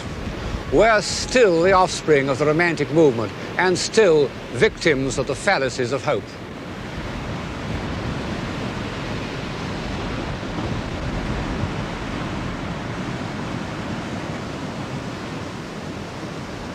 I've used the metaphor of the sea because all the great romantics from Byron onwards have been obsessed by this image of movement and escape.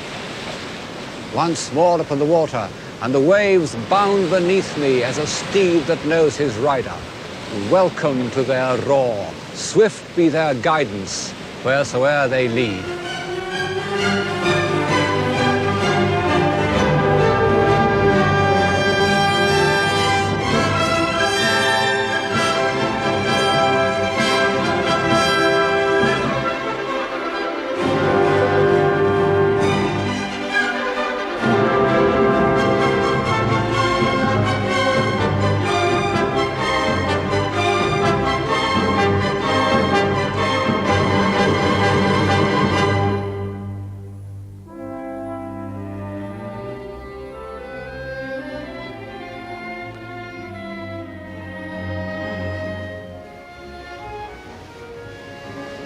This escape was also an escape from reason.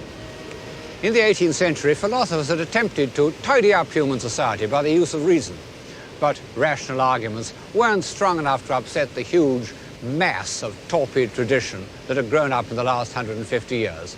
In America, it might be possible for a new political constitution to be achieved by reason, but it took something more explosive to blast the heavy foundations of Europe.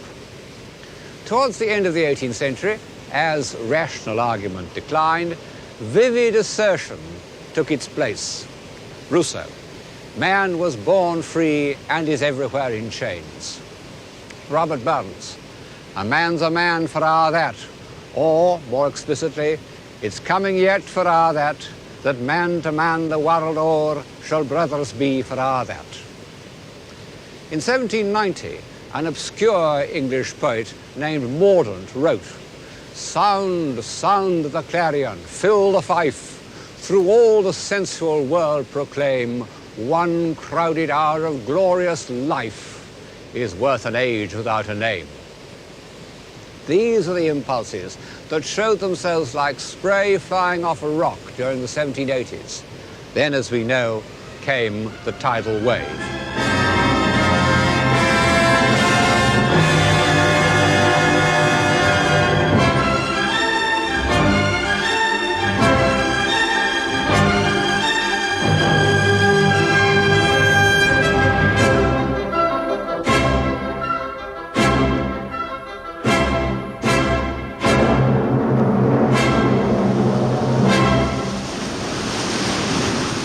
It was because this need for freedom had for so long been boiling under the surface of the 18th century that the French Revolution evolved from the protest of a few disgruntled lawyers through the honourable grunts and groans of bourgeois constitutionalism to the raw cry of a popular movement. None of the intervening solutions would do. In June 1789, the members of the National Assembly had found themselves locked out of their usual meeting place, accidentally it seems, and went off, full of virtuous indignation, to this covered tennis court, where they swore an oath to establish a constitution. David, the painter of republican virtue, was commissioned to record the scene. In the center is a group symbolizing the union of the church and the better aristocrats. Actually, the monk wasn't present. Like all propaganda pictures, it's not strictly accurate. Here are figures in an ecstasy of enthusiasm for constitutional government. And here, this is historically correct, is the one delegate who wouldn't swear to support it. To our eyes, disenchanted by 150 years of democratic eloquence and 50 years of propaganda painting, none of it as good as David, the whole thing may seem slightly absurd. And in fact, these first steps towards revolution were pedantic and confused. The constitutional phase of the French Revolution belonged to the age of reason. 3 years later, we hear the sound of the New World, when some honest citizens of Marseille grow impatient at an executive that doesn't act, and undertake the amazing feat of marching in a sweltering July all the way from Marseille to Paris, tugging 3 pieces of cannon and singing a new song.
Breathes there a man with a soul so dead who can listen to that marching song without emotion, even today? No wonder that the finest spirits of the time were enraptured, that Blake began a poem on the French Revolution, which nobody reads, and Wordsworth wrote the lines that everybody quotes, and I must quote again. For great were the auxiliaries which then stood upon our side, we who were strong in love. Bliss was it in that dawn to be alive, but to be young was very heaven. And Wordsworth goes on to say how the revolution seemed to bring Rousseau's dream of natural man and travellers' tales of his enchanted existence into reality. It was no longer confined to some secluded island, heaven knows where, but in the very world which is the world of all of us. At this point, the revolution was the romantic movement in action. And perhaps its greatest legacy to posterity has been its message to the young, that those who are strong in love may yet find a way of escaping from the rotten parchment bonds that tie us down. I can see them still through the window of the University of the Sorbonne, impatient to change the world, vivid in hope, although what precisely they hope for or believe in, I don't know. The moving fact about the first revolutionaries is that their dream of a new world was sharply defined. They wanted to change everything, even the calendar, making the year 1792 year 1 and renaming the months. The change of years was a nuisance, but the new names of the months, Ventose, Thermidor, Brumaire, so forth, the windy one, the hot one, the misty one, were charming, and I wish they'd survived. They expressed the love of nature that had become so closely entwined with the revolution. The same desire to return to nature affected women's fashions. All the artificial framework of the 18th century is thrown away, and the dresses follow the lines of the body with graceful simplicity. No more high powdered wigs, but flowing locks with a simple bandeau. And Madame Recamier, the most famous and inaccessible beauty of her time, posed for David with naked feet. Of course, there was a good deal of profanation and blasphemy and a vast amount of destruction. Cluny, Saint-Denis, many of the sacred places of civilization were horribly knocked about. It was even proposed to pull down Chartres Cathedral and build in its place a temple of wisdom. The revolutionaries wanted to replace Christianity with a religion of nature. And there is something rather touching about this print of baptism according to the rites of nature taking place in a de-Christianized church. People who hold forth about the modern world often say that what we need is a new religion. Well, it may be true, but it isn't easy to establish. Even Robespierre, who's an enthusiast for new religion and had powerful means of persuasion at his command, couldn't bring it off. And on the name Robespierre, one remembers how horribly all this idealism came to grief in the prisons of the terror. Most of the great episodes in the history of civilization have had some unpleasant consequences, but none have kicked back sooner and harder than the revolutionary fervour of 1792. Because in September there took place the first of those massacres by which, alas, the revolution is chiefly remembered. No one's ever explained in historical terms the September massacres, and perhaps in the end the old-fashioned explanation is correct, that it was a kind of communal sadism. It was a pogrom, a phenomenon with which we became familiar in the 19th century. And it was given fresh impetus by another familiar emotion, mass panic, la patrie en danger, the country in peril.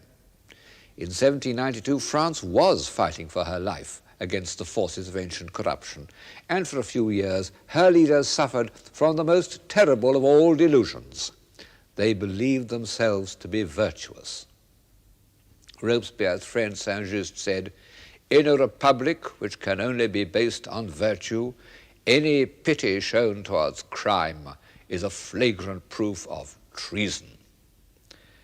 But, reluctantly, one must admit that a great many of the subsequent horrors were simply due to anarchy. It's a most attractive political doctrine, but I'm afraid it's too optimistic. The men of 1793 tried desperately to control anarchy by violence, and in the end were destroyed by the evil means they had brought into existence. Robespierre himself and many, many others followed the members of the old regime onto the scaffold. With what mixed feelings one looks at David's picture of Marat murdered in his bath. David painted it with deep emotion. The picture was intended to immortalize the memory of a great patriot, worthy of the traditions of Brutus. Few propaganda pictures make such an impact as a work of art. Yet, Marat cannot escape responsibility for the September massacres, and thus for the first cloud to overcast Wordsworth's dawn and darken the optimism of the first romantics into a pessimism that has lasted to our own day. The revolutionary spirit lived on after his death, as we see it in this picture by David, painted in 1795, but it had no leaders. French politics was exactly the same melee of self-seeking infighting that it was to become so often in the next 150 years. Then, in 1798, the French got a leader with a vengeance.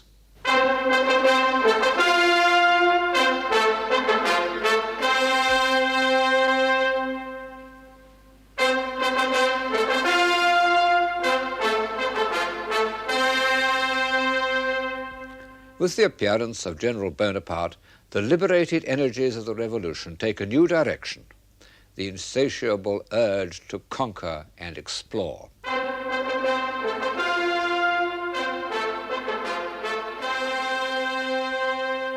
His council chamber at Malmaison, where the first great plans of conquest were worked out, is a soldier's room with a ceiling made to look like a tent, a fashion that was followed all over Europe for the next 50 years. And this is the actual council table. On the doors are trophies of arms of the warlike peoples of antiquity, Carthaginian, Roman, Greek, the Middle Ages. Then beyond the doors is Napoleon's library and study, and painted on the ceiling portraits of his favorite authors, beginning with the Gallic bard Ossian. What a charming room. Of course, it's an adaptation of an antique room, but made livable, almost comfortable. And this is his actual desk. Military glory, conquest. What have they to do with civilization? War and imperialism, so long the most admired of human activities, have fallen into disrepute. And I am enough a child of my time to hate them both. But I recognize that, together with much that is destructive, they are symptoms of a life-giving impulse. and shall I die with this unconquered? How many great poets and artists and scientists could have spoken those words that Marlowe put into the mouth of the dying Tamburlaine? In the field of political action, they have become odious to us.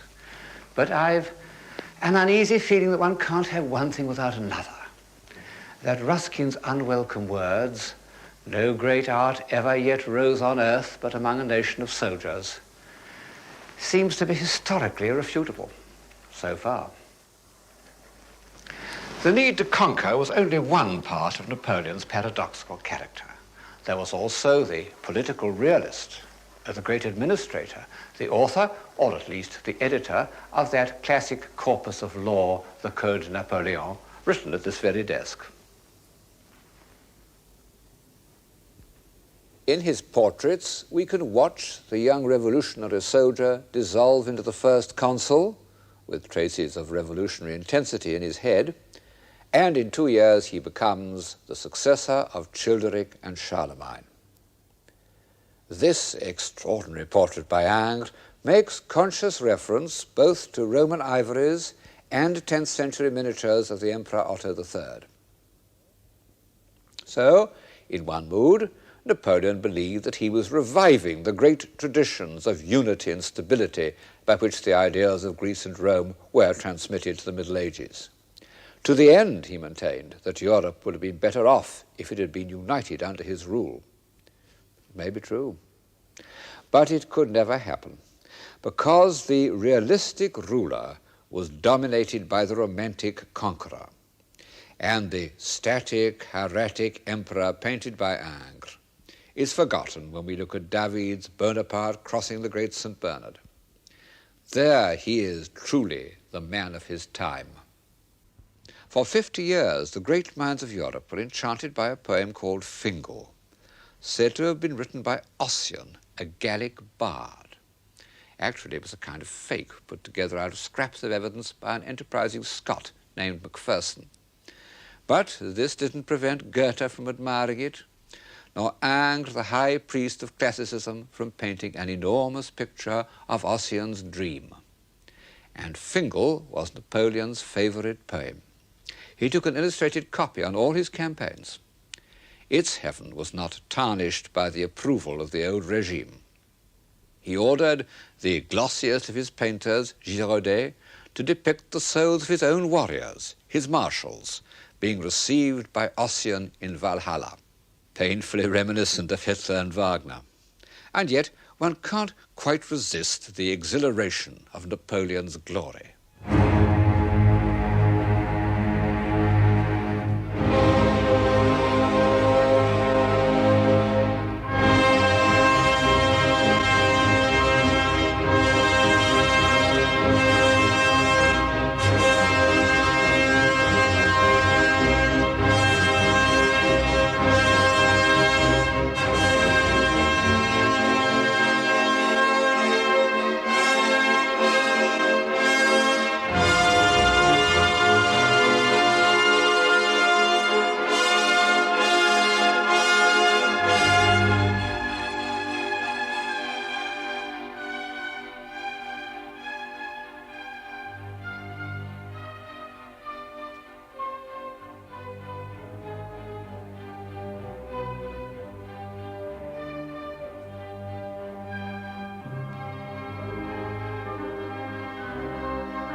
Communal enthusiasm may be a dangerous intoxicant, but if human beings were to lose altogether the sense of glory, I think we should be the poorer.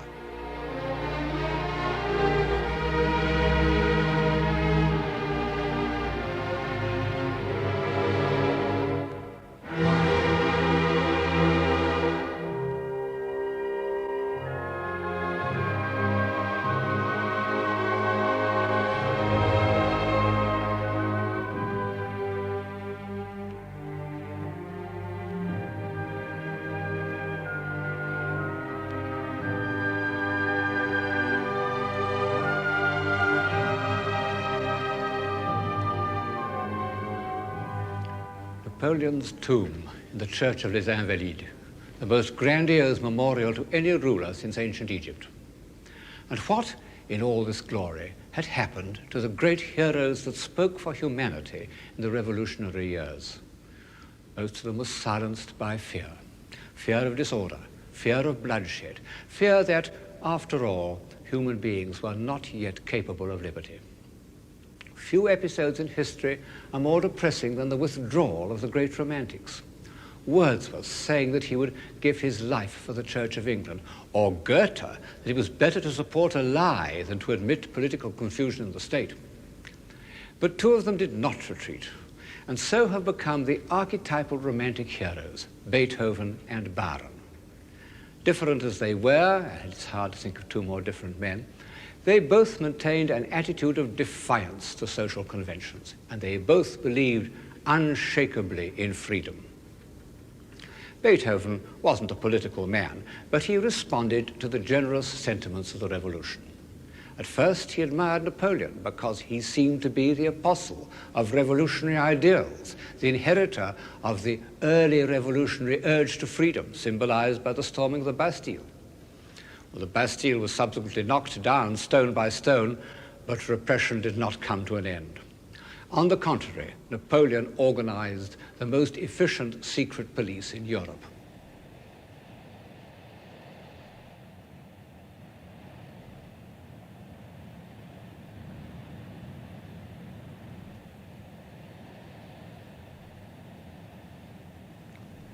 This place is the dungeon of the castle of Vincennes, where political prisoners of all sorts have faced the firing squad right up to the end of the last war.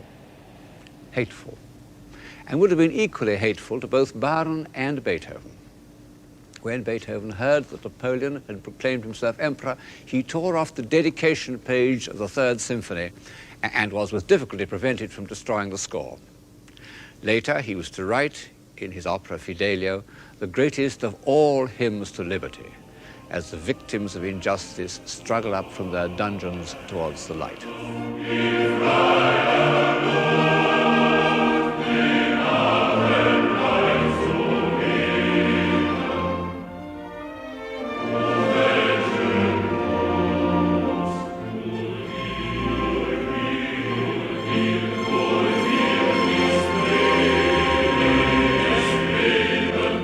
Happiness to see the light, they say, to feel the air and be once more alive. Our prison was a tomb. Oh, freedom, freedom, come to us again. This cry has echoed through all the countless revolutionary movements of the last century.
far as freedom is concerned, I'm afraid that recent revolutionary movements haven't got as far forward.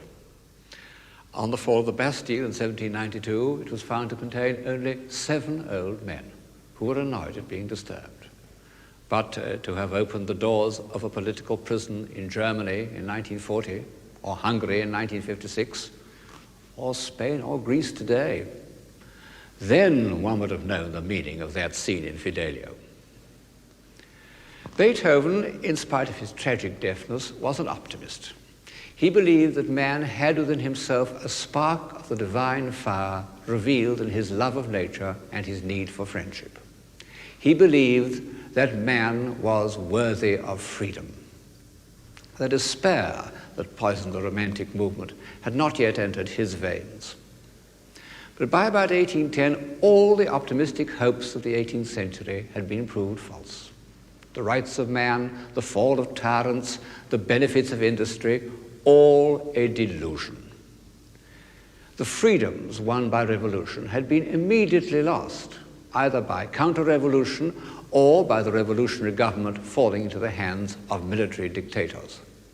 In Goya's picture of a firing squad, called the 3rd of May, 1808, the repeated gesture of those who have raised their arms in heroic affirmation becomes the repeated line of the soldiers' rifles as they liquidate a small group of liberals and other inconvenient citizens. Well, we're used to all this now. We're almost numbed by repeated disappointments. But in 1810 it was a new experience, and all the poets and philosophers and artists of the Romantic movement were shattered by it.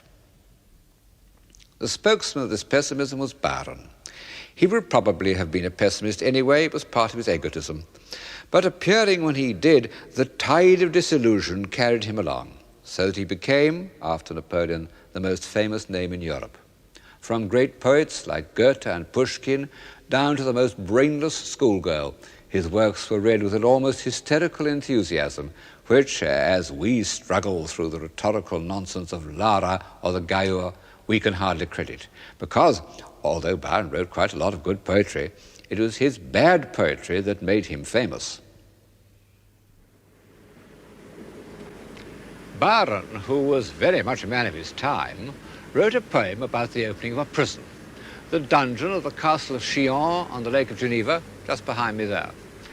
He begins with a sonnet in the old revolutionary vein, eternal spirit of the chainless mind, brightest in dungeons, liberty. But when, after many horrors, the prisoner of Chillon is at last released, a new note is heard. At last men came to set me free. I asked not why and recked not where, it was at length the same to me, fettered or fetterless to be. I learned to love despair. Since that line was written, how many intellectuals, down to Beckett and Sartre, have echoed its sentiment? But this negative conclusion was not the whole of Byron. The prisoner of Chillon had looked from his castle wall onto the mountains and the lake and felt himself to be part of them. This was the positive side of Byron's genius, a self-identification with the great forces of nature, in short, with the sublime.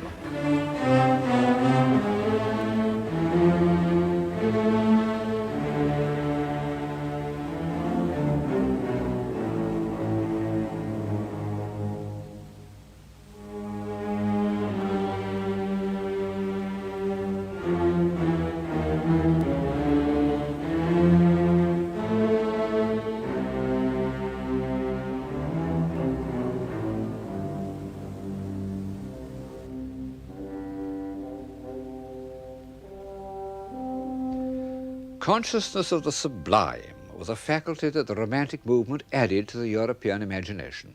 It was an English discovery related to the discovery of nature, not the truth-giving nature of Goethe, nor the moralizing nature of Wordsworth, but the savage, incomprehensible power outside ourselves that makes us aware of the futility of human arrangements. As the revolution turned into the Napoleonic adventure, the sublime became visible and within reach. And this was the feeling that was given popular expression by Byron. He was irresistible because he had identified himself with the fearful forces of the sublime. Let me be, he says, of the stormy darkness on this very lake, let me be a sharer in thy fierce and far delight, a portion of the tempest and of thee. But participation of the sublime was almost as much of a strain as the pursuit of freedom. Because de Sade was right.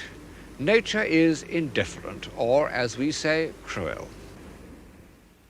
No great artist has ever observed these violent, hostile moods of nature as closely as Turner. And he was without hope.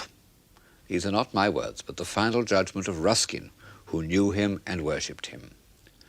Turner was a great admirer of Byron and used quotations from Byron's poems in the titles of his pictures. But Childe Harold was not pessimistic enough for him, so Turner wrote a fragmentary poem to provide himself with titles. He called it The Fallacies of Hope. Bad poetry, good pictures. Here's one of the most famous of them. It represents an actual episode in the slave trade, another of those contemporary horrors that troubled the romantic imagination. Turner called it Slavers Throwing Overboard the Dead and Dying, Typhoon Coming On. For the last 50 years, we've not been in the least interested in the horrible story, but only in the colour of the black leg and the pink fish surrounding it. But Turner meant us to take it seriously. Hope, hope, fallacious hope, he wrote, where is thy market now?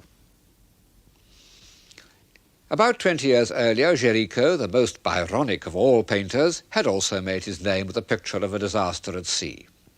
The frigate Medusa foundered on her way to Senegal. 149 of the passengers were put onto a raft, which was to be towed by sailors in the pinnaces. After a time, the crew got fed up and cut the ropes, leaving the raft to drift out to sea and condemning the passengers to almost certain death. Miraculously, there were a few survivors, from whom Géricault learnt the full horrors of the episode. He even found the ship's carpenter who had made the raft, and he had him make a model of it in his studio. He took a workroom near a hospital so that he could study dying men. He'd been a dandy, but he gave up his life of pleasure, shaved his head, and locked himself in a room with corpses from the morgue. He was determined to paint a masterpiece. And he succeeded.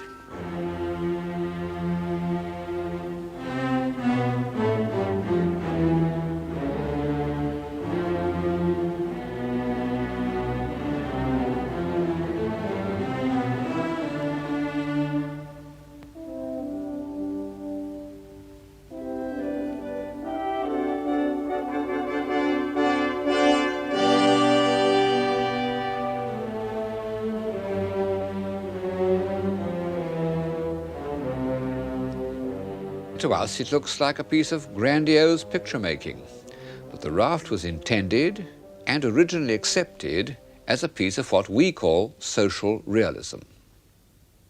Géricault's last works were a series of portraits of lunatics, which I think are among the great pictures of the 19th century. They carry a step further the romantic impulse to explore beyond the bounds of reason. His intense effort to penetrate into their disordered minds has led him to grasp more fully the complete physical character of their heads. By this time, Géricault was dying of some internal injury, which he aggravated by riding the most unruly horses he could find. No strong man has ever sought death more resolutely. He died at the age of 33, a little younger than Byron, considerably older than Shelley and Keats. Fortunately, he left a spiritual heir, whose pessimism was supported by a more powerful intellect, Delacroix. The first picture in which Delacroix is entirely himself is the Massacre of Scios. As with almost all the masterpieces of Romantic painting, it represents an actual event, the slaughter by the occupying Turks of the inhabitants of a Greek village. And it reflects the generous sentiments of those liberals like Shelley and Byron who dreamed that Greece might yet be free. While Delacroix was painting it, came the news of Byron's death on campaign at Missolonghi. There is protest and compassion in this picture. more perhaps than Delacroix was ever to show again, because he came to despair of all attempts to change society and retreated into painting subjects from romantic poetry. Some of his greatest pictures were inspired by Byron. This is The Prisoner of Chillon. As luck would have it, one of Delacroix's friends became Prime Minister and gave him many public commissions, including the library of the French Parliament House. At one end of the room he painted the scene of Attila the Hun trampling on the remains of antique civilization. What an incredible choice for a library! And made all the stranger by Delacroix's obvious sympathy with this embodiment of destructive energy. No one realized better than Delacroix that we'd got through by the skin of our teeth. And he would have added, was it worth it?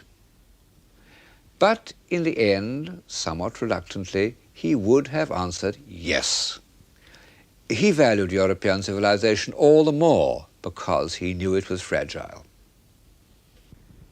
The 19th century revealed a split in the European mind as great as that which afflicted Christendom in the 16th century, and even more destructive. On the one hand was the new middle class created by the Industrial Revolution. It was hopeful and energetic, but without a scale of values. Sandwiched between a corrupt aristocracy and a brutalized poor, it had produced a defensive morality, conventional, complacent, hypocritical. Never was a class better documented by the admirable cartoonists of the day. On the other hand were the finer spirits, like Delacroix, who were still heirs of the Romantic movement, still haunted by disaster. And they felt themselves, not without reason, to be entirely cut off from the prosperous majority. But what could they put in place of middle-class morality? They themselves were still in search of a soul. The search went on throughout the 19th century, and it continues today, and leads to the same sense of isolation and despair. In the visual arts, its chief interpreter was the sculptor Rodin. He was the last great romantic artist, the direct heir of Géricault and Byron. Indeed, his greatest disappointment was that he didn't win the competition to do the Byron Memorial in Hyde Park. And like them, his abundant animal spirits didn't allay, but rather enhanced his view of mankind's tragic destiny. And like them, there is, sometimes in his expressions of despair, a trace of rhetorical exaggeration. But what an artist he was. Incredible that only 20 years ago he was still under the cloud of critical disapproval. What is posterity? He was an inventor of symbolic poses that stay in the mind, and like all oversimplified statements that spur men on to action, they are sometimes rather too obvious. But in the originals, his figures are saved from banality by a really stunning force and freedom of modeling. Every form thrusting outwards at its maximum point of tension. Those were Rodin's own words. Look at the back of this figure of Eve. You'll see how the vitality is conveyed by the touch of Rodin's hands. He was one of those sculptors who communicate through the movement of his fingers. And for that reason, all his best figures were modeled quite small, enlarged afterwards by other artists. This is the largest scale on which Rodin ever worked. If some of his gestures look a little forced, one must also admit that Rodin's power of representing figures under the pressure of violent emotions links him with a whole line of modern art, from Munch to Francis Bacon. These are his burghers of Calais, staggering out of the beleaguered city and offering their lives to the brutal English king in order that the people may be saved.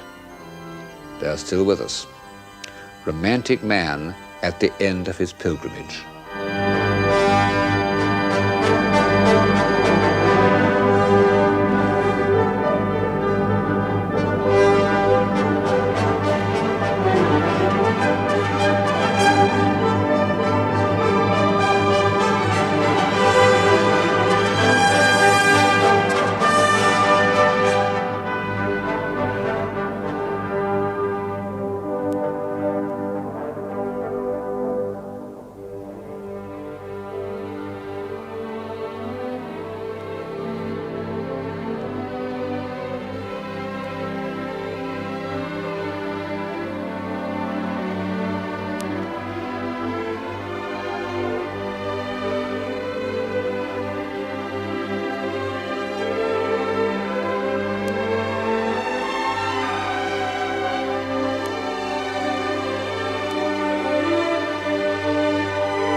Rodin did one work which is dateless, very ancient or very modern, depending on which way you look at it.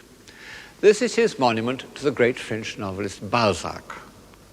Of course, Balzac had been dead for many years when Rodin received the commission, and the commemorative figure had to be an ideal likeness, a serious obstacle to Rodin, as he always worked direct from nature. All he had to go on was the knowledge that Balzac was short and fat and worked in a dressing gown. Yet he had also to make Balzac look immense, as the dominating imagination of his age, and yet transcending his age. He set about the problem in a peculiar way. He made 7 naked figures of Balzac to satisfy his sense of Balzac's physical reality. And some of them are here in his studio near Paris. You can see that he didn't make any concessions to the classical ideal. After contemplating them for several months, he decided on one of them and tried to cover it with a cast of drapery indicative of the famous dressing gown. In this way, he contrived to give the figure both monumentality and movement.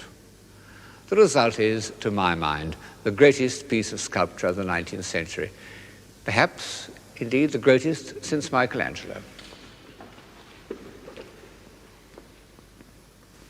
But this isn't the way in which Rodin's contemporaries saw it when he was exhibited at the Salon of 1898. They were horrified. Rodin was a hoax, a swindler. They even raised the cry of La patrie en danger, which shows how seriously the French take art. The crowds surging round it, threatening it with their fists, were unanimous on one point of criticism, that the attitude was impossible, and that no body could exist under such draperies. Rodin, sitting nearby, knew that he had only to strike the figure with a hammer and that the draperies would come off, leaving the body visible. Hostile critics said that it was like a snowman, a dolmen, an owl, a heathen god. All quite true, but we no longer regard them as terms of abuse. Balzac's body has the timelessness of a prehistoric stone, and his head is like a bird of prey. And the real reason why he made people so angry is the feeling that he could gobble them up and doesn't care a damn for their opinions. Balzac, with his prodigious understanding of human motives, scorns conventional values, defies fashionable opinions, as Beethoven did, and should inspire us to defy all those forces that threaten to impair our humanity. Lies, tanks, tear gas, ideologies, opinion polls, mechanization, planners, computers, the whole lot.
Dorothy Wordsworth said about the view of London from Westminster Bridge that it was like one of nature's own grand spectacles.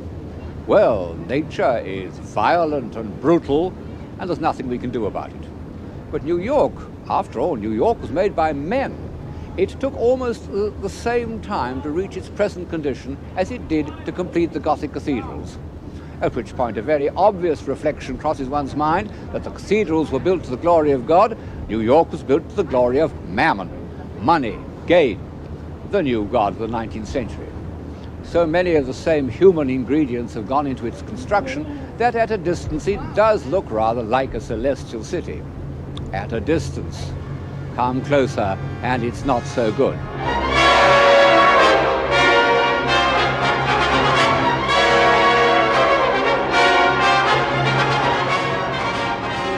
Behind this grim uniformity lurks an even grimmer poverty, and problems that seem almost insoluble. One sees why heroic materialism is still linked with an uneasy conscience. It has been from the start. I mean that, historically, the first discovery and exploitation of those technical means which made New York possible coincided exactly with the first organized attempt to improve the human lot. The first large iron foundries in England, like the Carron Works or Colebrook Dale, date from round about 1780. Howard's book on penal reform was published in 1777, and Clarkson's essay on slavery in 1786. Clarkson laid the foundations of the anti-slavery movement and painstakingly discovered all the horrifying evidence. The political side was the life work of William Wilberforce, in whose house in Hull I'm now standing. I've often heard it said, by people who want to seem clever, that civilization can exist only on a basis of slavery. And in support of their thesis, they point to the examples of 5th century Greece, or of the antique world in general. If one defines civilization in terms of leisure and superfluity, there is a grain of truth in this repulsive doctrine. But I have tried throughout this series to define civilization in terms of creative power and the enlargement of human faculties. And from that point of view, slavery is abominable. Well, so for that matter is abject poverty. Poverty, hunger, plagues, disease, they were the background of history right up to the end of the 19th century, and most people regarded them as inevitable, like bad weather. Nobody thought they could be cured. All that was required was an occasional act of charity. This pretty scene is entitled Rustic Charity, and under it are written the lines, "Here, poor boy without a coat, take this halfpenny." Not an indication of very serious concern. But slaves and the trade in slaves, that was something different. It was esoteric. It wasn't something that surrounded one like the air, as homemade poverty did. And the horrors it involved were far more horrible. Even the unsqueamish stomachs of the 18th century were turned by accounts of the Middle Passage.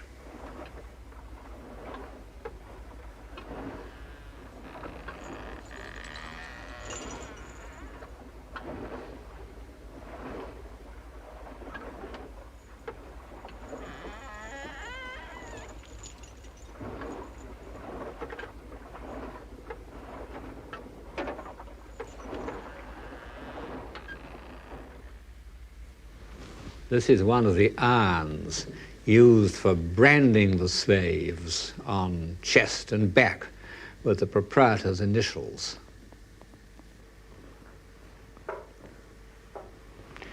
And this is the actual model of a slave ship which Wilberforce produced in the House of Commons to show how the slaves were crammed together. It's reckoned that over 9 million slaves died from heat and suffocation in those holds on the way to America.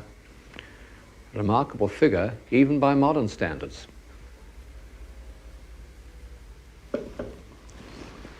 The anti-slavery movement became the first communal expression of the awakened conscience. It took a long time to succeed. The trade was prohibited in 1807, and as Wilberforce lay dying in 1835, slavery itself was abolished. Well, I must regard this as a step forward for the human race, and be proud, I think, that it happened in England, but not too proud. The Victorians were very smug about it, and they chose to avert their eyes from something almost equally horrible that was happening to their own countrymen.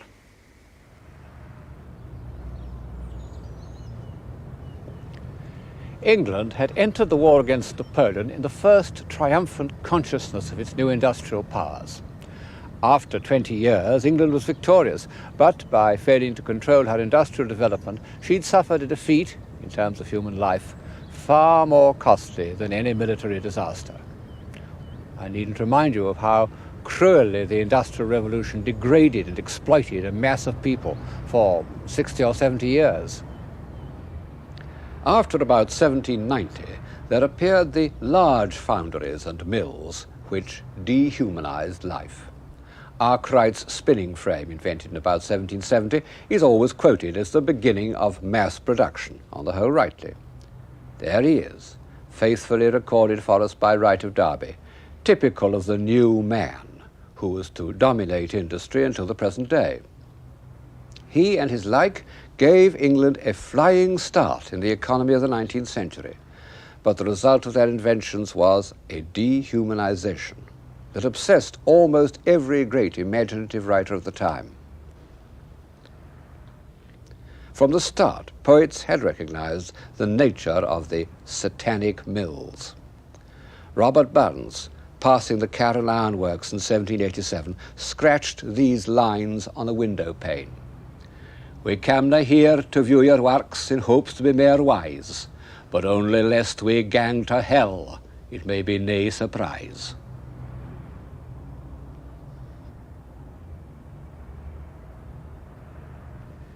This new religion of gain had behind it a body of doctrine, without which it could never have maintained its authority over the serious-minded Victorians. Its sacred books, the works of Malthus on population and Ricardo on economics, were taken as gospels by pious men who used them to justify actions they would never have thought of defending on human grounds. Hypocrisy? Well, hypocrisy has always existed, wherewith great comic writers have been without it, from Molière downwards. But in the 19th century, with its insecure middle class dependent on an inhuman economic system, there was mass hypocrisy on an unprecedented scale.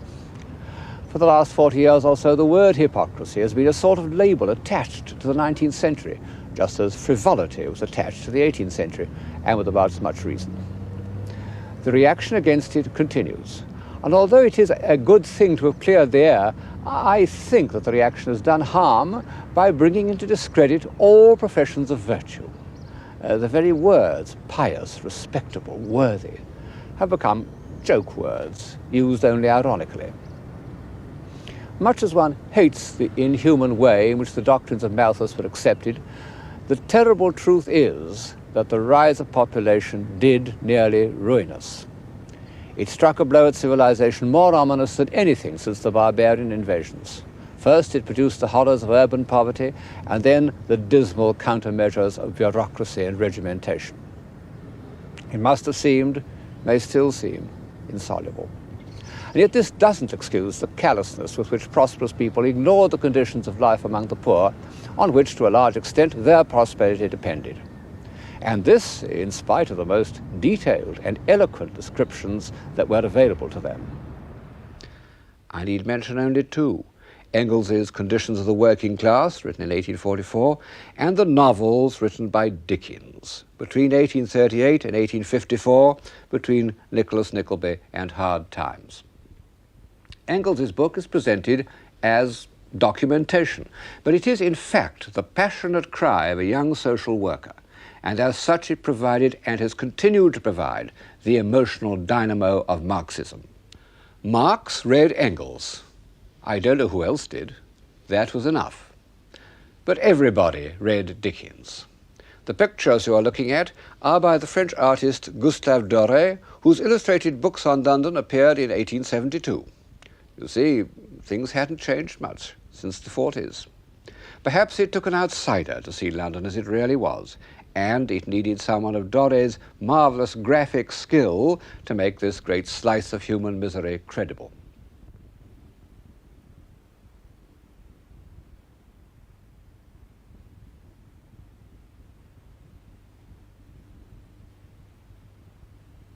I think that Dickens did more than anyone to diffuse an awakened conscience. But one mustn't forget the practical reformers who preceded him. At the beginning of the period, the Quaker Elizabeth Fry, who in an earlier age would certainly have been canonized because her spiritual influence on the prisoners of Newgate was really a miracle. And in the middle of the century, Lord Shaftesbury, whose long struggle to prevent the exploitation of children in factories puts him next to Wilberforce in the history of humanitarianism. It's an almost incredible fact that in the middle of the 19th century there was no children's hospital in London, and children weren't taken into ordinary hospitals for fear that they might be infectious. Shaftesbury was one of the founders of the Hospital for Sick Children. Dickens helped to raise the money for it. And there is its first ward in Great Ormond Street. Here is its successor today. And as I look at it, I'm more than ever convinced that humanitarianism was the great achievement of the 19th century. We're so much accustomed to the humanitarian outlook that we forget how little it counted in earlier ages of civilization. Ask any decent person in England or America today what he thinks matters most in human conduct. 5 to 1, his answer will be kindness. It's not a word that would have crossed the lips of any of the earlier heroes of this series. If you'd asked St. Francis what mattered in life, he would, we know, have answered chastity, obedience, and poverty. If you'd asked Dante or Michelangelo, they might have answered disdain of baseness and injustice, but kindness, never. Nowadays, I think we underestimate the humanitarian achievement of the 19th century. We forget the horrors that were taken for granted in early Victorian England, the hundreds of lashes inflicted daily on perfectly harmless men in the army and navy, the women chained together in threes, rumbling through the streets in open carts on their way to transportation. These and other even more unspeakable cruelties were carried out by agents of the establishment, usually in defense of property.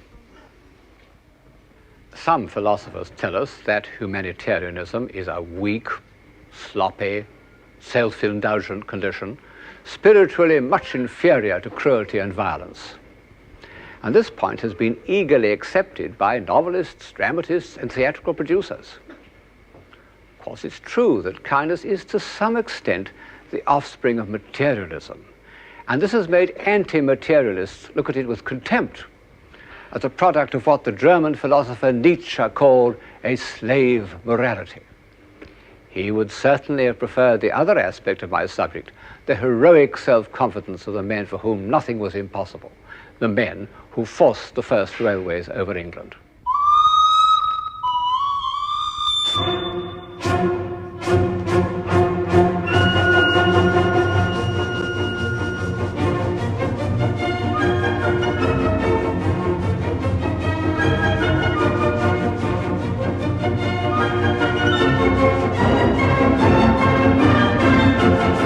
The railway engine created a situation that was really new, a new basis of unity, a new concept of space, a situation that is still developing.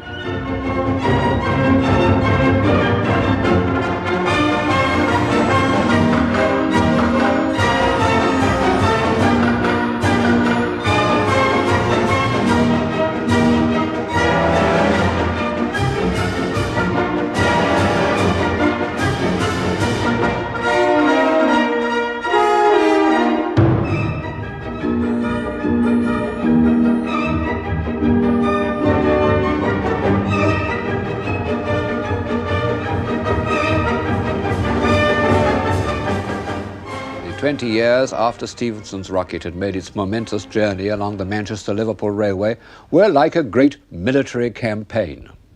The will, the courage, the ruthlessness, the unexpected defeats, the unforeseen victories. The Irish navvies who built the railway were like a grande armée, ruffians who yet had a kind of pride in their achievement.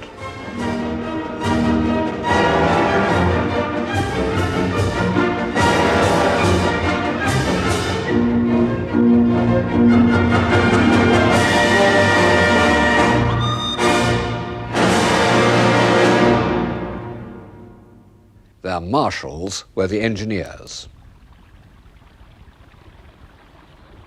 The strongest creative impulse of the time didn't go into architecture, but into engineering. Partly because, at this date, it was only in engineering that men could make full use of the new material that was going to transform the art of building, iron. The first iron bridge in the world was built at Colebrook Dale in Shropshire in 1779. Almost archaic.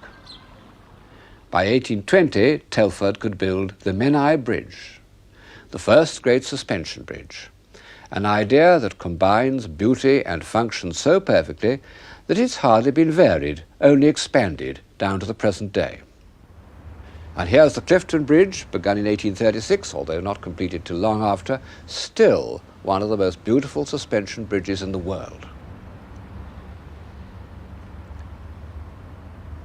It was designed by a man who deserves to rank with the earlier heroes in this series, Isambard Kingdom Brunel. He was a born romantic. Although the son of a distinguished engineer, brought up in a business that depended on sound calculations, he remained all his life in love with the impossible.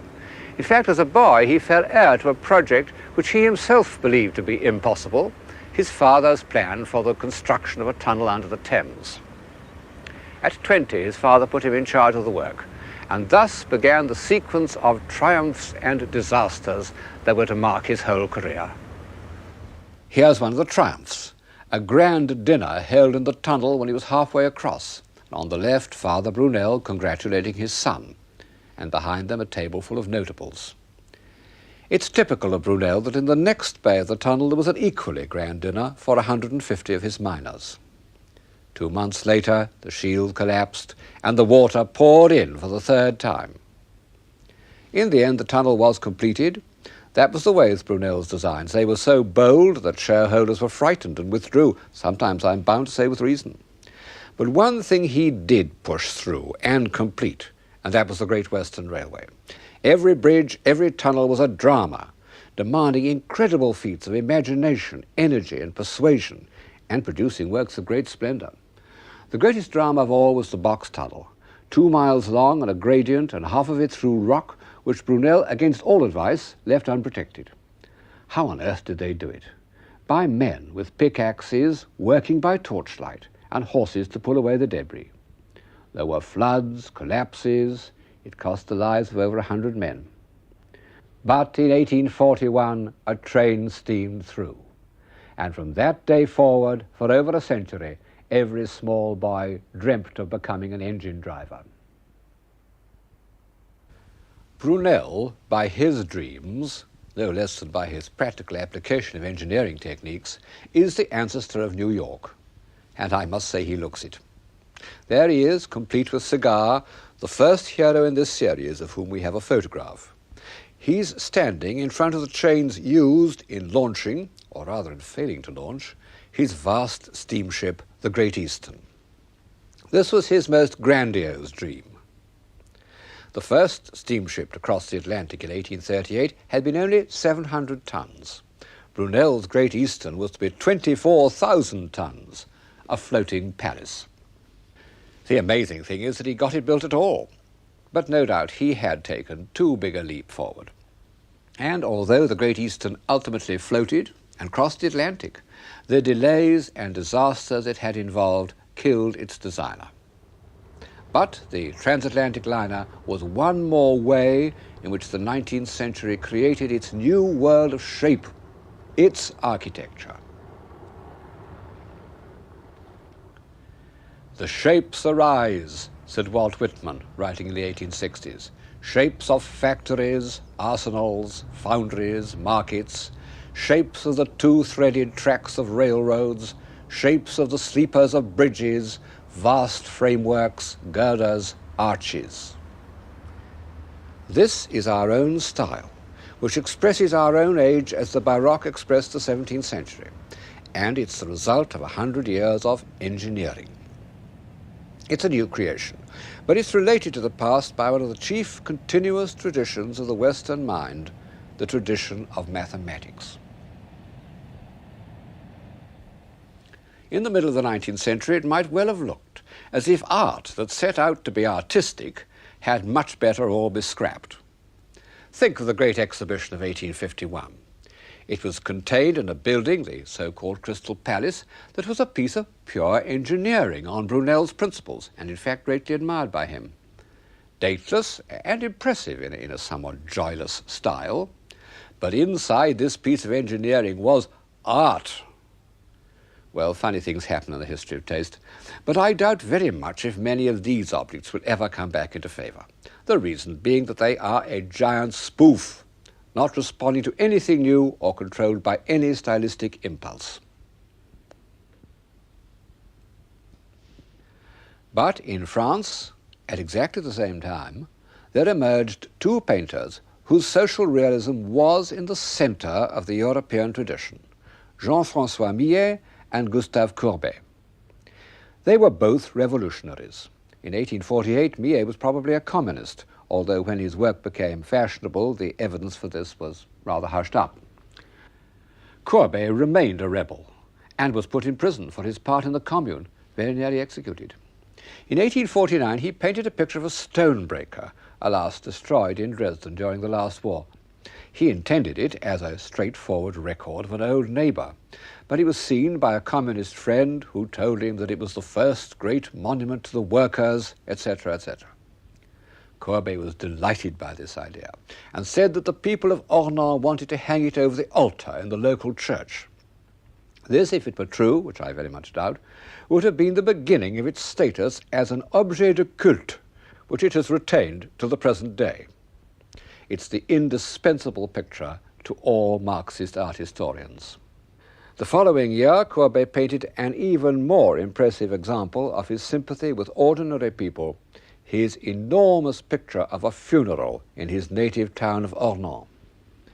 By abandoning all pictorial artifice, which must inevitably involve a certain amount of hierarchy and subordination, and standing his figures in a row, Courbet achieves a feeling of equality in the presence of death. How seriously he has accepted the truth of each head.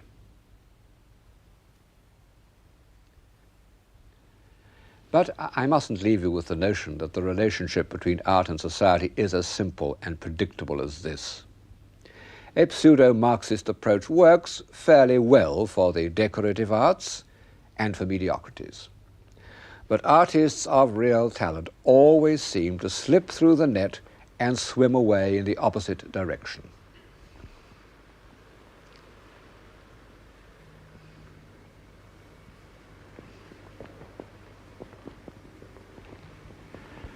I'm standing in front of one of the greatest pictures of the 19th century, Seurat's Baignade in the National Gallery. And although it contains factory chimneys and a bowler hat and proletarian boot tabs, it would be absurd to speak of it as a piece of social realism. The point of the picture is not its subject, but the way in which it unites the monumental stillness of a Renaissance fresco with the vibrating light of the Impressionists. It's the creation of an artist, independent of social pressures. All the greatest pictures of the late 19th century are quite different in subject and mood from what one might expect. And before one makes gloomy generalizations about the period, the miseries of the workers, the oppressive luxury of the rich, and so forth, it's as well to remember that among its most beautiful productions are these paintings by Renoir. No awakened conscience, no heroic materialism, no Nietzsche, no Marx, no Freud. Just a group of ordinary human beings enjoying themselves.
The Impressionists didn't set out to be popular.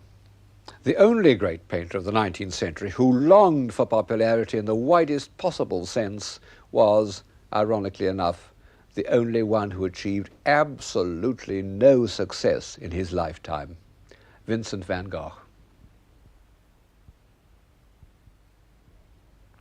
In its earlier phase, the awakened conscience had taken a practical, material form. Even Elizabeth Fry, with her powerful religious gifts, had lots of common sense.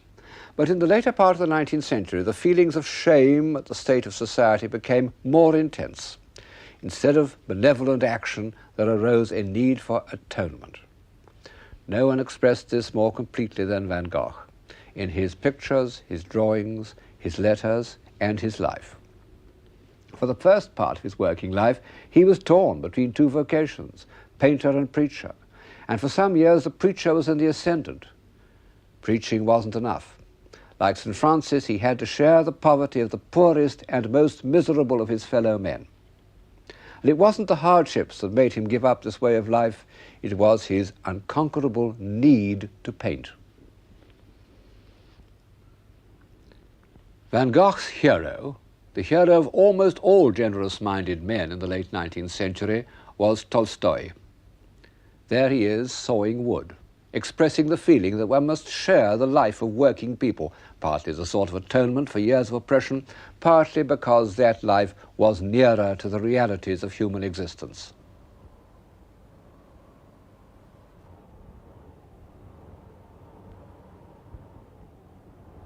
Tolstoy towered above his age, as Dante and Michelangelo and Beethoven had done. His novels are marvels of sustained imagination. His doctrines are full of contradictions. He wanted to be one with the peasants, yet he continued to live like an aristocrat. He preached universal love, but he quarreled so painfully with his poor demented wife that at the age of 82 he ran away from her.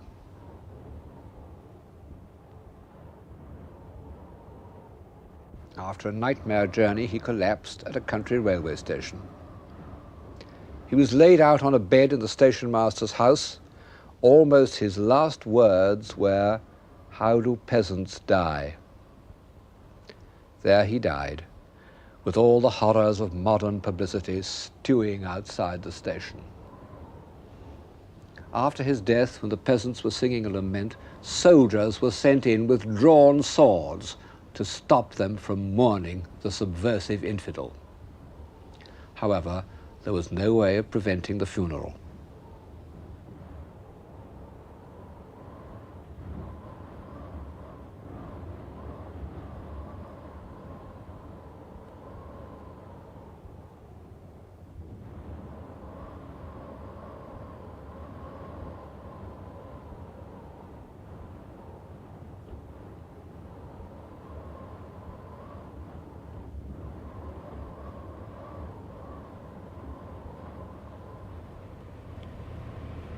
That scene took place in 1910. Within 2 years, Rutherford and Einstein had made their first discoveries. So a new era had begun even before the 1914 war. It's the era in which we're still living.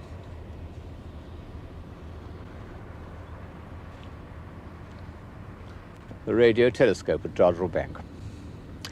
Of course, science had achieved great triumphs in the 19th century, but nearly all of them had been related to practical or technological advance. For example, Edison, whose inventions did as much as any to add to our material convenience, wasn't what we should call a scientist at all, but a supreme do-it-yourself man. But from the time of Einstein, Niels Bohr, the Cavendish Laboratory, science no longer existed to serve human needs, but in its own right. When scientists could use a mathematical idea to transform matter, they had achieved the same quasi-magical relationship with the material world as artists. In this series, I followed the ups and downs of civilization historically, trying to discover results as well as causes. Well, obviously, I can't do that any longer. We have no idea where we are going. And sweeping, confident articles on the future seem to me the most intellectually disreputable of all forms of public utterance. Scientists who are really qualified to talk have kept their mouths shut. J.B.S. Haldane summed up the situation when he said, "My own suspicion is that the universe is not only queerer than we suppose, but queerer than we can suppose." 3, 2, 1, 0.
However, in the world of action, a few things are obvious, so obvious that I hesitate to repeat them.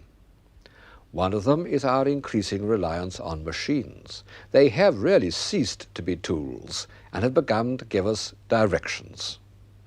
And unfortunately, machines, from the Maxim gun to the computer, are, for the most part, means by which an authoritarian regime can keep men in subjection.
Our other speciality is the urge to destruction.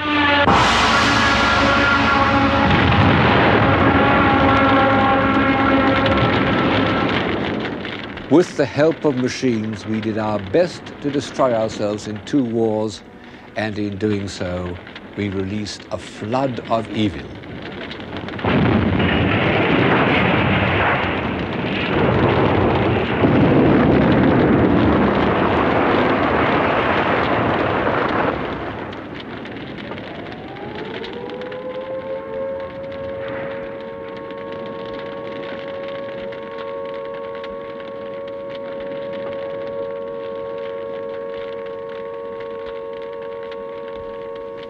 Add to this the memory of that shadowy companion who is always with us, like an inverted guardian angel, silent, invisible, almost incredible, and yet unquestionably there, and one must concede that the future of civilization doesn't look very bright.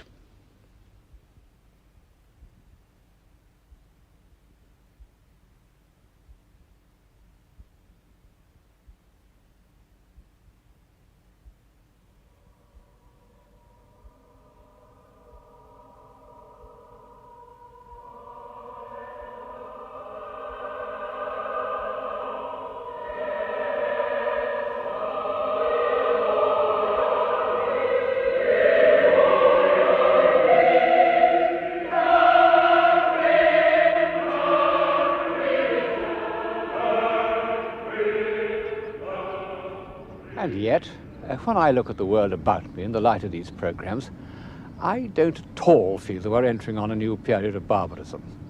The things that made the Dark Ages so dark, the isolation, the lack of mobility, the lack of curiosity, the hopelessness, don't obtain at all. I'm at one of our new universities, the University of East Anglia. Well, these inheritors of all our catastrophes look cheerful enough, and not at all like the melancholy late Romans or pathetic Gauls whose likenesses have come down to us. In fact, I should doubt if so many people have ever been as well-fed, as well-read, as bright-minded, as curious and as critical as the young are today.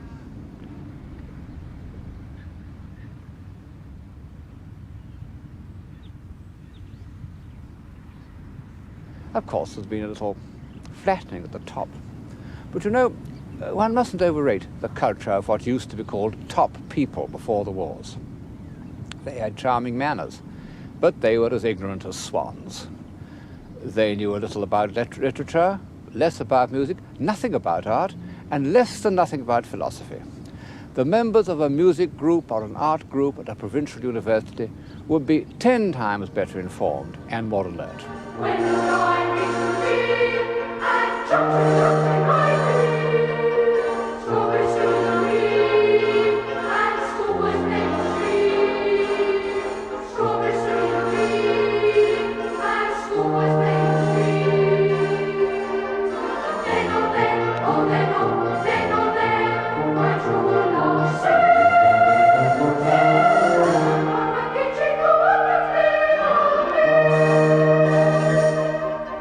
When the time is to chill and jump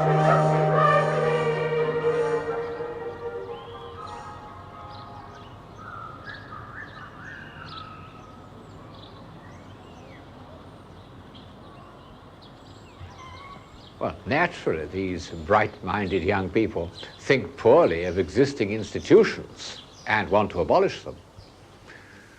One doesn't need to be young to dislike institutions. But the dreary fact remains that even in the darkest ages, it was institutions which made society work. And if civilization is to survive, society must somehow be made to work.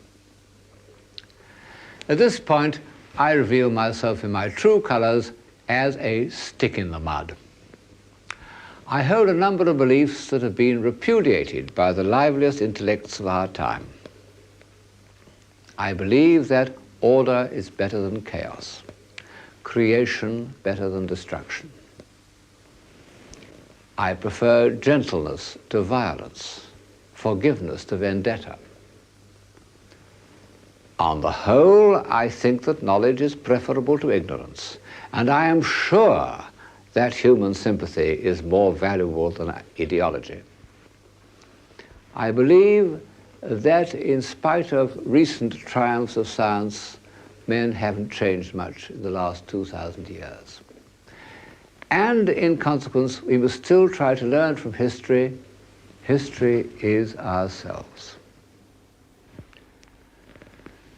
I also hold one or two beliefs that are more difficult to put shortly. For example, I believe in courtesy, the ritual by which we avoid hurting other people's feelings by satisfying our own egos. And I think we should remember that we are part of a great whole, which, for convenience, we call nature. All living things are our brothers and sisters.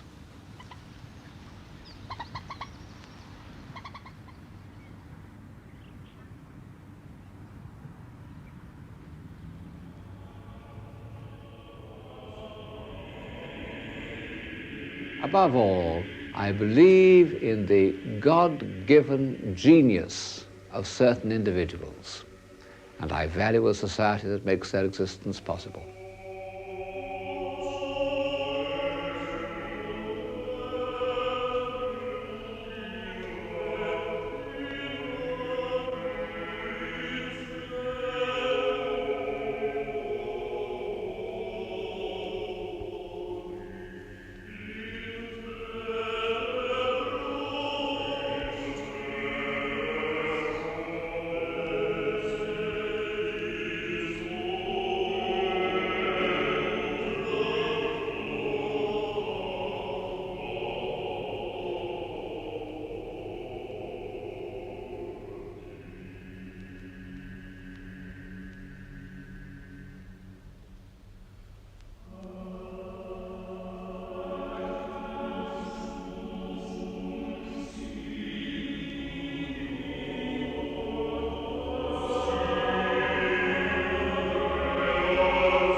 These programs have been filled with great works of genius.